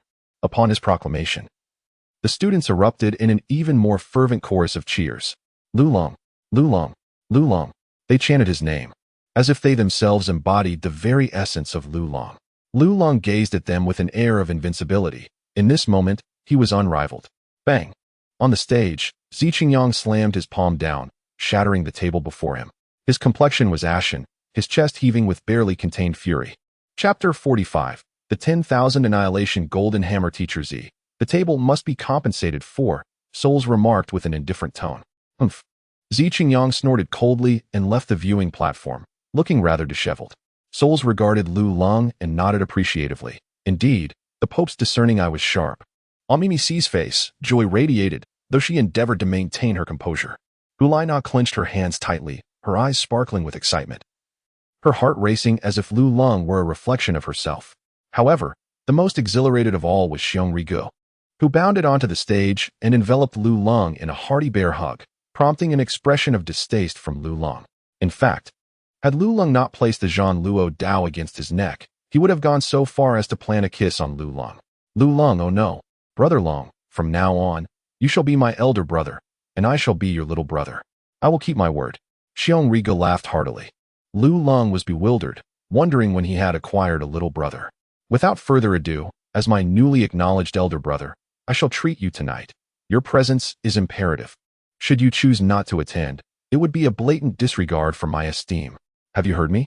Lu Long was rendered speechless. Who exactly is the elder brother? You or I? Congratulations, from now on, you shall be the one at the top of the list, Gulaina cheerfully remarked as they stepped off the stage. It's nothing. Just a trivial matter. I haven't even exerted myself yet, he replied nonchalantly. Bragging, Mimi C pouted, though she acknowledged that the little fellow indeed possessed a talent for boasting. Teacher me. Nah, I shall treat you all tonight. Let us celebrate for my big brother. Xiong Rigu promptly proposed. Never mind. I shall refrain from joining your student affairs to spare you the awkwardness, Mimi C tactfully declined. Xiong Rigu chuckled, not pressing the invitation, for Mimi C's words held merit. Then I want the finest meal. How about the Angel Restaurant? Gulaina exclaimed with excitement. If there's something delicious, one must indulge. All right, no problem. Xiong Rigu gritted his teeth in determination. Once words of bravado are spoken, they cannot be retracted. Let us depart. It is about time, or else we shall miss our seats. Hulaina said with a glint of mischief in her eyes as she regarded Xiong Rigu, likely concerned he might back out. If we are going, then let us go at once. With that, they set off towards the Angel Restaurant. Lu Long was left speechless before he could utter a word. He was forcibly escorted away. The Angel Restaurant, located in the most opulent area of Spirit City, was established through the investments of two great empires and the Spirit Hall. This establishment was renowned for its lavishness, with a single meal often costing hundreds of gold soul coins. However, Xiong Raj was evidently quite affluent, as he directly led them into the most luxurious private room. Inside the room were Lu Long, Hulaina, Xiong Raj, and the fortunate Dudu, who had coincidentally joined them. Waiter, the menu, Xiong Raj commanded, and then, with an air of authority, addressed everyone. Go ahead and order whatever you desire. Then I shall not hold back. Lu Long had yet to speak when Dudu eagerly seized the menu. This one, and this one. Watching Dudu select the dishes, Xiong Raj felt a warm surge in his heart. This little girl, who had joined them along the way, was truly delightful, opting for the least expensive items. We shall not have these. Instead, I would like one of everything else, he declared, only to sputter and spray his tea in surprise. Luo Long could not help but chuckle. This Dudu was indeed comparable to Ma Hongjun. Soon, the dishes arrived, exquisitely presented and opulently lavish, yet each portion was scant, indicative of high-end cuisine. The group busied themselves, savoring the meal while engaging in boastful banter. Listening to Xiong Ri and Luo Long discuss the art of ostentation, how to flaunt one's superiority without appearing overly conspicuous. Meanwhile, the two girls, in delightful synchrony, chose to remain blissfully ignorant of the outside world, focusing solely on their meal. Before long, having satisfied their appetites, the quartet set off towards the academy. Luo Long, did you know that Jin Xingyang reached level 50 today? In reality, it was forcibly elevated by Zi Qingyang using a secret technique, Dudu remarked. A toothpick perched nonchalantly at the corner of his mouth, as if reveling in the revelation. How do you know this? Luo Ling inquired, curiosity piqued. Who am I? I am the president of the Luo Long fan club, commanding a legion of devoted followers. Such news reaches me promptly, Dudu boasted, before continuing. It was the sole master responsible for treating Jin Zhengyang who divulged this. One of my members is a teacher, and I've heard that the principal is already aware of the situation, with Director Souls facing severe reprimand. Dudu's words, though spoken casually, sent ripples of shock through the ears of the three companions. If this were true, Zi Qingyang's position as a teacher would be jeopardized. I can't believe Zi Qingyang would jeopardize Jin Zhengyang's well-being for his own selfish motives. Doesn't he fear ruining Jin Zhengyang completely? Xiong Ri said through gritted teeth. Regardless, Jin Zhengyang is his nephew. Such a person has clearly lost his sanity. Now that the truth is out, I suspect he might act out of desperation. We should return to the academy quickly, Luo Long expressed his concerns. Defeating Jin Zhengyang was tantamount to dismantling Zi Qingyang's plans, severing his future prospects. Given Zi Qingyang's temperament, retaliation was highly probable. Yes, let us hurry, the three concurred. However, they had scarcely taken a few steps when a chilling voice echoed. Do you think you can escape? Zi Qingyang. The four gasped in astonishment. Lu Long was the first to regain his composure. Xiong Raj, take Dudu and flee quickly to find assistance. Hulaina, let us unite our strength to buy them some time. Dudu exclaimed. Enough chatter. Your soul power is too feeble to be of any use here. Hurry. Lu Long commanded sharply. Understood, boss. Just hold on. Xiong Raj, now only at level 38, realized he could not be of help. Recognizing the gravity of the situation, he seized Dudu and turned to flee. You think you can escape? Today, none of you shall leave. Zi Qingyang sneered as he pursued the two. It was evident that he had succumbed to madness. His intent was to eliminate them all. As long as we stand, you shall not prevail, Hulaina declared, summoning her martial spirit, revealing the fierce gaze of the nine-tailed fox behind her. Lu Long, wielding the blade of slaughter, activated his soul rings in an instant. Both he and his companion faced the formidable soul sage at level 70, wary and vigilant. A mutated martial soul? Upon encountering the nine-tailed fox, Zi Qingyang initially displayed a look of astonishment, which swiftly transformed into a more frenzied grin. Ah, a mutation. How delightful. My greatest pleasure lies in hunting geniuses. With a thunderous roar, he unleashed his seventh soul skill, the the true form of his martial soul, the myriad annihilation golden hammer. 7 soul rings materialized around him, their colors alternating in a sequence of yellow, yellow, purple, purple, purple, black, and black, as 2 golden-hued copper hammers manifested in his grasp. Chapter 46, The Battle of Soul Saints. The copper hammers spun in circles, colliding in his hands and producing a resounding din akin to a war drum. The myriad annihilation golden hammer, though a rare martial weapon, may not be the pinnacle of quality, yet it was nevertheless exceptional, its might unparalleled and truly remarkable. Lu Leng and Huliana's expressions were grim.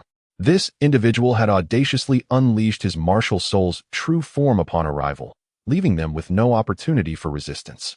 The true form of the martial soul, when activated, could instantly augment attack power by 150% and defensive capacity by 200%, while allowing for the unlimited use of all skills below the 7th ring. However, soul masters below level 90 would enter a week-long state of weakness after employing this soul skill, suffering a 50% reduction in all attributes. Nonetheless, this almost cheat-like soul skill could only be maintained by Ziqinjiang for 30 minutes. This meant that as long as Lu Leng could endure for 30 minutes, a chance at survival would emerge. The strategy was clear: avoid direct confrontation, maneuver to exhaust the opponent, and if they could merely prolong the fight for 30 minutes, victory would be theirs. Lu Leng promptly resolved this and spoke to Huliana. In truth, Lu Leng was not overly concerned for his own safety at present, as he possessed the Thunder Wing, which would allow for an escape that Ziqinjiang could not match in speed. However, upon further reflection, he dismissed this notion. Should he flee with Huliana, Ziqinjiang would undoubtedly pursue Dudu and the others immediately. Furthermore, there was the matter of Lu Leng's own disposition. He was unwilling to succumb to fear.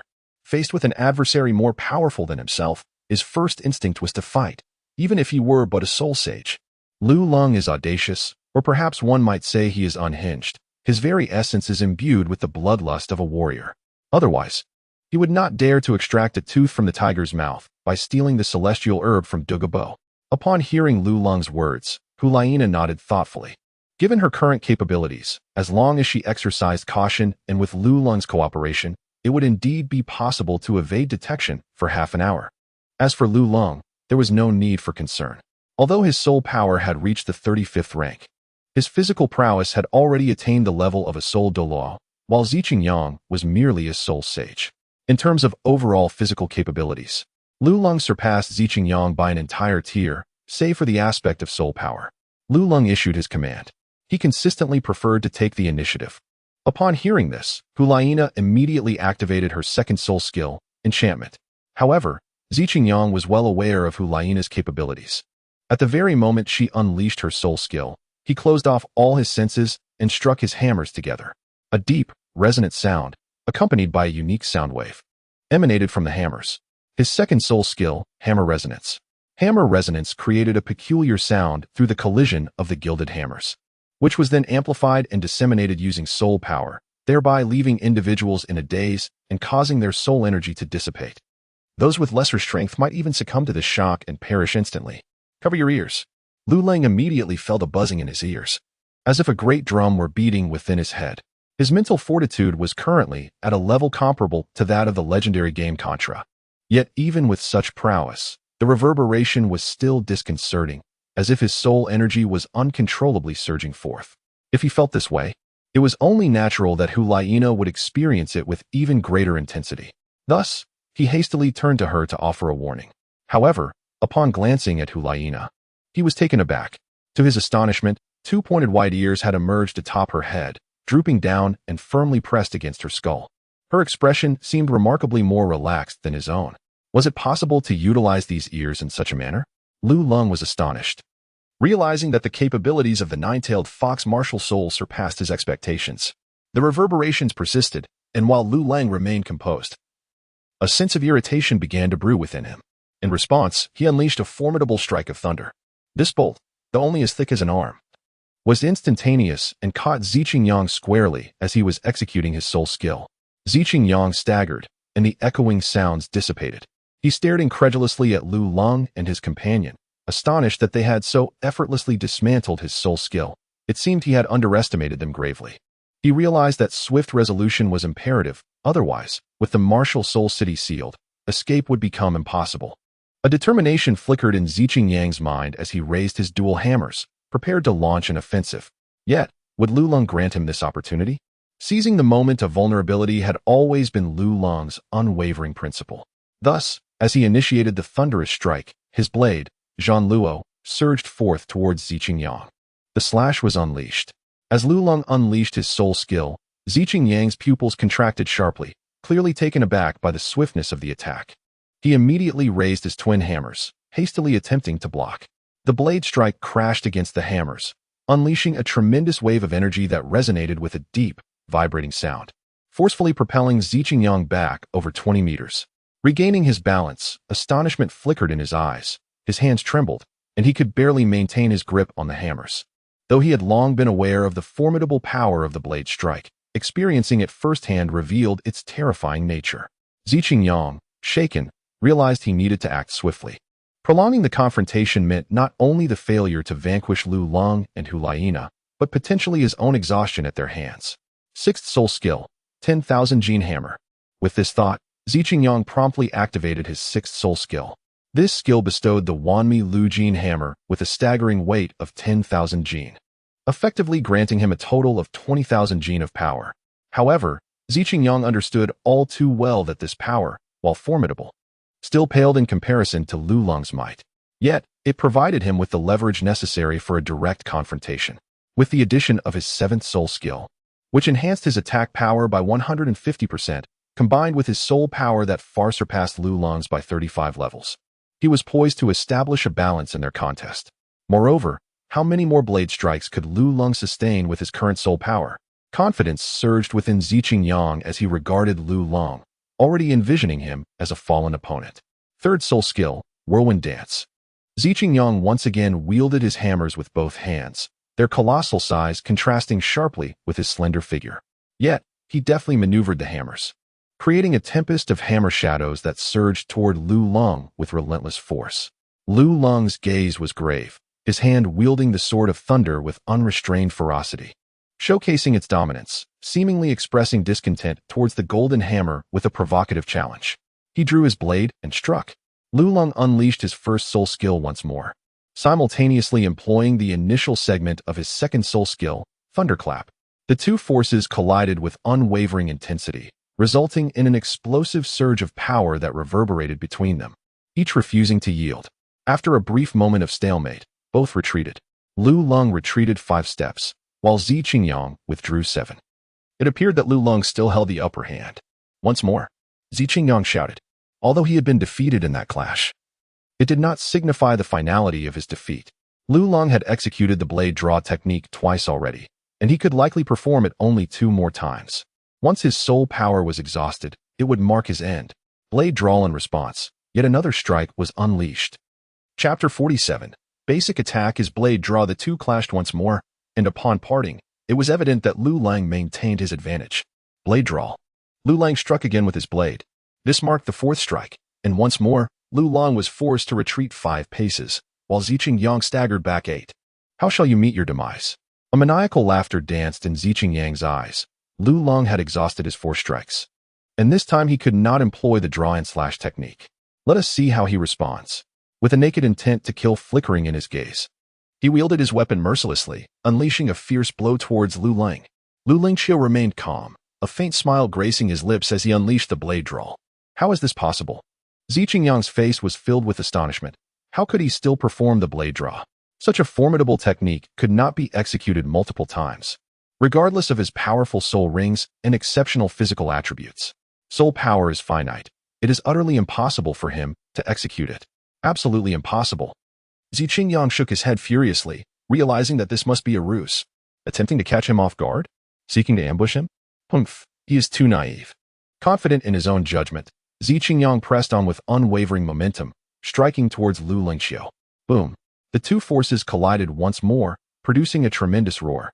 However, as Ziqing Yang felt the power coursing through his hands, his expression turned ashen. This force? This energy? What is happening? This cannot be. His strength is not diminishing in the slightest. Ziqing Yang screamed internally, his face contorting with madness and distortion. In the midst of his disarray, his grip faltered, causing one of the gilded hammers to slip from his grasp. Thud. Subsequently, an overwhelming force sent Zi Qingyang hurtling 10 meters away. How can this be? How could you still execute the blade draw? Zi Qingyang trembled as he questioned, still in disbelief. Upon hearing his words, Lu Lang refrained from launching an attack this time. Instead, he stood at a distance and inquired, "Who informed me that the use of the blade draw technique is limited in frequency?" Lu Lang chuckled coldly. His blade draw had always been defined by time.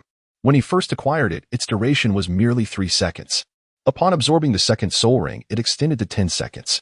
And now, it had reached an astonishing 1 minute. This meant that within this minute, each of Lu Lang's basic attacks wielded the might of the blade draw. How utterly terrifying. Upon hearing this, Zi Qingyang was not only astounded, but also experienced an epiphany. He realized that his preconceived notions had misled him in Lu Lang's previous battles. He had almost always employed the blade draw just once to vanquish his opponents. This had created an illusion that Lu Lang's blade draw was defined by frequency. Little did he expect it was, in fact, a matter of time. Grasping this insight, the murderous intent in Zi Qingyang's eyes intensified. With a wave of his hand, the Wanmia Lujin hammer returned to his grasp. "You shall die?" Zi Qingyang's visage twisted into a grotesque snarl. Yet at that moment, an alluring voice suddenly resonated, enchanting. Hulaina had been patiently waiting for the opportune moment. With Zi Qingyang's emotions in turmoil, this was the perfect time for her to exert her control. Instantly, Zi Qingyang's expression froze. His body became unresponsive, rendered immobile. Lu Lang seized the opportunity as a formidable bolt of lightning descended from the heavens, striking him with tremendous force. Meanwhile, in his hand, the blade of Zhan Luo glimmered as he advanced towards Zi Qingyang. With the invocation of his fourth soul skill, Dance of Death, Hulaina's assault followed in swift succession. The lightning struck down, rendering Zi Qingyang immobilized and unable to resist with his soul power, forcing him to endure the blow with his physical form. A resounding explosion echoed as his right arm was shattered. The excruciating pain jolted him back to reality, only for him to be entranced by a mesmerizing figure dancing before him. This enchanting form exuded allure, with skin revealing expanses of pristine white, and eyes that shimmered with a tender charm, evoking a sense of affection. Particularly captivating were the 9 white tails that swayed gracefully alongside her movements, enhancing her irresistible allure. It seemed the beauty had noticed him as she undulated her waist, approaching him with an enchanting grace, gently caressing his face with her soft, white tails. A look of infatuation crossed Zi Qingyang's features, as if he had lost his senses. Yet, in a sudden moment of clarity, he instinctively leaned back, evading her tails. Regaining his composure, he felt a cold sweat trickle down his back. His pupils dilated as he realized Hulaina had somehow appeared right before him. Terror flashed in his eyes, but Hulaina merely smiled with an otherworldly grin. Her 9 tails expanded dramatically, encircling him completely, encasing him in a suffocating sphere. As the tails constricted, immense pressure enveloped him, eliciting cries of agony from within. Hulaina furrowed her brow. This strike had not crushed him outright. "I shall take my turn." Lu Lang discerned the impending threat, letting out a thunderous roar as the Thunderwing manifested. The blade known as Zhan Luo crackling with fierce electric resonance in his grasp. Upon hearing this, Hulaina flicked her tail and hurled it towards Lu Lang. In the fleeting moment before impact, the tail unfurled dramatically. Simultaneously, Lu Lang brought his blade down with unrelenting ferocity. Just as Zi Qingyang had barely managed to extricate himself, his fleeting joy was abruptly extinguished by the glinting edge of a blade poised above his head. Without obstruction, Zhan Luo descended mercilessly. The sound of flesh being cleaved echoed, and Lu Lang landed upon the ground, gradually turning to behold a corpse cleaved in twain.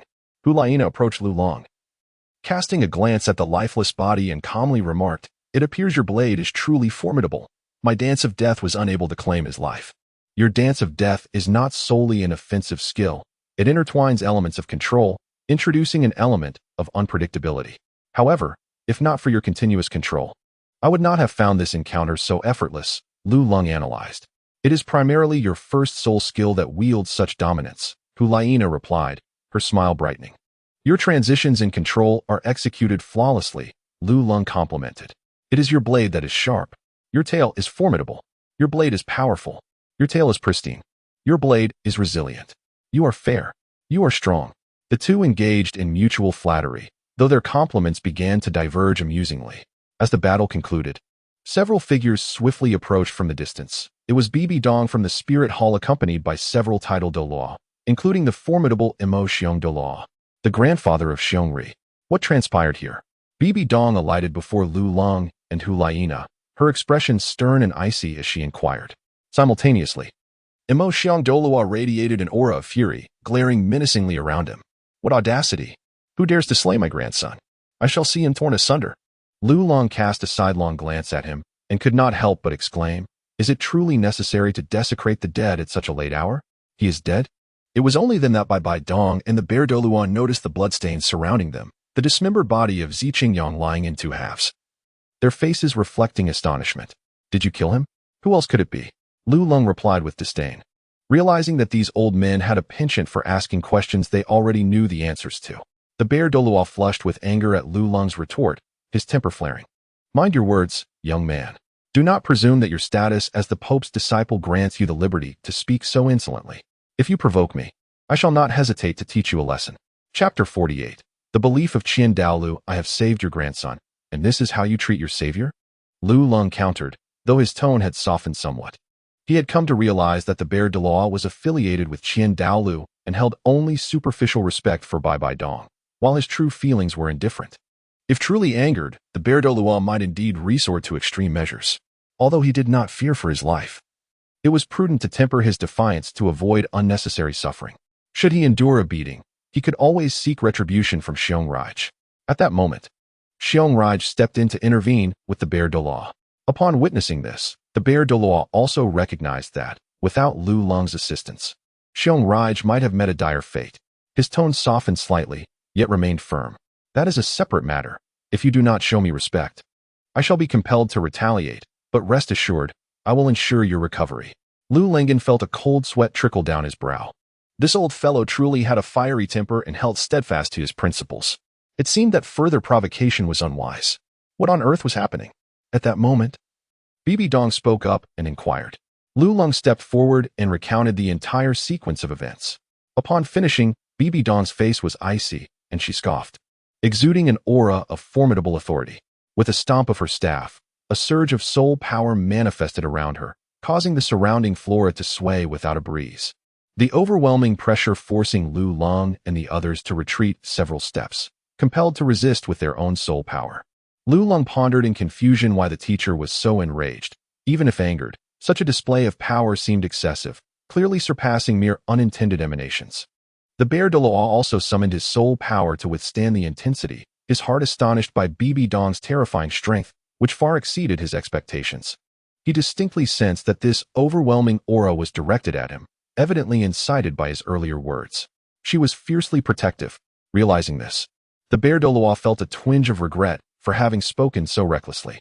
Soon, news of Lu Lang's victory over Jin Jingyang and the slaying of Ziqing Yang spread throughout the entire Soul Master City by the following day, reaching the ears of Qian Daolu as well. In the Hall of Offerings, Qian Daolu received the news with a look of astonishment, which quickly settled into calmness. He turned to the golden crocodile Douluo, his tone slightly teasing. What do you make of this Lu Long? What to make of him? The golden crocodile Douluo snorted. What else could I do but observe with my eyes? Qian Daolu paused momentarily. This lad has injured your grandson. Merely a lack of skill. There's nothing more to discuss. Am I to confront him because he harmed the young? Besides, it was just a severed hand. It's not irreparable, replied the golden crocodile Douluo, a hint of bitterness evident in his demeanor, betraying his displeasure. But he also killed your nephew. Qian Daolu pressed on. Had he not died, I would have killed him myself. The golden crocodile Douluo exclaimed angrily, rising abruptly, clearly harboring discontent towards Ziqing Yang as well. If he had not been so helpless and alone, I would never have placed him in the Spirit Academy or even arranged a teaching position for him. I had hoped he would settle down, yet he resorted to such treachery, exploiting my grandson and attempting to kill the Pope's disciple. He deserved his fate. Nevertheless, I truly cannot fathom how a mere Lu Long and Hu Laiina managed to slay Ziqing Yang.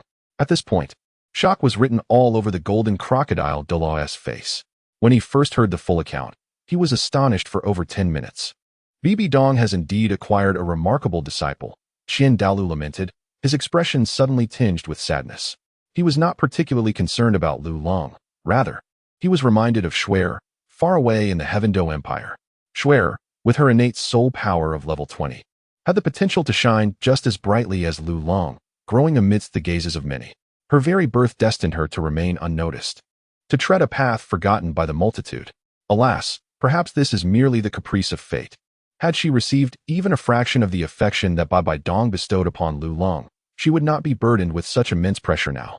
Watching the sorrowful expression on Qian Daoliu's face, the golden crocodile Douluo understood that his thoughts were lingering on Qian Renshua. That child, she is likely to return soon. Isn't she? He inquired. She should, indeed.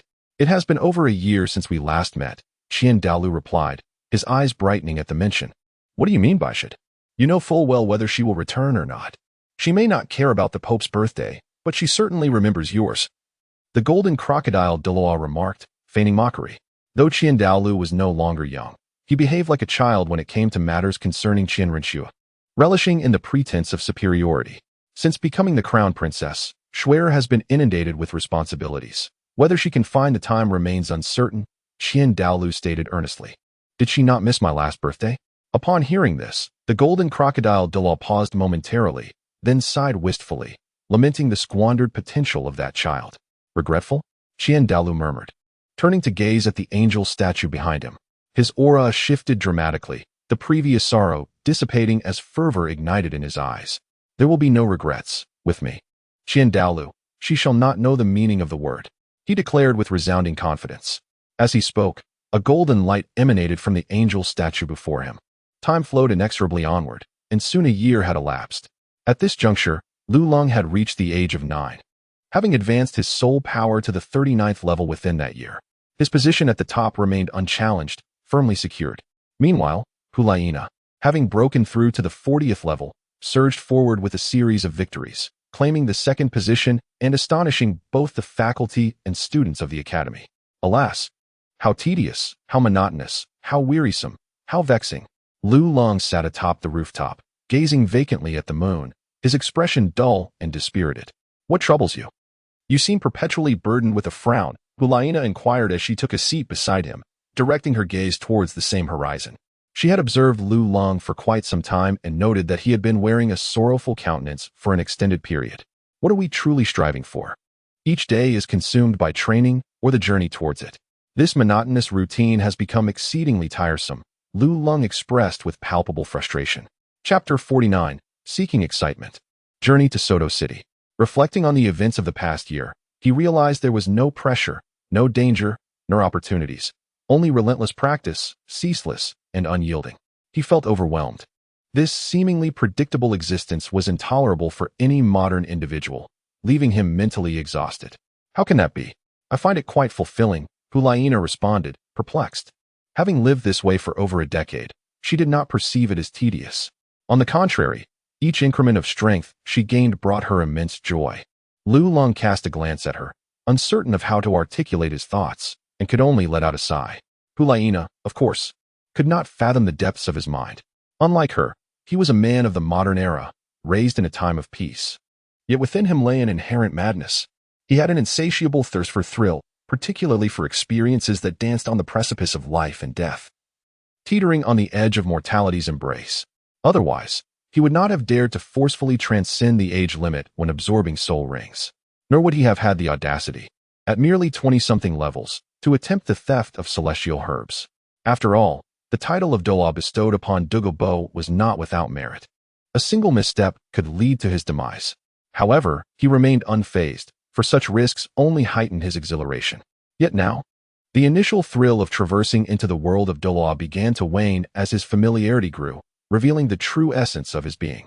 Although merely a year had passed, the sensation of being a caged beast, confined within the bars of freedom, had begun to wear down his spirit to the brink of collapse. Alas, Lulong truly finds himself at a loss for words, his feelings manifesting solely as a series of sighs. Sitting beside him, Hulaina's exquisite eyes are clouded with concern. It is the first time she has encountered such a side of Lulong, leaving her feeling utterly perplexed. In the past, he exuded confidence and pride.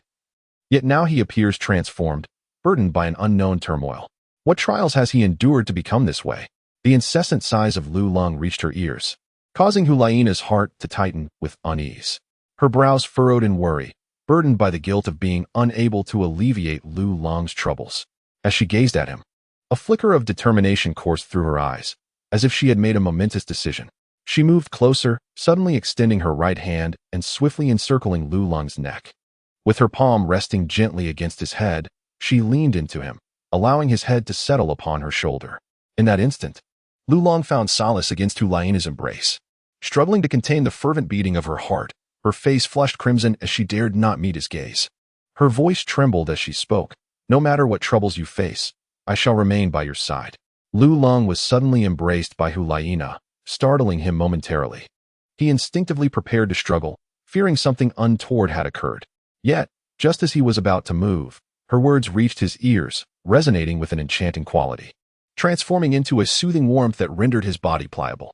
The tumultuous flames of his inner turmoil were quelled like the gentle caress of spring rain. The exhaustion that had plagued him seemed to dissipate, vanishing without a trace, as if he had returned to the comforting embrace of home after a long vigil. The negative emotions accumulated over the past year appeared to be quietly whisked away by her mere utterance. His lips twitched, as if he wished to articulate something. Yet he hesitated, fearing the disruption of this rare tranquility. Ultimately, he remained still, leaning against Hulaina's shoulder, his heart gradually finding peace. In the end, he exhaled a serene breath. Beneath the moonlight, their silhouettes elongated, merging into one. The following day, Lulong meandered aimlessly, still enveloped in a sense of malaise, though it had notably lessened compared to before.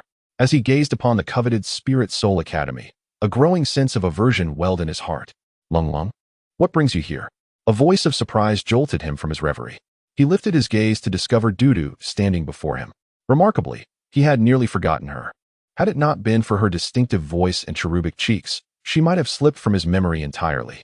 After a year apart, Douluo appeared to have gained some weight. Her cheeks rounder and more irresistible, prompting an uncontrollable urge to pinch them.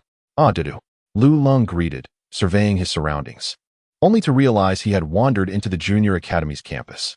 No wonder he had encountered Douluo here. "What's wrong? You look rather downcast," Douluo remarked. Initially delighted to see Lulong, but her concern deepened upon noticing his somber expression. "It's nothing, just feeling a bit vexed," Lulong replied, forcing a smile that was more painful than cheerful. Witnessing this rather woeful attempt at a grin, Douluo couldn't help but chuckle, though she quickly stifled it. "You've become the top of the rankings. What could possibly trouble you?" "Precisely because I've reached the top, I find myself troubled," he confessed. "Oh, I see. You're bored due to the lack of competition, aren't you?" Douluo suggested. Upon hearing this, Lulong tilted his head in contemplation, acknowledging that it was a fair assessment. "That is simple. I have a method. As long as you have the courage, you can find amusement," Douluo exclaimed, extending a finger with a playful grin. "What method?" Lulong inquired, his interest piqued. "Have you heard of the soul fighting arena?" Douluo asked. Upon hearing those three words, Lulong felt as if he had been enlightened, a sudden clarity washing over him. Indeed, how had I not considered this? In the absence of amusement, one can seek it out. When devoid of excitement, one can create it. As long as I venture to the battle soul arena, not only can I find the thrill I desire, but I can also enhance my prowess. This dual fulfillment of both physical and mental needs is truly a remarkable boon. How could I have overlooked such an opportunity? Lulong felt a surge of annoyance, yet soon revitalized, appearing almost like a different person compared to moments prior. "Thank you. I didn't expect you, the president, to be quite so useful," he remarked, his spirits lifted, reverting to his usual carefree demeanor with a teasing tone. "There's no need for gratitude. It was within my capabilities," responded Douluo, delighted to see Lulong in good spirits. She continued, "By the way, if you fear being discovered by His Holiness the Pope in Martial Soul City, you may seek my sister's assistance. Her name is Douluo, and she is the esteemed host at the Soul Arena in Soto City. I can arrange for her to provide you with a favor." To open a back door meant to arrange for Lulong to face weaker competitors. In Douluo's eyes, despite Lulong's formidable strength, he was not a match for those seasoned fighters. "How did you know I was worried about being discovered by His Holiness?" Lulong inquired, astonished. Douluo appeared to be quite well informed. Her words suggested she might be aware of his status as a disciple of the Pope. However, it mattered little, as many were already privy to that knowledge. Indeed, he was unconcerned about the school. Skipping classes had become a habitual practice for him, and the likes of souls had grown indifferent to it. Chapter 50. I will accompany you. His only apprehension was regarding Bibi Dong. Should she learn of his participation in the Soul Arena, she would undoubtedly keep a closer watch on him. What's the big deal? Such matters are easily discovered. Lu Lung challenged. In response to his inquiry, Dudu wore a proud expression, patting her petite chest. Rest assured, I haven't disclosed this to anyone else. You clever little chubby.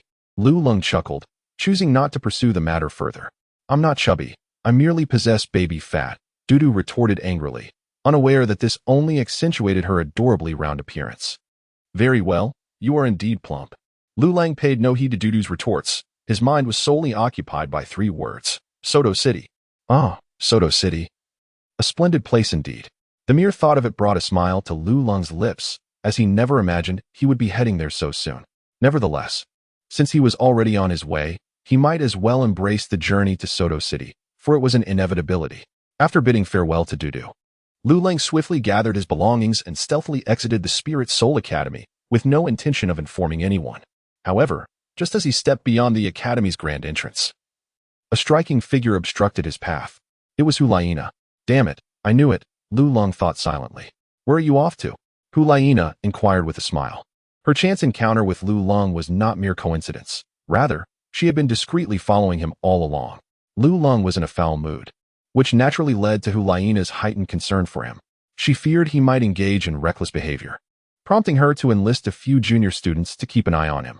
Today, however, Lu Lung's spirits suddenly lifted, and he began packing his belongings, an action that undoubtedly piqued Hulaina's interest. As a result, she waited at the doorway, eager to express her concern. When Hulaina intercepted him, Lu Lung had anticipated this encounter, though he couldn't help but internally lament her persistent presence, seemingly everywhere he turned. He curtly replied, I'm going out to clear my mind. I'll accompany you, she insisted. Here it was again. Every time he planned to go somewhere, she uttered those same words. Well, I'm not going out for leisure. I have matters to attend to, Lu Lang explained, hoping she would refrain from following him. No problem, as long as you're not going to get married. I'll be right there with you. Sister, I'm off to commit murder. Are you really coming along? Lu Lung declared, raising his voice slightly. Hulaina was taken aback, perceiving that he was not jesting. After a moment of contemplation, she reasoned that as a future pillar of the Spirit Hall, the capacity to take life was essential. It's impressive that you recognize this at such a young age. I shall accompany you. Then you may follow, Lu Lung conceded, his forehead creased in resignation, a wry smile forming on his lips.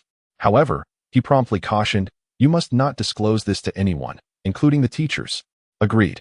Thus, the two of them set out from the Spirit Academy together. Just as they were about to leave, Douluo unexpectedly approached him, informing him that the soul beast he had previously been instructed to find had been located.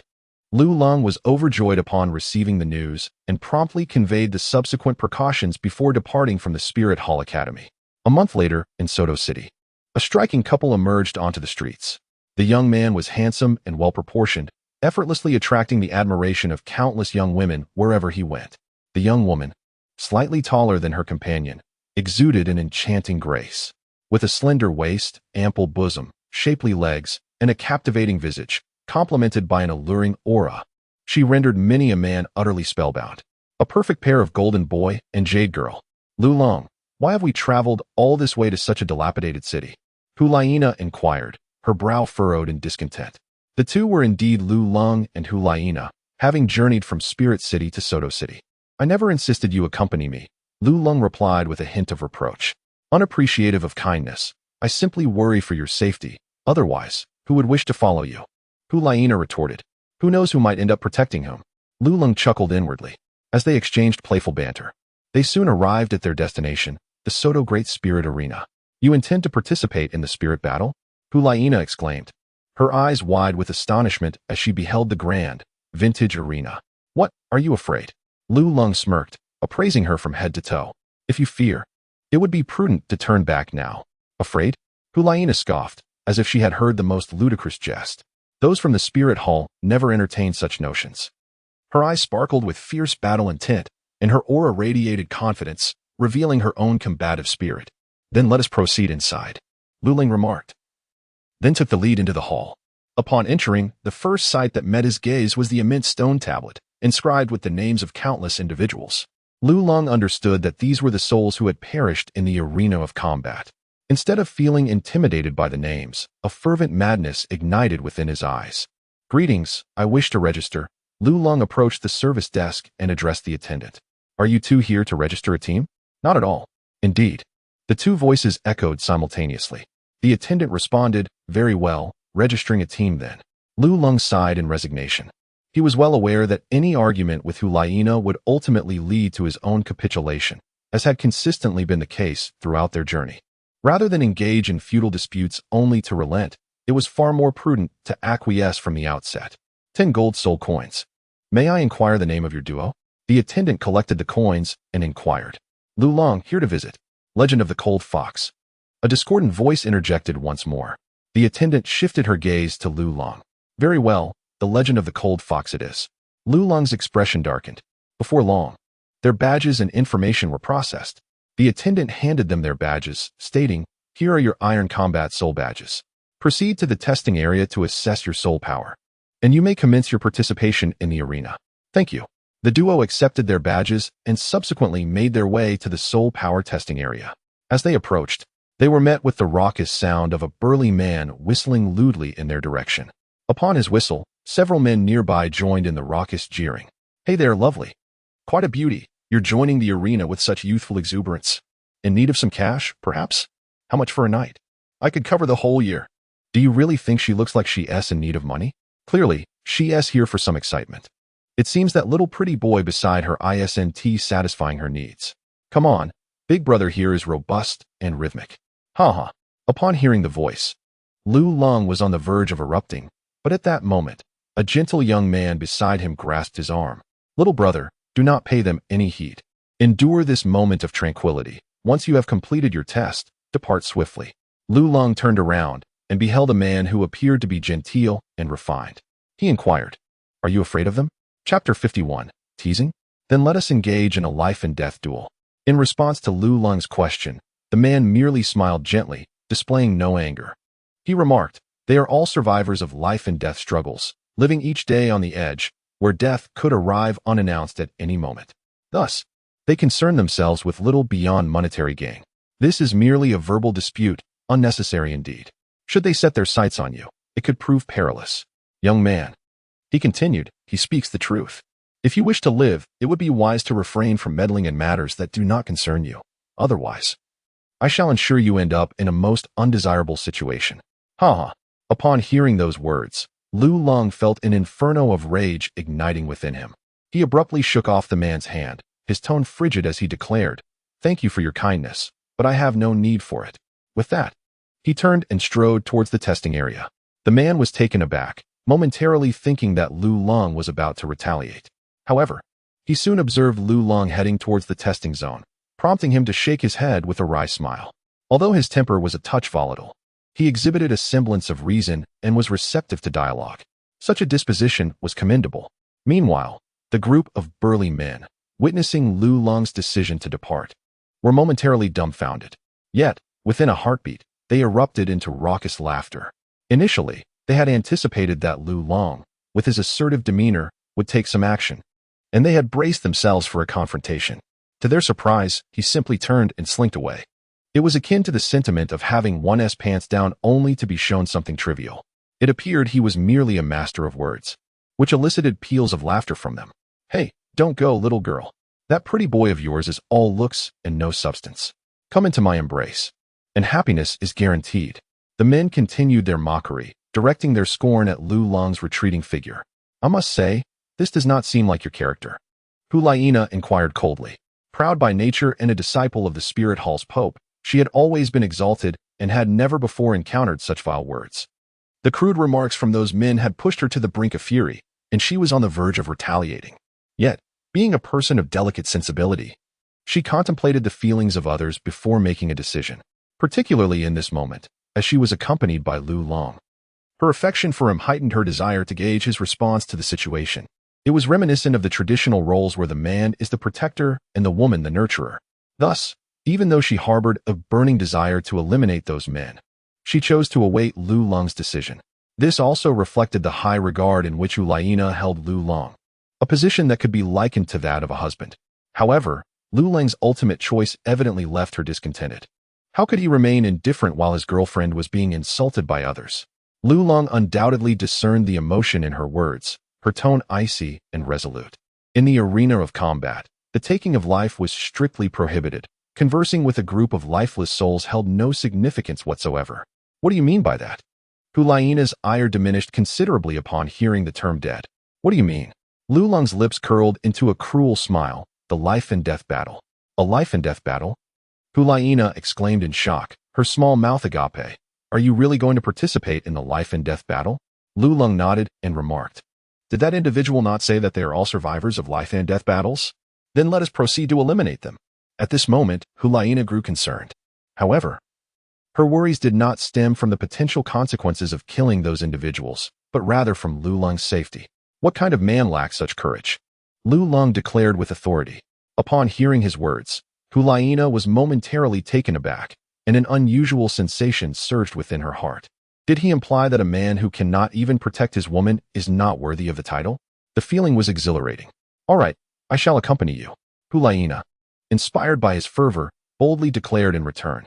This exchange did not go unnoticed by the burly men nearby, who muttered amongst themselves, questioning whether the two were fools for being so exhilarated after being scolded. Meanwhile, the pair approached the testing platform, produced their iron fighting spirit badges, and commenced the evaluation of their soul power. Instantly, a radiant light erupted, revealing Hulaina's level, 43. Boss, that girl is at level 43. One of the men, who had been watching Lulong intently, exclaimed in disbelief. How old is she? How could she possibly be at level 43 already? A flicker of concern crossed their minds. What's there to fret about?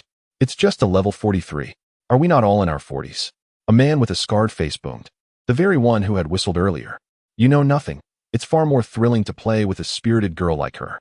The scarred man licked his lips, envisioning Hulaina's alluring figure. The others, witnessing their leader's bravado, felt their earlier apprehension dissipate, replaced by excitement. They were seasoned fighters who had long ceased to value their own lives. Their philosophy was simple: survive each day, and if possible, enjoy it, especially if it included delightful company. Thus, while they were momentarily amazed by Hulaina's astonishing talent, it was merely a fleeting surprise, as they had already exploited numerous women of her caliber. On the other hand, a gentleman observing the light also expressed astonishment at Hulaina's prowess, yet ultimately shook his head, revealing a hint of disappointment in his eyes. It was soon Lulong's turn to be tested. Once again, brilliance erupted, and his level was revealed. 39. 39. Boss, that pretty boy looks significantly younger. Yet he's only 4 levels behind, the burly man remarked. This time, even the scarred man was taken aback. While Hulaina's exceptional talent was rare, he could comprehend it. But how could this young lad possess such prowess? Was he training since birth? 39. He appeared to be no older than 10. Several burly men stood in stunned silence, their eyes wide open, gazing at Lulong as if he were a monster. The previous mockery completely vanished from their expressions. This scene, however, ignited a spark of brilliance in the eyes of the gentleman. A genius. An unparalleled genius. The gentleman's breath quickened, unable to contain his excitement. He swiftly approached Lulong. Lulong withdrew the Iron Soul badge and prepared to register for the soul fight. However, upon turning around, he noticed a gentleman approaching him, visibly agitated. Greetings, young brother. Allow me to introduce myself. My name is Qin Ming, he exclaimed, scrutinizing Lulong as though he were a rare treasure. Hello, I am Long, Lulong replied, using the name he had registered, a mere alias. He regarded Qin Ming with curiosity, puzzled by the man's exuberance. May I inquire which academy you belong to? Qin Ming asked. I'm sorry, but it's rather inconvenient for me to disclose that information. Lulong was about to respond when Hulaina interjected. She eyed Qin Ming warily. They had come out discreetly, and any revelation of their identities could lead to complications. Lulong, being rather inexperienced in worldly matters, was susceptible to unwittingly revealing too much. My apologies for my rudeness. May I ask who you are? Qin Ming said, bowing slightly as he turned his attention to Hulaina. I am Hu, she replied, also using a pseudonym. Both of them employed aliases, and Qin Ming did not mind, for it was common for participants in the soul fight arena to do so. Miss Hu, please do not misunderstand. I merely observed the talent of this brother Long and felt compelled to make his acquaintance. Furthermore, being a few years your senior, I believe it is not unreasonable to express my admiration for talent, hence my bold inquiry. If Brother Long is unassociated with an academy or has yet to enroll, I would deem it a waste of his potential. Qin Ming explained patiently, striving to convey his words with tact to appear less off-putting. Waste. Hulaina found it somewhat amusing. Did he imply that he looked down upon her martial soul academy? Indeed, it is a waste. Qin Ming asserted confidently, maintaining his composure. Are you suggesting that I could develop better elsewhere? Lu Lung asked, suddenly intrigued. Precisely, Qin Ming nodded affirmatively. Are you from a sect or an academy? Lu Lung inquired, his mind racing to recall any sects associated with the surname Qin. After a moment's contemplation, he could not recall any sect with that name. If it were not a sect, it was likely an academy. Such bold claims. Could he be from the Royal Academy of Tiando? An academy, Qin Ming replied succinctly. Upon hearing this, Hulaina couldn't help but laugh. Why do you find it amusing, Miss Hu? I am quite curious to know which academy you believe could possibly accommodate Long, he challenged. Shrek Academy, Qin Ming declared with confidence. Shrek Academy. Both Lu Lung and Hulaina exclaimed in unison, astonished. Lu Lung's heart skipped a beat. Shrek Academy? Could it be that renowned Shrek Academy? It must be. For this is Soto City, and no one on Douluo Continent would bestow such an unappealing name. However, the name Qin Ming suddenly struck a chord with Lu Lung. Qin Ming, the leader of the Imperial Battle Team. No wonder I had no recollection of him. It turns out this fellow had far too little screen time. In the original narrative, he merely played the role of a guide, and then he vanished without a trace. He had been lauded as the second youngest Soul Emperor since the establishment of the Spirit Hall, leading one to believe he was formidable, yet ultimately, his significance faded into obscurity in the later stages. Lu Lung recalled that this fellow was also a student of Shrek before graduating, and indeed one of the most exceptional ones. It was unexpected to encounter him at this moment, suggesting that he had yet to graduate. Have you heard of Shrek Academy? Qin Ming inquired, his heart lifting at the sight of their expressions. If they had heard of it, then matters would be more easily managed. Hulaina shook her head, her surprise stemming solely from her unfamiliarity with the institution. A blend of disdain and curiosity crossed her face. I've never heard of it, but I am intrigued. Why did you only invite Long and not me? Regrettably, Shrek Academy only admits students under the age of 13 and those with soul power exceeding level 21. Qin Ming replied proudly. This criterion alone deters many from even approaching the academy's threshold. Not particularly famous, yet with quite the temper, Hulaina remarked, still unimpressed. Despite Qin Ming's gentle disposition, he felt his expression grow slightly cold under Hulaina's derision. Others might mock him, but they could not belittle his teacher. Nor could they disparage Shrek Academy. He was about to offer a gentle reminder when Lu Lang suddenly interjected, Isn't Shrek Academy the one that only admits monsters? You know of Shrek Academy? Hulaina asked, her curiosity piqued. Lu Lung nodded, revealing his limited understanding. Since you are familiar with Shrek Academy, would you be interested in joining? Qin Ming assured him, rest assured, with your innate talent. The Academy will provide you with unwavering support, and all resources will be unconditionally directed toward you, ensuring that you can become the youngest titled Douluo on the continent. His confidence was palpable, as he believed in Shrek's capabilities and in the abilities of his mentor. What an audacious claim. The youngest titled Douluo, you say? Such words could only be uttered by someone from your esteemed Shrek Academy. Even the Spirit Hall Academy would not dare to make such a boast, Hulaina retorted scornfully. Miss Fox may harbor doubts, but please refrain from belittling Shrek Academy. As a friend of Lu Lang, I offer you this warning, but do not expect a second chance. Qin Ming replied coldly. His words were delivered with subtlety, yet his determination was unmistakable. Hulaina's repeated derision of Shrek had already tested his patience. Had it not been for Lu Long's presence, he might have uttered even harsher words. Hulaina's expression turned icy. How could a mere school be beyond reproach? As a disciple of the esteemed Pope of the Spirit Hall, being chastised by an unknown individual was deeply unsatisfactory. Just then, Lu Lung intervened, grasping her arm. Brother Lung, what do you think? Qin Ming noticed their exchange but remained undeterred, extending his invitation to Lu Lang once more. I have no interest, Lu Lung replied succinctly. Why? Qin Ming asked, perplexed. He had offered such a grand opportunity, and it seemed reasonable for Lu Lung to accept. Your Shrek Academy only recruits monsters, correct? Lu Lung inquired. Indeed, Qin Ming nodded, still puzzled by his meaning. But I am not a monster, I am a prodigy, with a devilish smirk gracing his lips. Lu Lung left Qin Ming momentarily bewildered by his words. Not bothering with further explanation, Lu Lung turned away and departed without a backward glance. As he watched Lu Lung's retreating figure, Qin Ming soon grasped the underlying message. A soft chuckle escaped his lips. He felt no anger, but rather an invigorating thrill, an intriguing character indeed, dismissing Shrek with such disdain. Yet, the more he disregarded Shrek, The more determined Qin Ming became to draw him into its fold. Clenching his fists, he too exited the soul arena. Meanwhile, after parting ways with Qin Ming, Lu Long made his way to the registration desk. The staff accepted his Iron Soul badge and began the registration process. What event would you like to enter? They inquired. A 2-on-2 life and death match, he declared. Lu Long had inquired and learned that several formidable men would participate in the 7-on-7 team battle. But they would also form private teams for the 2-on-2 matches. Today, they had yet to commence the Battle of Souls, presenting Lu Long with an opportune moment to strike. Life and death battle? The administrator appeared somewhat astonished. At such a young age, are you certain you wish to engage in a life and death battle? Indeed, Lu Long replied resolutely. I feel compelled to remind you that the highest soul power of the two of you is level 43, which means you will be competing in battles of the 40-level category, while you are merely at 39. The risks are considerable. You must contemplate this carefully. The administrator, displaying a commendable sense of responsibility, attempted to dissuade Lu Lang, revealing his appreciation for talent. I have made my decision. Please proceed with the registration. Lu Lang asserted with unwavering determination.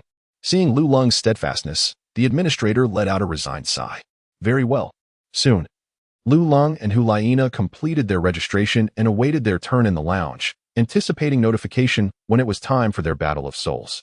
In less than 10 minutes, it was their turn, and they were assigned to the 12th battle zone. The Soto Great Soul Arena comprises one main soul arena and 24 sub-battle zones. The further down the ranking, the weaker the combatants. Lu Lang and Hulaina are newcomers who, by all accounts, should take the stage at the end. However, they are a formidable duo, a level 40 Iron Soul combination, and they have chosen to engage in a life and death battle, thus amplifying their allure and commercial value, positioning them more prominently. Now, let us welcome today's new team. The Legend of the Cold Fox. They are a handsome pair. Yet, beyond their striking beauty, it is their audacity that commands admiration, as they have chosen to participate in a life and death duel for their debut in the Soul Arena. This undoubtedly reflects their profound self-confidence, so let us eagerly anticipate their performance. Alas, the Legend of the Cold Fox seems to be unfortunate, for their opponents are none other than the infamous flower-picking duo. This team is notoriously ruthless, relishing in the torment of their adversaries, particularly subjecting beautiful women to harrowing torture, making them a formidable presence that sends shivers down the spines of female soul masters in the arena. Moreover, they have triumphed in 3 consecutive battles, and it appears that the Legend of the Cold Fox may be in for a rough time. Thus, will this match showcase the flower-picking duo's merciless display, or will it herald the astonishing debut of the Legend of the Cold Fox? Let us await the outcome with bated breath. The host's words resonate powerfully, as he effortlessly stirs the atmosphere, highlighting the vast disparity between the two teams, subtly inciting the gamblers to place their bets. In this way, the Soul Arena is poised to reap greater profits. As Lu Lang and Hulaina stepped into the Soul Arena, they were immediately enveloped by an intense atmosphere of impending violence, with shouts and tumult creating an overwhelming ambience. Those of fragile disposition might find their legs trembling under such a weighty aura, yet for those with resolute spirits, it would only serve to amplify their momentum, unleashing extraordinary prowess. Clearly, Lu Lang and Hulaina belong to the latter category. Entering the arena, both adorned masks to conceal their striking soul rings, lest their true identities be unveiled during the battle and attract the ire of ill-intentioned foes. This precaution was not only a safeguard for themselves, but also a measure against the scrutiny of the Spirit Hall. While their martial spirits might still draw recognition, they were less likely to be identified than their true forms. Their masks, crafted in a chilling aesthetic, were amusingly distinctive. Lu Lang's was golden with an emblem of a long blade, while Hulaina's was silver, entwined with a 9-tailed fox. Yet, even with her mask, Hulaina's alluring figure and the constant allure she exuded stirred the audience's fervor, inciting wild cheers. Their opponents, 2 burly men, initially regarded Hulaina with surprise, only to subsequently lick their lips in anticipation. This girl seems familiar. Isn't she the one we just encountered? One mused. Indeed, though they have changed their attire, her unique charm and scent are unmistakable. The other man inhaled greedily, his narrow nose reminiscent of a rodent, with coarse nasal hairs protruding prominently. Clearly, he was attuned to her distinctive aroma. Who would have thought it would be them? They are courting their own demise, the burly man chuckled, his gaze fixated on Hulaina, devoid of regard for Lu Lang. Let us deal with that boy first. The woman will be left for prolonged torment. I desire a live demonstration. At this, Drool trickled from his lips. Rest assured, such an exquisite beauty cannot be allowed to escape easily. Hulaina's brow furrowed deeply, her hands trembling involuntarily. Although she could not hear their vile words, their expressions conveyed their lewd intentions. Do not kill them just yet. Allow me to savor their torment. Lu Lung replied with a frigid demeanor, his tone devoid of compassion. I shall dismember them. Hulaina clenched her teeth tightly. Ladies and gentlemen, the competition is officially underway. The four of you have 1 minute to summon your martial spirits. After 1 minute, the battle will commence. In this contest, there shall be no victor or vanquished. Only life and death, proclaimed the announcer, unleashing his white dove martial spirit into the sky. I am Huang Kaiwa. My martial spirit is the 7-colored centipede. Ranked at the 44th level of the Battle Soul sect. I am Huang Dadu. My martial spirit is the golden-furred mouse. Also at the 44th level of the Battle Soul sect. With that, the two men manifested their martial spirits. The 7-colored centipede enveloped the burly man, displaying 7 vibrant hues. A centipede shell appearing on his back, accompanied by 4 soul rings beneath his feet. The martial souls manifested as a golden-haired mouse, with an elongated nose and a tail that appeared behind it, accompanied by 4 soul rings of the same hue, yellow and purple. Remarkably, they boasted the optimal soul ring configuration. However, in the face of their martial souls, Lu Lung remained motionless, his expression icy, seemingly devoid of any intention to activate his own martial soul. Following his lead, Hulaina mirrored his stillness. What could be the reason behind the legend of the cold fox? Had he refrained from activating his martial soul? With one of them only at level 39, could it be that he was intimidated by the martial souls of his opponents? The host's tone was one of astonishment, as he had never before witnessed such a scenario. Yet, his long-standing professional instincts compelled him to stir the audience's emotions with each word. The spectators, momentarily taken aback, soon wore expressions of eager anticipation, fully aware that those participating in a life-or-death battle were far from foolish. Lu Lung's demeanor only reinforced their belief that the cold fox legend harbored formidable skills. You dare to underestimate us? I shall make you wish for death. Huang Dideo grinned menacingly, the first unable to contain himself as he surged toward Hulaina, activating his first soul skill, Burrow. In an instant, Huang Dideo's body plunged into the earth, vanishing from sight. Witnessing this, Huang Kaiwa also sprang into action, employing the same first soul skill, Burrow. He too disappeared beneath the ground, leaving only Lu Lung and Hulaina in the arena. Astonishingly, both of their soul skills were identical. Chapter 54. Short-sighted as a mouse, Lu Lung was astonished. Such a scenario was a first for him. However, he soon discerned a distinction. Although both possessed similar soul skills with identical effects, their methods of manifestation into the earth differed slightly. He closed his eyes and projected his spirit perception, akin to a soul Douluo, swiftly sensing the presence of the two beneath the ground. Hulaina summoned her martial soul, sprouting a pair of pointed fox ears atop her head, while 9 tails gracefully unfurled behind her.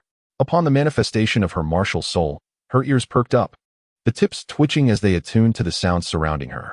The 9-tailed celestial fox boasted formidable hearing, capable of perceiving every sound within her vicinity. Once her martial soul was activated, the movements of Huang Dideo and Huang Kaiwa became vividly clear in her mind. Below us, both Hulaina and Lu Lung exclaimed simultaneously. Subsequently, they leapt in opposite directions, and in the instant they took flight, 2 figures erupted from the earth. Huang Dideo unleashed his second soul skill, 1,000-foot fist. He launched an assault on Hulaina, swinging his fists with modest power and speed, yet overwhelming in sheer quantity. Behind him, countless fists materialized, over 1,000 in total, forming an immense net of fists that struck towards Hulaina from all angles. Hulaina's 9 tails flickered, unleashing an astonishing speed, creating a series of fox-like illusions that deftly evaded each of the incoming fists. Simultaneously, Huang Kaiwa also activated her second soul skill, Giant Tail Bind, ensnaring Lu Lung. Lu Lingen's cold smile was devoid of emotion as he allowed Huang Caihua's tail to coil around him. Seeing this, Huang Kaiwa felt a surge of joy, swiftly retracting his tail to bind Lu Lingen tightly. At the same time, his claws emerged, unleashing his third soul skill, Diamond Split. This claw was exceptionally sharp, capable of cleaving Lu Lingen in twain upon contact. My tail, forged from bone armor, is impervious to blades and flames. You cannot escape this fate. Prepare to meet your end, Huang Kaiwa boasted, reveling in the thought of extinguishing this youthful genius. At that critical moment, the host seized the opportunity to comment. What is happening here? The legendary Cold Fox's competitor remains unmoved as Huang Kaiwa has him firmly ensnared. Should that claw strike, it would surely mean instant death. However, the audience reacted with outrage, their anger palpable. This is deliberate, absolutely intentional. Refund us. What a sham. Deceiving us, we demand our money back. The Seoul Arena has truly overstepped. Refund us. These spectators, having seen the profiles of the Cold Fox legends, believed they were witnessing a rare genius, prompting them to wager on his victory for a chance at substantial profit. But the unfolding events led them to doubt that this was merely an orchestrated spectacle. Shouts for refunds echoed through the venue, leaving the host visibly uncomfortable, shocked that his attempt to stir excitement had backfired. Yet, amidst the mounting chaos outside, Lu Lingen remained unfazed, icy as ever. As he gazed at the menacing claws that seemed to loom larger, he uttered two words with indifferent calm, slashing Luo. Instantly, a flash of cold light surged forth, severing the tail that bound him. Simultaneously, he unleashed his first soul skill, Blade Slash. In Huang Caiwa's perception, an overwhelming force surged towards him. Before he could comprehend its nature, a searing pain shot through his hand. The sound of shattering bones echoed as flesh flew, and Huang Caiwa's body was propelled like a baseball, his ribs shattered and chest caved in, crashing against the wall. This spectacle rendered those who had just called for refunds speechless in astonishment. Huang Kaiwa struggled to rise, but Lu Lingen, moving with blinding speed, stood before him. With a swift stroke, one of his arms was severed. Activating his fourth soul skill, blinded by the moment, Huang Kaiwa abruptly lifted his head, a yellow light shooting from his eyes.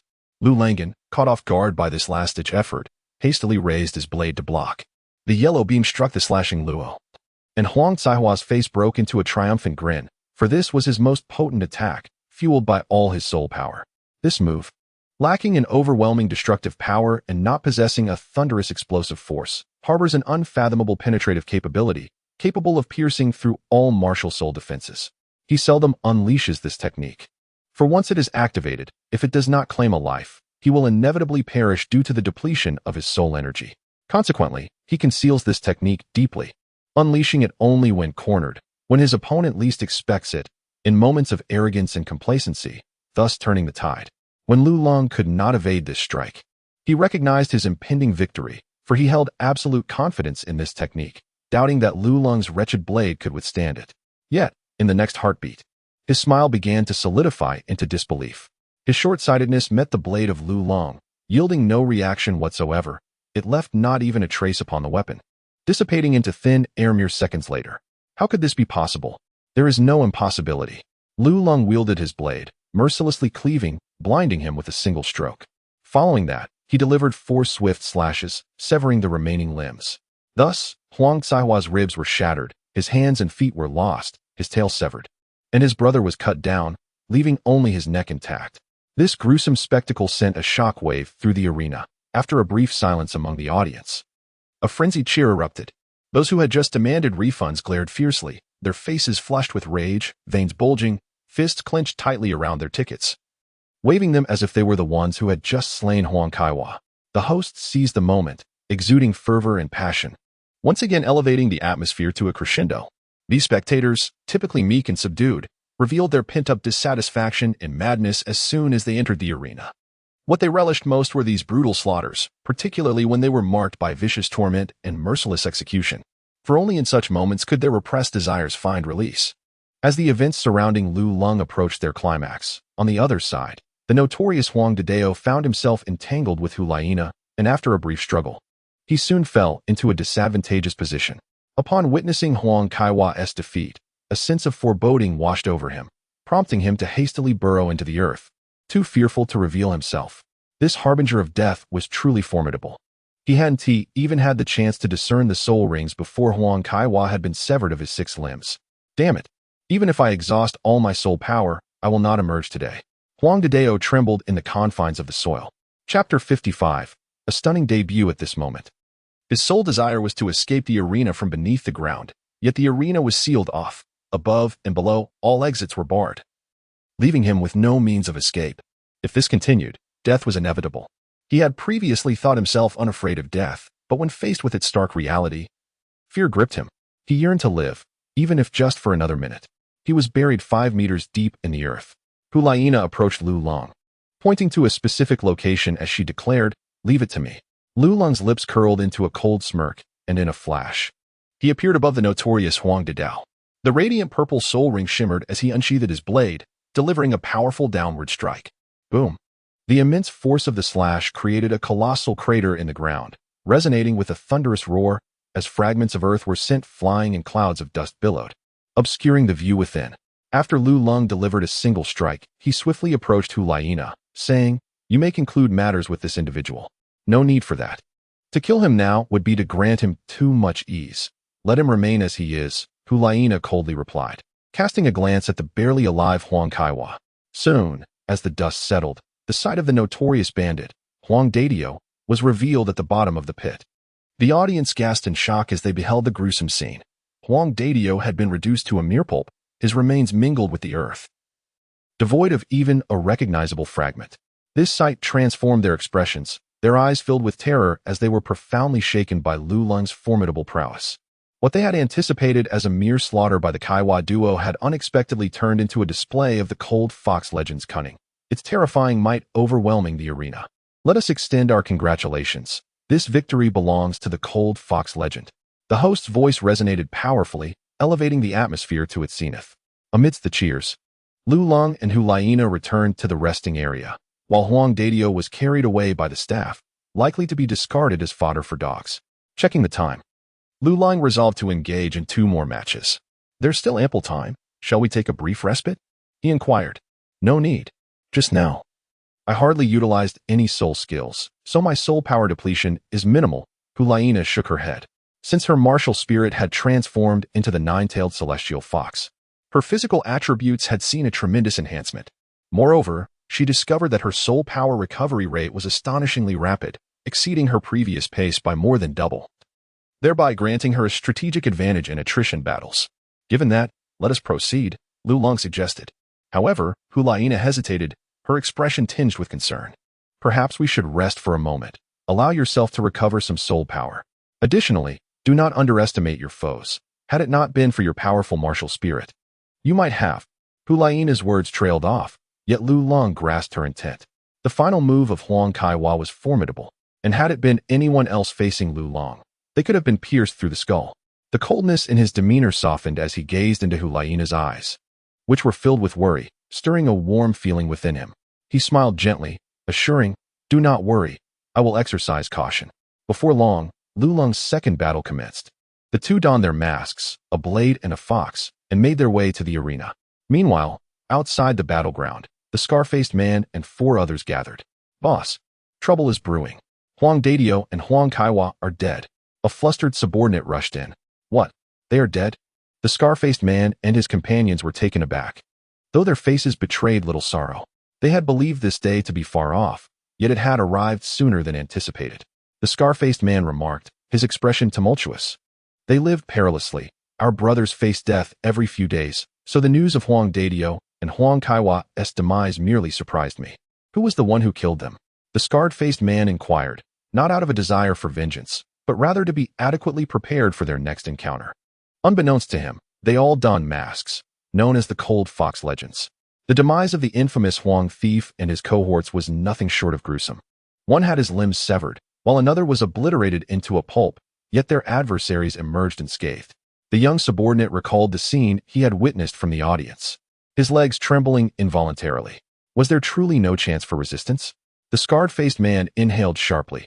Although Huang thief was not the most formidable among them, he was certainly of moderate strength, and to witness him rendered powerless instilled a sense of dread within him. The information relayed to me indicated that the Arena's records identified the Cold Fox Legends as a new duo, a male and a female. The male, named Lung, possessed a spirit power of 39, while the female, named Hu, boasted a level of 43. A male and a female, 39 and 43. The scarred-faced man murmured, and suddenly, a glimmer sparked in his eyes as he recalled 2 individuals. It was them. A cruel smile crept across his face. "Boss, what are you planning?" "Nothing much.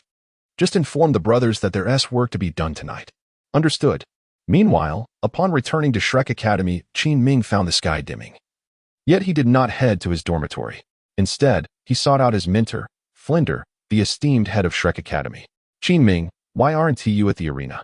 I thought you wouldn't return today, Flinder remarked, gazing at his most cherished disciple, filled with pride and a twinge of reluctance. At 26, Qin Ming had reached a spirit power level of 49 and was on the brink of breaking through to 50. Teacher, I have wonderful news to share, Qin Ming exclaimed joyfully. In truth, Qin Ming was preparing to depart from Shrek Academy, a bittersweet moment for Flinder, who had nurtured him for 2 decades. Thus, to bring joy to his mentor, Qin Ming had been on the lookout for exceptional students for several years. Though he had discovered a few, none stood out remarkably, until today, when he finally encountered someone he deemed perfect, Luolong. Oh, what good news do you have? Do tell, Flinder said, well acquainted with his disciple. Knowing that ordinary matters rarely stirred such excitement in him. I have found a student of immense potential. I estimate he is under 10 years old. Yet his spirit power has reached a staggering 39. Qin Ming continued. Wait, did you say 39? Flinder interrupted, astonished by the revelation. Qin Ming, taken aback by Flinder's reaction, quickly affirmed, yes, indeed, I am absolutely certain he possesses a spirit power of 39. Chapter 56. Flinder's recruitment endeavors. Are you certain of his age? Did you not make a mistake? Flinder promptly inquired, his eyes filled with skepticism. If what Qin Ming claimed were true, then this individual must be invited to join the Shrek Academy. Though I cannot discern his exact age, he is undoubtedly no older than 12. Moreover, a young woman, seemingly around 17 or 18, accompanies him, possessing an equally formidable talent, reaching level 40.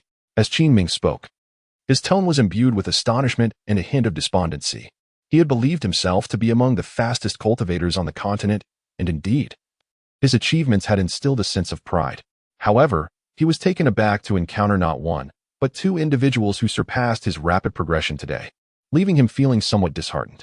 Flinder, oblivious to the expression on Qin Ming's face, stood as if frozen in place after hearing his words, resembling a statue. Teacher? Qin Ming gently called out. Flinder suddenly regained his composure, asking, did you extend an invitation for him to join the Shrek Academy? At this question, Qin Ming couldn't help but let out a wry smile. When I encountered them, they were participating in a soul fight, and I immediately issued an invitation.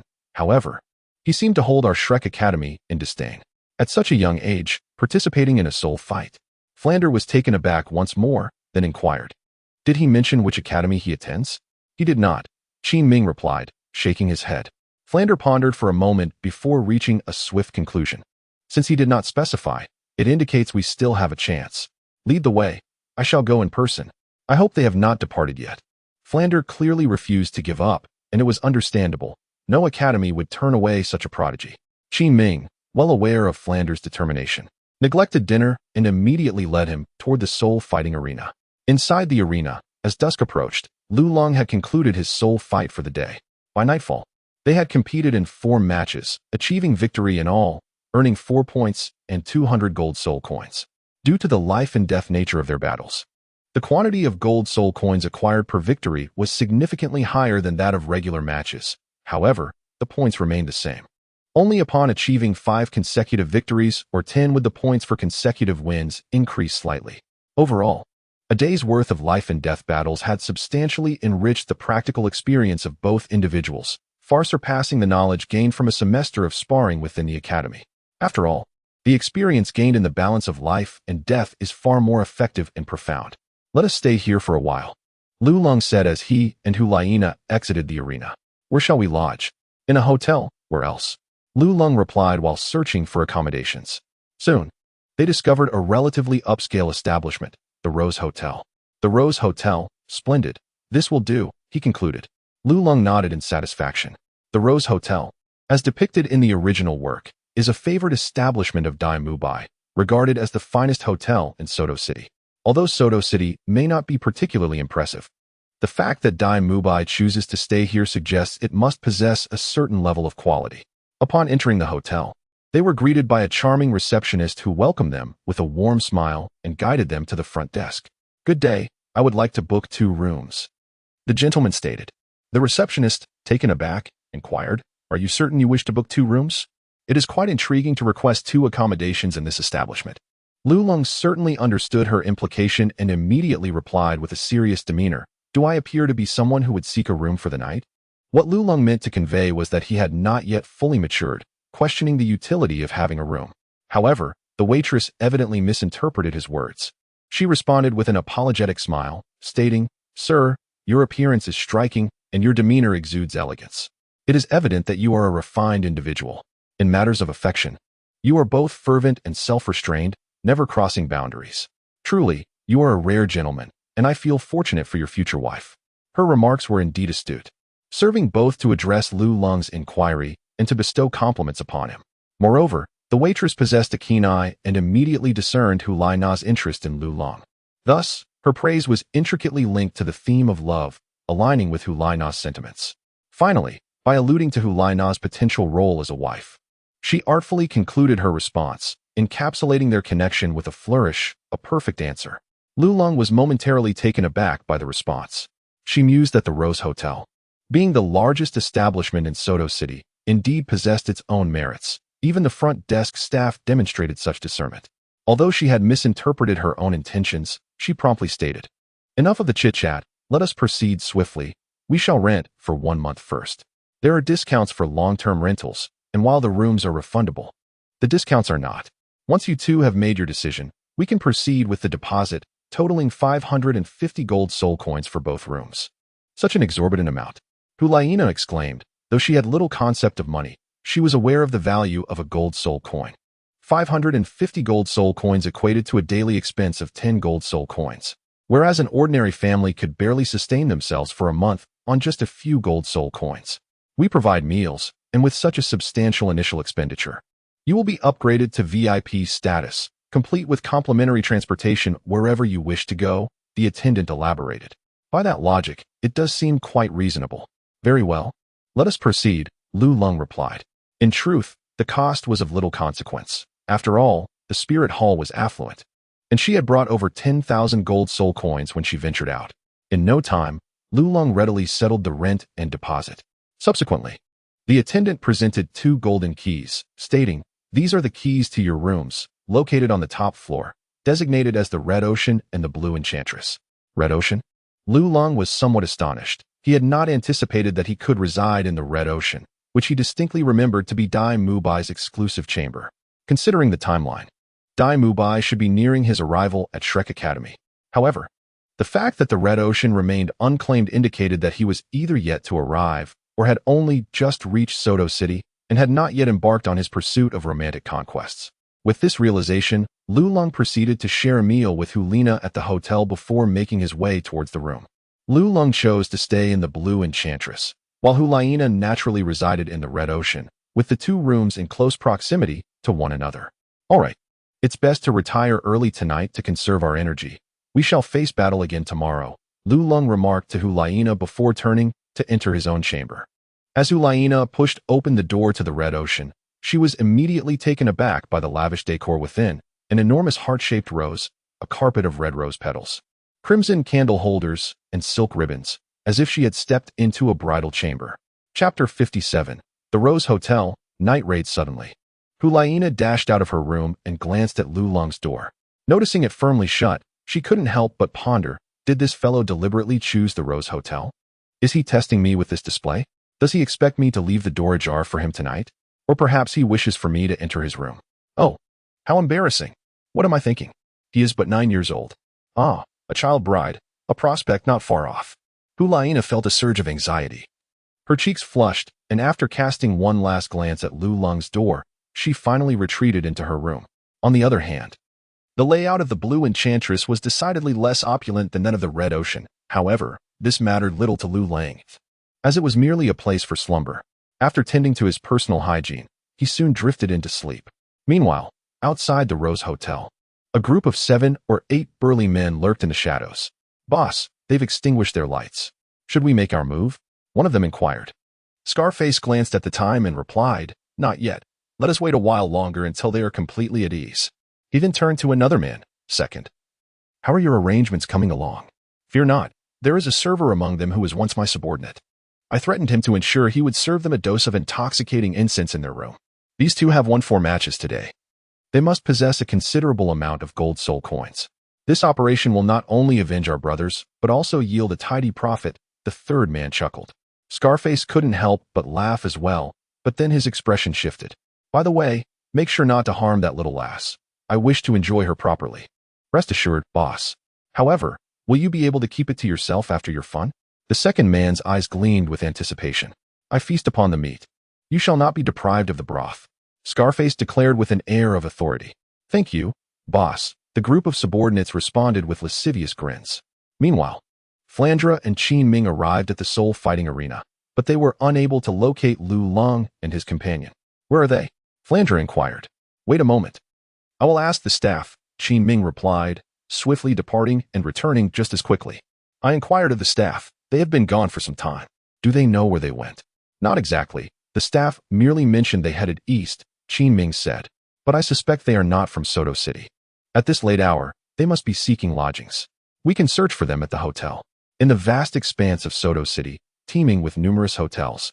How does one navigate such abundance? Flandre cast a sidelong glance and inquired. If we focus solely on the Eastern District, our quest becomes considerably simpler. Both individuals, adorned in the fineries befitting affluent families, would undoubtedly not seek accommodations of inferior quality. The high-end hotels in the eastern area are rather limited, Qin Ming elucidated. Upon hearing this, Flandre couldn't help but nod in agreement. It must be acknowledged that Qin Ming possesses remarkable intelligence.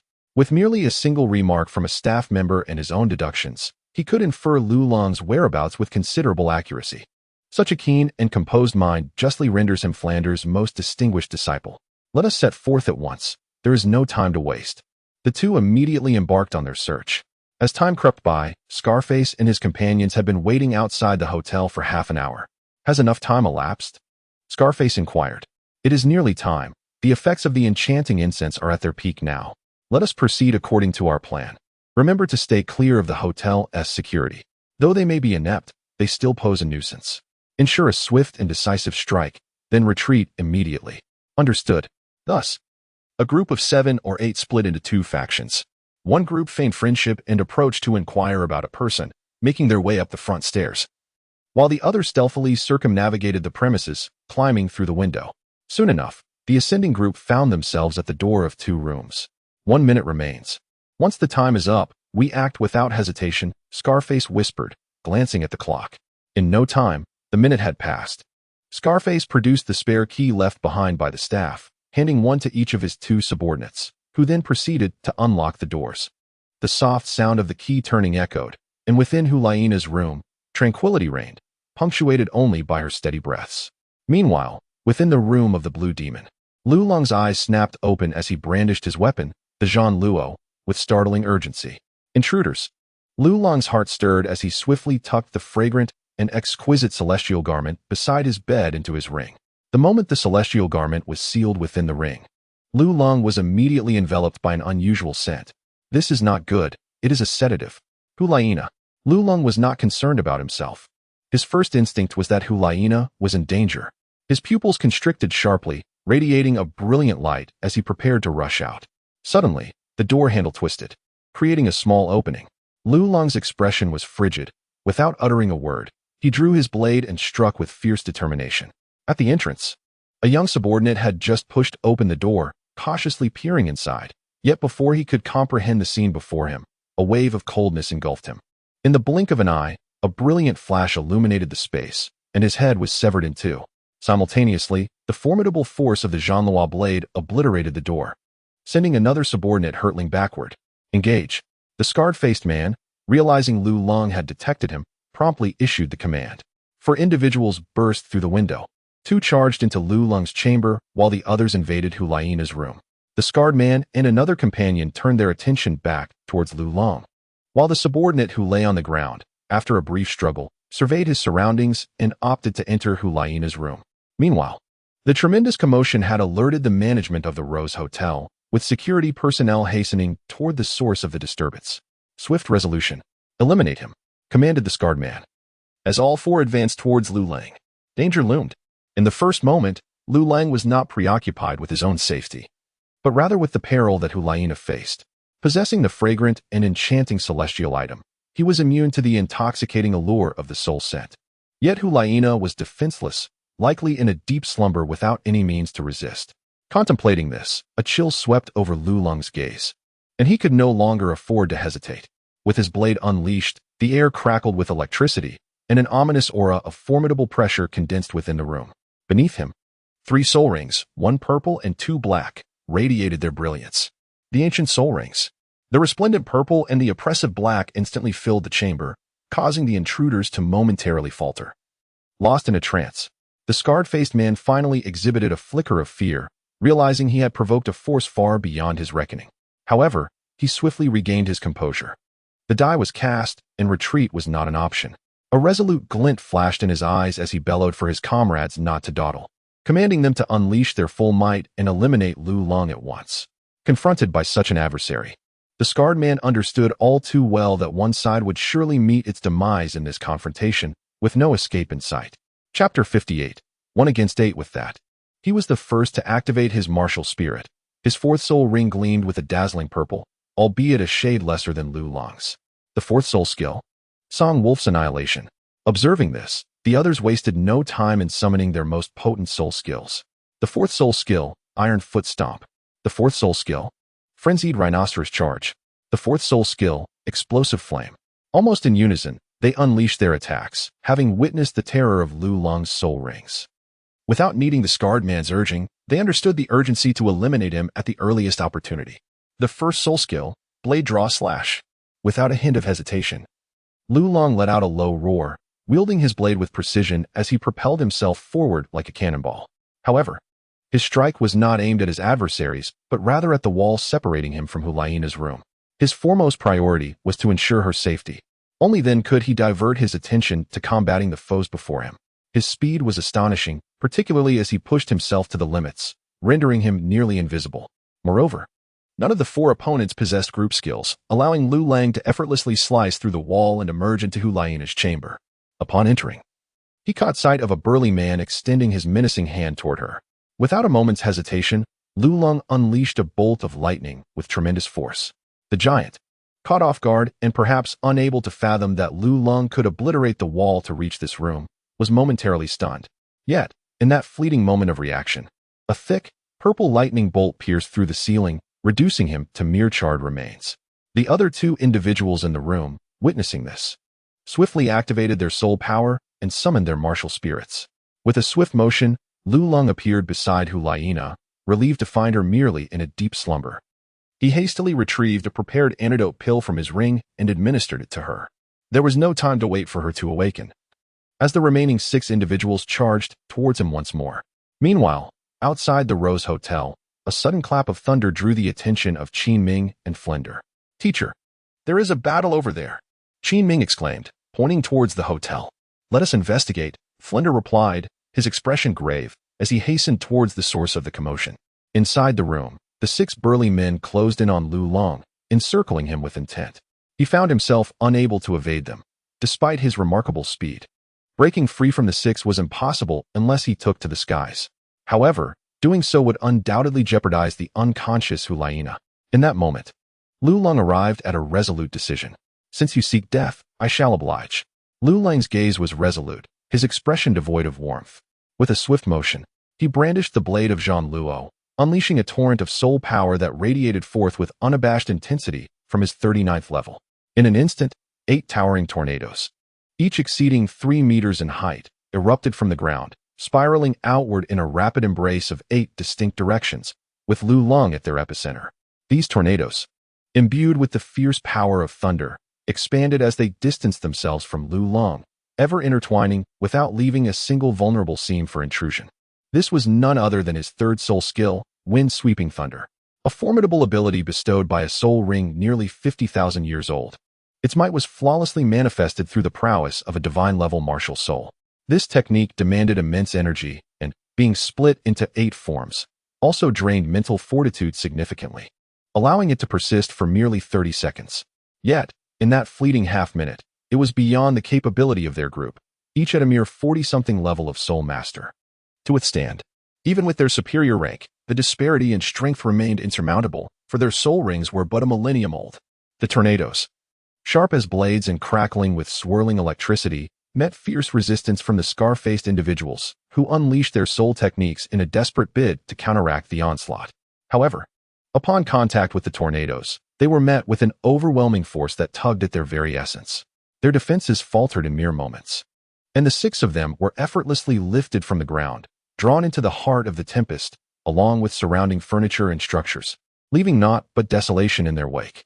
Lulong seized the opportunity to unleash a formidable strike once more, this time summoning not 1, but 6 bolts of lightning. However, these 6 were significantly smaller than the previous single strike. The electric force descended from the heavens, striking them with unwavering precision, causing the bodies of the 6 to tremble before they collapsed lifelessly. Among them, one with a lower soul power level, barely reaching 40, was instantly struck dead. The air filled with anguished cries, while Lulong's expression remained frigid, his eyes glinting with a chilling light. After 10 seconds, the wind ceased and the lightning halted. The 5 individuals lay around Lulong like discarded rag dolls, with the scarred face attempting to struggle to his feet. However, Lulong appeared before him in a flash of lightning. With a swift motion, he executed a decisive strike, slicing from below to above, achieving perfect symmetry. He then continued his relentless assault, delivering 5 rapid slashes that sent heads rolling, which, due to inertia, scattered across the ground. One even landing at the feet of an approaching guard. The guard, upon witnessing the severed head at his feet, widened his eyes in horror as he glanced at the icy figure wielding the long blade. His expression mirrored that of the other severed heads. They remained bewildered even in death. Thus, this sudden assassination concluded with Lulong's remarkable feat of single-handedly overcoming 8 adversaries, marking a flawless denouement. As the guard ascended the stairs, other guards arrived in succession, followed closely by the hotel manager. Upon receiving the news, the city guards promptly rushed to the scene. Along with a gathering crowd of onlookers, the entire Rose Hotel was soon surrounded. At that moment, Flanders and Qin Ming also arrived. What met their eyes was Lulong, standing amidst the ruins, exuding an overwhelming aura of murderous intent. He stood there, seemingly ordinary, with his hair cascading over his forehead, obscuring his expression. The long blade, casually held in his hand, appeared almost weightless, yet none dared to underestimate him, as blood continued to drip from its edge. Surrounding him lay a pool of blood, shattered remnants of the building, and several headless corpses. He radiated an intensely cold atmosphere, repelling any living soul from approaching. Though his figure was slight, he stood out starkly in the chaotic environment, resembling a demon emerging from the depths of hell, instilling fear in all who beheld him. Even the arriving guards instinctively kept a distance of 3 meters. In stark contrast to this grim scene lay Hulaina, still peacefully asleep before him. Her serene expression and steady breathing suggested she remained undisturbed by the earlier conflict. Chapter 59. Flanders' shock. It seems we have arrived at an inopportune moment. Flanders gazed at Lulong with profound astonishment, his heart trembling uncontrollably.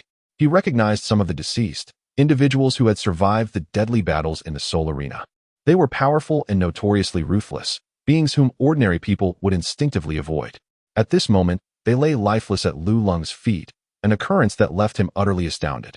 Although it was not the appropriate time, it at least validated my words. I believe that an introduction would be beneficial. However, Qin Ming smiled, albeit with a hint of bitter resignation. He had initially thought Lulong's talent was already exceptional, but witnessing this scene revealed that he had underestimated him. You are absolutely correct, Flander nodded in agreement, his gaze towards Lulong brimming with admiration. Such remarkable talent, a composed demeanor, a protective nature towards teammates, an abundant combat experience. This individual epitomized perfection. Who, one might ponder, could have nurtured such a prodigy? Flander mused to himself. Prior to his arrival, he had hoped for Lulong to join Shrek Academy. Yet now, as he observed this moment, his confidence wavered, not in Lulong, but in himself. For a genius of this caliber surely had a formidable mentor, and such a mentor would undoubtedly be associated with a prestigious academy or sect. Has the teacher truly given up so soon? Qin Ming discerned the underlying meaning in Flanders' words and offered words of solace, saying, "How can we know unless we try?" With that, Qin Ming swiftly moved to Lulong's side, where Lulong turned and regarded him with indifference. Qin Ming smiled warmly and inquired with genuine concern, "Brother Long, what has transpired?" Lulong did not respond, his eyes reflecting an unmistakable chill, and the blade in his hand appeared poised to strike at any moment. The sudden night raid compelled Lulong to remain vigilant against all, for today in the Soul Arena, apart from the scarred face, there was also Qin Ming present. A tremor ran through Qin Ming as he realized Lulong had misunderstood him. He quickly clarified, "Please do not misconstrue my intentions. I am merely concerned for your well-being. By the way, allow me to introduce my mentor, Dean Flander." With that, Qin Ming presented Flander to Lulong. Stepping forward, Flander offered a faint smile and extended his hand, saying, "Greetings, I am Flander. It is a pleasure to meet you." Lulong cast a glance at him. He was well aware of who Flander was, yet at that moment, he felt indifferent and replied coldly, "I am not in a cheerful mood right now." Flander's expression turned awkward, his hand froze in midair, clearly realizing he had misspoken. Alas, it was his own excitement that led to such an ill-timed remark in this inappropriate setting. How unfortunate it was to leave a negative impression on their first meeting. Qin Ming felt a tinge of embarrassment as well. Thinking that the teacher had truly lost his composure today, he hurriedly attempted to lighten the atmosphere, saying, "Brother Long, do you require assistance? I see these individuals are from the Soul Fighting Arena." "I am aware," Lulong replied. He had clashed with these people just this morning and could hardly forget it. Qin Ming sighed and remarked, "I suspect their malicious intent was merely a spur-of-the-moment decision. Should you eliminate them, it is unlikely any repercussions would follow. They are but individuals who live on the edge, where life and death are dictated by fate, and riches are determined by the heavens." Qin Ming's insight resonated with Lulong's thoughts, serving as a reminder. At that moment, Flander also wished to say something to alleviate his previous awkwardness. However, just then, Hulaina, under the influence of the detoxification pill, regained consciousness. As she opened her eyes, she was astonished to find that the ceiling had vanished, revealing the starry sky above, and the surrounding chaos was permeated with the scent of blood. "What is happening? Where has the ceiling gone?" she exclaimed in surprise. Rising to her feet, she realized her body felt weak and unresponsive. Glancing around, she noticed the destruction and disorder, her shock deepening as she wondered, what transpired? How could so many people have perished? Turning to Lulong, she found his expression had softened, and he recounted the events to her in brief. Upon hearing his account, her small face paled, filled with trepidation.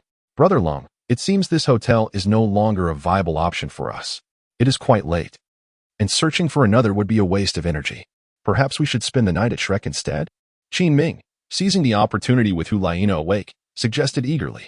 Lulong was immediately inclined to refuse, as he wished to avoid any association with Shrek. Currently, he was affiliated with the Spirit Hall, and if the narrative unfolded as anticipated, they would inevitably cross paths in the future. At that moment, the hotel manager approached, slightly bowing with an expression of regret. He said, "I sincerely apologize, sir, for the inconvenience caused by the circumstances at our hotel. This is a result of our inadequate security measures.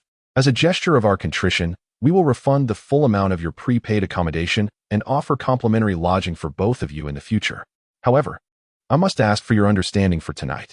Upon hearing this, Lulong inquired, "Are there truly no other rooms available?" The hotel manager responded, "We do have rooms. However, due to a management issue, we must conduct a thorough investigation tonight to avoid disturbing our guests. Therefore, we shall temporarily cease operations. Moreover, given the current dilapidated state of our establishment, it is not appropriate for us to continue welcoming guests." At this moment, Flander interjected, "My young friend, do not be too formal. While our Shrek Academy may not possess the opulence of the Rose Hotel, it is clean and tidy enough to accommodate you for a night." The hotel manager continued, "Indeed, sir, I sincerely apologize for our inadequate service. However, we shall be restored to our former glory by tomorrow, and we would be delighted to welcome you both at that time." Lulong sighed. "Well, given the circumstances, there is little choice. I must agree. Especially since we have the soul fighting competition tomorrow, I need to be in good spirits." He then turned to Flander and clarified, "Let me be clear. I am only staying for one night. I am willing to pay, but I will not be joining Shrek." As he spoke, Lulong produced 2 gold soul coins. Not wishing to owe anyone a favor, he knew these 2 coins would suffice for a night's stay, aware of Shrek's financial constraints.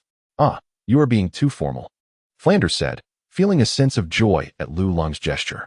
He immediately replied with mock seriousness, "My young friend, you underestimate me. While our academy may be financially challenged, we can certainly accommodate you for a single night. Please, consider this an opportunity to forge a new friendship." Flander jested, yet Lulong shook his head slightly. "Regardless of whether you accept or not, I must be clear, I do not like to owe favors."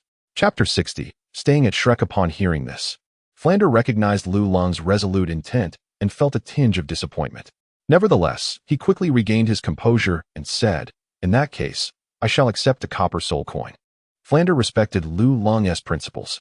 Upon witnessing this, Lulong could not help but reassess his perception of the legendary four-eyed cat eagle. It must be said that within the context of the original work, Flinder stands out as a commendable figure in Shrek Academy. At the very least, he has always devoted himself wholeheartedly to the institution. However, as a member of the protagonist group, it was inevitable that they would be adversaries. After making their decision, Lulong and Hulaina swiftly gathered their belongings and set off for Shrek Academy. Upon their arrival, Flinder refrained from further intruding upon Lulong and his companions, providing them with 2 rooms and briefly indicating the locations for their ablutions before taking his leave. Lulong surveyed the so-called Shrek Academy. While it was not dilapidated, it certainly exuded an air of extreme simplicity, nestled within a village and seamlessly integrated with its surroundings. Had it not been for the sign hanging at the entrance, one would scarcely believe it to be an institution of learning. After a brief, cleansing ritual, Lulong prepared for slumber, as the hour had grown late and he needed to visit the Soul Arena the following day. He would not be in good spirits if he delayed his rest any further. Why haven't you left yet? Lulong inquired upon returning to his room, only to find Hulaina still lingering there. Why are you not affected by the poison? She countered, evading his question. I possess celestial herbs, the exquisite Yuxiang, which I place outside before sleeping to prevent any attempts at poisoning, Lulong explained. Hulaina responded with a somewhat understanding "oh." Yet a glimmer of mischief danced in her eyes as she asked, do you think they will come to retaliate against us? Lulong pondered for a moment. Then his expression turned resolute. They would likely not come, as this was Shrek Academy, a place teeming with formidable experts, and they lacked the audacity to act here. However, Hulaina suddenly appeared somewhat flustered. But what if they did return? Hulaina's complexion unexpectedly flushed with a hint of crimson. After uttering those words, she hastily added, they are all desperate individuals. Who knows what they might do? Don't you agree? What do you mean? Even Lulong, typically slow on the uptake, noticed that Hulaina's demeanor was rather peculiar at this moment. I mean nothing by it. I am merely afraid, Hulaina murmured, lowering her gaze to speak in a barely audible voice. Lulong finally understood her intentions. She intended to linger and not leave. What was he to do? Surely, he could not genuinely share a bed with her. At 30, he found it difficult to accept the notion of sleeping alongside the adolescent Hulaina. Despite her impressive physical development, it felt utterly immoral. What should he do? Should he force her out? Yet, her words seemed to carry an element of truth. What if there were indeed remnants of her faction, and in a moment of fervor, they sought revenge, even at the cost of their own lives? The thought made Lulong's head spin. Unbeknownst to him, Hulaina misinterpreted his gaze, assuming he was indulging in inappropriate thoughts. Her cheeks flushed a deep crimson, prompting her to lower her head into her arms. However, after a moment, she noticed Lulong still standing there, lost in thought, which ignited a flicker of irritation within her. With a huff, she decided to disregard him and leaped onto the bed, wrapping herself snugly in the blankets. I'm going to sleep now. I don't care where you rest, but you cannot leave this room, she declared. With that, she buried her head under the covers, switched off the light, and succumbed to slumber. Silly dear. Lulong stood dazed in the darkness, witnessing that Hulaina had truly laid down. He found himself at a loss, resembling a mere puppet. After a prolonged moment, he sighed, retrieved a spare blanket from the nearby cupboard, and laid it out on the floor. I am not like Tang San, that old fool, hypocritical and pretending to be naive while harboring the heart of an adult, seizing the opportunity to take advantage of others. Lulong let out a cold laugh and wrapped himself in the blanket to sleep. He considered himself a person of principles, resolute in not engaging in such despicable acts. Every action of Lulong was observed by Hulaina. Noticing that Lulong did not retire to bed, she felt a mix of joy and a hint of disappointment. However, she did not dwell on it. After all, Lulong was still young. Though she had come to terms with her feelings, she was not inclined to act boldly. Thus, the two of them drifted into a deep slumber. The following morning, they rose early. Upon stepping outside, they encountered Flinder. He greeted them warmly, inquiring, how did you two rest? Quite well, they replied in unison, expressing their gratitude. Lulong continued, we apologize for troubling you, Dean Flinder. Since dawn has arrived, we shall not impose any further. As they prepared to depart, Flinder felt a sudden unease and stepped forward, quickly saying, you two have just woken. Surely you haven't had breakfast yet. Why not join me for a meal first? Allow me to extend this hospitality. Upon hearing this, Lulong also found it to be a feasible idea. After all, leaving immediately after a night's rest could indeed be perceived as somewhat impolite. Thus, he decided to accompany Flinder to the dining hall. Flinder, in high spirits, took the opportunity to elaborate on the founding principles of Shrek Academy, its mission, the qualifications for enrollment, and the tailored teaching methods employed to cater to each student's strengths. He subtly hinted that should Lu Long choose to join Shrek, he would be granted access to the finest educational resources, unparalleled treatment, and the very best of everything. Whatever Shrek possessed, he would be generously offered. Lu Long listened attentively, for this was an opportunity to gain insight into Shrek. However, he couldn't help but shake his head in dismay. Flander had shared a plethora of information, much of which seemed superfluous, yet he remained reticent about the most crucial teaching resources. He merely stated that the finest resources would be allocated to Lu Long, but he refrained from elaborating on the specifics of what those resources entailed.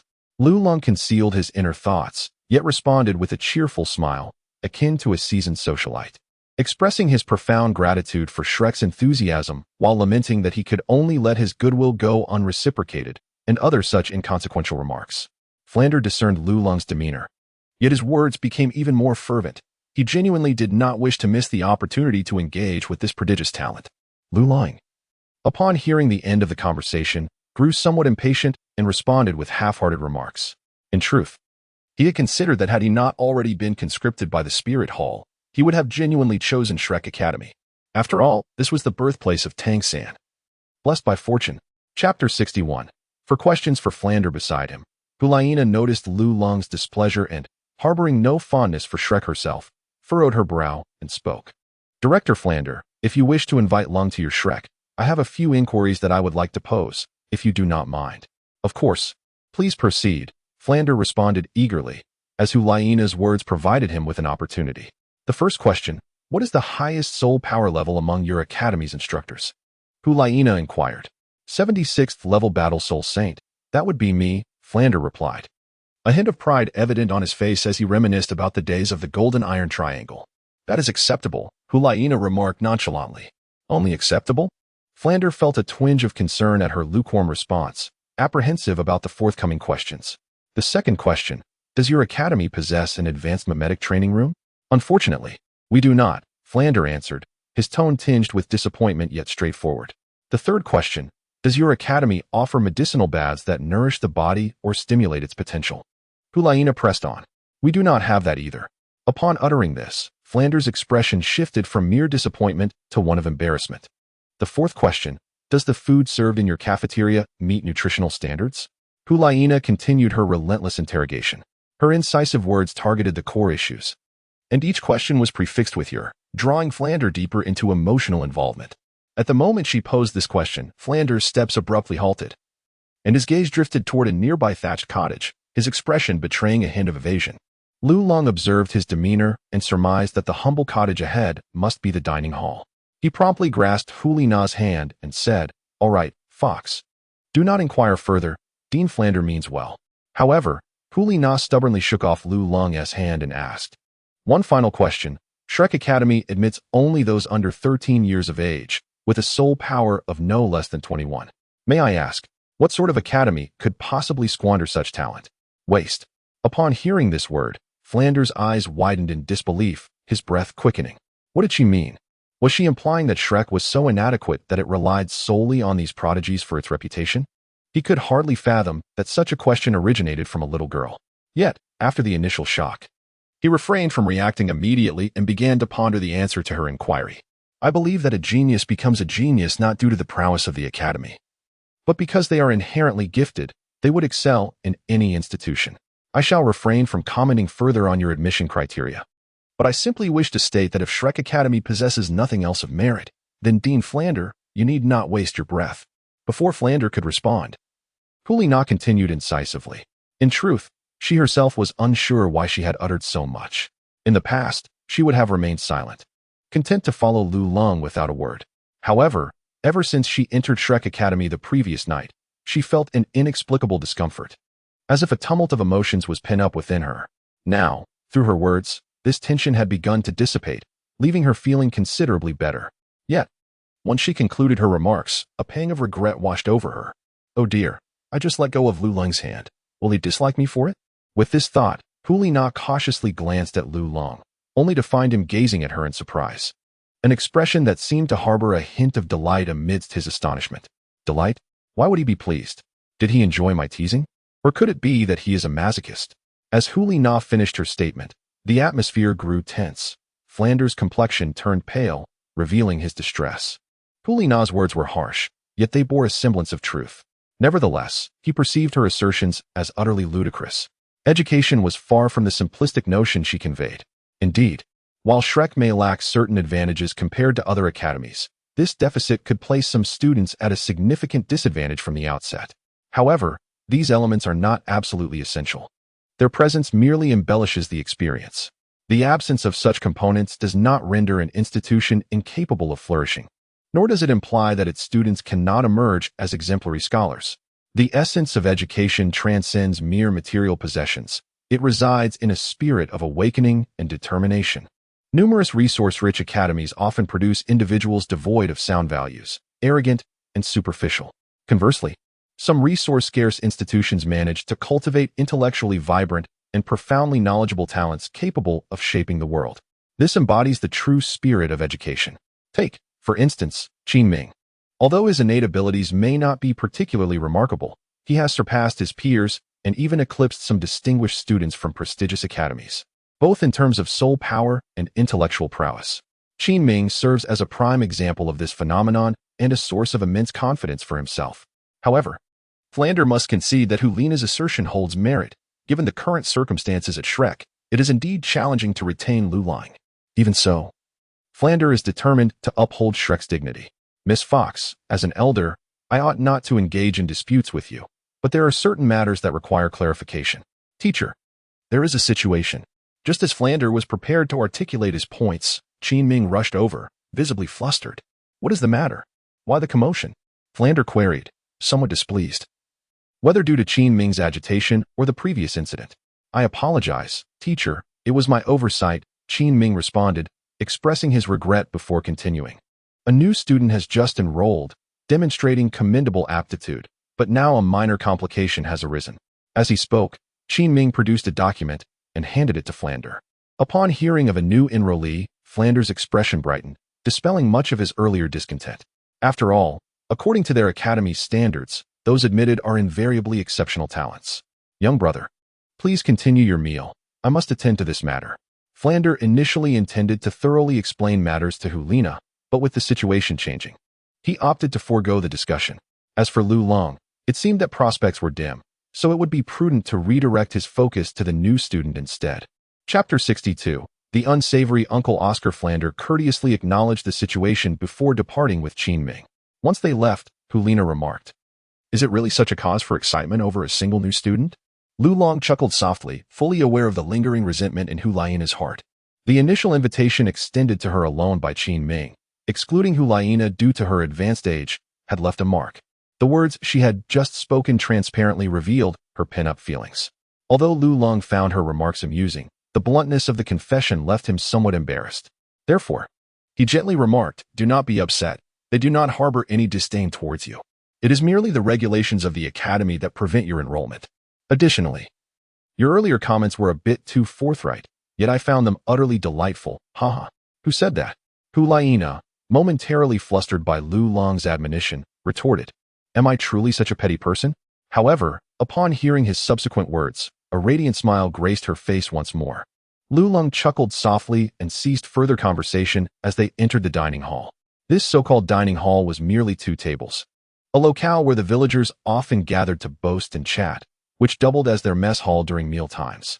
Upon entering, Lulang observed that aside from a disheveled, gaunt man consuming grilled sausages and porridge, there was no one else present. 2 eggs, 2 steamed buns, 2 grilled sausages, and a bowl of porridge, please. Lulang requested from the stout, short uncle inside. Help yourself to whatever you desire, but wastage is not permitted. Moreover, there are no grilled sausages, the uncle replied curtly, not bothering to turn his head as he resumed his tasks. No grilled sausages? Then what is he eating? Hulina inquired, puzzled. The stout uncle chose to ignore her. Just as Hulina was about to protest, Lulang intervened to prevent her outburst. No sausages were available, yet someone was indulging in them, an individual with a rather unsavory appearance and thick hair. Lulang believed he had deduced the identity of this person. Indeed, as Lulang's thoughts settled, a voice resonated before them. Would you like some grilled sausages? Only 1 silver coin each. You sell sausages? Hulaina questioned, regarding the suddenly appeared eccentric man with skepticism. She scrutinized him and observed that he lacked any tools for selling sausages. Absolutely, Oscar proclaimed with pride. He then glanced at Hulaina, realizing she was an exceptionally rare beauty. Attempting to ingratiate himself, he added, Are you the new teacher? You don't look it. You seem too young. Then, are you a new student? That doesn't seem right either. You appear a bit older. As he pronounced the word older, Oscar couldn't resist casting a furtive glance at a certain area before quickly averting his gaze. Nevertheless, regardless of who you are, for such a lovely lady, I can offer a special price, only 5 copper soul coins. What do you say? Care for a sausage? No need for a discount. We'll just take a few at random. Lulong tossed him a gold soul coin. He understood the significance of Oscar's sausages, which could restore soul power and physical strength, albeit with a limited shelf life of 12 hours. Though the incantation was rather unappealing, the flavor was satisfactory. Otherwise, one could hardly inherit the title of God of Food.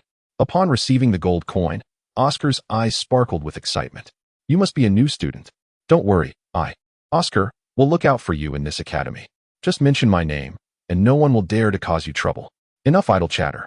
Let us get those sausages made, Lulong replied nonchalantly, taking a seat after preparing his porridge and buns.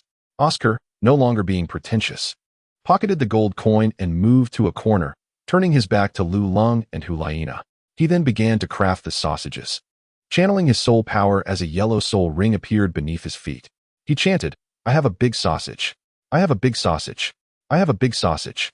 At that moment, Hulaina was savoring her porridge when she suddenly heard the peculiar voice of the lecherous uncle, causing her to involuntarily spew the porridge from her mouth. She stared at Oscar, her expression akin to one who had just discovered a new continent. Do not mind him. He is a food-type soul master, rather unique. Yet the flavor of his sausages is quite delightful, Lulong explained with a slight lift of his eyelids. Well, I must say, I have never encountered a soul master who recites incantations, Hulaina remarked, pouting her lips with evident disdain. Moreover, if one must recite incantations, why retreat to a corner? Who knows what he is truly up to?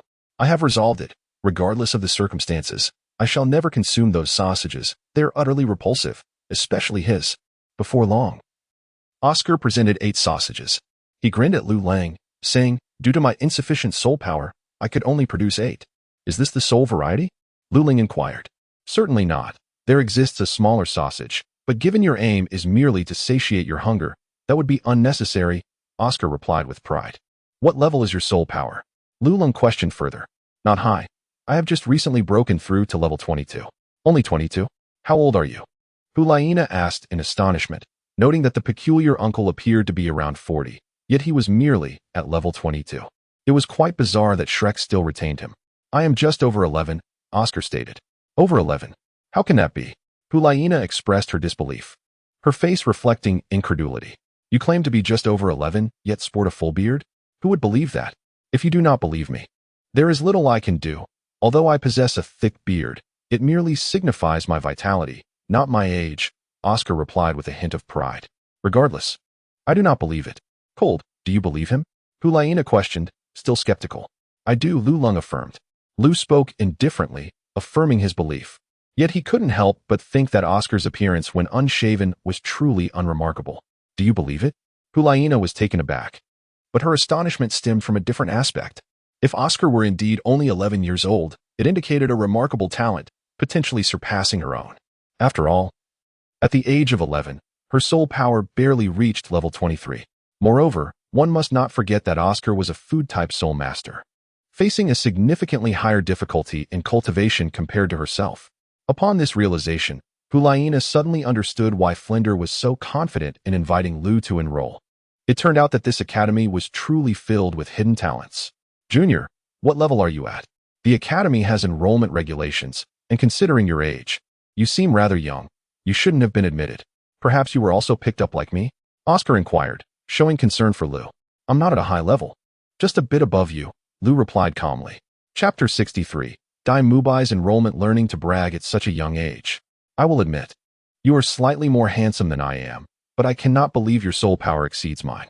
In this academy, apart from Senior Qin Ming, no one else is more impressive than I am, Oscar declared, exuding confidence in his abilities.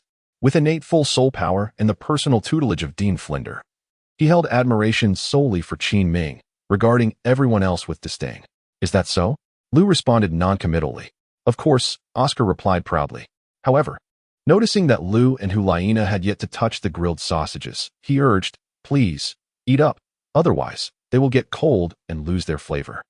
Oscar was particularly eager to witness their reactions to his grilled sausages, especially Hulaina's. Since he began making them, few had tasted his creations, let alone a beauty like Hulaina. Thus, he was impatient to see their responses. Lu Lang picked up the grilled sausage, glanced at it without any hesitation, and directly placed it in his mouth. It must be said that this sausage truly lived up to its origin from the hands of a culinary deity from the future. The craftsmanship was undeniably exquisite, and it was exceptionally delicious. After taking a bite, Lu Lang immediately devoured several more. Witnessing Lu Lang's sheer delight, Oscar suddenly felt a kinship blossoming. His eyes sparkled, as if he could already envision a golden soul coin, or rather, a brother in life and death, approaching him. He then glanced at Hulaina, but she did not spare him a glance, engrossed in her porridge. My dear lady, wouldn't you care to sample a bite? He inquired. Leave me be. Hulaina replied coldly. Very well. Oscar promptly retreated to his seat, understanding the unspoken cue. Are you certain you don't want to try one? It's rather delightful, Lu Lang teased with a smile. Suddenly, with a sharp crack, the sound of breaking chopsticks echoed, and Lu Lang sensed a lethal aura enveloping him. He hastily closed his mouth and began to gulp down his porridge. Noticing this, Hulaina finally relaxed her demeanor, picked up her chopsticks once more, and resumed her leisurely eating. This woman is formidable, Oscar observed, already grasping the situation. Soon after, Lu Lang and Oscar finished their meal and made their way towards the academy's entrance, assuming they were merely seeking to familiarize themselves with the surroundings. Oscar volunteered to act as their guide. However, upon reaching the teaching building, they were suddenly greeted by a cacophony of quarrels. Damn it, what a pathetic school. I thought it was something impressive, but there are barely any decent people here. Hurry up, I want to withdraw, shouted a tall, golden-haired man with striking eyes from a distance. Lu Lang glanced over and noticed that the boy appeared to be around 11 or 12 years old. However, he was dressed splendidly, exuding an air of haughty superiority, and his demeanor carried a regal arrogance, unmistakably marking him as someone of extraordinary lineage. With his golden hair and striking double pupils, Lu Lang mused internally, could this individual be Dai Mubai? He calculated the timeline and realized that at this age, Dai Mubai would indeed be 12, coinciding with the onset of his enrollment at Shrek Academy. If he truly was Dai Mubai, it was quite a serendipitous encounter. Do you know him? Lu Lang first inquired of Oscar. I don't recognize him. He must be a newcomer, Oscar replied, shaking his head. Let's go take a look, Lu Lang suggested as he approached them. Before he could draw near, he overheard the golden-haired youth exclaim, Step aside. Are you from a tyrant school? Daring to impede my path? Such a dilapidated institution is hardly worthy of my presence. I'll forego my tuition, consider it a charitable donation. Move aside. Qin Ming stood beside Flinder, wearing a wry smile. He noted that this new junior exhibited an unusually fiery temperament. It was rather intolerable to reveal such a disposition so soon after admission. However, Flinder remained unperturbed, accustomed to such displays, knowing that the ultimate outcome would invariably lead to admiration for him. You are Dai Mubai, correct? If you wish to leave, then by all means, depart. We are not obstructing you, Flinder said, gesturing towards the exit. The golden-haired boy paused, seemingly taken aback by the old man's unexpected amiability, especially after being firmly halted moments prior. Nonetheless, since there was no obstruction, he let out a cold huff, dramatically swishing his sleeves as he strode toward the exit. However, Shrek is not a place that one can simply come and go as they please, Flinder continued. You may leave now, but should you wish to return in the future, you might find it more difficult than you anticipate. The golden-haired youth halted, turning to face Flinder, scrutinizing him. What do you mean? Are you suggesting that your shabby school could possibly hold me? Whether it can or cannot, why not give it a try? Observations made solely with the eyes, or merely based on others' words, cannot compare to personal experience, can they? Flinder replied with a knowing smile, his confidence palpable. As he spoke, he glanced towards Lu Lang and the two others approaching. His words were intentionally provocative, directed at Dai Mubai, but also aimed at Lu Lang, indicating his desire to engage Lu Lang further. Hold back, Dai Mubai scoffed. What could you possibly offer to make me stay? This dilapidated, straw hut of a school? Or the meager resources of 4 or 5 students and teachers?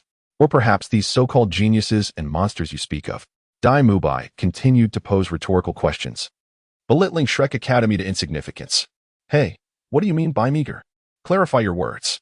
As Oscar and Lulong approached, they were immediately met with the scornful words of Dai Mubai. Anger surged within him. Shrek was his home, and Flinder was akin to a father figure. While insults hurled at him were bearable, disparaging Shrek was utterly intolerable. What is this? Have I been wounded in pride? I merely spoke the truth. Dai Mubai, noticing Oscar's disheveled appearance resembling that of a beggar, looked upon him with even greater disdain. Do not mistake my contempt. I, Dai Mubai, hold the strong in high regard. Should you manage to defeat me, I shall offer my apologies and, in turn, acknowledge Shrek's ability to nurture talent. With a wicked glint in his eye, Dai Mubai bore a regal aura. Such arrogance. Today, I shall ensure you are put in your place. Oscar, seething with indignation, prepared to charge forward, only to be swiftly intercepted by Flinder. A cunning glimmer flashed in Flinder's eyes as he glanced at Lulong and then addressed Dai Mubai, stating, engaging with a food-type soul master is hardly honorable, even if you emerge victorious. How about this? This individual is also one of my Shrek students. If you can defeat him, I shall refund your tuition in full. What say you? As Flinder spoke, he cast a discreet glance at Lulong. Chapter 64. The true four-eyed cat eagle. Lulong immediately comprehended Flinder's intention. He sought his assistance in order to retain Dai Mubai. Lulong's first instinct was to refuse, for he understood that Flanders could employ entirely different methods to retain Dai Mubai. Yet, he sought his assistance, deliberately proclaiming himself a Shrek Academy student, clearly attempting to coerce Lu into an alliance with Shrek. Consequently, those unaware of the truth might genuinely believe he was a student of the Academy. Reflecting on this, Lulong could not help but marvel at Flanders' cunning. He truly was a four-eyed cat eagle, astute and masterful in his schemes. At this moment, he even began to suspect that Flanders had been laying a trap for him since the previous night. First, he lured Lu to the Academy, then subtly hinted at his intentions. However, once Lu expressed a definitive stance, Flanders swiftly shifted tactics, leveraging Oscar to showcase the Academy's prodigious talent, thereby indirectly affirming the institution's pedagogical prowess. Finally, through the incident involving Dai Mubai, he entwined Lu with them, effectively transforming him into a Shrek Academy student. How ingenious! A truly masterful two birds with one stone approach. Remarkable. In a word, absolutely brilliant. Such calculation rivals that of Zhuge Liang. Lulong came to a profound realization, and he could not help but regard Flander with newfound respect. Previously, he had perceived Flander merely as a simple pedagogue. However, upon reflection, to have earned the esteemed title of the Golden Triangle during an era brimming with talent was indeed no small feat yet. Given Flanders' earnest efforts to forge a connection with Shrek, it would be rather ungracious of Lulong to disregard his intentions. With this thought, a smile crept onto Lulong's lips. Since you enjoy this game, I shall indulge you, and we shall see how you extricate yourself from this predicament. Thus, under Flanders' anxious gaze, Lulong stepped forward, his eyes gleaming with defiance as he addressed Dai Mubai with an audacious tone. Blonde one, you are quite arrogant. Are you not? Dean, are you truly permitting him to participate? Surely, you jest. He has yet to fully develop his teeth, and won't he even have the chance to bite back. Upon witnessing Lulong's intent to engage, Oscar was the first to voice his disbelief, unable to fathom the dean's decision. This little fellow was several years younger than himself. What prowess could he possibly possess? At best, he might be a mere spirit master. Dai Mubai scoffed derisively, treating Lulong's arrogance as inconsequential. He turned to Flander and declared, I say, old man, are you insulting me? This kid not only lacks a full set of teeth, but also appears to be rather immature. Are you not concerned that I might inadvertently harm him? Or do you anticipate his failure and wish to place the blame on a child? Dai Mubai's voice was laced with arrogance, completely disregarding Shrek, which caused Oscar to leap in frustration. Dean, allow me to engage instead. Although I am merely a support spirit master, I can certainly exhaust him. Oscar pleaded. In truth, he was confident in his ability to defeat Dai Mubai. Despite being a support spirit master, this golden-haired opponent appeared to be of a similar age. With his innate, full spirit power advantage, he was certain he could outlast Dai Mubai, whose spirit power level was only slightly higher. Flander, however, halted Oscar's plea with a knowing smile, exuding an air of composure.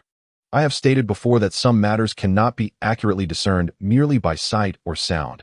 One must experience them personally. Dai Mubai, this is your first lesson. Take it to heart. With that, Flander gestured for everyone to step back, granting ample space for the two combatants. Oscar wished to interject further, but was restrained by Qin Ming. With the dean's decision made, he had no choice but to swallow his frustration. Meanwhile, Dai Mubai's expression darkened. A storm of anger brewing within. He let out a cold snort, his disdain for self-righteous individuals who spouted lofty ideals evident. Since you seek your own demise, do not blame me for my lack of courtesy. Kid, I shall cover your medical expenses. Just lie down quietly. With that, Dai Mubai no longer hesitated. Channeling his spirit power, he charged towards Lu Lang. In his view, dealing with someone like Lu Lang required no reliance on his martial spirit. Dai Mubai swung his fist. A powerful gust emanating from it, embodying the aura of a king as it hurtled towards Lu Lang's face. Lu Lang remained utterly unmoved, his gaze indifferent, completely disregarding his opponent. Since you look down upon me, I shall reciprocate in kind. With this resolve, Lu Lang decided to return the disdain. Humph, how arrogant. Dai Mubai snorted softly, his hands never pausing. He was determined to not merely defeat this presumptuous youth in one blow. Instead, he intended to torment him slowly, offering fleeting glimpses of victory while ensuring the threshold of triumph remained perpetually out of reach. Contemplating this, a cold glint flickered in Dai Mubai's eyes. Little brat, blame this wretched academy for your plight. As his soaring fist approached Lu Lang's face, it seemed inevitable that disaster awaited him. Alas, this lad was destined to be rendered a cripple. Oh, director, from where did you find this scapegoat? Oscar lamented openly. Get lost, every word you utter is a curse. Flanders shot him a glare, exasperated. Were it not for his familiarity with Oscar's nature, he would have kicked him away long ago. Little Oscar, watch closely. Lu Lang is not as simple as you perceive. The teacher's words rang true. Some lessons must be felt to be understood, Qin Ming gently reassured, patting Oscar's shoulder. Oscar was taken aback, gazing at Qin Ming in surprise. He understood Qin Ming's character well, earnest, gentle, and devoid of jest. If even he spoke thus, then perhaps Lu Lang truly possessed remarkable prowess. Yet, how old could he possibly be? Without further ado, Oscar redirected his attention to Lu Lang. At that moment, Dai Mubai's fist was poised to connect with Lu Lang's face, a smile already dancing in his eyes. He hadn't anticipated that Lu Lang would be so foolish as to not even attempt to evade. Initially intending to toy with him, it now seemed Lu Lang lacked even the qualification for such sport. However, just then, an immense force surged from Dai Mubai's abdomen, abruptly interrupting his thoughts. The weight of this force contorted his body into a bow shape. His fist had yet to strike Lu Lang when he was propelled backward like a cannonball. Crashing to the ground, Dai Mubai felt as though a tempest roiled within his stomach, a powerful sensation of suffocation overwhelming him. His eyes bulged, his face flushed, hands clutching his abdomen, and with a guttural cry, he expelled a mouthful of bile, feeling somewhat relieved. You.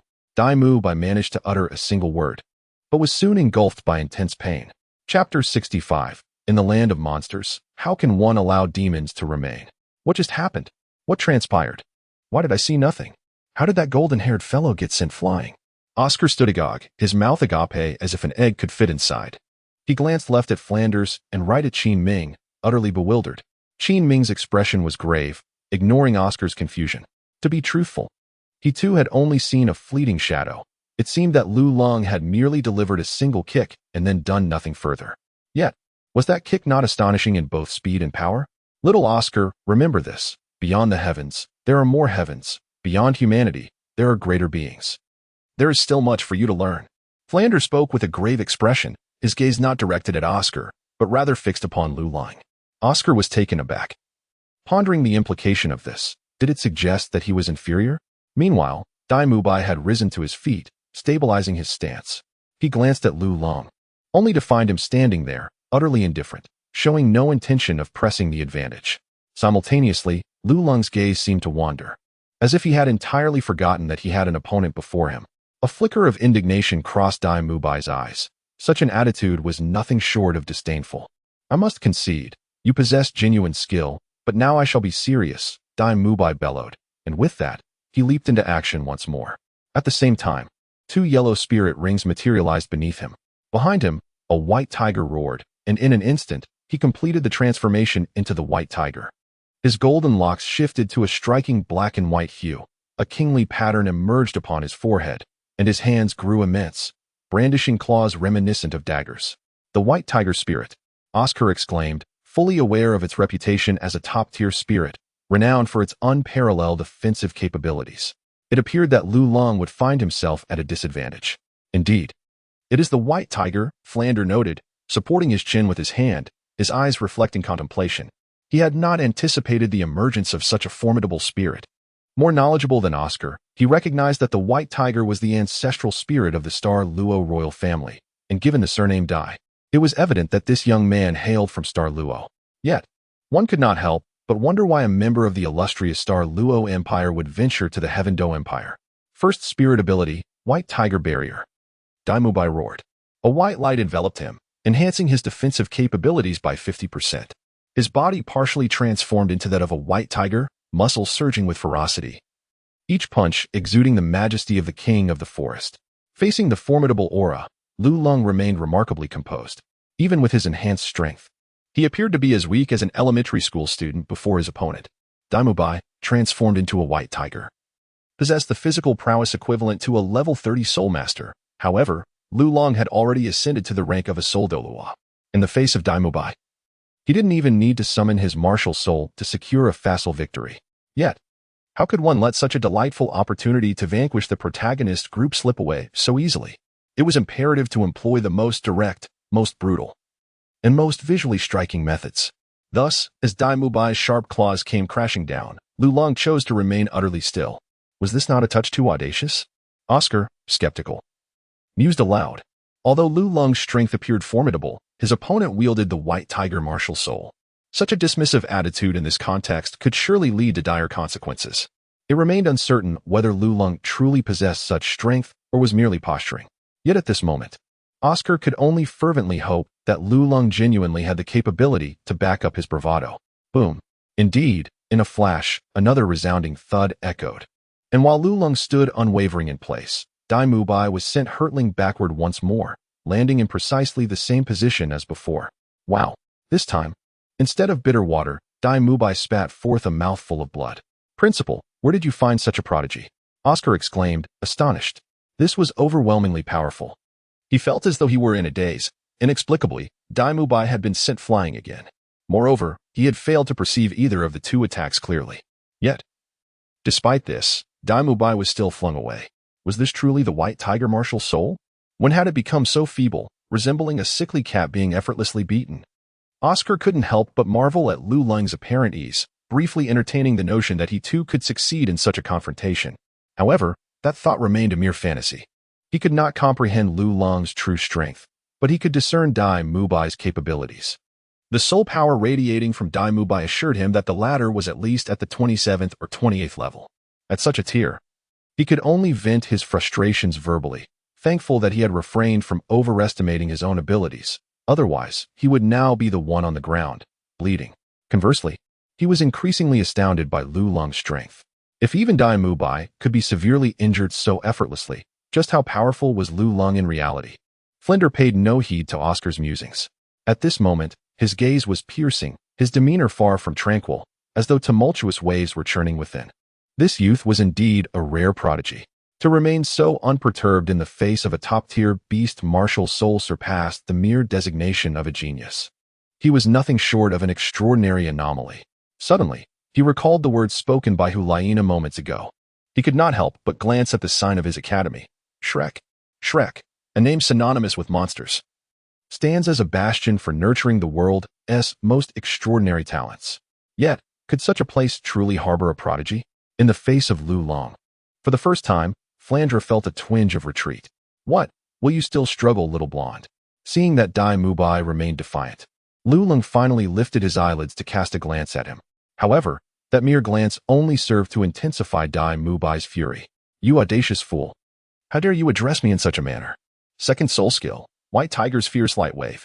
With a roar, Dai Mubai unleashed the indomitable spirit of the white tiger behind him, a sphere of white light coalescing in his mouth, which he then launched towards Lu Long.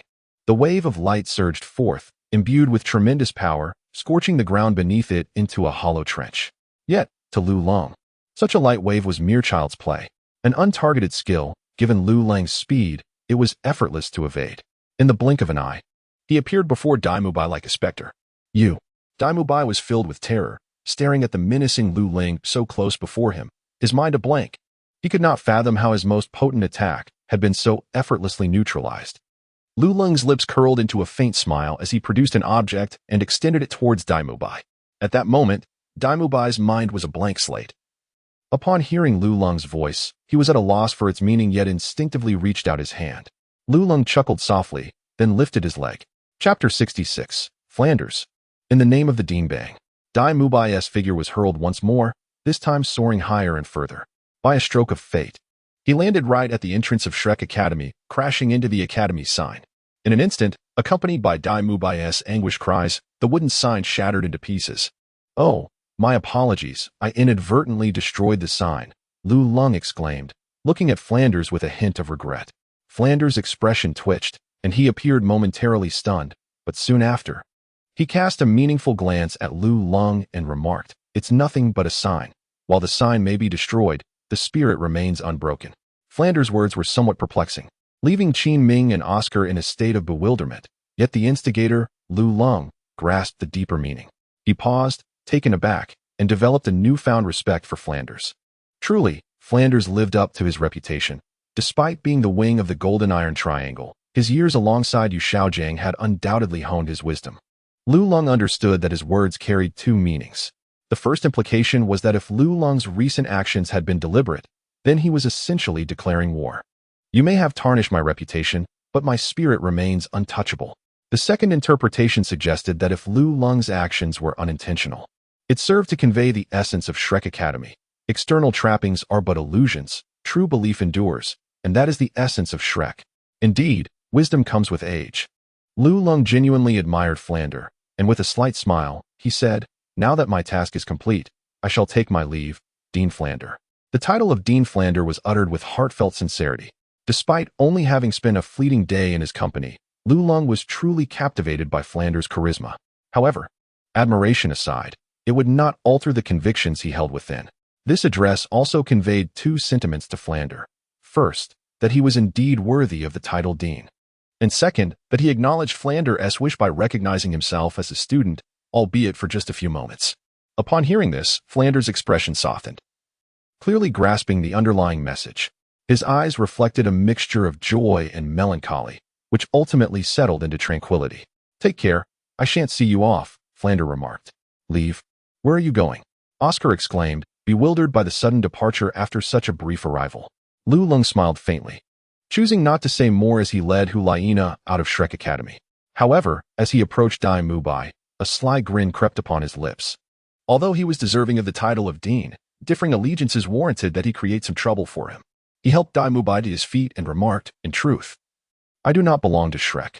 With that, he departed, leaving Daimubai in a state of shock and confusion. After a moment, Daimubai snapped back to reality, suddenly feeling something in his hand. To his astonishment, it was a gold spirit coin. This fellow, he couldn't help but chuckle. He understood the significance of the coin. It was a token of respect, a gesture of payment for medical expenses. So stingy. He leaves me with just a single gold spirit coin after beating me to this state, Daimubai grumbled. Yet, his eyes reflected a profound sense of awe and fear. "Where is he going, Dean?" Oscar inquired, puzzled, looking towards Flanders. Teacher Qin Ming also called out. Flanders waved his hand dismissively, a fleeting shadow of melancholy crossing his face before it shifted to one of contentment. "This is enough, more than sufficient," he concluded, turning to leave. Lu Ling departed from Shrek under the gaze of Flanders, who felt a mix of regret and pride. After leaving Shrek, Lu Ling made his way directly to the Seoul Arena. Today marked his 5th match, and a victory would grant him bonus points for consecutive wins. After achieving 10 victories in a row, the bonus would be even greater. After waiting briefly in the lounge, he was soon met with his first opponent of the day. "Welcome, everyone, to the Soto Great Seoul Arena." The atmosphere remains fervent today. The opening match features our rising star, the dark horse legend of the Cold Fox, pitted against a formidable brother duo. Both teams boast a record of 4 consecutive victories, making this a clash of titans, where one must surely fall. Who will emerge victorious and claim their 5th win? Let us await the spectacle. As the announcer's voice faded, Lu Ling and Huliena, adorned in masks, stepped into the arena, situated in the 9th division. Opposite them stood the brother duo, whose similar physiques and appearances were only distinguishable by the scars on their faces, one on the left and the other on the right. Both sides stood resolute, their expressions betraying no emotion, only an air of indifference. From their presence alone, Luolong discerned that these opponents would not be easily subdued. The announcer declared, "The 4 participants will have 1 minute to unleash their martial souls. After 1 minute, the match will commence automatically. Please prepare." As the announcer's words concluded, the brother duo activated their martial souls without delay. One wielded a long spear while the other brandished a shield, both standing upon an optimal combination of yellow and purple soul rings. Truly, as a brother duo, their martial souls were in perfect harmony, balancing offense and defense. It seemed that a swift resolution to the battle was unlikely. "It's merely a waste of time," Luolong muttered. Hulaina remarked, in comparison to Luolong, "I have prepared more thoroughly. Before the match, I gathered the profiles of the participants in this life-or-death battle." The 2 brothers were named Golden Spear and Golden Shield, both possessing a soul power level of 45, akin to Luolong and Hulaina, and had only recently begun participating in the arena. However, their remarkable synergy and coordination had enabled them to triumph over numerous formidable opponents, earning them a modicum of renown. Be cautious, their abilities are quite standard. Yet their teamwork is impeccable and often catches one off guard, Hulaina advised. Although she was confident in her ability to secure victory, she understood that injury was never a welcome outcome. "Understood," Luolong replied. Luolong nodded. Having endured the first battle of the Soul Arena and narrowly escaping a treacherous incident, he now regarded his adversaries with considerably less disdain. Even when battling a mere rabbit, one must exert their utmost effort. How much more so when faced with foes that are far from being innocuous? "Brother, these 2 individuals pose a significant threat. I have observed their matches, and they have consistently demonstrated overwhelming dominance. The woman possesses a 10,000-year soul ring for her 4th spirit ring, and her martial spirit is the legendary 9-tailed celestial fox. As for the young man, although he is merely at the 39th level, he is shrouded in mystery, often dispatching his opponents with a single strike. Furthermore, his first soul ring is a 1,000-year purple one." At this moment, Jin Dun also cautioned Jin Chong. "A purple first soul ring? What about the 2nd and 3rd? Jin Chong's expression reflected astonishment as he involuntarily scrutinized Luolong. It remains unclear, to this day. No one has witnessed him utilize his 2nd or 3rd soul rings, but they are undoubtedly not inferior to the purple one," Jin Dun replied gravely. Upon hearing this, Jin Chong's demeanor shifted to one of profound seriousness. It seemed that the first battle of the day would indeed be a formidable challenge against such formidable opponents. "We must strike with lethal precision." "What do you mean, brother?" Jin Dun's eyes revealed a hint of hesitation upon hearing Jin Chong's words. "Let us employ that technique." Jin Chong cast a decisive glance at Jin Dun. "But that would expose all our strength." Jin Dun voiced his concerns. "Foolish brother, if we lose our lives, what good is concealed power?" Jin Chong's expression darkened considerably. He had always exuded confidence, yet now he uttered such words, indicating that the strength of this cold fox legend instilled considerable fear even in him. Seeing this, Jin Chong patted Jin Dun's shoulder reassuringly. "Brother, do not worry. We shall always stand together." "Brother." Jin Dun's expression fluctuated as he solemnly nodded. Thereafter, both warriors' fighting spirits surged, their emotions climbing ever higher. Meanwhile, Hulaina activated her martial spirit, revealing 9 enormous tails that flowed gracefully behind her, while pointed white ears adorned her head, giving her a remarkably endearing appearance. Luolong still had not awakened his martial soul, for his Luo was summoned in an instant, allowing him to catch his enemies off guard during combat. In but a minute, Hulaina and Luolong launched their assault, attacking from opposite sides. Their combat strategy was crystal clear: seize the initiative at the first opportunity, rendering their opponent passive. Then, they divided the battlefield with their coordinated strikes. The brothers exhibited remarkable synergy, achieving an effect greater than the sum of their parts. However, if they were to be separated, their combined strength would be significantly diminished. For Luolong, this would render him as vulnerable as fish on a chopping board. The plan devised by Luolong and his companions was indeed commendable, yet how could the 2 brothers, who had grown up together, possibly be oblivious to it? Having endured a myriad of battles, they were no strangers to Luolong's tactics. Thus, the moment the battle commenced, they were fully prepared. With a resounding call, they unleashed their martial soul fusion technique, the gun and shield. A brilliant azure light erupted forth as their forms began to merge. In a fleeting moment, the azure glow dissipated, revealing a singular figure, a robust man marked by 2 scars across his face, brandishing a shield in his left hand and a spear in his right. Astonishingly, the brothers had chosen to employ their most formidable technique from the very outset. Is this what they call the martial soul fusion technique? Lulong felt a stirring within him. It was his first encounter with a martial soul fusion technique. He was aware that Hulaina and Xieyu possessed such a technique, yet he had never witnessed its execution before. To his astonishment, he found himself witnessing it under these circumstances. He understood that martial soul fusion techniques were fundamentally different from soul skill fusion techniques. The latter could be perceived as a fusion of soul skill attributes, while the former represented a resonance of spirits. Only through profound spiritual connection and a robust emotional foundation could a successful martial soul fusion be achieved. The former was far more intricate, wielding immense power without any flaws. The martial soul fusion technique executed by 2 soul masters of the 45th rank could, in a brief moment, rival the prowess of a 60th rank soul emperor. Upon witnessing this scene, a chorus of gasps erupted from the audience. It was astonishing to encounter a martial soul fusion technique, a rarity indeed. Such occurrences were scarcely seen in the soul arena, often not once in a year, yet here it manifested amidst this fierce battle. The brothers' martial soul fusion technique exhibited a power akin to that of a soul emperor. Would our talented newcomer withstand this formidable onslaught? The host exclaimed with excitement. Meanwhile, as the brothers completed their martial soul fusion technique, Lulong and Hulaina's attacks were already upon them. Lulong extended his shield to parry Lulong's strike. The blade fell upon it with a dull thud, yet it failed to cleave through. With his initial strike thwarted, Lulong quickly retreated. Similarly, Hulaina's attack was effortlessly neutralized by the spear. Hulaina swiftly followed suit, landing beside Lulong. Their attacks were merely exploratory, a fleeting exchange. Yet, even this singular maneuver provided them with a glimmer of understanding regarding the martial soul fusion technique. Their movements were remarkably fluid, hands working in unison without any habitual extraneous gestures, as if each possessed a consciousness of its own. Lulong remarked, being the first to withdraw, that he had gleaned more than Hulaina. I sensed it too.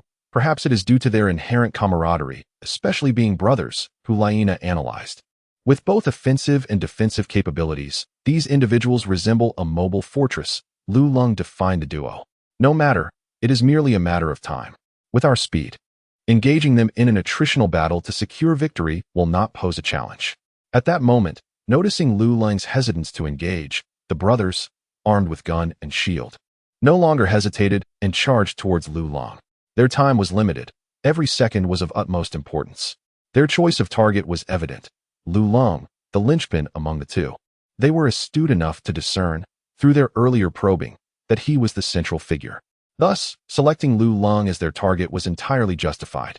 Moreover, they were clear on Hulaina's capabilities, while Lulong remained an unknown entity. The most perilous aspects of existence often lie in the unknown. Although his soul power is merely at the 39th level, they would not be so foolish as to believe that this is the extent of his capabilities. Should Lulong be concealing his true strength, their judgment would be vindicated. If not, it matters little. Ultimately, as long as the variable of Lulong is resolved, Hulaina will pose no threat. They surged forward with remarkable speed, surpassing Hulaina by a margin, their spear leading the charge while a shield protected their chest, resembling a sharp blade as they advanced towards Lulong. Lulong, of course, would not choose to retreat. Although a war of attrition might be the wisest choice, one must not forget that he is inherently mad. Thus, when faced with the opponent's charge, he hesitated for but a moment before casting aside his flanking strategy.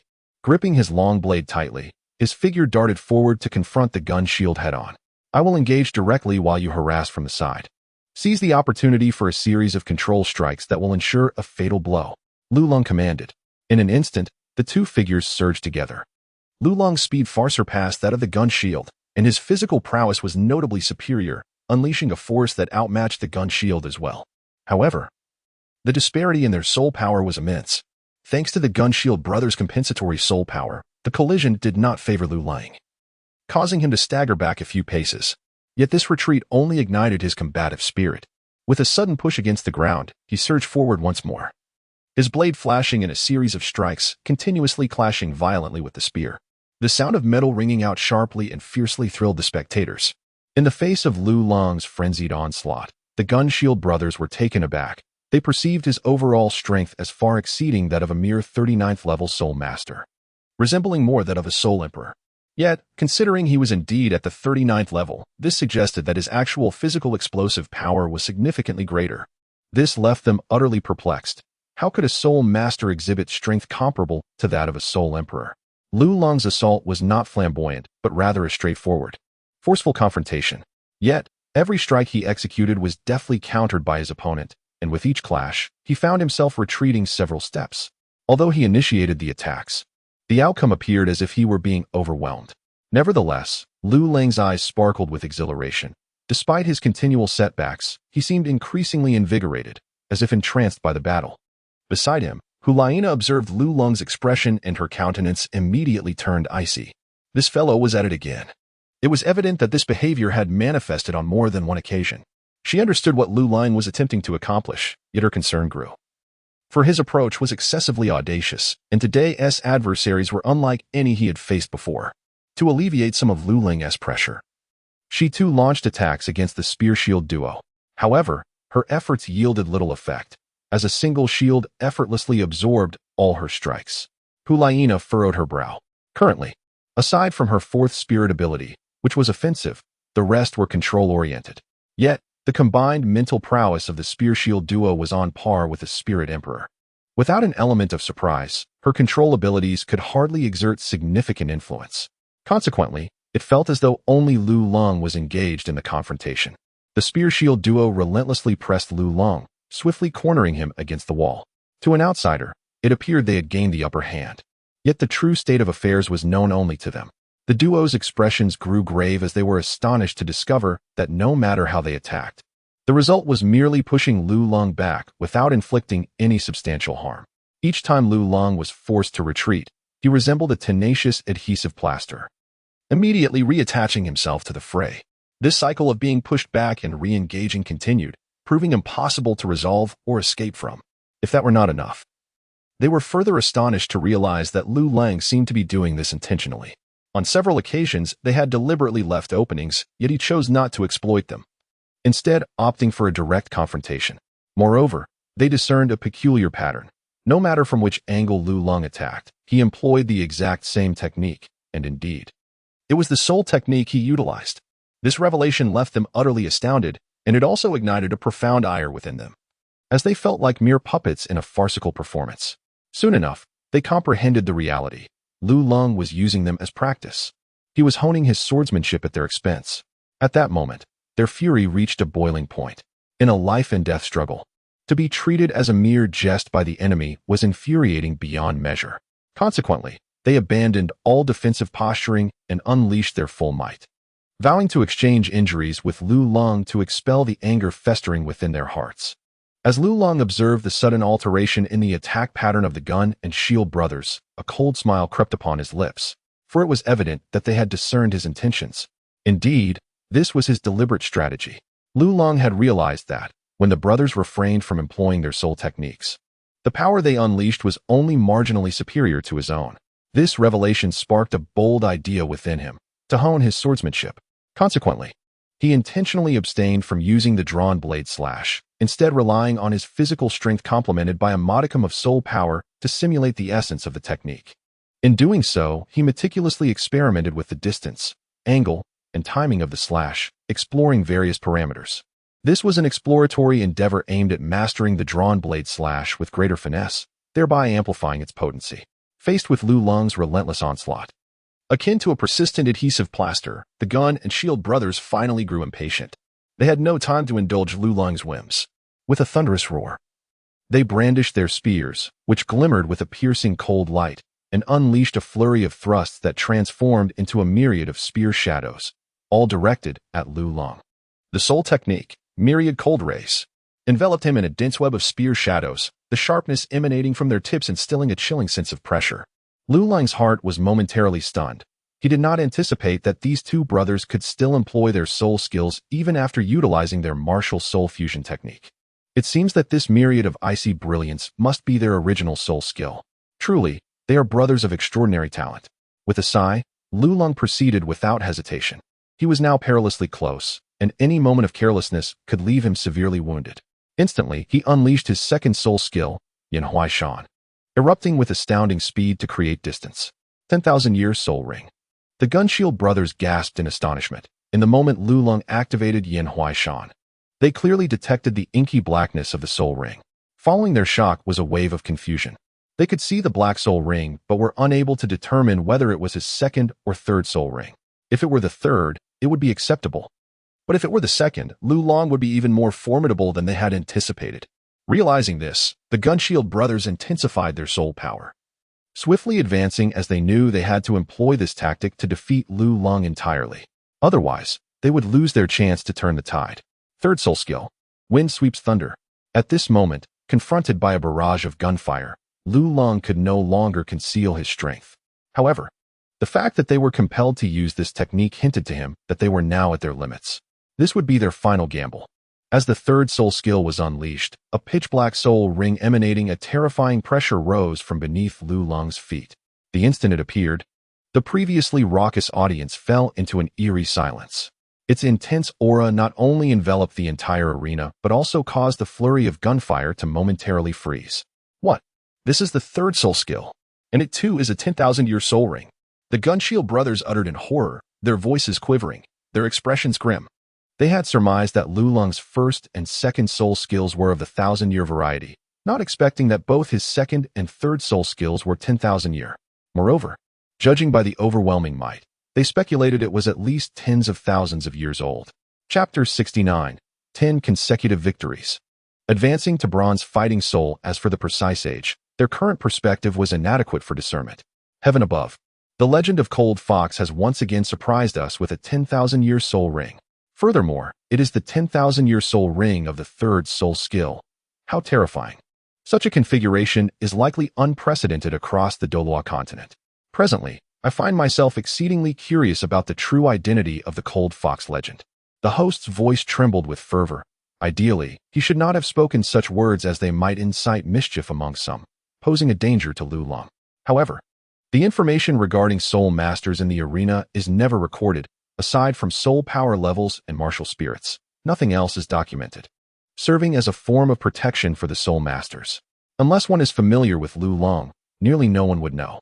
Additionally, Lulong and his companions wore masks, shielding them from much of the ensuing trouble.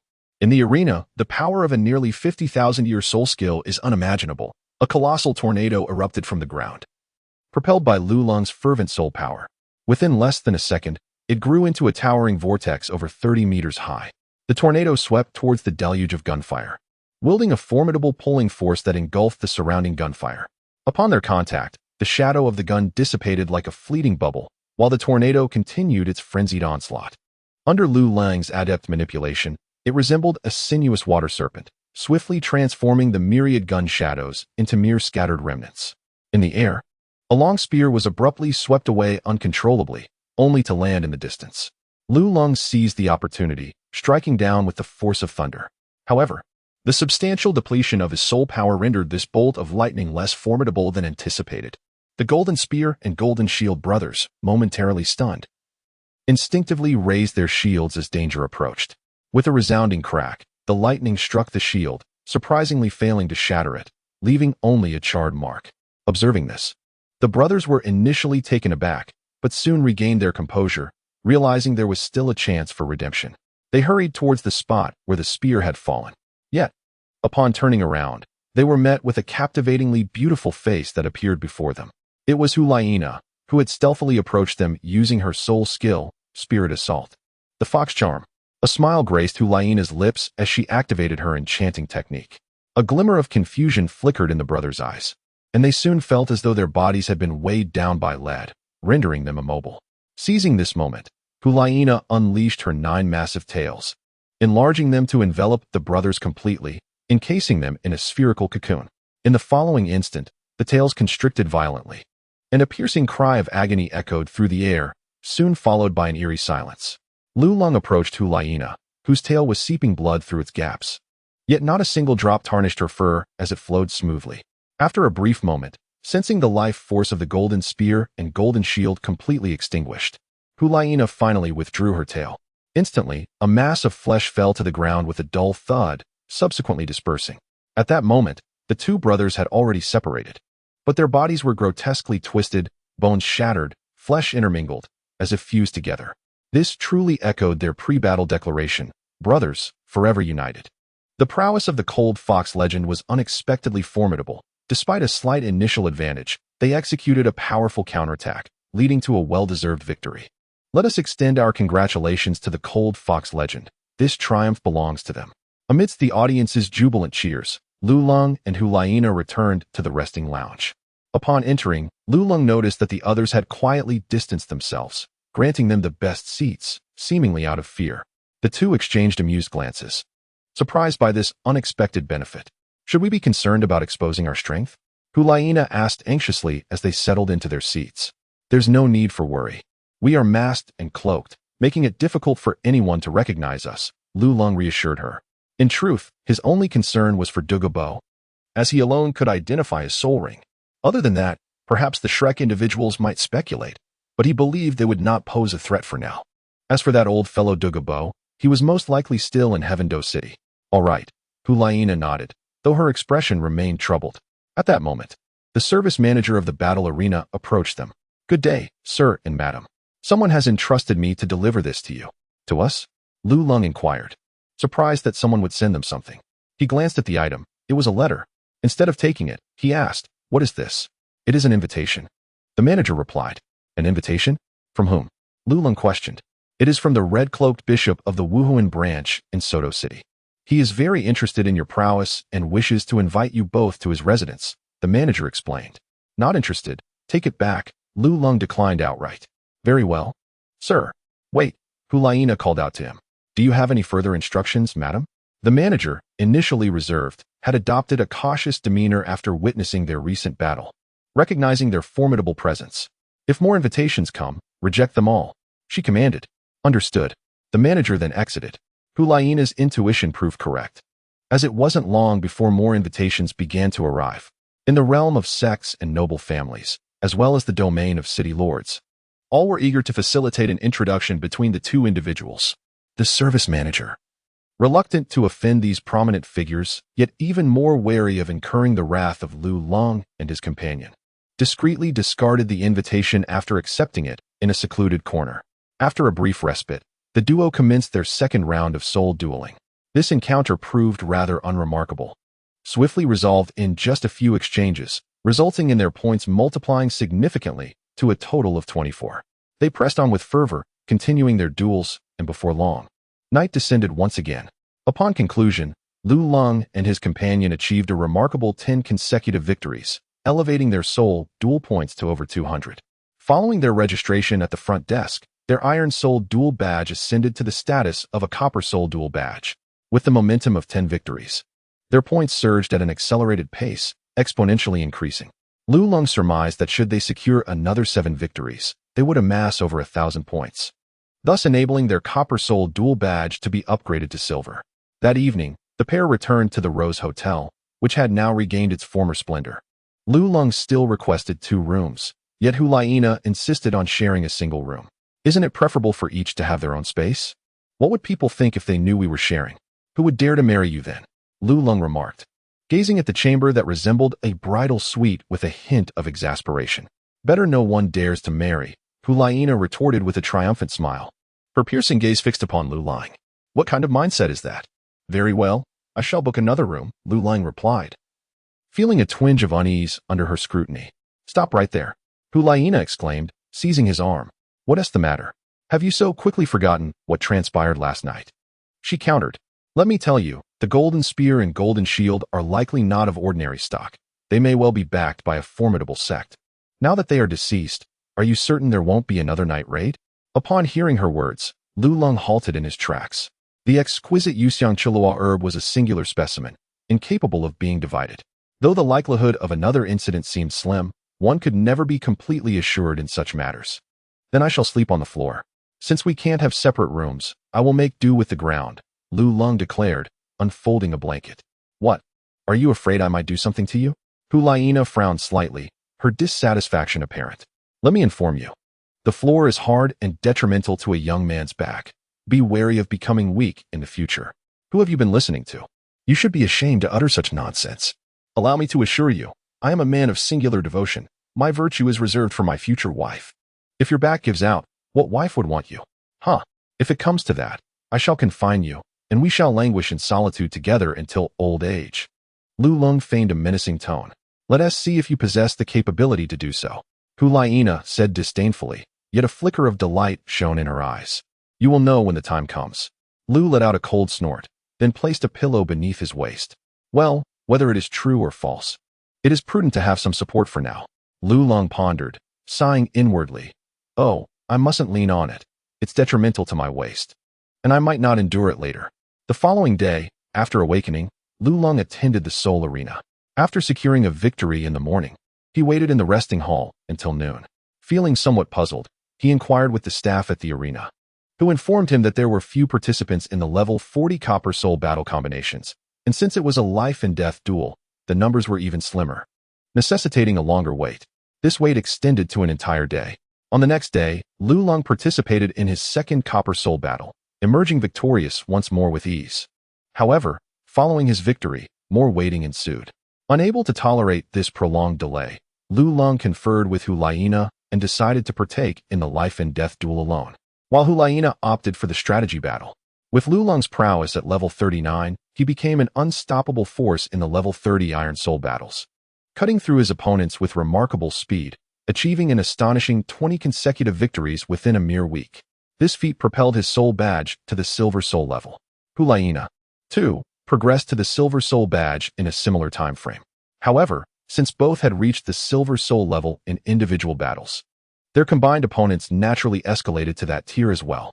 Yet, even among Silver Soul level duos, they remained unmatched. During the waiting periods, Lu Lung continued to engage in solitary life-and-death duels, amassing another series of 10 victories, leading to his score reaching 5,000 points and advancing him to the Gold Soul level. In the realm of 30-level Gold Souls, his presence in the Soto City Soul Arena became exceedingly rare, resulting in Lu Lung facing an absence of opponents in individual battles.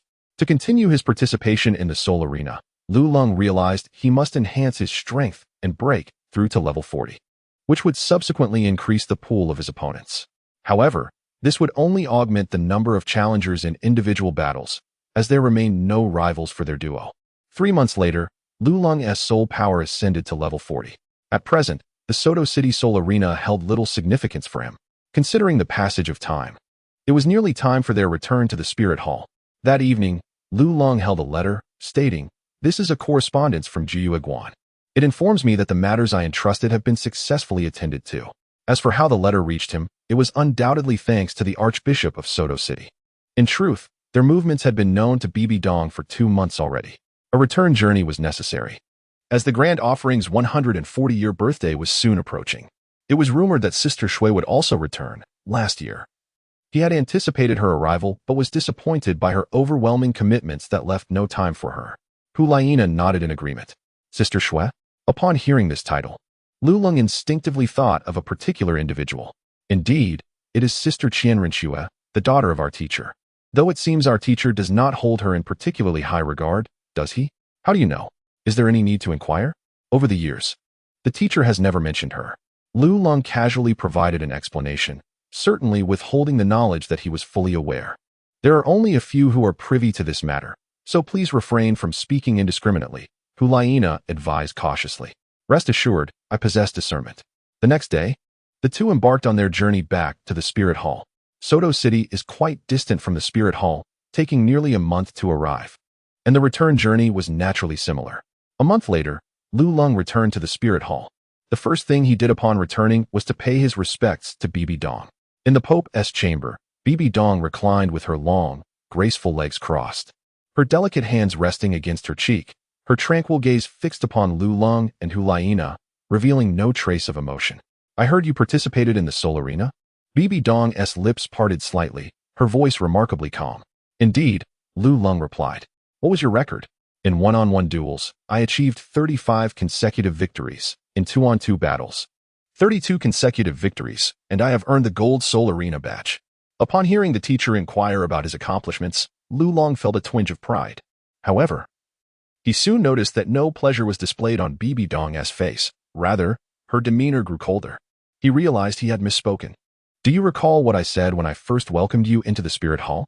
Her tone was icy, laced with a hint of reprimand. I forgot. I stated that once you entered the spirit hall, your life would no longer be solely your own, yet you have wagered your life 67 times. Do you treat my words as mere whispers in the wind? Bibi Dong suddenly rose, her gaze piercing as it bore down on Luolong. Chapter 71. Breaking through level 40, the captive soul beast. Concurrently, a frigid aura erupted from her. Luolong sensed the formidable pressure emanating from Bibi Dong. Realizing he had indeed angered his teacher, he hurriedly exclaimed, I apologize, teacher. I acknowledge my error. However, it is not entirely his fault. The blame lies with me. For I failed to prevent him. I was fully aware of the peril involved, yet instead of dissuading him, I accompanied him. This is solely my responsibility. Please, punish me instead. Upon witnessing her fury, Hulaina quickly added, You are still pleading for him? Do you believe you can escape unscathed? Bibi Dong snorted disdainfully, observing the two youngsters with their heads bowed. Her expression was frigid, yet her heart was gripped by concern. Did they truly not comprehend the dangers of venturing out without formidable strength to support them? Bibi Dong was exceedingly furious.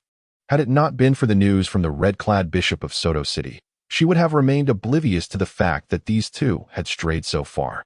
Humph. Following this birthday celebration, you shall both be confined for a year, not permitted to leave the spirit city by even a step. Bibi Dong declared coldly. Yes, teacher. Luolong and Hulaina replied, steeling themselves. At that moment, Bibi Dong was in a fit of rage. Luolong could only acquiesce to her authority, fearing that any further words might escalate the punishment beyond mere confinement. Very well, Laina, you may return now. Lang, remain. Yes, teacher. After Hulaina departed, Bibi Dong cast a glance at Luolong and then turned, heading towards the rear of the Pope's palace. Follow me. Luolong hastily followed suit, as he had likely begun to grasp the purpose of their endeavor. As he trailed behind Bibi Dong, they swiftly arrived at the secret chamber. Upon opening the door, Luolong was immediately hit by an overwhelming stench of blood, mingled with a repugnant odor reminiscent of a sewer-dwelling mermaid. What foul scent is this? Luolong furrowed his brow in distaste. Do you still find it unpleasant? This is all you're doing. If it weren't for your fourth soul ring, I would never allow you to utilize the secret chamber in this manner, Bibi Dong retorted, casting him an irritated glance before stepping into the chamber first. Once inside, Luolong discovered that they were not alone. Two other figures were present, Ghost Douluo and Chrysanthemum Douluo. Moreover, at the heart of the chamber stood a colossal cage, within which was confined a ferocious soul beast. As Luolong approached, he discovered that this soul beast measured nearly 10 meters in length, its entire body a deep, unblemished black, with not a hint of color to mar its sleek fur. Its eyes, resembling blood-red lanterns, radiated an aura of ferocity. Muscles bulged across its form, stacked like massive boulders, giving it an imposing weight that surely exceeded 2,000 kilograms. The character for king emblazoned on its forehead was also black, albeit a somber hue akin to mist, distinct from the black of its fur. Most striking of all was its tail, composed of numerous segmented joints, culminating in a formidable curved hook. On its back rested a pair of enormous black wings, which, when fully unfurled, could obscure the sky. Yet, at this moment, confined as it was, the creature's wings remained folded, unable to move a fraction. It lay within its cage, and as Luolong drew near, it abruptly rose to its feet, unleashing a fierce roar that filled the air with a metallic scent. Its powerful presence akin to an invisible shockwave that sent Luolong staggering back in fright. Regrettably, despite its ability to stand, it was rendered immobile beyond that. The cage had been meticulously crafted to its dimensions, both in height and width, leaving it no room to spread its wings, turn its body, or even sway its tail. The only movement permitted was a slight rotation of its head. Additionally, a massive collar encircled its neck, tethered to an iron chain embedded deep within the ground. Its wings and forelimbs were similarly pierced by cruel hooks, each connected to 6 chains as thick as an adult's arm. Any attempt at struggle would only tighten the hook's grip, inflicting unbearable pain. This was the fabled dark demon evil god tiger, a sight that was nothing short of awe-inspiring. Luolong could not help but exclaim in wonder.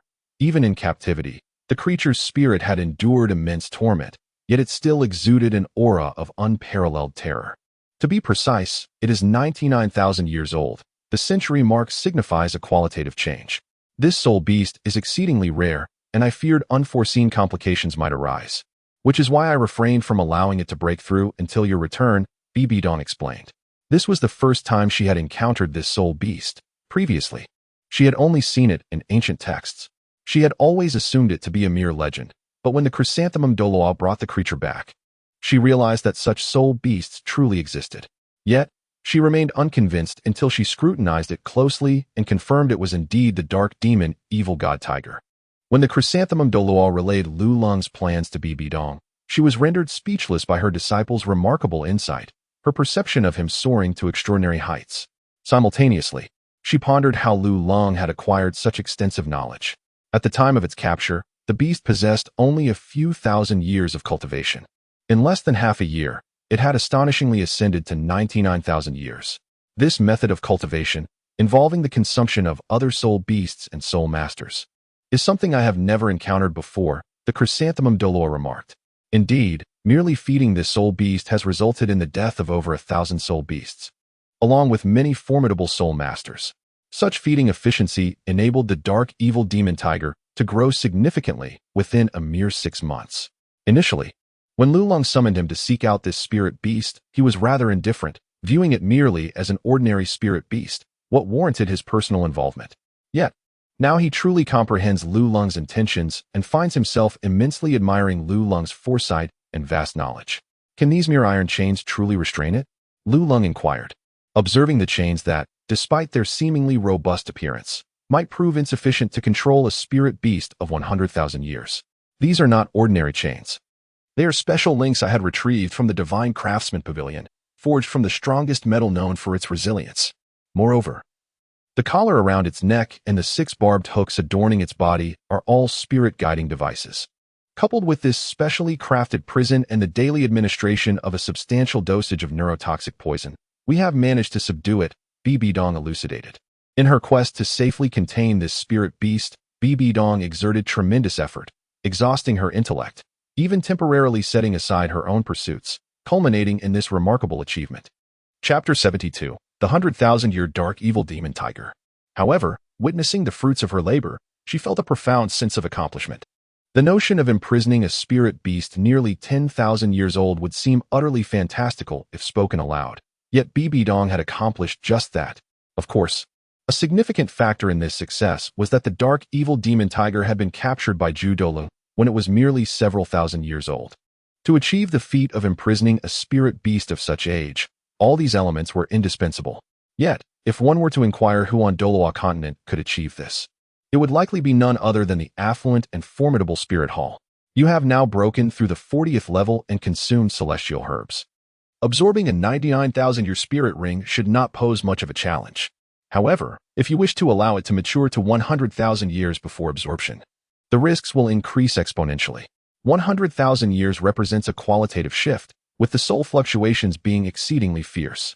Furthermore, this dark evil demon tiger possesses 6 attributes, including the most peculiar force of evil, making it exceptionally perilous. You must consider this carefully, Bibi Dong cautioned earnestly. Teacher, I anticipated you would suggest I absorb the 99,000-year ring directly. Did you not once say that my life does not solely belong to me? Lulong understood Bibi Dong's concerns, but retorted with a teasing smile. Recognizing his intent to ease her worries, Bibi Dong felt a touch of warmth in her heart, yet maintained an expression of utmost seriousness. Indeed, your life does not belong solely to you. Thus, you must survive. She was acutely aware of Lulong's character. With a 100,000-year spirit beast at stake, he would never opt for a 90,000-year ring, not even one that was merely 9,900 years old. This reflected the inherent madness within Lulong. Rest assured, teacher, I have planned for this day for half a year. I will not perish so easily, he declared confidently. Lulong resolutely proclaimed. There are still countless beautiful things in this world. How could he simply perish? Yu Guan, prepare yourself. Since we have made our decision, it is time to take action. Yes, your holiness, the titled Douluo replied, and then he exited the secret chamber. Soon, he returned, his hand now bearing a soul beast that had existed for 10,000 years. When the dark evil demon tiger transcends to 100,000 years, I will join Old Ghost in unleashing a 2-level stasis field. At that moment, seize the opportunity to eliminate it. Do you understand? The gravity of his expression indicated the perilous nature of this undertaking even for a titled Douluo. Understood. Subsequently, the titled Douluo cast the 10,000-year soul beast before the dark evil demon tiger, urging it to consume it. However, the dark evil demon tiger, possessing remarkable intelligence, discerned their scheme and ignored the soul beast before it. To their astonishment, it refused to eat. This unexpected turn of events posed an unforeseen challenge, for they had anticipated that the most difficult trials lay ahead, yet this initial step had already confounded them. In Lulong's mind, he pondered that if the dark evil demon tiger was resolutely unwilling to eat, there would indeed be no means to enable it to transcend the 100,000 years. For the dark evil demon tiger, to eat or not to eat equated to death. It would rather perish than allow Lulong to benefit. However, the dark evil demon tiger did not wish for its demise and was acutely aware that Lulong desired it to survive. Thus, the most prudent course of action was to remain in a stalemate. If you refuse to eat, you shall remain imprisoned here for eternity. Lulong stepped forward and addressed the dark evil demon tiger. Yet, the creature did not even lift its eyelids. 100,000 years is a threshold for you. Have you pondered whether these chains will still restrain you once you surpass that limit? Lulong continued to entice. Upon hearing this, the dark evil demon tiger indeed opened its eyes, gazing at Lulong as if contemplating his words. Noting the effectiveness of his persuasion, Lulong pressed on. Rather than languishing in this eternal darkness, it would be better to take a risk. If you lose, the worst outcome is merely death. If you win, it is boundless freedom. With your prowess, should you emerge victorious, it is likely that no one on the Douluo Continent could rival you. In just a few years, you could successfully ascend to godhood. At that point, you could do as you please, for no one would be able to thwart you. Furthermore, if you do not take this gamble, how many more years do you believe you can survive? With my talents, achieving the rank of title Douluo is merely a matter of time. Even godhood is within the realm of possibility. At that juncture, do you think you would still hold any value? Once I ascend to divinity, what worth will your 100,000 years of soul rings possess? When you reflect on it, one path leads to a few more years of survival followed by death, while the other offers the attainment of divinity and the promise of infinite lifespan. The choice of which road to take lies entirely with you. Upon hearing Lulong's words, the dark evil demon tiger's eyes sparkled with a radiant gleam, flickering incessantly.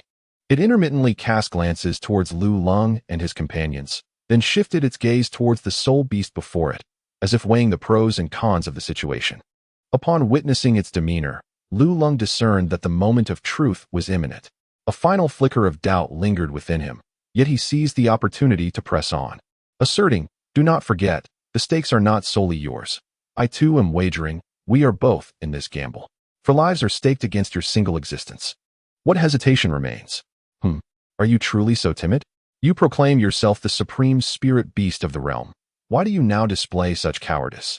An opportunity lies before you, and yet you hesitate to seize it?" Lulong's voice grew louder, his emotions intensifying. Under Lulong's influence, the dark, evil demon tiger appeared increasingly unsettled, its breathing rapid, and its blood-red eyes glimmering with ferocity, as if something were about to burst forth. "Eat!" Lulong suddenly shouted with fervor. His voice resonated like a deep bell, compelling the dark, evil demon tiger to cast aside all hesitation and open its gaping maw, devouring the millennia-old soul beast in one swift motion. "Prepare yourselves," Bibi Dong commanded softly, and the four of them simultaneously revealed their soul rings. After the dark, evil demon tiger consumed the soul beast, its body began to swell, its length exceeding 9 meters as it advanced toward 10. Concurrently, a formidable aura emanated from within it, resembling icy gales that battered against them. The group exchanged solemn glances, fixated on the transformation of the dark, evil demon tiger. In a moment, the tiger's expansion ceased, its body finally reaching 10 meters. At that instant, a brilliant red light emerged beneath its feet. "Now," Bibi Dong shouted, "dual stillness domain." Both Ju Douluo and Gue Douluo had already prepared, as the casting of the dual stillness domain required time. Once they sensed the right moment, they executed the technique in advance. Just as the red light appeared, they completed their incantation. With their spell cast, everything within a 20-meter radius fell eerily still, as if the world itself had succumbed to silence. However, this stillness lasted barely half a second before subtle changes began to unfold. The dark evil demon tiger's eyes flickered, and wisps of gray-black light seeped from its body, seemingly attempting to break free from the grip of the dual stillness domain. "Quickly, make your move. This creature possesses the ability to manipulate time," Bibi Dong cried out. Yet, even without her urging, Lulong had already brandished his long blade and approached the dark evil demon tiger. His mind was tense, and almost at the moment the red light emerged, he unleashed a swift slash. Thus, as Bibi Dong's voice faded, Lulong's blade was already poised at the tiger's throat, with all his strength behind the strike. He feared it might not be enough to sever the creature's head. However, Lulong's concerns were unfounded, as the blade effortlessly decapitated the dark evil demon tiger. Though it was clever, it could not outwit the cunning of humanity. Given another chance, it would surely not heed Lulong's deceitful words. The severed head rolled away, its blood-red eyes filled with resentment. If only it had been granted another half-second, it might have escaped the binding control, but alas, it had underestimated the guile of humans. Faint red orbs drifted from the corpse of the dark evil demon tiger, coalescing above it to form a crimson ring. The color of the soul ring was a pale crimson, yet as the luminous points increased, it gradually deepened into a profound hue, transforming into a sanguine red reminiscent of blood. Once the blood-colored soul ring coalesced, it bathed the entire chamber in an overwhelming scarlet hue. Beneath the weight of the soul ring, Lulong felt an oppressive sensation, as if he were on the brink of suffocation. Prepare to absorb it. We shall serve as your guardians. Bibi Dong uttered with a tremor in her gaze. She fixed her eyes upon the soul ring, unable to suppress her envy. Despite already possessing a 100,000-year soul ring, witnessing this scene stirred her excitement. She was acutely aware that her own acquisition of such a ring was made possible only through the might of the spirit hall. Had she relied solely on herself, it would have been unattainable. Thus, upon seeing a 100,000-year soul ring before her, one can only imagine the tumult of emotions she experienced. Indeed, had Lulong not been her disciple, she would have sought to claim it for herself from the outset.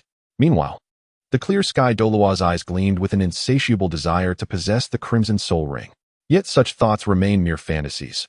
Not only was the Pope present, imposing a significant deterrent, but Lulong's gift of spirit herbs had already left him deeply satisfied. How could he betray such kindness for a mere soul ring? Furthermore, it was of little use to him now, as he could not absorb it. As for the ghost Douluo, though his expression was inscrutable, he too fixated intently on the red soul ring.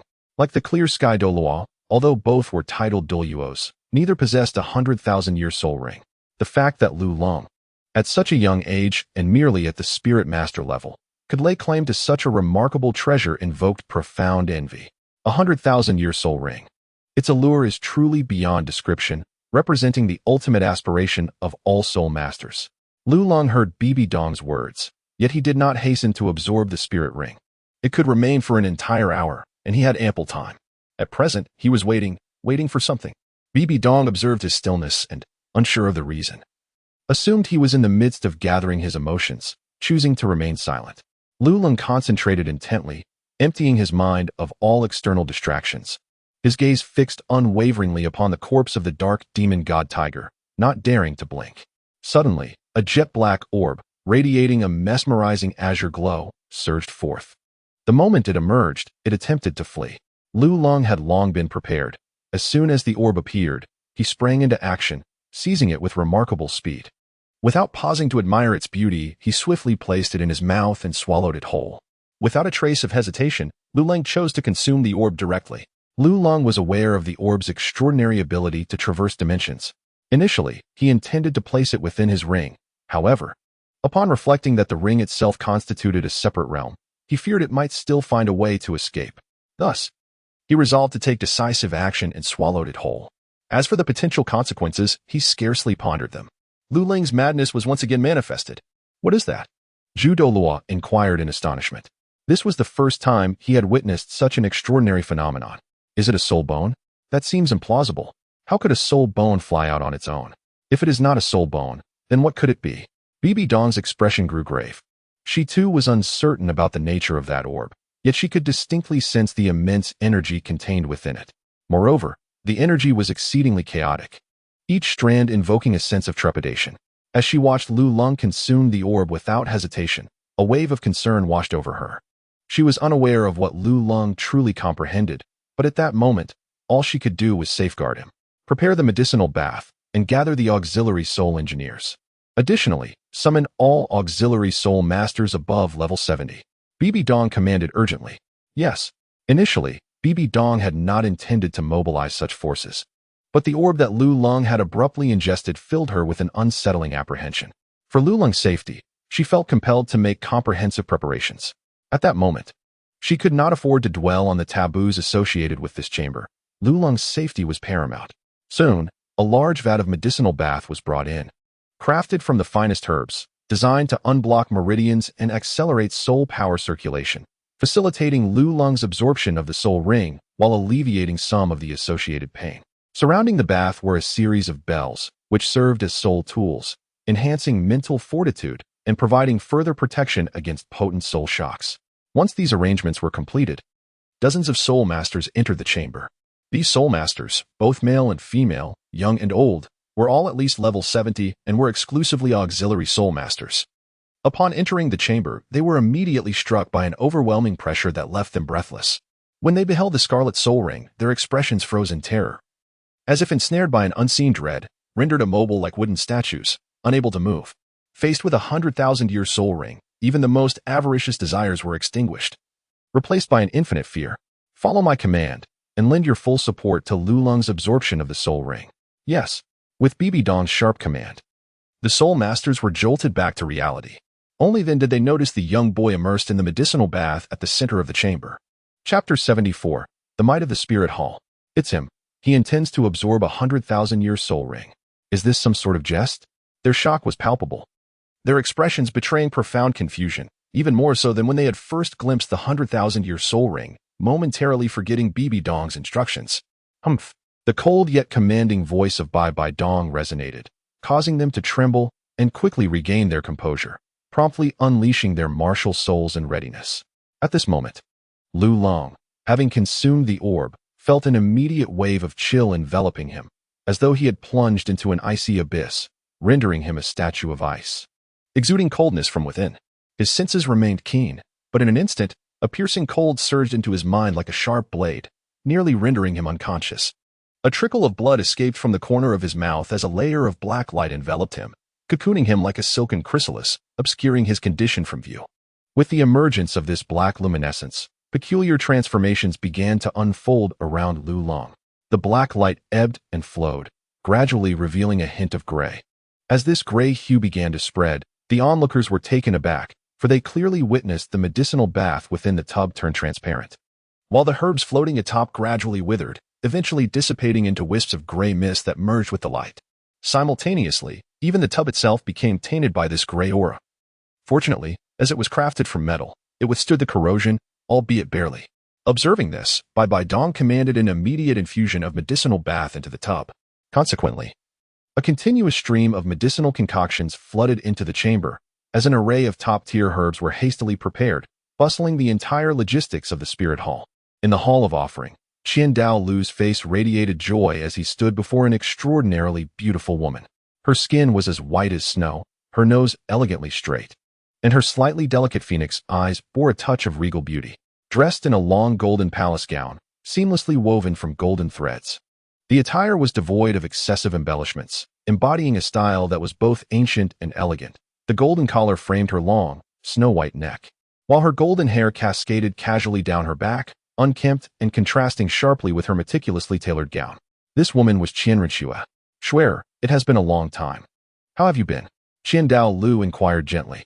Grandfather, I have been well, though I have had little time to visit you, Qian Renxue replied, embodying a daughteress charm. That is of no consequence. As long as you can still visit your grandfather, I am already quite content.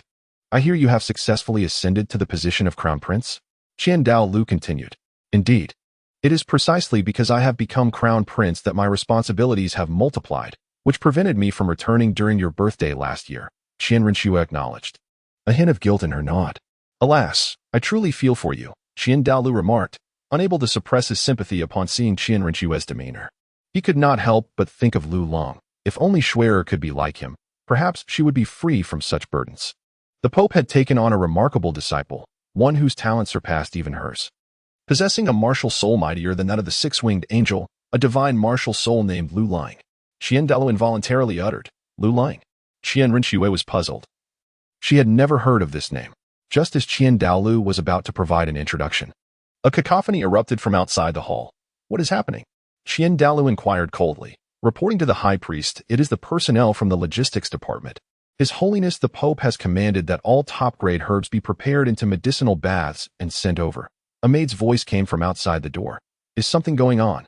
Qian Renshue could not help but ask, her heart tightening at the mention of His Holiness the Pope.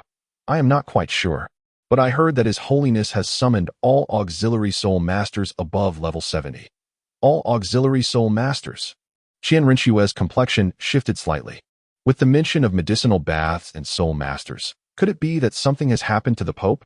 Unconsciously, she turned her gaze towards Qian Douluo. Let us go and see. Qian Douluo understood Qian Renshue's concerns and promptly acquiesced. After all, if Bibi Dong were truly in trouble, it would be a tremendous loss for the spirit hall. Inside the secret chamber, as the medicinal baths continued to increase, the gray-black light grew more intense, emanating a chilling, domineering, malevolent, and eerie aura from Lulang. Subsequently, when the gray-black light reached saturation, 3 more rays of light quietly emerged, displaying hues of green, blue, and silver. These 5 rays intertwined and spiraled around Lulang, creating a bizarre scene that none had witnessed before, eliciting curious and bewildered gazes from the crowd. Only Bibi Dong remained vigilant, her heart weighed down with additional worry. The 100,000-year soul ring could only last for 1 hour. Yet Lulang had evidently entered a peculiar state. What if this state persisted beyond an hour? Would all their efforts be in vain? A 100,000-year soul ring wasted would signify an immeasurable loss, one that even the spirit hall could ill afford. Fortunately, Bibi Dong's concerns were unfounded. The light continued to intertwine without any further anomalies, and after maintaining this state for nearly half an hour, Lulang awakened. As the lights converged into Lulang's body, he opened his eyes. His appearance had undergone a tremendous transformation.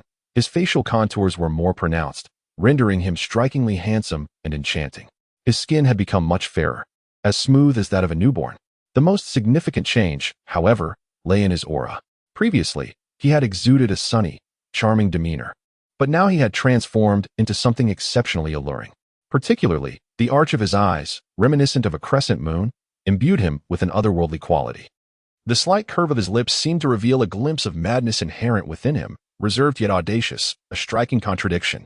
He gazed at the crowd with an enchanting yet icy gaze, exuding an air of dominance that compelled even the level 70 soul saints to instinctively retreat, quickly absorb the soul ring. At this moment, Bibi Dong remarked, with her discerning vision. She could naturally perceive that Lulang was in excellent physical condition. Lulang glanced at the time, realizing that a significant portion had passed. Without further hesitation, he summoned the Zhan Luo blade, channeling his soul power to draw upon the immense crimson soul ring that had existed for 100,000 years. As the soul ring was drawn, it appeared as if a colossal resentment had found its outlet, instantaneously contracting and encircling Lulang's form. Concurrently, an overwhelming surge of unprecedented energy surged into Lulang's being. Chapter 75. The 100,000-year soul ring. This energy erupted like a torrential flood, rushing into narrow streams, akin to a stampede of beasts surging into a confined forest. Its sudden emergence left Lulang's entire aura in turmoil, his blood surging violently, nearly overwhelming him to the point of collapse. Fortunately, at that moment, the auxiliary soul masters activated their soul skills, infusing him with beams of light that enhanced his attributes. He immediately felt vast, gentle energies converge within him, aiding him in withstanding the onslaught, granting him a momentary respite. What a close call. He almost lost consciousness. After stabilizing his mind, Lulang was overcome with dread. If he had succumbed to unconsciousness while absorbing the soul ring, the only outcome would have been death. Thankfully, he had weathered the initial wave of impact. The first wave of absorption, while not the most ferocious, was the most unexpected, and many had failed to absorb their soul rings due to faltering in this crucial moment. With the assistance of the auxiliary soul masters, Lulang began to feel considerably better. However, as the relentless torrent of chaotic energy continued to flood in, he found himself suffering once again. Fortunately, this pain was gradually intensifying, allowing him to mentally prepare and grit his teeth in perseverance. Within his body, Lulang engaged in a fierce struggle against the formidable energy. Outside, his body had already begun to seep fine droplets of blood, which mingled with the medicinal bath, staining it a deep crimson. The onlookers furrowed their brows, their hearts tense, unwilling to allow even the slightest error. As seconds ticked by, Lulang's agony escalated, his features contorting grotesquely, a stark contrast to his previously charming visage. However, with the support of the auxiliary soul masters, Lulang managed to maintain his consciousness. As time wore on, Lulang's complexion gradually began to ease, prompting a collective sigh of relief from the onlookers. Yet, Before they could fully rejoice, Lulong suddenly emitted a deeper, more anguished groan, startling everyone. "Hold on," Bibi Dong commanded fiercely, fully aware that this moment was critical.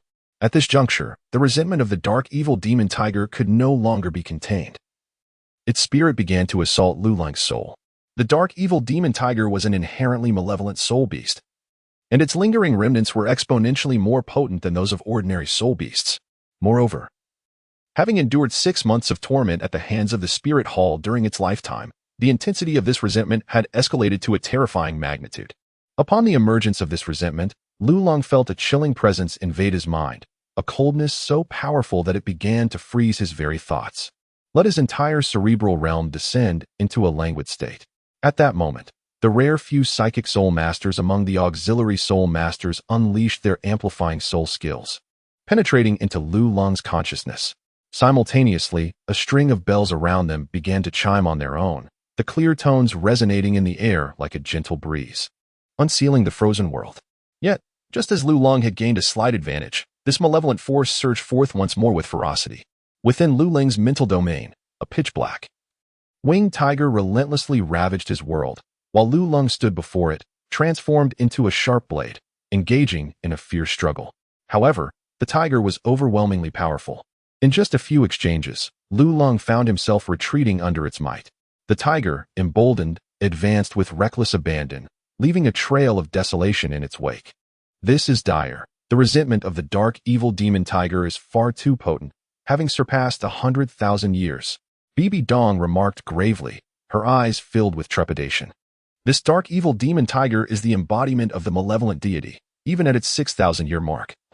It was capable of rivaling the 2 king-level beings of the Stardoe Forest, the sky blue bull python and the titan giant ape.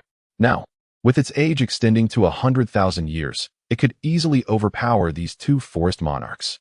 The lingering resentment it left in death far exceeded 100,000 years, amplified by various factors. Presently, its intensity of resentment was equivalent to that of a 200,000-year-old soul beast. Lulong's visage grew increasingly tormented, the collapse of his mental realm manifesting physically. His soul power became disordered, and his vital energy surged chaotically, indicative of an imminent breakdown. Bibi Dong, witnessing Lulong's anguish and helplessness, found herself powerless to assist him, as the skills at her disposal were inherently malevolent. Any attempt to forcibly aid Lulong in resisting could not only prove futile but potentially expedite his downfall. What to do? Should she simply abandon him? Once again, Bibi Dong felt a profound sense of helplessness, a feeling reminiscent of 20 years prior. The same setting, the same suffering, yet different individuals. No, I must not allow him to perish. A fierce determination gleamed in Bibi Dong's eyes. At that moment, 2 figures suddenly appeared outside the chamber, one male and one female. The male bore a golden 6-winged angelic martial soul that radiated a divine and pure aura. Upon his entrance, the foul atmosphere of the chamber was cleansed. Angelic domain, sacred light. A resonant voice echoed, and Bibi Dong turned her gaze to the newcomers, astonishment etched upon her features. It was none other than Qian Douluo. In an instant, Qian Douluo moved swiftly to Lulong's side, and under the influence of the angelic domain, Lulong's expression began to relax. Simultaneously, Qian Douluo unfurled his wings, releasing countless golden particles that streamed into Lulong's body, causing his countenance to ease further. The angelic domain had the capacity to diminish local soul power, but it also emanated a righteous and divine essence, precisely the antithesis of evil, complemented by Qian Douluo's healing light as a tidal Douluo of unparalleled strength. This infusion granted Lulong, on the brink of collapse, a substantial surge of power. No matter how formidable a 10,000-year soul beast may be, it could not contend with the tidal Douluo. Within the mental realm, Lulong wielded a resplendent sword, emanating supreme golden light, and with a decisive strike, he obliterated the dark demon, evil god tiger entirely. Soon, with Qian Douluo's assistance, Lulong's aura stabilized, and his dispersed soul power gradually coalesced. Finally, he took a deep breath and opened his eyes, having successfully absorbed the 10,000-year soul ring. Rising to his feet, his first sight was that of Qian Douluo, the one who had aided him. Upon observing the 6-winged angel behind him, Lulong deduced that this was indeed Qian Douluo. Though he had not anticipated him to be so youthful. Appearing to be in his 30s, he was not particularly robust, yet stood tall and strikingly handsome. "You young man," possess extraordinary audacity to forcibly absorb a 10,000-year soul ring. Are you not afraid of death? Qian Daolu scrutinized Lu Long with seriousness. He was aware that Bibi Dong had taken on a prodigious disciple, yet had never seen his true form. Their first meeting unfolded in such an unexpected manner. Chapter 76. The Evil God's Slaughter. The Fury of the Dark Demon, Evil God. It seems I have not perished after all, Lu Long remarked with a hint of smugness, having survived the ordeal. He then bowed deeply to Qian Daolu, expressing his gratitude. Thank you, great offering, for your timely rescue. Upon hearing these words, Qian Daolu let out a cold snort, remarking that one is more courteous than their teacher. After uttering this, he did not linger and turned to exit the secret chamber, with Qian Renxue silently trailing behind him. As they entered the chamber and she saw Bibi Dong in good health, her anxiety subsided. However, she was unprepared for the astonishing sight that awaited her. A soul master of rank 40 was actually absorbing a 100,000-year soul ring. This revelation shattered her previous understanding. Is this the might of a divine martial soul? At that moment, she cast a deep glance at Lu Long, concealing her emotions within, and departed with a serene expression. Lu Long immediately caught sight of Qian Renxue, and his eyes brightened with admiration, for she truly deserved her lineage. Just like Bibi Dong, she possessed an extraordinary beauty. If Bibi Dong could be likened to a thorny rose, then Qian Renxue resembled a pure snow lotus, both captivating beyond compare. Especially her aura of sanctity, which imbued her with an air of nobility that commanded respect and awe. Everyone, leave at once. What transpired today must not be disclosed, or face annihilation of your entire clan, Bibi Dong commanded. Yes. The Soul Masters responded in unison before hastily exiting the secret chamber. They dared not defy a word from Bibi Dong, the authoritative figure of the Spirit Hall, known for her ruthless methods and resolute character. Her swift control over the Spirit Hall in just a few years attested to her formidable prowess, making her words anything but a jest. Once all had vacated the chamber, Lu Long stole a glance at Bibi Dong and exhaled deeply. The peril of this audacious absorption weighed heavily on him. Bibi Dong too breathed a sigh of relief. It was a moment of oversight on her part, perhaps underestimating the dark evil demon tiger. Lu Long's physical constitution and spiritual power had already reached the level of a tidal Douluo, making the absorption of soul rings below 100,000 years a trivial matter. However, he had chosen to take the risk of absorbing a 100,000-year soul ring, which not every tidal Douluo could accomplish. To absorb such a soul ring, one needed an exceptionally robust physique, a rarity indeed. Across the continent, not only were there few who had a 100,000-year soul ring, but those who managed to absorb one did so through various rigorous assessments rather than direct absorption. This was a stark contrast to Lu Long's approach. In the original text, aside from the second spirit of the dual martial souls, only 4 individuals directly absorbed a 100,000-year soul ring: Tang Hao, Tang San, Bibi Dong, and the golden crocodile Douluo. However, akin to Tang San, Tang Hao soul rings were sacrificial, rendering the absorption almost risk-free. Thus, the true essence of absorbing a 100,000-year soul ring could be attributed solely to Bibi Dong and the golden crocodile. Nonetheless, Lu Long faced far greater peril than Bibi Dong, for he was absorbing the dark evil demon tiger, an evil soul beast. Its soul fluctuations were exponentially more potent than those of ordinary 100,000-year soul beasts, presenting dangers multiplied many times over. This perilous nature elucidated Bibi Dong's urgency in summoning the auxiliary soul masters of the Spirit Hall, even risking the exposure of this forbidden chamber. The dangers involved were immense, verging on the brink of death. Yet, despite the formidable resources and support from the Spirit Hall, success was almost elusive until Qian Daolu intervened. One could only conclude that Lu Long was extraordinarily fortunate. Initially, Lu Long was reluctant to join the Spirit Hall, yet it now appears that aligning himself with the Spirit Hall was indeed a most prudent choice. Had he opted for Shrek or any other academy, even with his knowledge of the dark and sinister demon tiger, the endeavor to capture it would have proven exceedingly challenging, let alone the prospect of absorption. Should he attempt direct absorption, it is likely that he would have met his demise without external intervention. Given Lu Long's reckless disposition, only the Spirit Hall could afford him the opportunity to traverse the threshold of hell repeatedly. Ultimately, joining the Spirit Hall was the wisest decision for Lu Long. This realization also elucidates why Hulaina found Flinder's ideology so utterly ludicrous. While resource-strapped academies can indeed cultivate exceptional disciples, the number they produce is limited. An academy that struggles even to hunt a fourth spirit ring cannot possibly assist Lu Long in absorbing a 100,000-year spirit ring. Reflecting on this, Lu Long recalled Flinder, a competent dean, yet his perspective remained rather myopic. Even if Lu Long were willing to join Shrek, Flinder's capabilities would fall short in nurturing him. How do you feel? Bibi Dong inquired, noticing Lu Long's momentary daze. There was a hint of guilt in her tone, clearly indicating her remorse for her impulsiveness. Surviving a great calamity often leads to greater fortune, Lu Long replied with a smile, having regained his composure. As he assessed his physique, he noted that after absorbing the 100,000-year spirit ring, he had grown significantly taller, his garments feeling somewhat constricting. At merely 10 years of age, he now stood around 1.7 meters tall, and his youthful features had entirely shed their childishness, presenting him as a striking young man. Particularly, his peach blossom eyes seemed to emit a captivating allure, ensnaring anyone who gazed upon him. After the absorption of the spirit ring, his spirit power surged to level 44, which brought him great joy. Previously, he had not experienced any breakthroughs while absorbing spirit rings, yet now he had transcended 4 levels. Indeed, greater peril begets greater reward. The 100,000-year spirit ring was set to bestow upon him 2 spirit abilities, and Lu Long eagerly anticipated the revelation of these powers.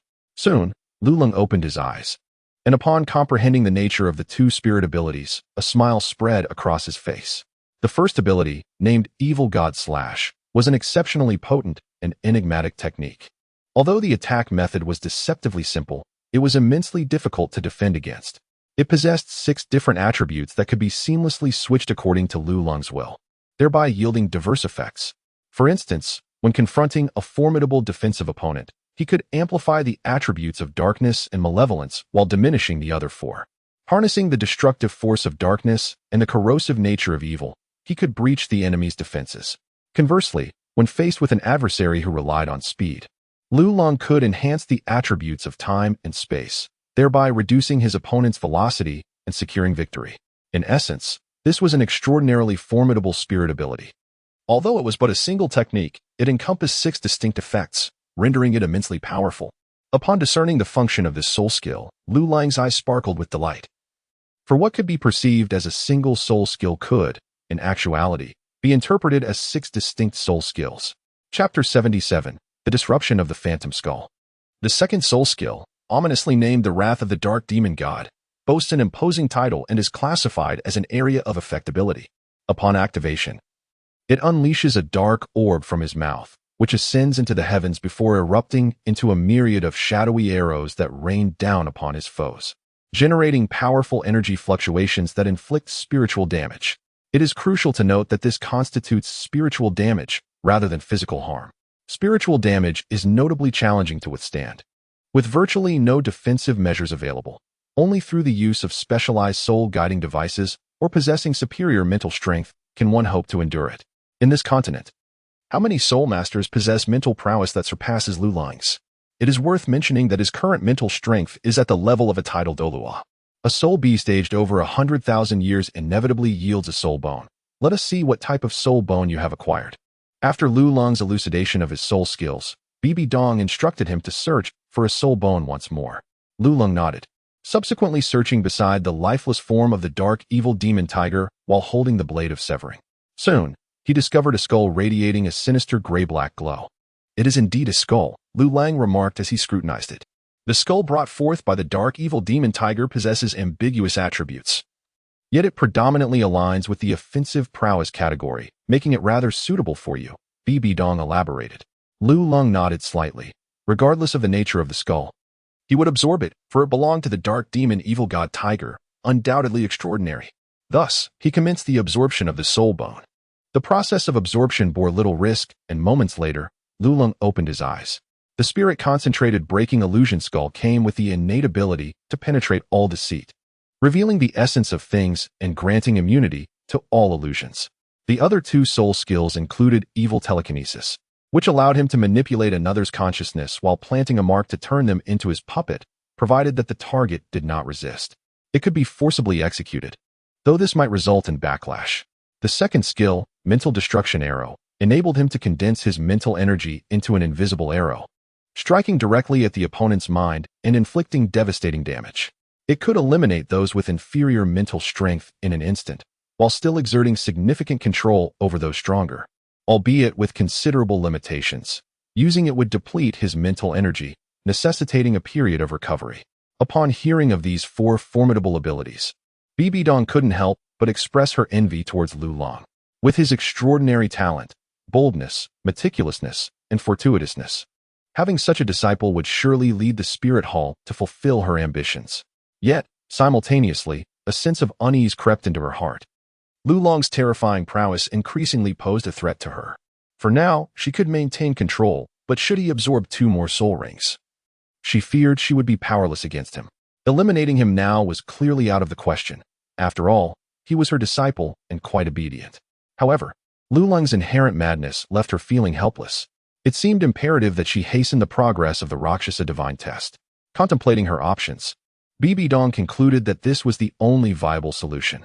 Lulong was fully immersed in the sensations of the 4 soul skills, completely oblivious to Bibi Dong's expression. Overjoyed by their arrival, he felt that these soul skills undoubtedly enhanced his formidable combat prowess. Furthermore, Lulong discovered that absorbing the soul ring of the dark demon evil god Tiger and that orb had also augmented other attributes of his physique. The most pronounced enhancements were in his lightning and wind attributes. Feeling his strength surge, he was particularly eager to find someone to engage in a duel, brimming with confidence that even the soul Douluo would be no match for him. As the grand offering of the Hall of Offerings and the strongest pillar of the Spirit Hall, Qiandaoliu's birthday should have been celebrated with great fanfare. However, having lived for 140 years, he had long since grown indifferent to such worldly ceremonies. He opted for simplicity, inviting no one but the core members of the Spirit Hall to partake in a modest meal. In truth, he harbored little desire even for that meal. He simply wished to share heartfelt words with Qian Renshua, and that would suffice. The older one becomes, the less one cares for material matters. Only the bonds of blood and kinship remain as eternal sources of spiritual solace. On the day of the celebration, the venue was set in a side hall of the Hall of Offerings.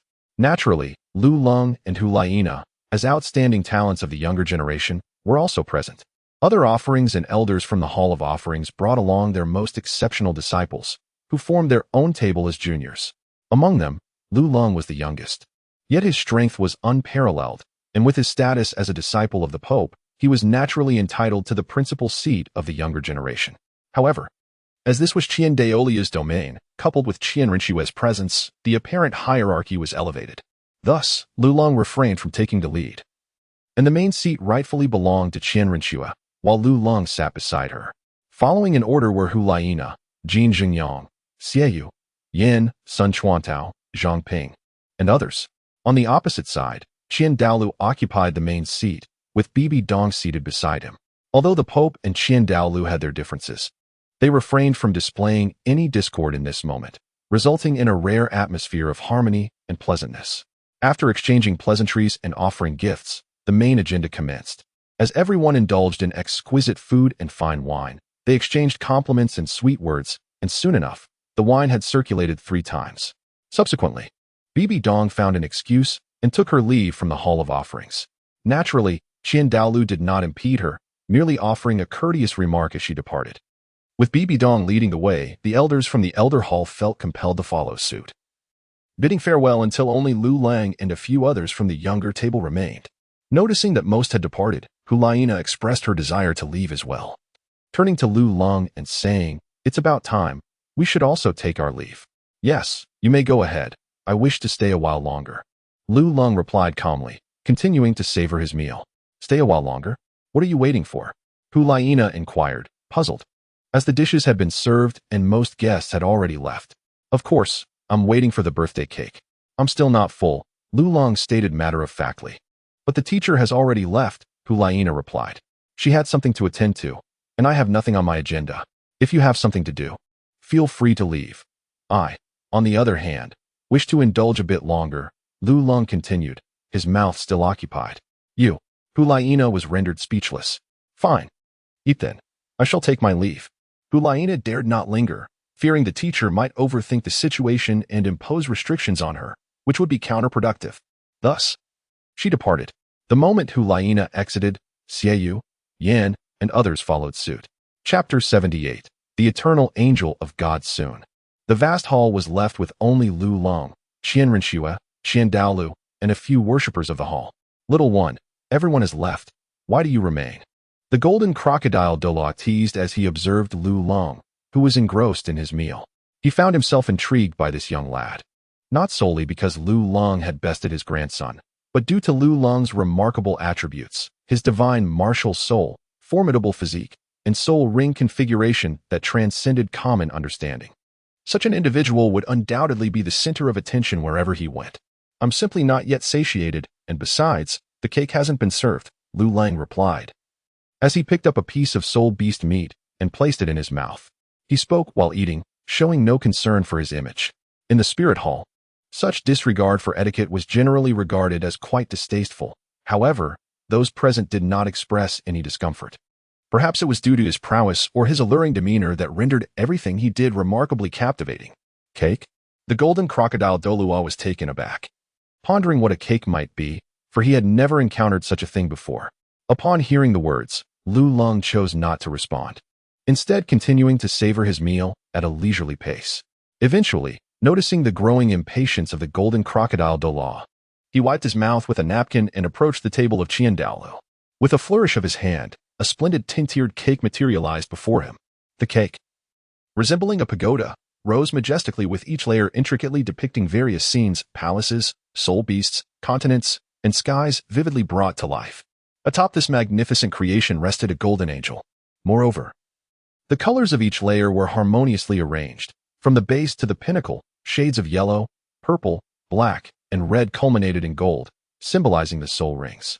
While it was true that Douluo's actual soul rings were not as depicted, Lu Long was aware that he could not create an exact replica, having never truly beheld Douluo's soul rings.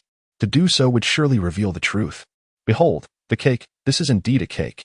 A subtle smile graced Lu Long's face as the onlookers exchanged puzzled glances, having never encountered such a creation before.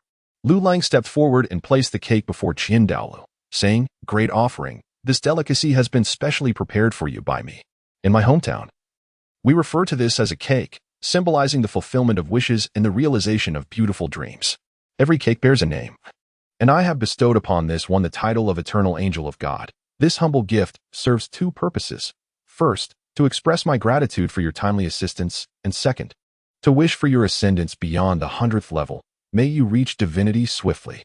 Upon finishing his words, Lu Long gazed intently at Douluo, eager to witness his reaction. After all, this cake was crafted through a night of labor, consuming several days of his effort, a true testament to his dedication. Douluo, upon seeing the cake, exhibited a flicker of surprise. Though it was but a fleeting moment, it is noteworthy that for one of his disposition, there are few things that can evoke such astonishment. Lu Long observed with a subtle sense of pride. In truth, Douluo, without any explanation from Lu Long, had already discerned the significance of the cake at a glance. The 10 tiers represented the 10 ranks of soul masters. Each layer, adorned in a different hue, symbolized the soul rings of growth, while the golden angel atop signified the achievement of the angel god beyond the 100th level. This cake was a reflection of Douluo himself. Douluo was slightly moved, gazing at Lu Long in disbelief. Could this truly be a creation of his? He was astonished to discover this young lad possessed such a creative flair. However, as he beheld the angelic statue, he couldn't help but ponder whether he truly had the opportunity to ascend to divinity. This thought led him to cast a glance at Rinxue. At that moment, Rinxue was also scrutinizing the cake, which was exquisite and meticulously crafted. The golden angel, in particular, appeared so lifelike that it seemed as though it had truly come to life. She turned her gaze back to Lu Long, recalling their last encounter in the hidden chamber when he had been in disarray. Had it not been for her grandfather's rescue, he might have perished. Now, seeing him exude calm confidence, he radiated an irresistible charm. Witnessing this scene, Douluo smiled faintly, already having arrived at an answer. "Is this cake edible?" Rinxue inquired, intrigued by the faint, sweet aroma wafting from it. "Indeed, I can assure you, it is not only visually appealing but also incredibly delicious," Lu Long replied. "Such a splendid creation, how could we possibly eat it? I believe it would be best to reserve it for when we break through to the 100th level and share it then," interjected golden crocodile Douluo, his eyes brimming with envy as he gazed at the cake, though he harbored doubts that a mere cake could lead to divinity.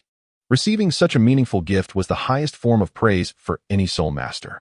It matters not, The path to ascendancy is long and arduous, and it cannot be swayed by a single cake. Besides, it is meant to be consumed. Qian Daolu waved his hand dismissively and continued, I shall accept this offering. Young man, your intentions are commendable. It is not in vain that I saved your life. Today, let us share this cake. I am quite eager to ascertain whether the delicacies of your homeland are indeed as delightful as they appear. With that, Qian Daolu waved his hand, and the 10-tiered cake was evenly divided. He handed the topmost layer, which bore the golden angel, to Qian Renxue, then took a piece for himself. The others, seeing this, were equally unreserved, and each took a slice. Grandfather, you should have this piece, Qian Renxue said, a hint of unease in her expression. The golden angel symbolized divinity. If she consumed it, would it not be a great transgression? Fear not, you may eat it. It is merely a food sculpture, it holds no significance. Qian Daolu reassured her. Qian Daolu shook his head, signaling Qian Renxue not to overthink the matter. His only desire was to offer her the very best. However, Qian Renxue remained hesitant, and just as she began to voice her thoughts, she was interrupted by Lu Long, who urged her to consume the item quickly. Delaying would diminish its efficacy. Listen to Lu Lang. You should eat it swiftly, he advised. Indeed, Miss Shui, are you not aware of your grandfather's temperament? His happiness is contingent upon yours, so you ought to partake in this. At that moment, the golden crocodile Douluo chimed in agreement. Yes, yes. Others present echoed their encouragement. Upon witnessing their fervent persuasion, Qian Renxue's eyes glistened with unshed tears. She cast another glance at Qian Daolu and, with resolve, ceased her reluctance. She placed the golden angel into her mouth and gently took a bite. Chapter 79. Qian Renxue, 8-petal immortal orchid. The golden angel melted instantly upon entering her mouth, transforming into a peculiar energy that coursed through her body, causing her to shudder as if electrified. Subsequently, a wave of warmth enveloped her, granting an extraordinary sense of comfort. Her eyes sparkled, radiating astonishment, compelling her to take several more bites until she had entirely consumed the golden angel, at which point she contentedly closed her eyes. Is it truly that delicious? Observing Qian Renxue's satisfied expression, Qian Daolu felt a tinge of surprise. He picked up a piece of cake and took a bite himself. It was sweet and not overly rich, with cream atop and bread beneath. While it was pleasant, it hardly matched the extraordinary delight that Qian Renxue had exhibited. As the other attendees sampled the treat, they too found its taste agreeable, yet none displayed the same level of exuberance as Qian Renxue. Why did she seem to savor it so profoundly? Could it be the magic of familial bonds at play? A pang of envy stirred within them. A faint smile played at the corners of Lu Lung's mouth, yet the true circumstances were known only to him. Qian Renxue and the others were indulging in entirely different fare. They were merely consuming ordinary cake, while Qian Renxue savored the exquisite Xin Chao. Lu Long had crafted it using 8-petal xianlon as the base, enveloping it in various delicate ingredients, and adorning it to resemble a golden angelic statue. Hence, Qian Renxue's profound reaction was understandable, while the others found it rather mundane. As for Lu Lung's motivation behind offering Qian Renxue the Xian Chao, it was simply a desire to avoid indebtedness. He had always despised being beholden to others, a trait evident during his time at Shrek Academy. To him, one Xian Chao in exchange for a life was an exceedingly advantageous bargain. Even if Qian Daolu were displeased, at least he had settled a portion of his debts. He selected the 8-petal xianlon for its mild and nourishing properties, suitable for Qian Renxue's needs. Although Qian Renxue was innately at the 20th level of soul power, she had infiltrated the Tiando Imperial Palace at the tender age of 9, masquerading as Shui Qinghe, thus commencing her covert existence. Consequently, despite her remarkable talents, she lacked sufficient time for cultivation. Furthermore, after ascending to the status of crown prince, her overwhelming responsibilities left her little opportunity for training. This resulted in her extraordinary potential being unfulfilled, as she approached her 20s with her soul power barely surpassing the 50th level.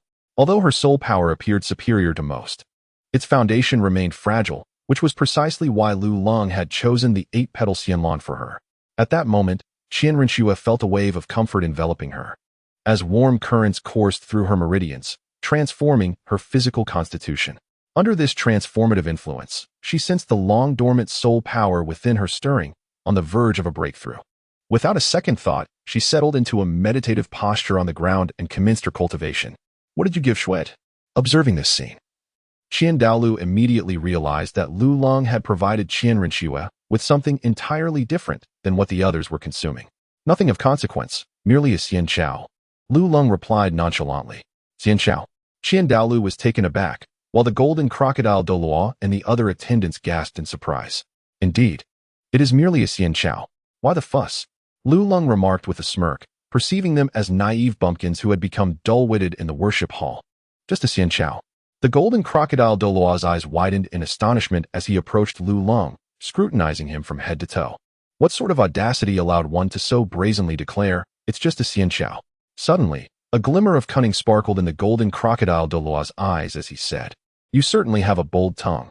I heard that a couple of years ago, at Jiyue Pass, someone obtained a Xian Chao and soon after broke through to the 96th level. I was wondering where that lucky fellow had found such fortuitous luck. And now it appears it was you who bestowed it upon him." "Indeed," Lu Leng affirmed. Lu Leng blinked, still oblivious to the gravity of the situation. "Indeed. Wealth breeds arrogance." The golden crocodile Douluo, enlightened, thought to himself, "Since you possess such an abundance of celestial herbs, why not part with one?" To which Lu Leng retorted, "What purpose would it serve you? You are already at the pinnacle of Douluo. Consuming one would yield little benefit. I may have no use for it, but my grandson certainly could benefit from it. Since you have so many, what harm would it be to give me one?" Lu Leng shot him a glare and coldly refused, saying, "Do you think celestial herbs are as common as fodder, readily available for the taking?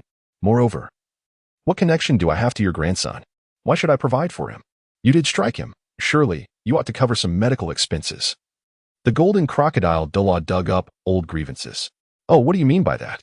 Just because you struck the young one, the elder comes to cause trouble? Besides, that was years ago. Do you have the audacity to bring it up now?" Lu Leng's expression soured as he realized the golden crocodile Douluo possessed such an audacious demeanor. When he read about him in novels, he had imagined him to be a lofty and aloof figure, but reality revealed a man akin to a mischievous child, lacking any decorum.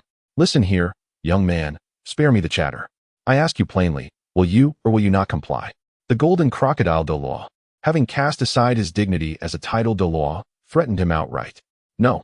Lu Leng responded without hesitation, asserting that even if he had won, he would not part with it. "Ah, you're quite spirited. I've heard you've absorbed 100,000-year soul ring. Today, I intend to witness the true power of that ring." The golden crocodile Douluo completely dropped the pretense of his status, his eyes narrowing as a colossal golden crocodile materialized behind him. "Come on. Whoever flinches is a coward." Lu Leng, undeterred, summoned his Zhan Luo sword. He was utterly confident that the golden crocodile Douluo would not dare to strike him. "You bold fellow, so unyielding. I must teach you a lesson today." The golden crocodile Douluo initially sought to intimidate him, hoping to extract something of value. Yet, he never anticipated Lu Leng would be so audacious, confronting him directly. Moreover, he even had the gall to insult him. "Whoever flinches is a coward." Such words were a clear provocation to take action. "Enough. What do you think this place is?" At that moment, Qian Daolu decisively interjected. Lu Leng awaited the moment when Qian Daolu would take action. Despite his confidence in contending with title Douluo, he felt no inclination to confront a pinnacle Douluo like the golden crocodile. Thus, upon hearing Qian Daolio's voice, he promptly sheathed his blade, the slashing blade. Chapter 8. Are you the imposter prince? Simultaneously, he exhaled a sigh of relief, grateful that his gamble had paid off. Had Qian Daolu chosen to spectate, he would have been finished. While not in mortal danger, he would undoubtedly have faced a severe beating. The golden crocodile Douluo, noticing Lu Leng's swift retraction of his weapon, instantly realized he had fallen for the boy's ploy. With a cold snort, he vented his frustration upon the cake before him. The other esteemed members present merely smiled in silence, amused that this invincible second-in-command had suffered a verbal defeat at the hands of a mere boy. If word of this spread, it would surely become a delightful topic of conversation. At that moment, a commotion arose from Qian Rinchua's direction. Her soul power surged, her skin flushed as if ripened. Yet with this rosy hue came the emergence of fine black impurities seeping from her skin. Upon witnessing this, Lu Leng appeared to be well prepared, swiftly producing a large curtain to shield her from view. Cleansing the marrow, there was nothing particularly noteworthy to observe, he chuckled to himself. Qian Daolu paused briefly, thinking to himself that this boy was rather perceptive. Should the cleanliness-obsessed Shrek awaken to find her unkempt state exposed to others, it would surely be a source of great embarrassment. However, this was not the optimal solution, so Qian Daolu commanded everyone to exit the side hall. After they vacated the premises, he turned to Lu Leng and could not help but inquire, "Boy, are you not concerned that your teacher will be displeased with your actions?" "Displeased?" Lu Leng replied incredulously, Miss Schwetter is the teacher's daughter. How could she be unhappy? Ah, you seem to know quite a bit. Daoluo chuckled, then continued. Yet your knowledge is limited. Rest assured, even if your teacher were to be displeased, she would not hold you accountable. His confidence was palpable. I am well aware of that. Lulong scoffed inwardly. What kind of relationship exists between them? Must I be informed by you? Soon after, a quarter of an hour passed, and when the side hall reopened, Qian Rinxue had donned a new attire. Her skin radiated a translucent rosy hue, seemingly flawless, and her aura of purity was even more pronounced, accompanied by a subtle, fragrant scent. How do you feel? Qian Daoluo inquired with concern. I feel splendid. My realm has stabilized significantly, the lingering aftereffects have vanished, and my soul power is now more refined. Moreover, I have broken through 3 levels, reaching rank 53. Lulong nodded upon hearing this. Breaking through to level 3 is quite commendable. I recall that Oscar only managed to reach level 5 at that time. And considering Oscar's relatively lower rank compared to Qian Rinxue, the amount of soul power required for their breakthroughs differs significantly. Well then, since the gifts have been exchanged, it is time for me to take my leave. Lulong recognized that the moment had arrived. Staying any longer would serve no purpose. Wait. Qian Rinxue called out to him. Is there something you wish to discuss? Lulong inquired, puzzled. There are a few matters I would like to talk about with you. With me? Yes. Very well. Shall we converse while we walk? Thus, the two walked side by side through the spirit hall. You wish to inquire about the teacher, do you not? Lulong asked. That is part of it, but I am even more curious as to why you bestowed upon me the celestial herb. As far as I know, celestial herbs are not ordinary items. They are as rare as soul bones, to be encountered but seldom sought. Qian Rinxue, tall and graceful, walked beside Lulong, exuding a divine beauty that drew envious glances from those within the spirit hall. That was not a gift for you, but rather for your grandfather. If you wish to express gratitude, direct it towards him. I know my grandfather's character all too well. You made the celestial herb so exquisite, merely anticipating that he would pass it on to me. So, knowing my grandfather so well and gifting me the herb, what is your true intention? Do not tell me it is simply to repay a life-saving favor. Qian Rinxue halted, her gaze scrutinizing Lulong. Why do you overthink matters so? I assure you, I harbor no ulterior motives. I simply dislike being in debt to others. The moment I owe someone a favor, I feel utterly uncomfortable, which is precisely why I gifted you the celestial herb. Do you understand? Lulong turned to face her, locking eyes. I do not believe you. Believe it or not. The truth remains unchanged, she replied. Lulong shook his head and continued walking. Regardless of your intentions, having consumed the celestial herb, I now owe you a favor. Like you, I detest being in debt, so feel free to make any request, and I shall do my utmost to fulfill it. Qian Rinxue quickened her pace to catch up with him. I truly have no ulterior motives. Lulong was exasperated with this stubborn lady. Just as he prepared to retort, a thought struck him, and his eyes lit up. If you hadn't mentioned it, I might have forgotten. How about this? You assist me with a task, and we will consider ourselves even. Does that sound fair? Indeed. Qian Rinxue couldn't help but let out a cold snort. Lulong, observing her knowing demeanor, chose to disregard her and directly stated, the teacher intends to confine me for a year. Could you possibly intercede on my behalf to secure my release? I shall not. Qian Rinxue replied, without a moment's hesitation. The prospect of appealing to Bibi Dong was utterly inconceivable to her. Lulong cast a disdainful glance in her direction. I express my lack of intentions, yet you disbelieve me. When I finally do form an intention, you refuse to assist. Pray tell, what is it that you truly desire? Forget it. I shall not trouble you further. If you choose not to go, consider my words unspoken. Wait, what now? Lulong inquired, his expression a blend of exasperation and despair. I will not plead for her, but if you wish to escape from the spirit hall, I can facilitate your departure. Qian Rinxue said, her brow furrowing slightly. How would you do that? Lulong's interest was piqued. The notion of sneaking away intrigued him. That is of no concern to you. Where would you like to go? I am uncertain, Lulong admitted, momentarily lost in thought. Yet, a spark of realization illuminated his face as he turned to Qian Rinxue. By the way, you are masquerading as the crown prince of the Tiando Empire, are you not? How did you come to know? Qian Rinxue's expression shifted dramatically, an invisible aura of menace enveloping Lulong. Lulong felt the chilling intent of murder and realized he had inadvertently let something slip. At this moment, only Bibi Dong and Qian Daoluo were aware of what Qian Rinxue was doing. No one else, including the golden crocodile Douluo and all the other offerings, had any inkling. By revealing this, Qian Rinxue would surely think her identity was exposed, thus turning her murderous intentions towards him. Do not act impulsively. This is what my mentor taught me. He quickly searched for a justification. Will she disclose this matter to you? Upon hearing this, the murderous aura surrounding Qian Rinxue indeed diminished somewhat. You can inquire if you wish, Lu Long asserted with conviction, believing that with Qian Rinxue's character, she would never ask. Chapter 81. Fabrication. I believe you. Qian Rinxue would undoubtedly refrain from questioning Bibi Dong. Her sole reason for trusting Lu Long lay in her absolute confidence in herself. She had infiltrated the Tiando Imperial Palace at the age of 9, conducting herself with utmost caution, leaving no traces, and to this day, no one had uncovered any clues. At that time, Lu Long had not even been born. Therefore, the fact that he now knew her secret could largely be attributed to Bibi Dong's words. Seeing that Qian Rinxue had entirely relinquished her murderous intent, Lu Long continued, "In truth, my mentor instructed me to assist you whenever possible. Which is why I have shared this information with you." Would she truly say such a thing? Qian Rinxue clearly remained skeptical. "Indeed, I have no reason to deceive you. Moreover, she specifically cautioned me against revealing this to you, fearing that you might overthink and disrupt the plan. In fact, I often observed her gazing vacantly towards the Tiando Empire. At the time, I was unaware of the reason, but now I surmise it was because of you." Lu Long fabricated these words, entirely concocted, as Bibi Dong had never uttered such sentiments. However, it was true that she had often stared at the Tiando Empire. But the one occupying her thoughts was likely Yu Shaojiang.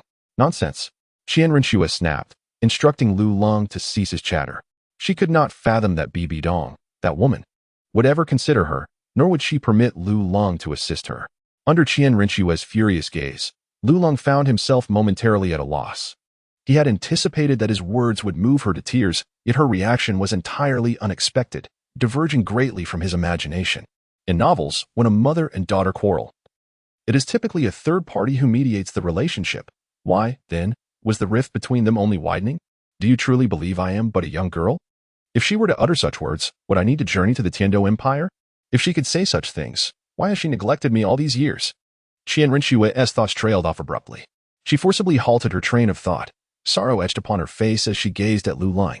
Then, with a swift turn, she strode away. A voice reached Lu Lang's ears. 3 days from now, we shall meet here, and I shall take you away. Lu Lang stood awkwardly in place, momentarily bewildered. 3 days later, Lu Long and Qian Rinxue sat in a carriage drawn by soul beasts, boldly making their way out of the grand gates of the Spirit Hall. Once they had exited the Spirit Hall, Lu Long sighed in relief. Indeed, with Qian Rinxue by his side, he encountered no difficulties whatsoever. Perhaps even the teacher could not have anticipated how swiftly he had forged a connection with Qian Rinxue. The carriage continued its journey towards Spirit City, and before long, Lu Long had successfully departed from its confines. "You may disembark now. As we have left the boundaries of Spirit City," Qian Rinxue remarked.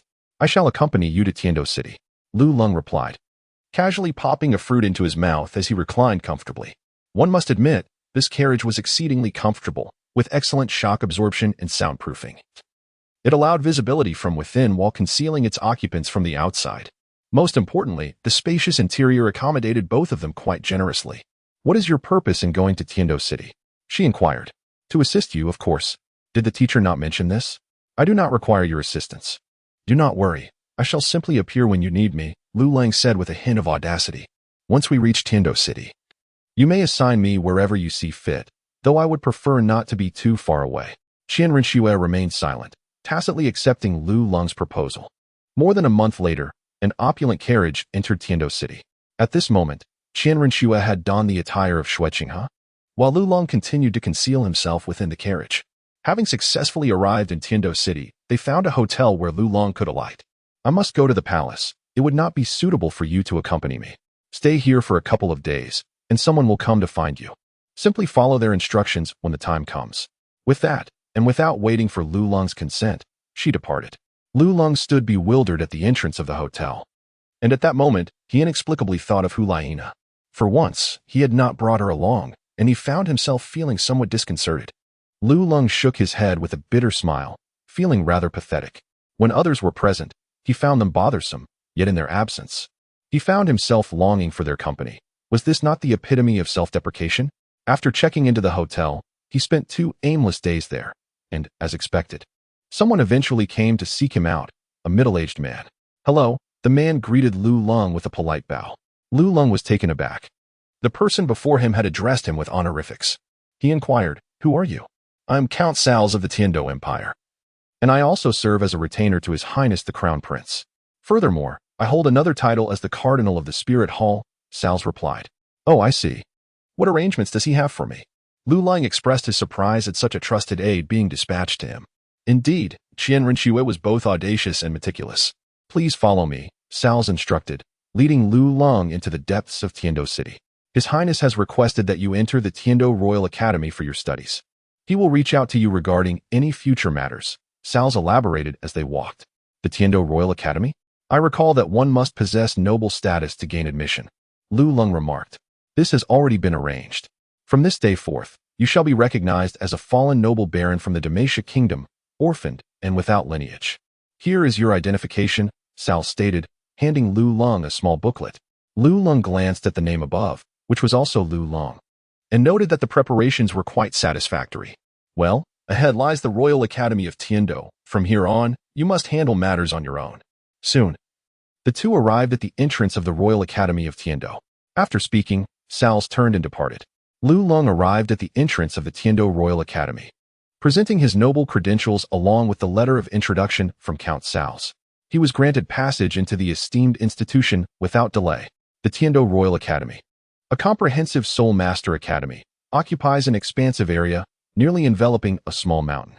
Its architectural style markedly contrasts with that of the Wuhuan Temple Academy. The buildings are predominantly single-story, harmoniously nestled amidst the mountains and waters, seamlessly blending with nature. The staircases are constructed from exquisite white jade, each step adorned with distinct soul beast engravings. Throughout the premises, the royal emblem of swans is intricately carved into the structures, embodying the concept of imperial supremacy. Upon entering, one is immediately struck by the towering statue of the founding emperor of the Tiando Empire, soaring over 100 meters in height. This magnificent edifice stands as the tallest structure in the Tiando Empire, symbolizing its dominion and the notion that all lies beneath its gaze. Lu Lung entered the academy, and it appeared to be the time for classes to conclude, as students were engaged in animated discussions and debates all around. Clad in matching uniforms, they could not help but display a flicker of curiosity upon noticing Lu Lung. Chapter 82, The Royal Academy of Tiando. Lu Lung casually approached a student and inquired about the location of the Academic Affairs Office before proceeding in the indicated direction. The academy was vast, and even with guidance from fellow students, it was challenging to navigate correctly on the first attempt. Consequently, Lu Lung found himself repeatedly seeking assistance from others along the way. Unfortunately, it appeared he had taken yet another wrong turn. 2 hours later, he could not help but press a hand to his forehead in frustration. This marked his fourth misstep, and this time it seemed he had strayed even further, with the paths becoming noticeably narrower. The abundance of trees within the academy had left him utterly disoriented. Sighing, he realized he needed to ask someone else for directions. He surveyed his surroundings, but it seemed that classes were in session, making it difficult to find anyone to consult. With no other option, Lu Lung reluctantly pressed on. After several more minutes, he found himself confronted by a dead end, letting out a resigned sigh. During the enrollment at the Spirit Hall Academy, he had been accompanied by Hulaina, allowing him to worry about nothing. Now, faced with the challenge of navigating alone, he felt akin to a headless fly, a truly vexing predicament. With a sigh, Lu Lung turned around, preparing to start anew. At that moment, however, he heard a faint sound. The presence of sound indicated the presence of someone, and Lu Lung felt a surge of joy as he hurried towards the source. Yet, as he approached, he discovered that a group of men had encircled the girl. The girl was petite, clad in black attire, and even her face was shrouded in a layer of black veil, rendering her features invisible. The only discernible aspects were her cascading blue hair and the fear reflected in her similarly colored eyes. She was backed into a corner, retreating instinctively. Yet there was no escape behind her. The 4 men surrounding her were all tall and menacing, their faces twisted into expressions of malice, relishing their dominance as they closed in on her. "Boss Gu, this girl always covers her face. Could she be exceedingly ugly?" One of the more unsavory-looking men questioned skeptically. "Ugly or not, we'll find out soon enough. Just look at her eyes and figure. She must be a stunning beauty," another replied, disdain dripping from his words. "Damn it, always acting aloof and indifferent. Today, I shall lift your veil and see what you are hiding." Gu Yuan's expression darkened. It was evident he had suffered a fair share of humiliation at her hands. "Boss, do you think we might get expelled from the academy for this?" One among them maintained a semblance of rationality. "Who cares? My father is Marquis Os, one of the 9 great marquises of the empire. I will bear the consequences should anything arise." Gu Yuan waved dismissively, his demeanor nonchalant. Then, with a cold command, he ordered, "Enough with the chatter, tear off her veil." She is merely a useless support soul master. She won't be able to resist. As he spoke, he extended his sinister hand. Lulong could no longer bear to watch. He sighed silently. Indeed, the scourge of campus violence exists everywhere. "Hey, let go of that girl. Come at me instead." Lulong bellowed, his voice resonating with authority, instantly halting their actions. Immediately, 5 pairs of eyes turned towards him. "You little brat, if you wish to witness the spectacle, I can certainly oblige. However, if you seek to play the hero, I advise you to mind your own business." Gu Yuan interrupted, his tone laced with menace. "Heroism is not my intent. I simply cannot abide those who disregard a woman's will," Lu Lang retorted with a hint of derision. "Humph, you insolent boy. Venturing forth to play the gallant without the means to do so. Moreover, the premise of rescuing a damsel surely involves her being a beauty, does it not? You do not even know what she looks like. Why not look before you make a decision?" Gu Yuan sneered. "We are at an impasse. I have claimed this girl for myself, and none shall intervene. Mark my words." "Very well. Then I shall not hesitate to teach you a lesson on behalf of your parents. So you might grasp the notion that one ought not to pretend to be formidable without the ability to back it up," Gu Yuan declared, signaling to the lecherous man beside him, who understood the cue and clenched his fists, advancing towards Lulong. Meanwhile, Gu Yuan resumed his attempt to strip the girl of her veil. As a competent antagonist, one must not only strike against reinforcements, but also pursue one's own objectives with the hostage. Thus, even if he were to be defeated by the reinforcements, he would still achieve his goal, rendering it not a loss. Despite his skepticism about Lulong's capability to overcome him, the lecherous man bore a cruel glint in his eyes as he lunged toward Lulong. Gu Yuan, filled with pride, seized the veil, intent on tearing it away under the restraint of the other 2. The frail girl's eyes widened in terror as she beheld the approaching hand, utterly powerless to resist. The 3 individuals exhibited a spectrum of emotions, while Lulong remained composed, exuding an air of indifference. Utterly deluded, Lulong emitted a cold snort, and in the next instant, all movements around him froze, as if time itself had come to a standstill. This was due to a glimmering long knife poised at Gu Yuan's throat. Should he dare to take another step, the blade would mercilessly sever his neck. "I shall grant you 1 second to release her, or I shall assist you in doing so," Lulong's cruel voice echoed ominously in Gu Yuan's ear. The chilling aura was no jest, and within Gu Yuan stirred a flicker of dread. His hand trembled involuntarily, loosening its grip on the veil. "Calm down, my young brother. It was merely a jest. I shall release her at once." As he spoke, Gu Yuan gestured for the 2 others to let go, and he too relinquished his hold. After doing so, noticing Lulong's silence, he cautiously attempted to retreat, creating distance from the knife. Once the icy sensation no longer gripped his neck, he sighed deeply, turning his ire towards the lecherous man, eager to question how this fool had managed to place a knife to his throat. Yet, upon glancing back, he was taken aback to find that the lecherous man had already succumbed, collapsing like a felled onion into the nearby grass. This, Gu Yuan's eyes widened in astonishment. How could this youth have dispatched the lecherous man in an instant, devoid of any awareness? What strength did he possess? It was crucial to note that, despite his lewd demeanor, the man was formidable, a true soul master at the tender age of 19. The other 2 were equally astounded, casting their gazes upon Gu Yuan, awaiting his command. "Enough of this. Charge at him." Gu Yuan barked decisively, his authority as the son of a marquis emboldening him. Though he was taken aback by Lulong's prowess, he attributed the earlier incident to his own carelessness. After all, how strong could this boy truly be? Could he surpass 3 soul masters? Consequently, the trio unleashed their martial spirits. Chapter 83. A Heroic Rescue. Be cautious. At that moment, Lulong stood with his back to the 3, yet the female voice rang clear, alerting him to their actions. Her voice was ethereal and melodious. While it carried a note of concern, Lulong discerned an undercurrent of loneliness and desolation. He found it curious but had no time to ponder, as 3 insignificant opponents awaited his attention. In the blink of an eye, Lulong vanished from sight, leaving the trio momentarily bewildered. "Behind you." Lulong reappeared behind Gu Yuan, tapping him on the shoulder. As Gu Yuan turned, he was greeted by a sudden, stinging sensation on his right cheek. Slap. The sound of a crisp slap echoed in the air. You dare to strike my face? Gu Yuan's eyes blazed with fury. He had just been struck. Indeed. And what of it? Flushed with humiliation, Gu Yuan unleashed a powerful punch, exclaiming in rage, "My father has never struck me." Just as his words echoed, a sharp voice interjected, "I'm not your father. What are you all waiting for? Attack!" Gu Yuan shouted furiously at the onlookers as he lay on the ground. The sound of 3 crisp slaps rang out. "Do you not know that one should never strike a face?" Another slap followed. "Have you lost your mind? Do you know who my father is? Stop only hitting my right side. I'm truly sorry, I was wrong. I genuinely apologize." Gu Yuan fell to his knees, pressing his forehead to the ground in a pitiful plea for mercy. At last, Lu Long ceased the slaps. "Apologize," he said coolly. "I'm sorry, I was wrong." Gu Yuan shouted, afraid to lift his head, lest Lu Long strike him again. "Apologize to her." "I'm sorry, beautiful, I was wrong," he cried, turning to face the girl behind him. "You're facing the wrong way," Lu Lang remarked with annoyance, delivering a kick. "You can't even get the direction right. How absurd." Hearing this, Gu Yuan hurriedly adjusted his stance. "I'm sorry, beautiful, I was wrong. Leave." "Understood, brother." With that, Gu Yuan, feeling as if a great weight had been lifted, hurriedly lifted the unconscious lecher and made his retreat, tail between his legs.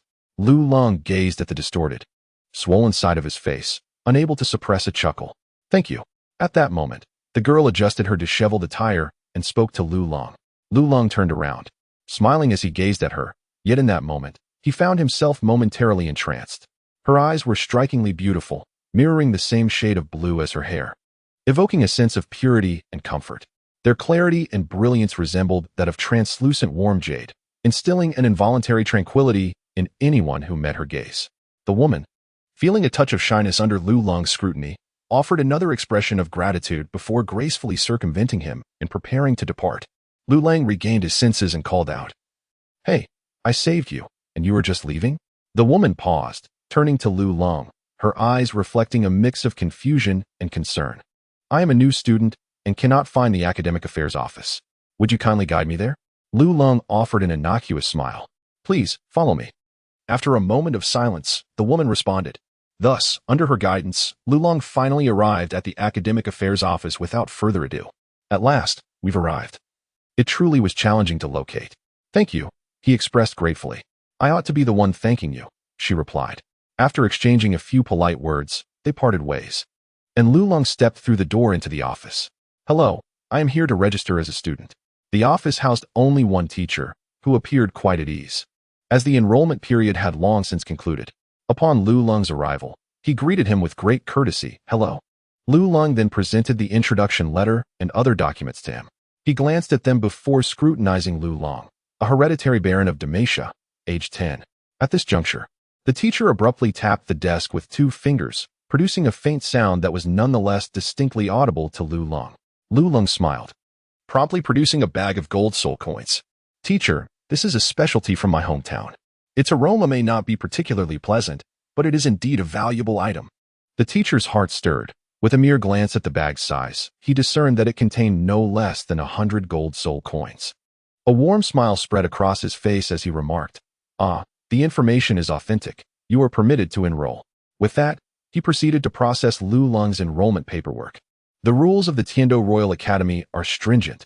Admission is reserved exclusively for nobility, regardless of innate talent. Although Lu Long's documentation was not entirely truthful, it certainly held up to scrutiny. Even as a faculty member of the Academic Affairs Office, he dared not bend the rules.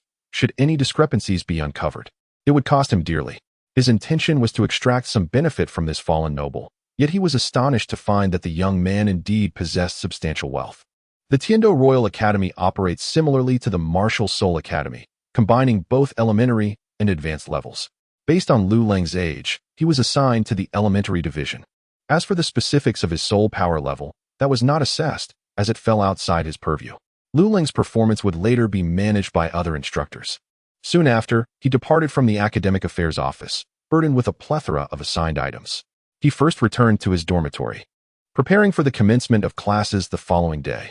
With the Tiando Royal Academy handbook provided by the institution, Lu Long effortlessly located his dormitory using the accompanying map. Although dormitories were generally single occupancy, as a fallen noble, he naturally faced a different treatment, sharing a room with another individual. The Tian-Do Royal Academy, populated predominantly by noble students, maintained a relatively lenient management style. Attendance to courses was optional. One could choose to attend or abstain without any oversight. However, given the fierce rivalries and conflicts among the noble families, these dynamics inevitably influenced the students. Thus, despite the relaxed regulations, most individuals held themselves to high standards. An exception being Lu Long. Recognizing this, Lu Long felt little motivation to attend classes the next day. Yet, remaining idle within the academy proved unappealing. He was not one to sit idly by and needed to engage in some endeavor. After much contemplation, he considered the Seoul Arena. The Grand Seoul Arena of Tian-Do City was the largest of its kind, hosting numerous participants across various levels of competition. With a golden soul badge in hand, Lu Long sought to elevate his standing and realized that the more advanced arenas were his only route to progress, making the Grand Seoul Arena his optimal choice. With this determination, he wasted no time and promptly made his way to the Grand Seoul Arena of Tian-Do City. Upon arrival, he could not help but marvel at its grandeur. It indeed lived up to its reputation as the pinnacle of Seoul arenas. Sprawling over an expanse comparable to hundreds of standard football fields, with numerous competition venues available. Chapter 84. The Grand Seoul Arena of Tian-Do City. Equipped with a plethora of auxiliary facilities, offered entertainment, leisure, bathing, and massage services, all one could desire. Within the arena's premises, hotels had been established specifically for the convenience of wandering soul masters, providing a seamless experience. With Lu Long's golden soul prowess, he was treated as a VIP at any arena he visited.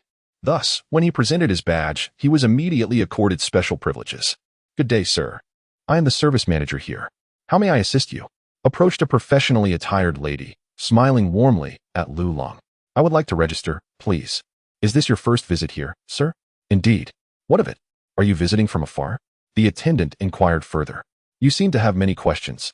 "I merely wish to register," Lu Long replied, his expression betraying his annoyance at the barrage of inquiries.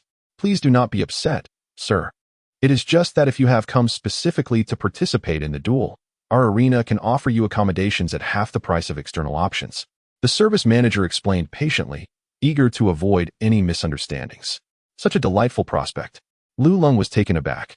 He had not anticipated that the Jean Dohun badge possessed such utility, especially since he was still unaccustomed to his dormitory. "Very well, please assist me with this," he said, not hesitating. The attendant replied affirmatively and proceeded to register the badge.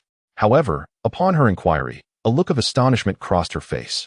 Lu Long sensed something amiss and inquired, "What is the matter?" The service manager, somewhat exhilarated, replied, "Sir, due to your points being accrued from life and death battles, we at the Grand Seoul Arena of Tian-Do City have a regulation. Accommodation costs are waived for soul masters participating in life and death fights, and you may enjoy all services provided within the arena free of charge." Oh, upon hearing this, Lu Long felt a twinge of skepticism. Does that mean everything, food, drink, lodging, and transportation, is complimentary? Indeed, surely, it cannot be that simple, Lu Long countered, unconvinced. Such lavish treatment for merely a golden soul? While the life and death battles of the golden soul are indeed challenging, they are not insurmountable. There are at least hundreds within this Grand Seoul Arena who possess such a title. Furthermore, there are badges of higher ranks. Are they not also entitled to free services? After all, not every golden soul is a solitary figure like me. Most appear in teams. Can the arena truly bear such a substantial burden? There must be special stipulations. As anticipated, the service manager elucidated, of course. To enjoy the benefits provided by the arena, one must also fulfill certain obligations. Soul masters are required to sign a contract with the arena. Holders of the Golden Soul Badge must participate in 2 life and death battles each month, while those with the Purple Gold Soul Badge must engage in 1 per month. Sapphire Badge holders are expected to complete 1 every 6 months, and Ruby Badge holders must do so once a year. The highest tier, the Diamond Soul Badge, imposes no requirements. Should one wish, they may enjoy the privileges indefinitely. Oh, I see. After digesting this explanation, Lu Long began to understand. This was, in essence, a strategy to attract participants. When one reaches the Golden Soul Badge, the number of contenders sharply declines. While lower-tier souls are plentiful, they lack intrigue. Conversely, Higher-tier souls are rare and often scarcely encountered even once a year. To enhance spectator interest and bolster the arena's economic viability, such a scheme was devised. Offering all living necessities seemingly lacks allure, yet it is essential to recognize that those who partake in life and death battles fall into two categories. The first comprises individuals like Lu Long who seek to hone their skills, albeit they are the minority. The second consists of those who are cornered or pursued by enemies, making up the majority. By providing them with stable living conditions and requiring only that they risk their lives periodically, what is there to lose? Upon understanding the situation, Lu Long could not help but sigh. Indeed, to attain the status of the highest-ranking soul arena, one must possess unique means. And it is not merely due to its location in Heaven-Do City. In that case, I shall not be polite. Please assist me with my registration. I wish to partake in the life and death battles, Lu Long stated. Certainly, please hold on for a moment. The service manager responded with a smile, before pressing a button. Before long, a voluptuous young lady, clad in alluring attire, approached. This is your dedicated maid, named Yao Yao. She is well-versed in all matters pertaining to the soul arena. Should you have any queries or seek information, do not hesitate to inquire with her. Greetings, sir. Yao Yao bowed respectfully to Lu Long. Can I refuse? Lu Long inquired, casting a glance her way. Of course, you may, replied the attendant with a smile. However, the rules within the soul arena are numerous. And since you have chosen to reside here, you might encounter certain inconveniences. Moreover, the soul arena is vast. Without familiarity, you may struggle to locate your desired destinations. It appeared that refusal was not an option after all. Lu Long chuckled coldly. While Yao Yao's role could be seen as a personal maid, it could equally be interpreted as a means for the soul arena to surveil him. Indeed, there are always strings attached to something offered for free. Ultimately, all choices rest with you, sir. The service manager maintained a professional smile. Very well, let us proceed. Guide me to the registration. Lu Long tossed his badge to Yao Yao, gesturing for her to lead the way. The soul arena was indeed expansive. After following Yao Yao for a while, Lu Long realized that the attendant had not deceived him. Had he been left to navigate alone, he would have been utterly lost regarding the registration process. Soon, Lu Long arrived at the lounge of the 124th Division of the Soul Arena. After Yao Yao assisted him with the registration, she quietly stood by his side. Will you be my personal advisor? Must I pay you a salary? With some idle time, Lu Long engaged Yao Yao in conversation. There is no need for payment. We were all raised by the Soul Arena from a young age. We have been orphans since childhood, she replied. Her backstory was rather tragic. It was no wonder. Lu Long nodded, for the Douluo Continent was ultimately a realm dominated by soul masters.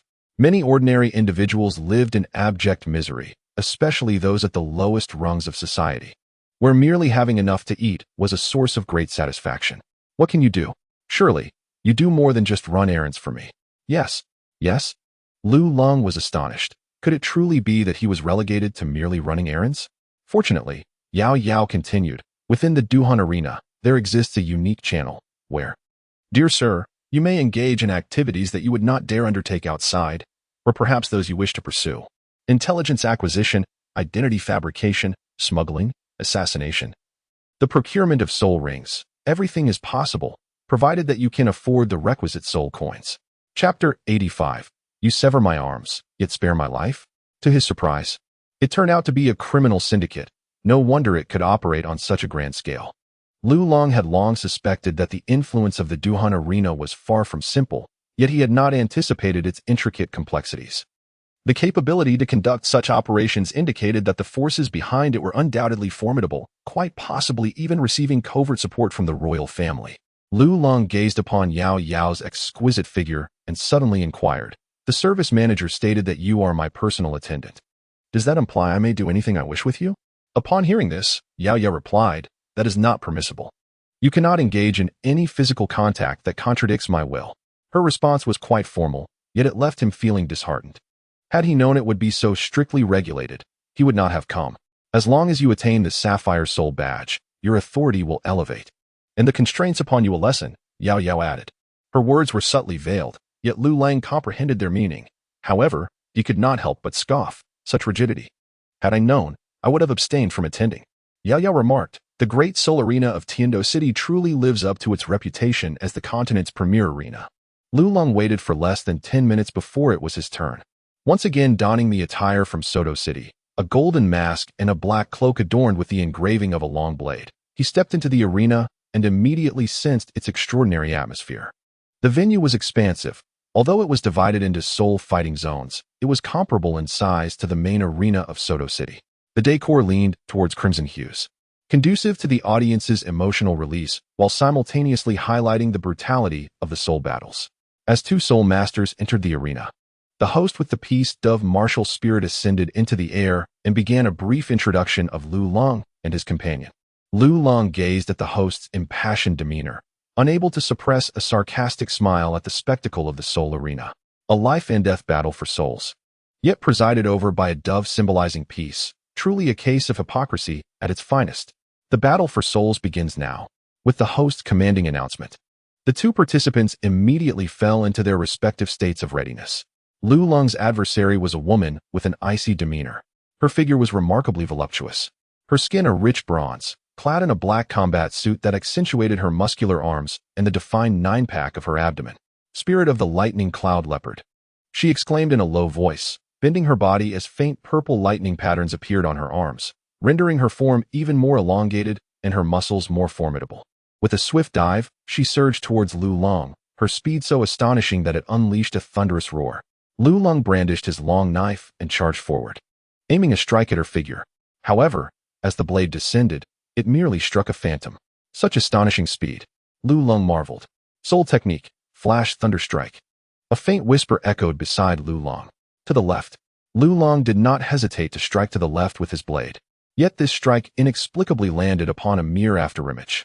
Lu Long was taken aback. His two successive strikes had only cleaved through an afterimage, prompting him to regard the woman with newfound respect. Similarly, the woman was astonished, having initially perceived Lu Long as an easy target.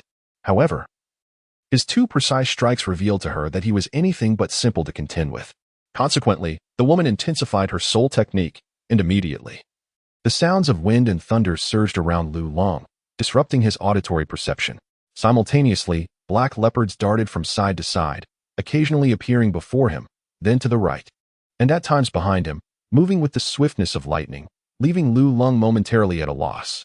Observing Lu Long's flustered demeanor, the woman recognized that his sense of direction had become disoriented. A glint of cold light flashed in her eyes as a purple soul ring ignited around her, and she silently intoned the incantation for her fourth soul skill, Thunder Explosion. At once, a sphere of purple lightning coalesced in her mouth. The sphere, roughly the size of a billiard ball, contained an exceedingly terrifying power. With a fierce exhalation, she propelled the lightning sphere towards Lu Long. At that moment, Lu Long remained motionless, yet a faint smile curled at the corners of his lips. So, this is how it is, he murmured, having discerned the essence of this soul skill, Flash Thunder Strike. In truth, faced with such a soul technique, Lu Long could easily dismantle it using his spirit power, comparable to that of a tidal Douluo. However, he refrained from doing so, realizing that the Flash Thunder Strike relied not solely on speed, but also incorporated an element akin to a unique movement technique, reminiscent of Tang San's Ghost Shadow Misty Steps. It is worth noting that such movement techniques are exceedingly rare in the Douluo Continent, nearly non-existent.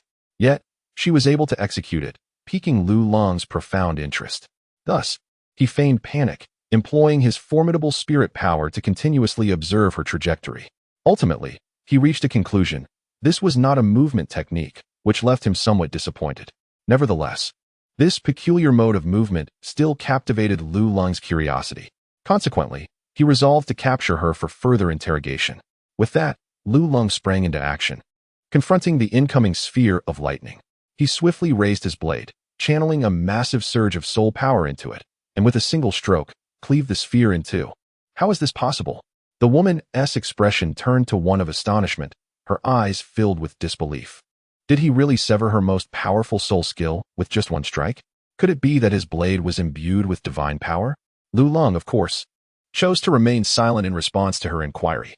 Instead, he swiftly drew his blade, severing her arms before placing it against her neck. Was that lightning-fast strike your own creation? He inquired. And if it was, so what? Though the woman was now disarmed, blood gushing from her wounds and her visage contorted in agony, her spirit remained unyielding. Reveal the principle behind it, and I may spare your life.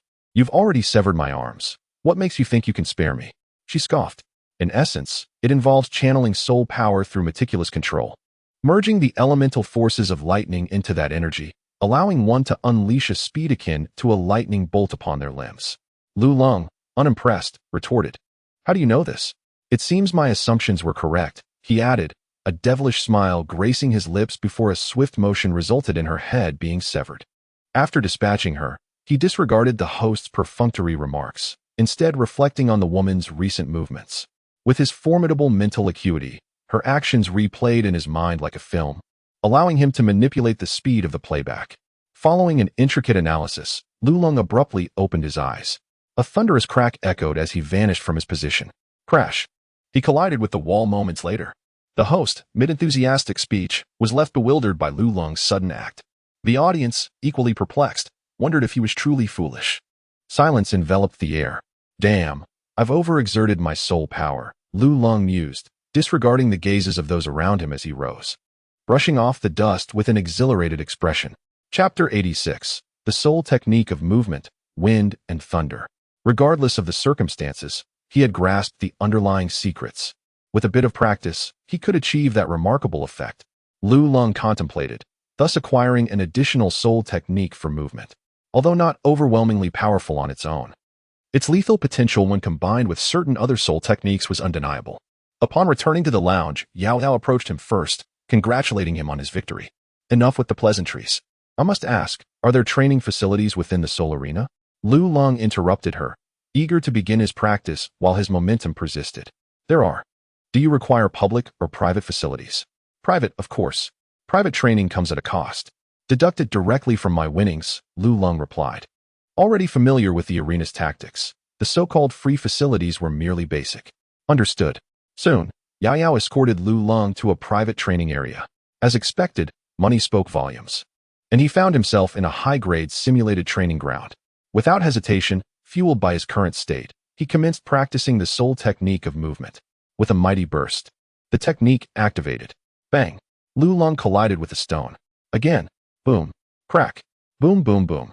The incessant sounds emanating from the training ground left Yao Yao, who was guarding outside, momentarily stunned, wondering if this fellow was demolishing the place.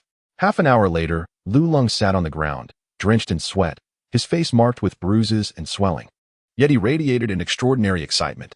He had finally succeeded. He could now skillfully master distance.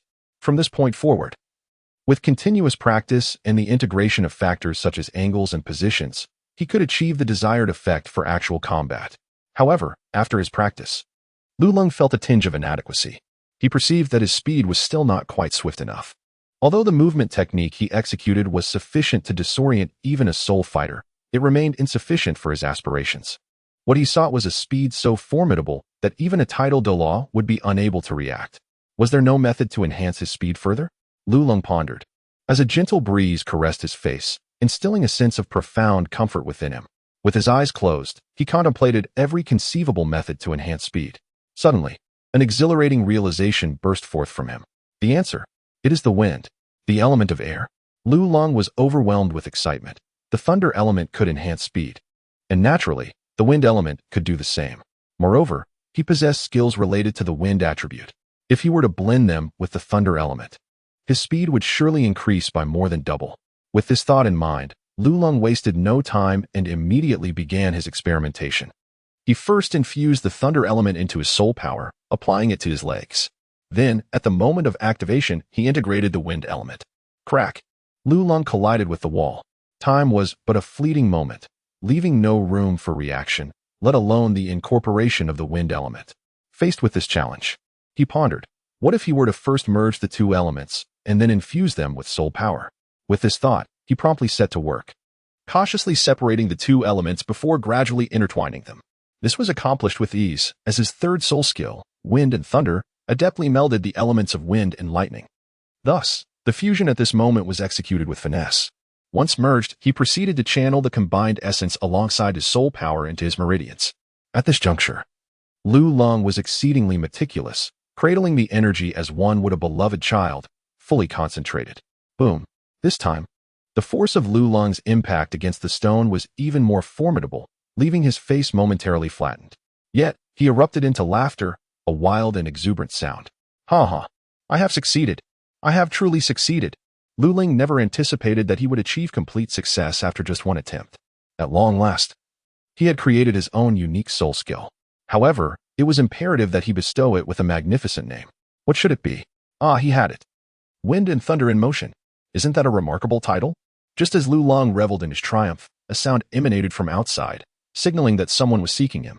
Lu Ling stepped out of the training ground, expressing his displeasure and inquiring, "What is the matter?" "Sir, your balance is insufficient. Please recharge promptly," Yao Yao remarked, suppressing a smile at Lu Ling's disheveled appearance. "Insufficient?"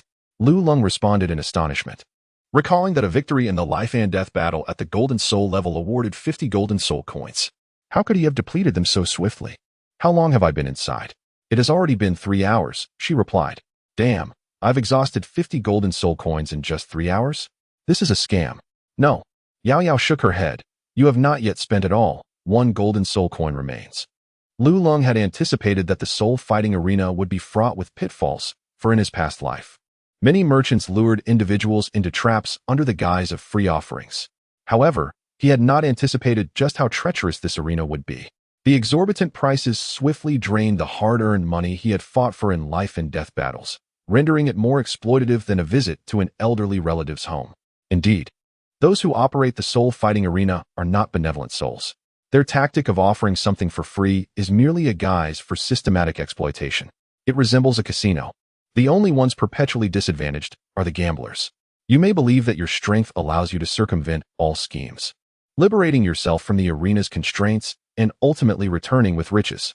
Yet, one must recognize that while you may escape unscathed, the arena itself is guaranteed to profit. Enough of this. I shall no longer train. Take me back to my room. Yao Yu nodded obediently and led the way. After a half-hour journey, Lu Ling finally returned to his quarters. The room was splendidly adorned, exuding warmth and comfort, equipped with all essential amenities, which did elevate Lu Ling's spirits somewhat. "All right, you may leave now.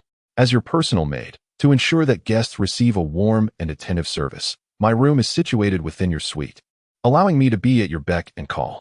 Goodness, such attentive service indeed. This surveillance is utterly pervasive. Lu Ling no longer felt inclined to intervene. After all, he had grown accustomed to sharing living spaces on Earth, and the presence of an additional person hardly made a significant difference. Yet, he couldn't help but ponder the potential dangers of encountering someone with ill intentions. Was this not akin to inviting a wolf into the fold? After a brief refreshment, he instructed Yao Yao to prepare some food. Once they had finished their meal, nightfall arrived, marking the end of a fulfilling day without further ado. On the following day, Lu Ling opted not to participate in the soul fighting tournament, but instead returned to the Heavenly Do Royal Academy. He had resolved to master the wind and thunder movement before engaging in the tournament. Fortunately, the academy offered advanced simulation training grounds for practice, free of charge, which would save a considerable sum. Even with his substantial resources, he could hardly endure the relentless exploitation within the arena. According to the academy's manual, Lu Ling successfully located the training facility. To his surprise, he encountered a familiar face, none other than the young woman he had seen before. He cast a glance at the woman clad in black, choosing not to acknowledge her as he sought the registration desk to request access to the training area. At that moment, however, he noticed a group of men approaching the young woman. Could it be? Was this yet another instance of campus bullying? Was it the same individual? Lu Ling was at a loss for words and decided to pause and observe. Indeed, the group of men closed in on the girl, forming a semicircle around her. "Hello. My name is Yufeng, and I would like to get to know you," the leader of the group, who possessed an appealing appearance, spoke in a manner that attempted to remain gentle. Upon observing the situation, Lu Ling discerned a strategy of feigned gentleness followed by abrupt harshness. Indeed, the girl merely regarded him with a cold stare, remaining impervious to his advances. "We have formed a team, yet we are in need of one more member. We wish to extend an invitation to you," he began. Not interested, she interjected, cutting off Yufeng mid-sentence. "Hey, as a support soul master, you ought to appreciate the opportunity. Do you have any idea who we are?" "Being allowed to join our team is a privilege," a dark-haired youth named Osro interjected. Not interested, the girl reiterated, her demeanor still icy. "How dare you display such insolence? What is this attitude?" Osro's expression turned frosty, preparing to take action. "Stop. Halt." Two voices echoed simultaneously, one from Yufeng, the other from Lu Ling. The group paused as a figure emerged before them. "I must ask, Do you still possess any sense of shame? You are aware she is a support soul master, yet you dare to act against her? Lu Lung positioned himself protectively behind the girl, casting a cold gaze upon the others. How fortuitous, just like last time, there are 4 of you, Lu Lung mused. The girl, surprised by Lu Lung's sudden appearance, initially displayed a hint of astonishment, but soon her expression softened with relief. Who are you to speak so disrespectfully and presume to reprimand me? Osro scoffed. You need not concern yourself with my identity. I shall state this plainly. She is under my protection. If you wish to harm her, you must first contend with me, Lu Lung declared. Such bravado from a mere boy. Do you truly believe you can best all 4 of us? At this moment, 2 additional figures stepped forward, brothers named Mo and Mo. Shall we put that to the test? Lu Lung raised an eyebrow defiantly. Enough of this commotion. Let us conclude matters for today, Yu Feng interjected, evidently reluctant to escalate the situation any further. After addressing the girl behind Lu Lung, he signaled for his companions to depart. Yet Lu Lung was unsatisfied. Halt. Do you have further business? Yu Feng furrowed his brow, having already shown restraint, yet Lu Lang pressed on. What do you mean by let's discuss another day? If there is something to be said, let it be addressed now, without the pretense of future discussions. I have made it clear, she is under my protection. Are you attempting to threaten her in my absence? Lu Long's expression hardened, understanding that until these individuals were dealt with, they would remain a persistent nuisance. You insolent brat. You think you can push your luck with us? Osro, the first to bristle, prepared to charge at Lu Long. Yu Feng swiftly restrained him, then turned his attention to Lu Long, scrutinizing him with newfound seriousness. Might I inquire about your relationship with Miss Yi? We have no relationship. I simply cannot abide your bullying of her, Lu Long replied. Please, do not misunderstand us. We have not bullied her. We merely seek to invite her into our team. One of the brothers clarified. Yu Feng kindly explained, it was evident that Lu Lang was not a person devoid of reason. However, she had already declined. Lu Ling stated, rejection is common, yet it does not signify a lack of future opportunities. Yu Feng smiled faintly, exuding confidence in himself. I am too weary to engage in lengthy discourse with you. Let me be succinct. From this moment forth, do not trouble her again, or else do not blame me for my lack of courtesy. Lack of courtesy? What do you mean by that? Upon hearing these words, Osro's temper flared once more. He broke free from Yu Feng's restraint and approached Lu Lang, their distance barely a foot apart. You claim you will not be courteous, so come. Tell me how you intend to demonstrate this lack of courtesy?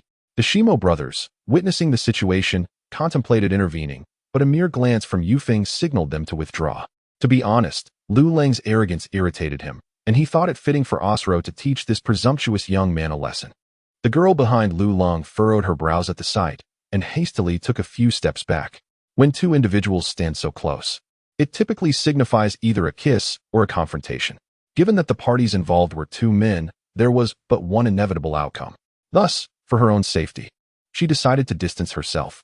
As anticipated, Osro grew increasingly arrogant, taunting, come on, don't just stand there foolishly. Weren't you eager to be impolite? Make your move. What's the matter? Have you lost your nerve? You were quite bold just a moment ago. Osro advanced relentlessly, yet before he could finish his sentence, Lu Lung struck with precision, delivering a powerful kick that sent Osro flying 10 meters away. What business do you have being so close to me, when you're not even a woman? Lu Lung remarked disdainfully. Osro, Shimo exclaimed, rushing over to assist him. Don't move, don't move. Osro groaned in pain. I think my ribs are broken. Don't help me yet. Avenge me first. This guy is incredibly strong. Just wait, I will avenge you right now, Shimo declared, charging toward Lu Lung. Both he and Shimo possessed the martial spirit of the Xuanwu turtle, boasting formidable defensive capabilities. A green luminescence enveloped them, and turtle shells appeared before and behind them, coming together to flank Lu Lung. Simultaneously, Yu Feng could no longer hold back. He had intended to engage in civil discourse, but the rudeness of the adversary left him no opportunity. Thus, he summoned his martial spirit, the wind bellbird, transforming his hands into wings as he soared through the air, searching for an opportune moment to strike. Lu Lung cast a glance at the 2 brothers charging towards him, their aura formidable yet reminiscent of a tortoise, slow and cumbersome. He lifted his foot and, in a flash, delivered 2 resounding kicks to their chests. The brothers, unable to withstand Lu Lung's formidable force, were sent flying, crashing to the ground. Remarkable. Shimo clutched his chest, struggling to utter 2 words. He felt an unusual searing pain in his chest, and, upon glancing down, discovered that the fabric of his shirt had turned a charred black, with the skin beneath scorched to a vibrant red. Chapter 88. Yi Lingling, what is this? Shimo was struck with terror. This was indeed the power of the lightning element. Without employing soul techniques, merely relying on his mastery over the lightning element, Lulong could unleash such devastating might. Who on earth is this person? Shimo realized that they had inadvertently provoked someone they ought not to have. He exchanged a glance with his brother Shimo, and they resolved not to make any further moves. Though their defensive capabilities were strong, and they were not grievously injured by the kick, they had nonetheless recognized the disparity in power and refrained from acting recklessly. Above in the sky, Yufeng had initially sought an opportunity to intervene, but upon witnessing the ease with which Lulong had dispatched the Shimo brothers, a chill ran down his spine. Two warriors renowned for their defensive prowess could not withstand even a single exchange against Lulong. What would become of him? His soul power was only marginally superior to that of the Shimo brothers, and if Lulong could accomplish such feats without even deploying soul techniques, he would undoubtedly meet a similar fate. With this realization, Yufeng began to feel a sense of trepidation. Hey, you up there. Your comrades are being assaulted. Do you intend to stand idly by? Are you not part of the same team? Lulong, well aware that he could soar into the sky, refrained from doing so, preferring to compel Yufeng to act on his own accord, thus justifying self-defense.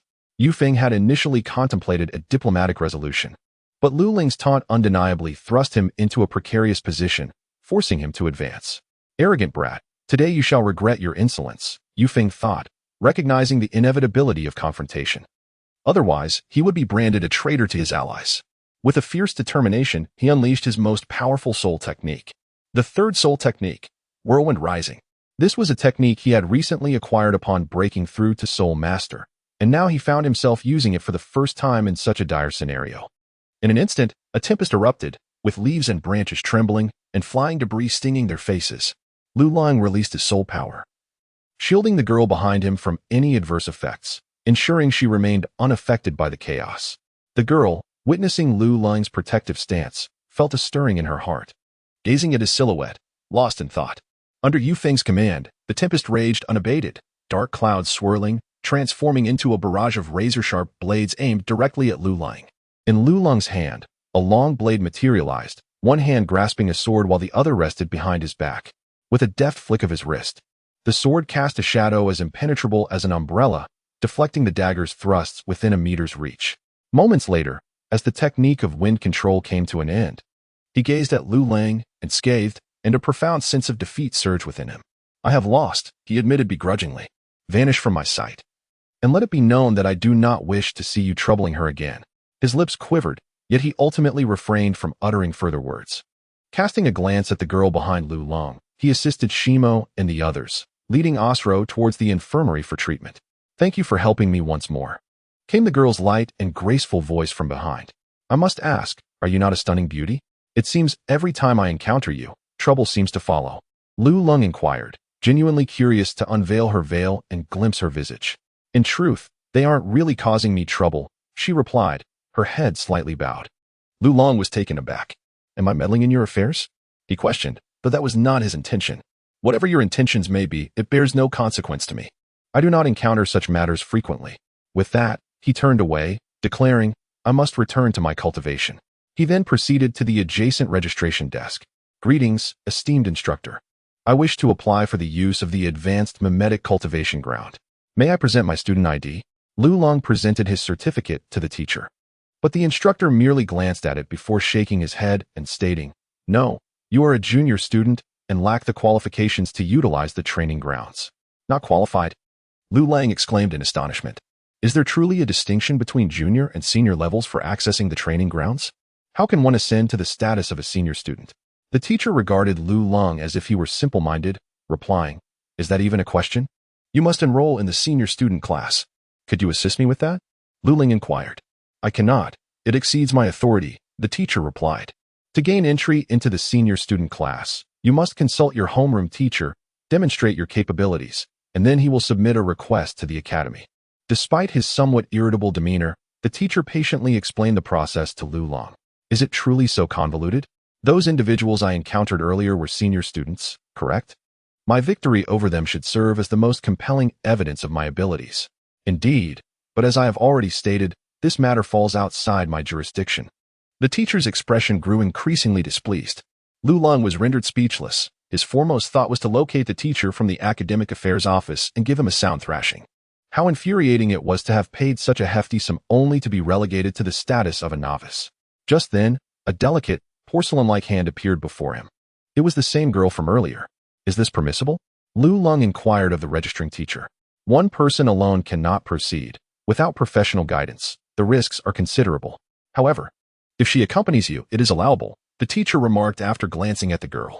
Hearing this, Lulang turned his questioning gaze towards her. "I agree. With her consent." The registering teacher produced a form, stating, "Since you were classified as a novice without a guiding instructor, you must sign this document. The academy will bear no responsibility should any mishap occur. Furthermore, both of you are required to sign." Lulang was indifferent, for he was exceedingly familiar with the training ground and was certain that no mishap would occur. With a grand gesture, he inscribed his name, Lulang. Observing this, the girl picked up the pen as well, writing Yilingling. Her elegant and delicate handwriting was quite befitting of her demeanor. Yilingling? Lulang was slightly taken aback. It was indeed Yilingling. No wonder he felt a sense of familiarity with the martial soul configuration of the 4 individuals earlier. It dawned on him that they were members of the Royal Combat Team. However, he had not anticipated that, at this juncture, Yilingling had yet to join the Royal Combat Team. This implication suggested that his presence might inadvertently alter the trajectory of events. It was quite possible that the Royal Combat Team would not have Yilingling at all. What is wrong? The peculiar expression on Lulang's face piqued Yilingling's curiosity. "It's nothing, thank you." Regardless, he realized that his very appearance was an anomaly, and there was no need to dwell on such matters. Having come to this understanding, Lulang followed Yilingling into the training ground. The training ground could be utilized individually or in groups, yet it bore a significant drawback. It could simulate only one scenario at a time. As Lulang sought to practice the wind and thunder technique, he had no choice but to select a setting related to wind and thunder, thus opting for a canyon. The canyon was dimly lit, with fierce winds howling, the sky shrouded in dark clouds, and occasional flashes of lightning and peals of thunder, exactly what Lulang had anticipated. Chapter 89. Lulang teaches you to charm women. You are a support soul master. This training ground is not suited for you. Please wait on the sidelines. The training ground also posed certain dangers. After advising Yilingling, Lulang approached the canyon's edge. He then began to attune himself to the elemental forces of wind and thunder in nature, initiating his practice. Yilingling observed from the periphery, her eyes reflecting a trace of astonishment. The air where Lulang stood was fierce and chaotic, with the elements of wind and thunder converging, occasionally erupting into brilliant sparks. In such a natural environment, she could hardly fathom the prospect of training. Even remaining there for a brief moment would be beyond her capabilities. Yet, before her stood a man who was not only unscathed but also adeptly honing his skills, igniting within her a profound curiosity about his true power. What level of strength did he possess? Yilingling pondered, recalling how effortlessly he had taken on 4 opponents earlier, without even employing his soul skills, sending a chill of fear through her. Within the canyon, Lulang synchronized his heart with the thunder, moving with the wind, appearing and disappearing like a specter. Elusive and enigmatic. Were it not for the faint sound of thunder accompanying each of his transitions, Yilingling might have believed that Lulang was indeed a ghostly apparition. Such an environment proved to be exceptionally conducive for training, yet it also demanded immense physical exertion. After 2 hours, Lulang sat on the ground, panting heavily. Yet a look of satisfaction graced his face. These 2 hours had not been in vain. His control over the wind and thunder technique had achieved a new level of precision. It must be said that this simulated training environment is indeed splendid, yielding remarkable results with half the effort. After a brief respite, Lulang resumed his cultivation. As time flowed by, Lulang ultimately concluded his training after 8 arduous hours. By this time, darkness had descended, and upon his swift approach to Yilingling, he discovered she had already succumbed to slumber. Nevertheless, she remained vigilant. The moment Lulang appeared, she awakened. "Finished your training?" Yilingling inquired. "I truly apologize for taking up your entire day," Lulang admitted, feeling somewhat awkward for making a girl wait for him all day. "It's quite all right. You can head out once you've completed your training. How about this? I'll treat you to dinner. It's late, and you must be famished." Yilingling, unfazed, only intensified Lulang's embarrassment. "No need for that." He hesitated. "Actually, I wanted to discuss whether I could borrow your student ID again in the future." Lulong felt a twinge of guilt for making such a request after already occupying her time for an entire day. Moreover, if she agreed, it would necessitate her presence each time he wished to use the training grounds, thereby consuming a significant amount of her time. All right. To his surprise, Yilingling consented. When he had anticipated a refusal, "Really? I am immensely grateful. In that case, I insist on treating you to this meal. You must grant me this favor, or I shall feel utterly remiss. Really, it's unnecessary." However, before she could finish her sentence, Lulong grasped her wrist firmly and led her toward the grove. "Come on." Yilingling gasped, the sensation of his tight grip causing her to momentarily panic, her cheeks flushing crimson, though thankfully concealed by her veil. She attempted to break free, but as merely an auxiliary soul master, she lacked the strength to resist and was compelled to follow Lulong into the grove. Within the grove, fires are strictly prohibited, as it is a high-level simulated training ground, a costly creation of the Tiando Academy. However, by this late hour, the instructors had finished their duties, and the academy presumed that no one would dare to violate the rules, thus no one came to inspect the premises. Lulong directly took advantage of this prime location to start a barbecue. As she watched Lulong continuously retrieve an array of peculiar items from the soul-guiding device, Yilingling sat on the stool, her face alight with curiosity. Lulong observed her, resembling a curious little cat, and couldn't help but smile. In the original text, there are few elaborate descriptions of Yilingling, yet the scant words convey to the readers that she appears to be a person who is seemingly solitary in appearance, yet possesses a tender heart within. Lulong believed that this must be related to her martial soul. Yilingling quietly observed Lulong as she tinkered, her heart brimming with curiosity. Yet, she refrained from uttering a single word, resembling a tranquil little cat awaiting its nourishment. Lulong busied himself while keeping a watchful eye on Yilingling. Although her expressions were not visible, the subtle shifts in her gaze revealed much. Had she never encountered such experiences? Lulong resolved to infuse some vivacity into the solitary woman and took the initiative to speak first. He refrained from allowing Yilingling to pose questions, instead opting to inquire himself, a choice that might seem rather commonplace, as women often detest interrogative conversations, particularly from those with a more aloof demeanor. However, this approach is a commendable communication technique. To encourage a woman to engage in conversation, one must first initiate the dialogue. The key lies in discovering a suitable entry point, a topic that piques her interest, thus transforming the dynamic from active to passive. At this moment, Lulong discerned that Yilingling exhibited a clear fascination with barbecue delicacies. Thus, she remarked, "Indeed, this is barbecue, a culinary delight that is immensely popular in my hometown." "Oh," he responded, intrigued. "This dish, grilled over charcoal, truly brings forth the rich aroma of the meat, with its savory oils wafting through the air." "Indeed," she continued, "these jars contain my homemade spices. A mere sprinkle enhances any dish's flavor, making it delectable.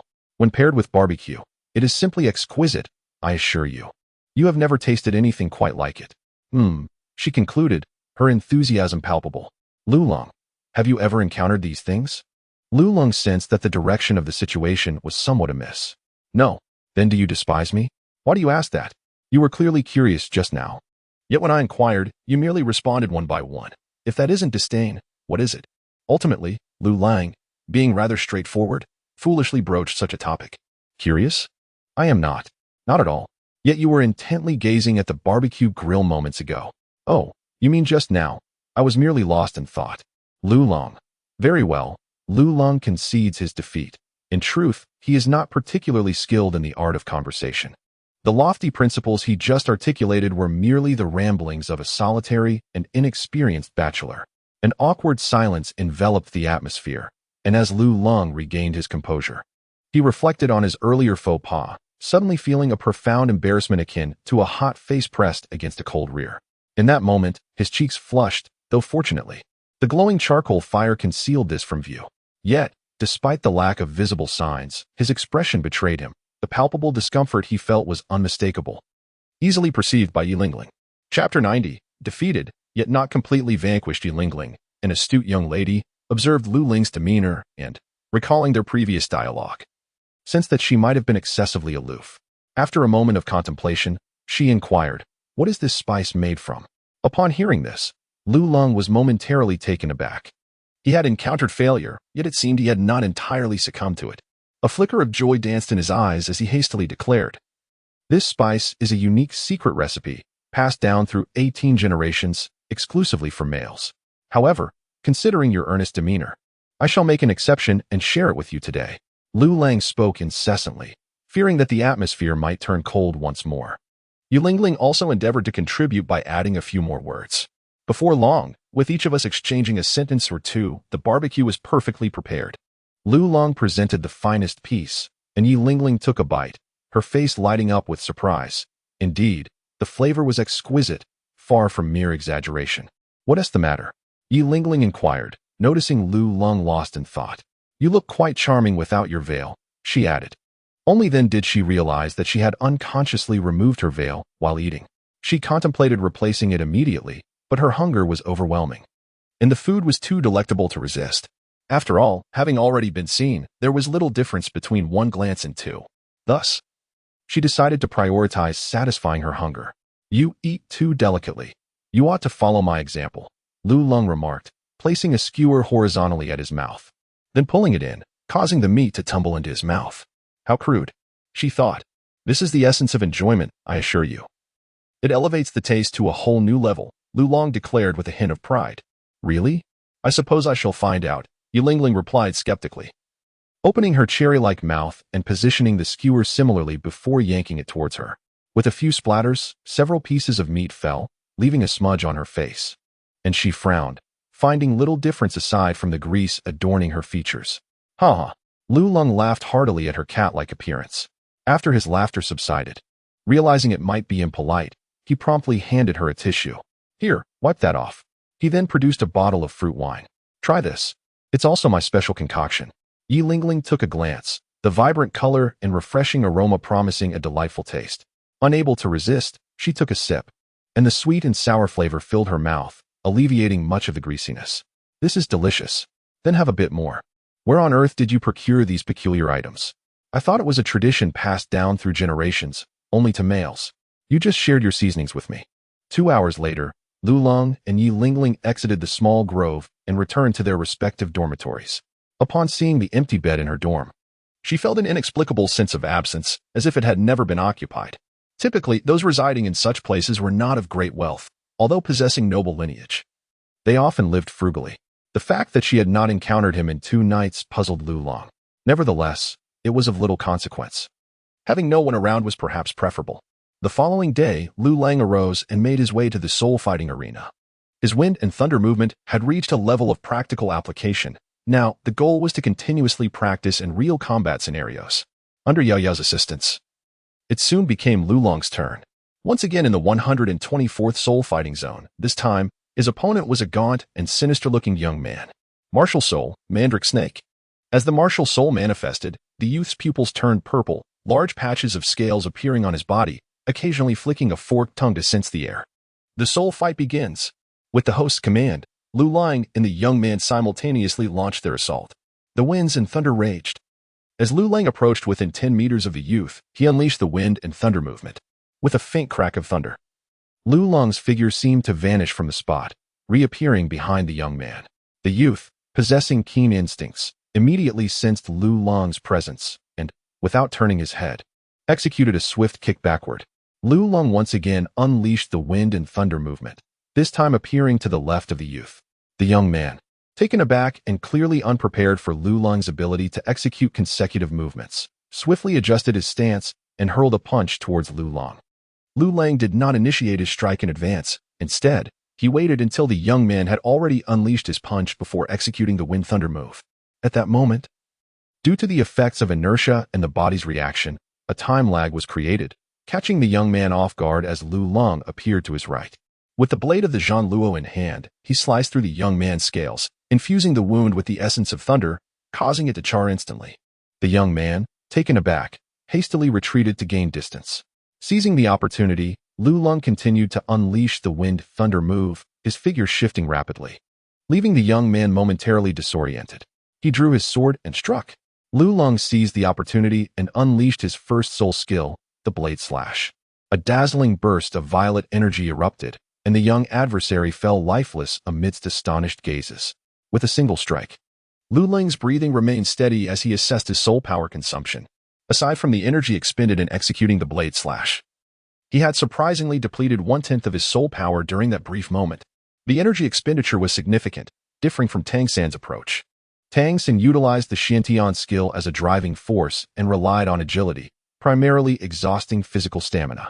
In contrast, wind-thunder movement centered around elemental forces, driven by soul power and precision mental focus, culminating in a fundamentally distinct effect. While mental energy consumption could be deemed negligible, the soul power expenditure remained excessive. To mitigate this, he realized he must delve deeper into elemental integration. Should he refine this fusion further, soul power consumption would naturally diminish, albeit at the cost of elevated mental energy usage. Achieving a balance would require considerable practice. After this practical combat experience, Lu Lung reflected on his performance. The journey ahead was still long and arduous. Upon exiting the Soul Arena, he instructed Yao Yao to continue registering him for more matches, as he sought further real combat experience. In less than 20 minutes, it was once again Lu Long's turn. His current strategy was to avoid using soul skills whenever possible, thereby honing his wind-thunder movement while mastering additional combat techniques. Consequently, battles that could be resolved in mere minutes were drawn out considerably. Nevertheless, given his prowess, he was virtually invincible within the realm of 40-level Golden Soul battles. By evening, Lu Leng achieved an uninterrupted series of 15 victories, accumulating over 9,000 points. With one more win, his Golden Soul badge would ascend to a Purple Gold Soul badge. At just 10 years old, he would undoubtedly become the youngest Purple Gold Soul in the history of the continent. Soon, Lu Leng, fueled by determination, engaged in the final match of the day, which lasted 20 minutes.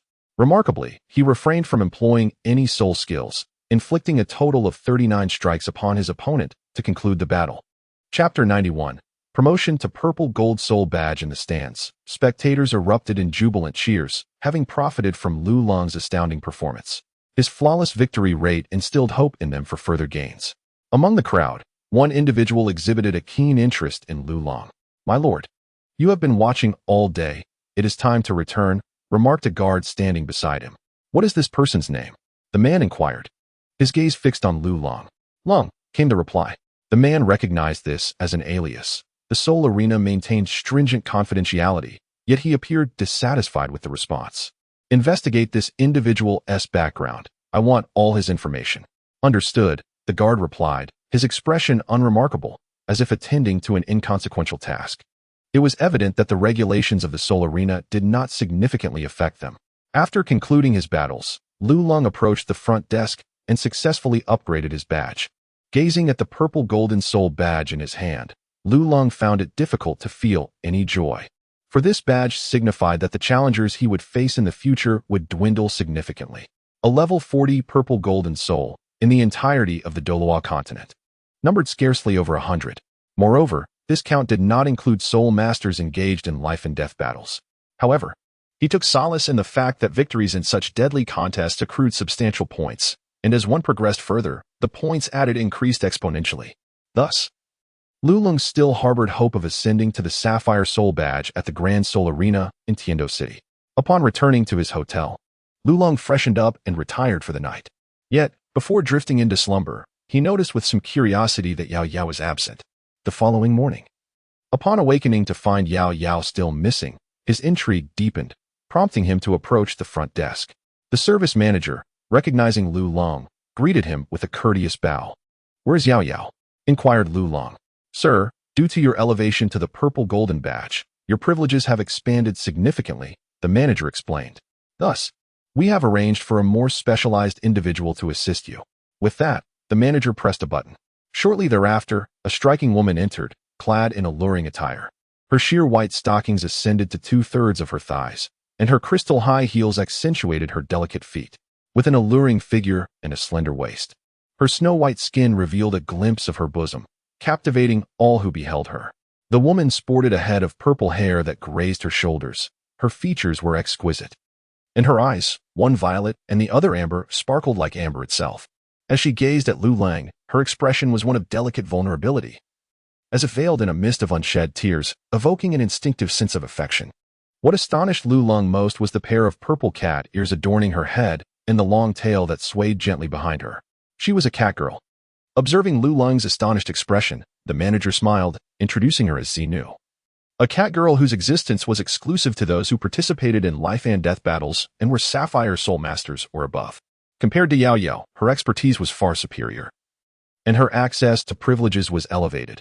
As long as the contract remained intact, she would obediently follow his commands. The manager added with a flirtatious smile, moreover, she is entirely devoted to you, sir. Should you wish it, she will comply with any request without resistance.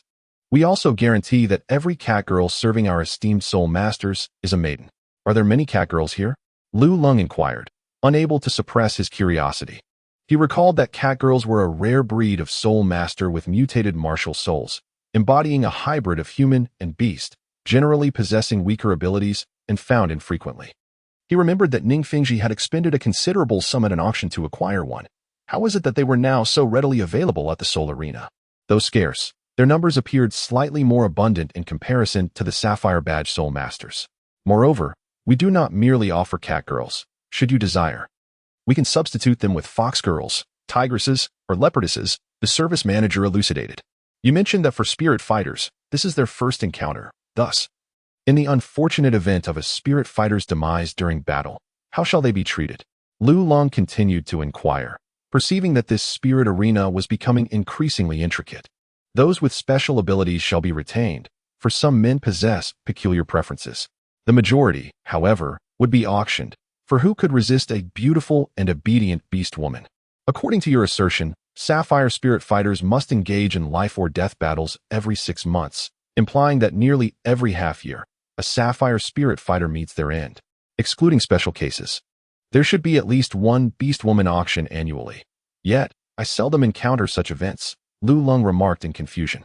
The gentleman may be unaware that, in reality, while there are dozens of Sapphire spirit fighters within our arena, the number participating in life or death battles does not exceed 10. This suggests that the actual figures are not as numerous as one might imagine, the service manager clarified.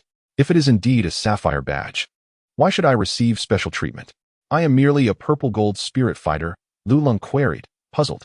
You are too modest, sir, although you are a purple gold spirit fighter. You are an unparalleled one, youthful and boasting an impressive record of 97 consecutive victories. We firmly believe that, given your prowess, your ascension to a Sapphire badge is merely a matter of time. Thus, it is entirely justifiable for us to extend Sapphire treatment to you. Furthermore, this aligns with our esteemed owner's wishes, who wishes to forge a friendship with you. And who might your esteemed owner be? Lu Lung asked. That is not convenient to disclose. When the time is right, you shall naturally be informed, the service manager replied with a smile and a shake of his head. Humph. There is no business without deceit. You merely wish to retain me and leverage my spirit battles to enhance your arena's enduring economic benefits. Do not speak so grandly. We are merely utilizing one another, not forming genuine bonds, Lu Lung retorted coldly, disdain evident in his tone. You jest, sir. The service manager, undeterred by Lu Lung's revelation, merely smiled slightly.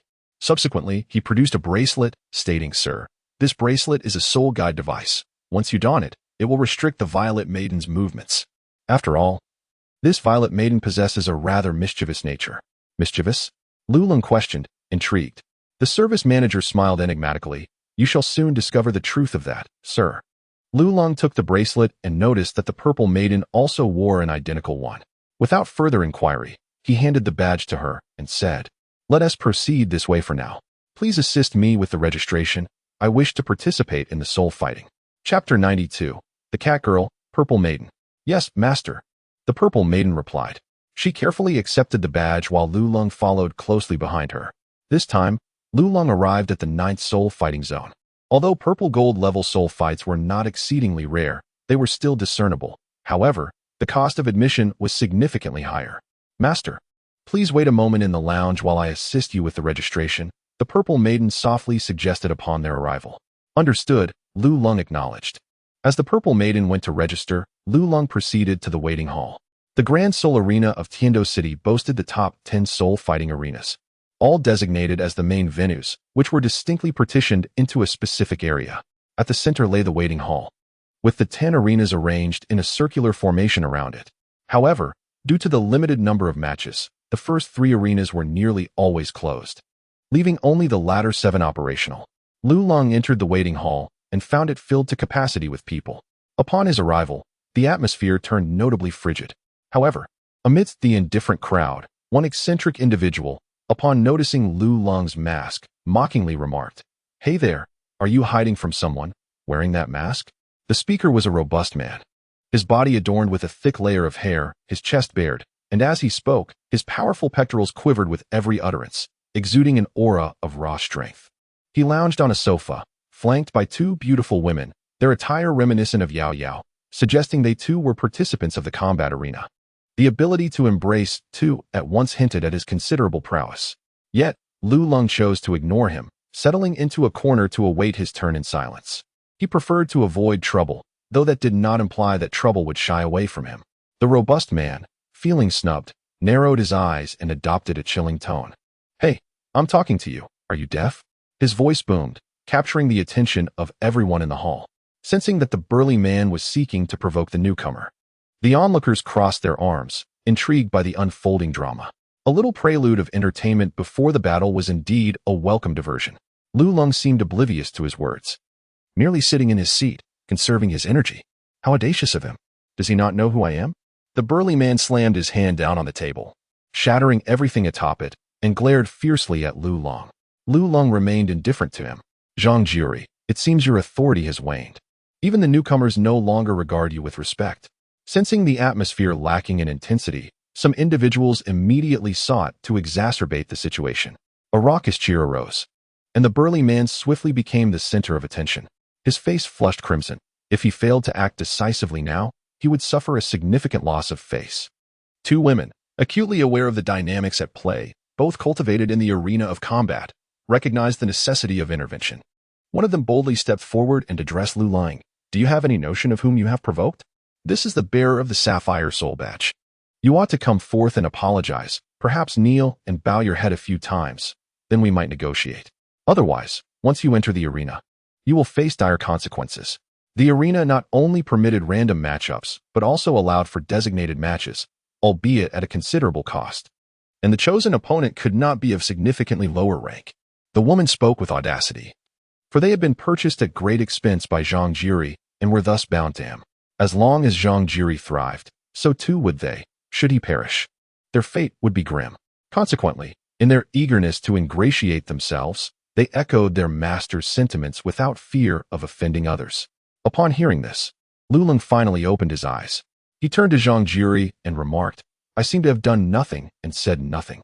Why should I apologize?" "Why? Merely because your master is a Sapphire Soul Master? Your failure to respond promptly is your own fault. Let me make this clear. If you do not apologize, the arena shall be your demise." Lulong let out a cold snort. What a boastful Sapphire Soul Master. No wonder he speaks so arrogantly. But does a mere Sapphire truly instill fear in him? "If you are displeased, you may slay me now. If you are pleased, you may opt to do so in the arena. The choice is entirely yours. I am indifferent." Thus spoke Lulong. Hiss. The words spoken by Lulong immediately caused everyone to gasp in shock, knowing full well that the other party was a Sapphire Soul Master. How could he dare to be so audacious? Should one deem him ignorant, or commend him for his remarkable courage? Huh, how delightful. It has been ages since I encountered such an arrogant young man. Since you seem intent on courting death, I shall oblige. The burly man was utterly enraged. To be confronted so boldly by a newcomer in front of everyone had pushed him to his limits. He shoved aside the 2 individuals in his embrace and made as if to advance and kill him, although the Soul Arena forbade murder. Such constraints only applied to lesser players. For someone of his stature, a Sapphire Badge holder, money could easily override any rules. At that moment, the grand entrance suddenly swung open, and a woman stepped inside. With an unparalleled beauty, an alluring figure, and animalistic traits, she immediately captivated the attention of all present. Her arrival silenced the hall, leaving everyone in a state of astonishment. This woman was none other than the enigmatic Purple Maiden. The burly man's reaction mirrored that of the crowd, but perhaps even more exaggerated. Upon seeing the cat girl, his fury dissipated, replaced by a bold gaze that roamed hungrily over her form, filled with jealousy and lust, wishing he could strip her bare. As he beheld the seductive curves of the Purple Maiden, a wicked fire ignited within him. He struggled to contain himself, fully aware of what the cat girl represented. In the great soul arena of Heaven Do City, Only those who achieved the Sapphire Soul Badge and participated in life and death battles could attain the favor of the Purple Maiden. This was not merely a symbol, but a mark of honor. Behind each beast woman stood a ruthless killer. He dared not provoke her. What were desires compared to his life? Yet, curiosity gnawed at him. He had never encountered this particular cat girl before. A new face? Did this imply that someone in the hall was indeed a Sapphire Soul Master? The burly man's eyes widened in disbelief as he focused intently on the Purple Maiden, watching to whom she would approach. The Purple Maiden gracefully walked to Lu Lang and offered a respectful bow. Was it him? The man was taken aback. This young fellow was a Sapphire Soul Master, and one involved in life and death battles at that. A chill ran down his spine. He too was a Sapphire Soul Master, albeit a sapphire of the gambling kind. Having participated in over 1,000 matches, he had forcibly suppressed his level at 69 for more than 2 years to finally ascend to the Sapphire Badge. Chapter 93. The imaginings of the onlookers. It could be said that his Sapphire Badge was riddled with flaws, a stark contrast to Lu Lang. One had truly risen through the ranks over the corpses of others, while the other had taken advantage of loopholes to ascend. The disparity in their qualities was evident. Sir, the registration is complete. Please follow me to the VIP lounge for your rest. The Purple Lady remarked. Is there a dedicated lounge? Lu Lang expressed his astonishment. Indeed. It seems that the privileges accorded to those engaged in the life and death battles are significantly elevated. Even the respite and waiting periods are graced with a private chamber of their own. Lu Lang followed Xin into the room, and at the very last moment before entering, he suddenly turned back to glance at Zhang Jiri. If you don't strike now, I shall await you at the soul fighting arena. Remember that. Upon hearing these words, Zhang Jiri felt a wave of despair wash over him. Zhang Jiri, you flaunted your arrogance, and now you savor the taste of being targeted. How does it feel? As soon as Lu Lang's door closed, a wave of malicious glee erupted among the onlookers. With a maniac of life and death battles focused on you, Zhang Jiri, your demise is inevitable. Hurry and bring out the money to treat us to drinks. We shall personally carry your coffin. Among the 7 brothers present, despite their dark appearances, they were indeed professionals in the art of coffin carrying. The speakers were all participants in the life and death battles, who typically looked down upon those engaged in competitive soul battles. However, due to their lesser strength, they seldom voiced their disdain, but at this moment, they were utterly unrestrained. Damn it, a big shot from the life and death battles. And he chooses to flaunt himself in this hall instead of the VIP room? How absurd. Indeed. Thankfully, my laughter was subdued just now. Otherwise, I would be in trouble too. Just relax and eat a peach to calm your nerves. You are merely a purple gold soul fighter, and others hardly spare you a glance. Get lost, you pathetic coward. Of course, other competitive fighters nearby joined in the ridicule. Once in the VIP lounge, Lu Lang inquired of Xin, what is the identity of that individual? His name is Zhang Jiri, a level 69 Battle Soul Emperor and holder of the Sapphire Battle Soul Badge, primarily engaged in competitive battles. Level 69? Lu Lang pondered. A Soul Emperor at the 69th rank daring to be so arrogant? Nevertheless, he was confident in his ability to eliminate him. Yet doing so would inevitably reveal his own strength. 100,000 years of soul rings were simply too astonishing. It was unnecessary to expend effort on a person of such little worth. It would be prudent to keep him alive for the time being. Should the master wish to eliminate him, there exist methods beyond mere soul battles.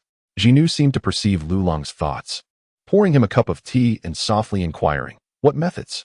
According to the information available, this Zhang Jiri was timid and fearful of death, rarely venturing outside the soul arena. However, the prices within the arena were exorbitant, and he was exceedingly lustful. Each time the rewards from battles were bestowed upon him, he would squander them without delay. Thus, in order to conserve his expenditures while satisfying his desires, he would occasionally venture out from the soul arena. Are you suggesting I ambush him on his way? Lu Lang asked. That would indeed be the most convenient method, and the death of a soul battler would not attract the scrutiny of the Empire. Lu Lang pondered for a moment and decided to defer the matter. He currently lacked the energy to tend to it. He was not a bloodthirsty individual, yet neither was he one to suffer in silence. However, at this juncture, he indeed had no time to spare. Moreover, even if he were to eliminate the individual outside, it would likely draw the attention of onlookers. Surely, one could not eliminate them all, could they?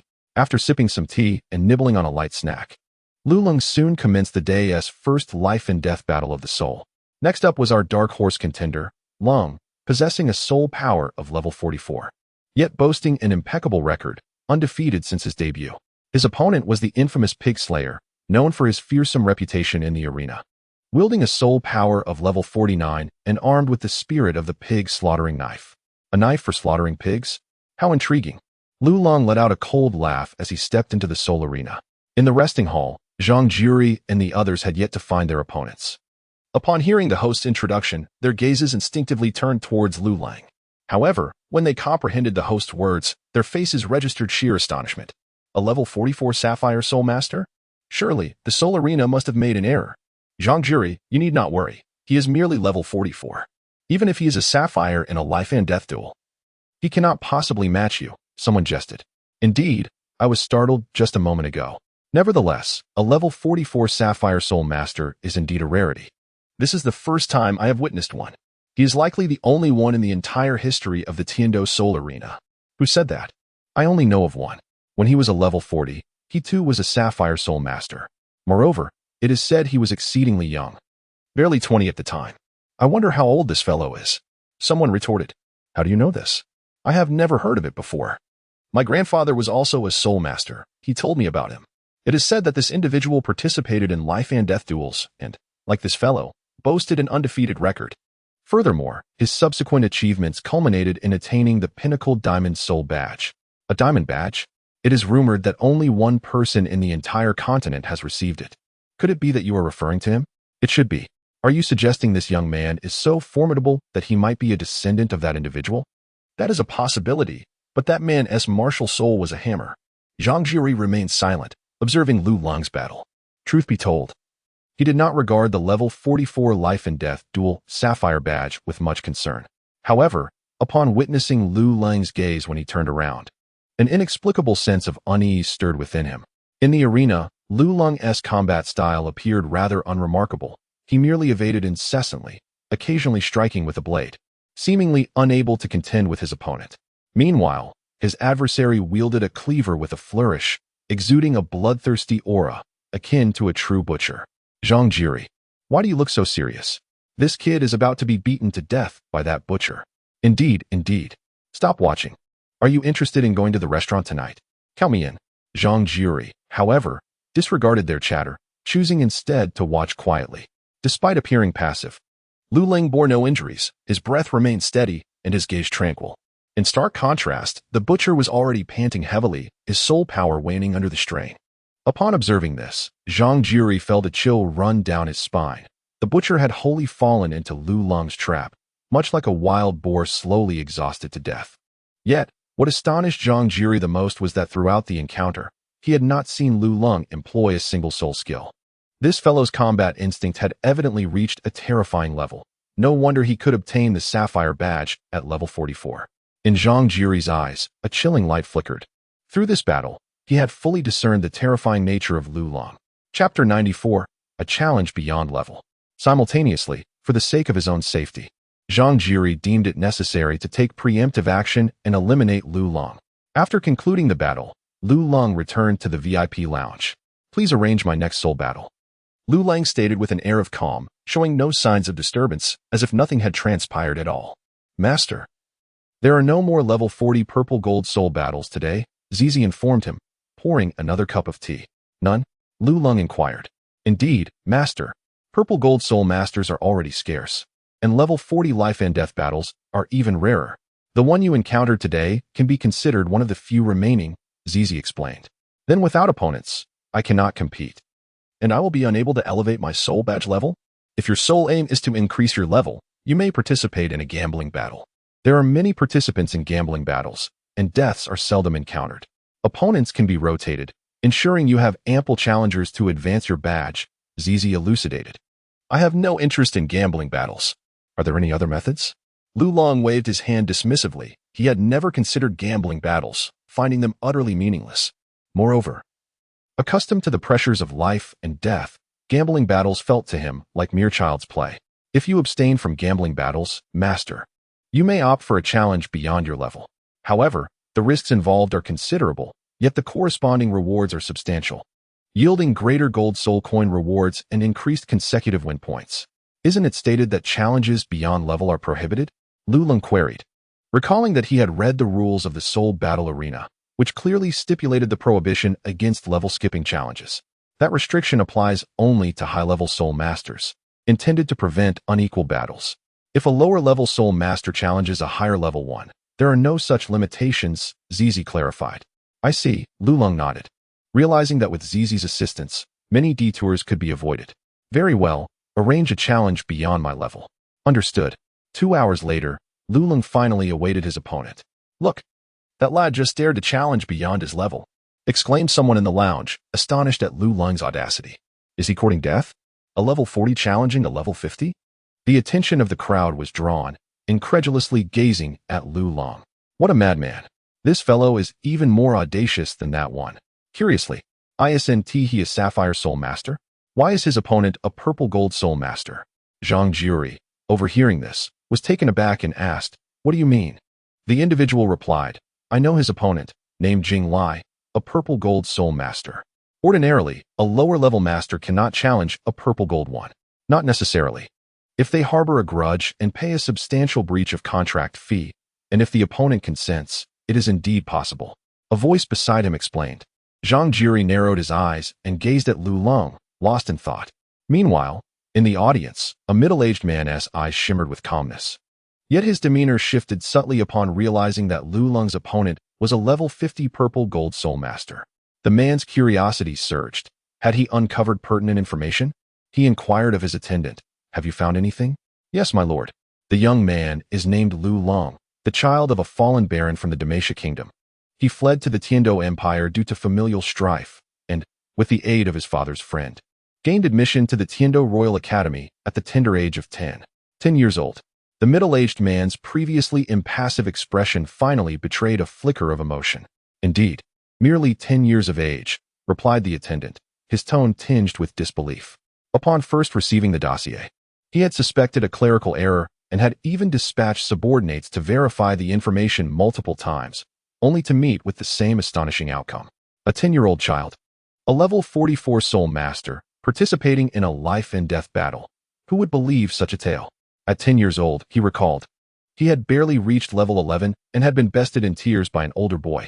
Is it truly conceivable that such accomplishments arise from the offspring of a fallen baron? The middle-aged man countered, astonishment coloring his voice. The attendant, caught off guard by his lord's questioning, found himself at a loss for words. Such a situation defied logic. If the child possessed such extraordinary talent, how could his family be in decline? It is my oversight, my lord, please forgive me. I shall investigate further. Enough. Since he wishes to conceal his identity, let us refrain from probing too deeply to avoid inciting his aversion. Understood, my lord. Prepare yourself, should he remain unscathed in the coming days. I wish to meet him personally. Very well. Soon, Lulong's battle concluded amid their conversation, triumphing effortlessly against his opponent. When Zhang Jiri, witnessing the outcome in the lounge, felt his heart plummet. Simultaneously, his resolve to eliminate Lulong intensified. The surprises Lulong had presented were numerous. If he continued to grow, Zhang Jiri feared he would soon be outmatched. Zhang Jiri, there is no need for such a grim countenance. He is merely at level 40, while you are at level 69. Even if he can challenge higher tiers, it is unlikely he could surpass level 50, let alone 2 levels above, someone consoled him. Humph. It is easy for you to say, not being in the eye of the storm. Upon hearing these words, Zhang Jiri erupted in anger. However, there was a semblance of reason in what the other person had said. Despite Lulong's formidable prowess, he was merely at level 44. It was indeed commonplace for a soul sect to challenge a soul king. It appeared that his nerves had been overly sensitive, within his fixed mindset. One who possessed a sapphire badge should, at the very least, be a soul sage of level 70, or at the very least, someone like himself. A level 69 soul emperor. Encountering someone at level 40 for the first time left him momentarily taken aback. Immediately, his expression shifted as he declared, Who says I am afraid? I was merely contemplating the manner of his demise. Spare me your facade. Just a moment ago, you looked utterly terrified. Now, upon seeing someone at level 40, you begin to act all arrogant again. Who are you speaking to? When have I ever been terrified? If you can find even a single drop of my fear, I shall lick it clean. The person he was addressing wore a look of exasperation. It was merely a jest, after all. Did it warrant such a serious retort? Zhang Jiri snorted coldly, his demeanor growing even more brazen. What I say shall come to pass. My words are not to be obstructed. I declare that he will have a reckoning, and none shall impede me. Before long, the day drew to a close. Chapter 95. The first kiss is lost. Upon returning to his chamber, Lulong found that due to his recent elevation in rank, his quarters had been upgraded to a more spacious and opulent setting. However, alongside this transformation, an unusual room had also been added. Lulong curiously opened the door to the room and was taken aback by the peculiar sight within. The space was filled with an assortment of whips, candles, and other such items. What purpose could this serve? Could it be a precaution against a power outage? Lulong's expression was one of dismay. Behind him, Xinu also noticed the myriad tools cluttering the room, yet her countenance remained utterly unperturbed, as if such sights were nothing out of the ordinary. Lulong cast a silent glance at her, pondering whether this girl possessed a greater understanding than he. He hastily closed the door to the room, casually tossing the key to Xinu, assuring her, "Rest assured, I do not harbor such inclinations." Xinu instinctively caught the key, her expression one of bewilderment, as if she had yet to grasp the situation. She gazed at Lulong's retreating figure, uncertain of the meaning behind his words. All she knew was that the training master had once said, "A man's words are often deceptive, particularly in certain matters. What they say is often the opposite." Merely an attempt to disarm a woman's defenses. That evening, after having dinner, Lulong commenced his training in his room. He seldom chose to practice at night, but recent battles had proven immensely beneficial, prompting him to absorb all the lessons learned. Moonlight streamed through the window, and Lulong gradually entered a meditative state. As his soul power coursed through him, he realized his physical strength had significantly increased. He understood this was a result of absorbing a 100,000-year soul ring. However, the accelerated enhancement of his physical prowess could not solely be attributed to that. While the strength conferred by the 100,000-year soul ring was formidable, it was ultimately limited, reaching a plateau beyond which it would not progress. Yet, the current rate of improvement in his physical capabilities far surpassed anything he had previously experienced.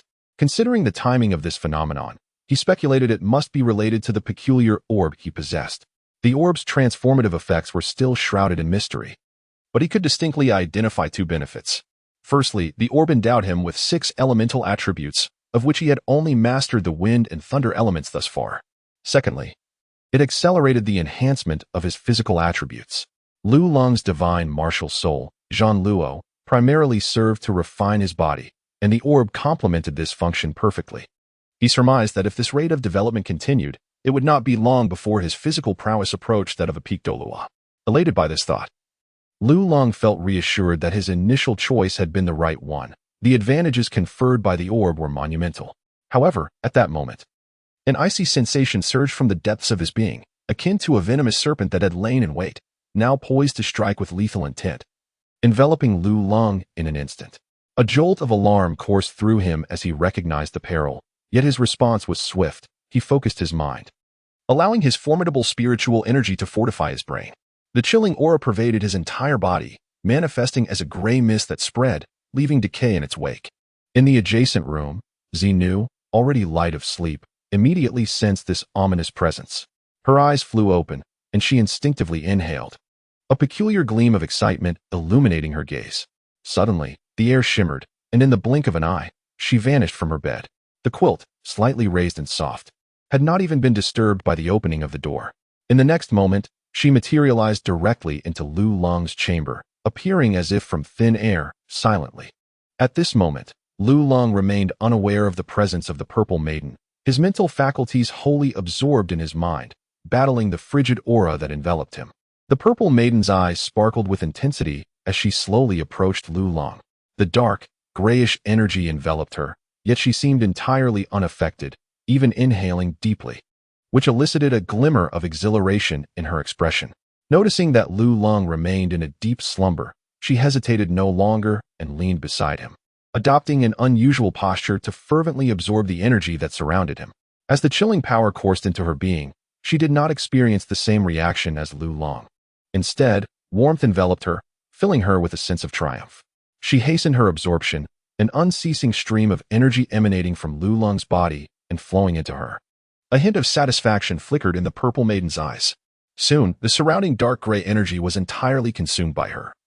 Yet she found herself in a state of unfulfilled desire, yearning for more.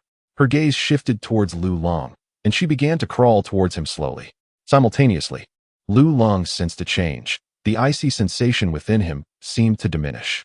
Though puzzled, he recognized this as a positive sign and immediately exerted all his effort to expel the lingering energy.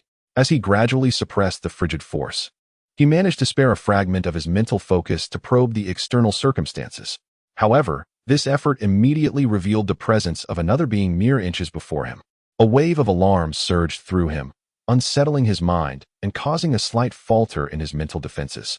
In that fleeting moment, the malevolent energy retaliated fiercely, surging forth to seize dominion over his consciousness. Lu Long abruptly opened his eyes, his gaze a crimson hue, icy and resolute, reminiscent of a hellish deity. In an instant, a vast aura of malevolence erupted from him, filling the room and threatening to spill outward. Yet, at that very moment, the violet woman suddenly lunged towards Lu Long, pressing her lips against his. In a surge of tumultuous emotion, Lu Long retaliated with a powerful strike aimed at her abdomen. The violet woman emitted a muffled groan but refused to release her grip, entwining herself around Lu Long in a manner reminiscent of a sprawling figure, securing him firmly in her embrace. Her hands extended, sharp claws piercing into Lu Long's back, drawing forth 10 crimson streaks as she anchored herself. The searing pain jolted Lu Long's senses, and in that instant, he perceived an overwhelming force drawing out the malevolent energy within him, channeling it through his mouth into the violet woman's body. Astonishingly, she possessed the ability to absorb evil energy. Lu Long was taken aback, yet it felt as though he had discovered an outlet for his pent-up emotions. With unwavering determination, he clung to this rare moment of clarity, channeling his spiritual energy in unison with the Purple Maiden, continuously releasing the frigid energy into her being. The Purple Maiden sensed Lu Long's cooperation, and her nails gradually retracted. After half an hour, Lu Long finally regained control over his body. He pushed the Purple Maiden away, his expression exceedingly peculiar. What the hell? My first kiss is gone. Just like that? Damn it, I had intended to reserve it for Bibi Dong. What in the world is happening? Chapter 96. The mystery of the Purple Maiden Lu Ling is indeed peculiar. At the first moment, he did not worry about the near loss of his life, but rather fretted over the potential loss of his first kiss.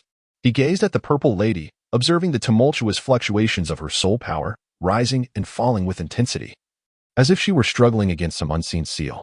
Lu Long understood that this was a sign of a breakthrough.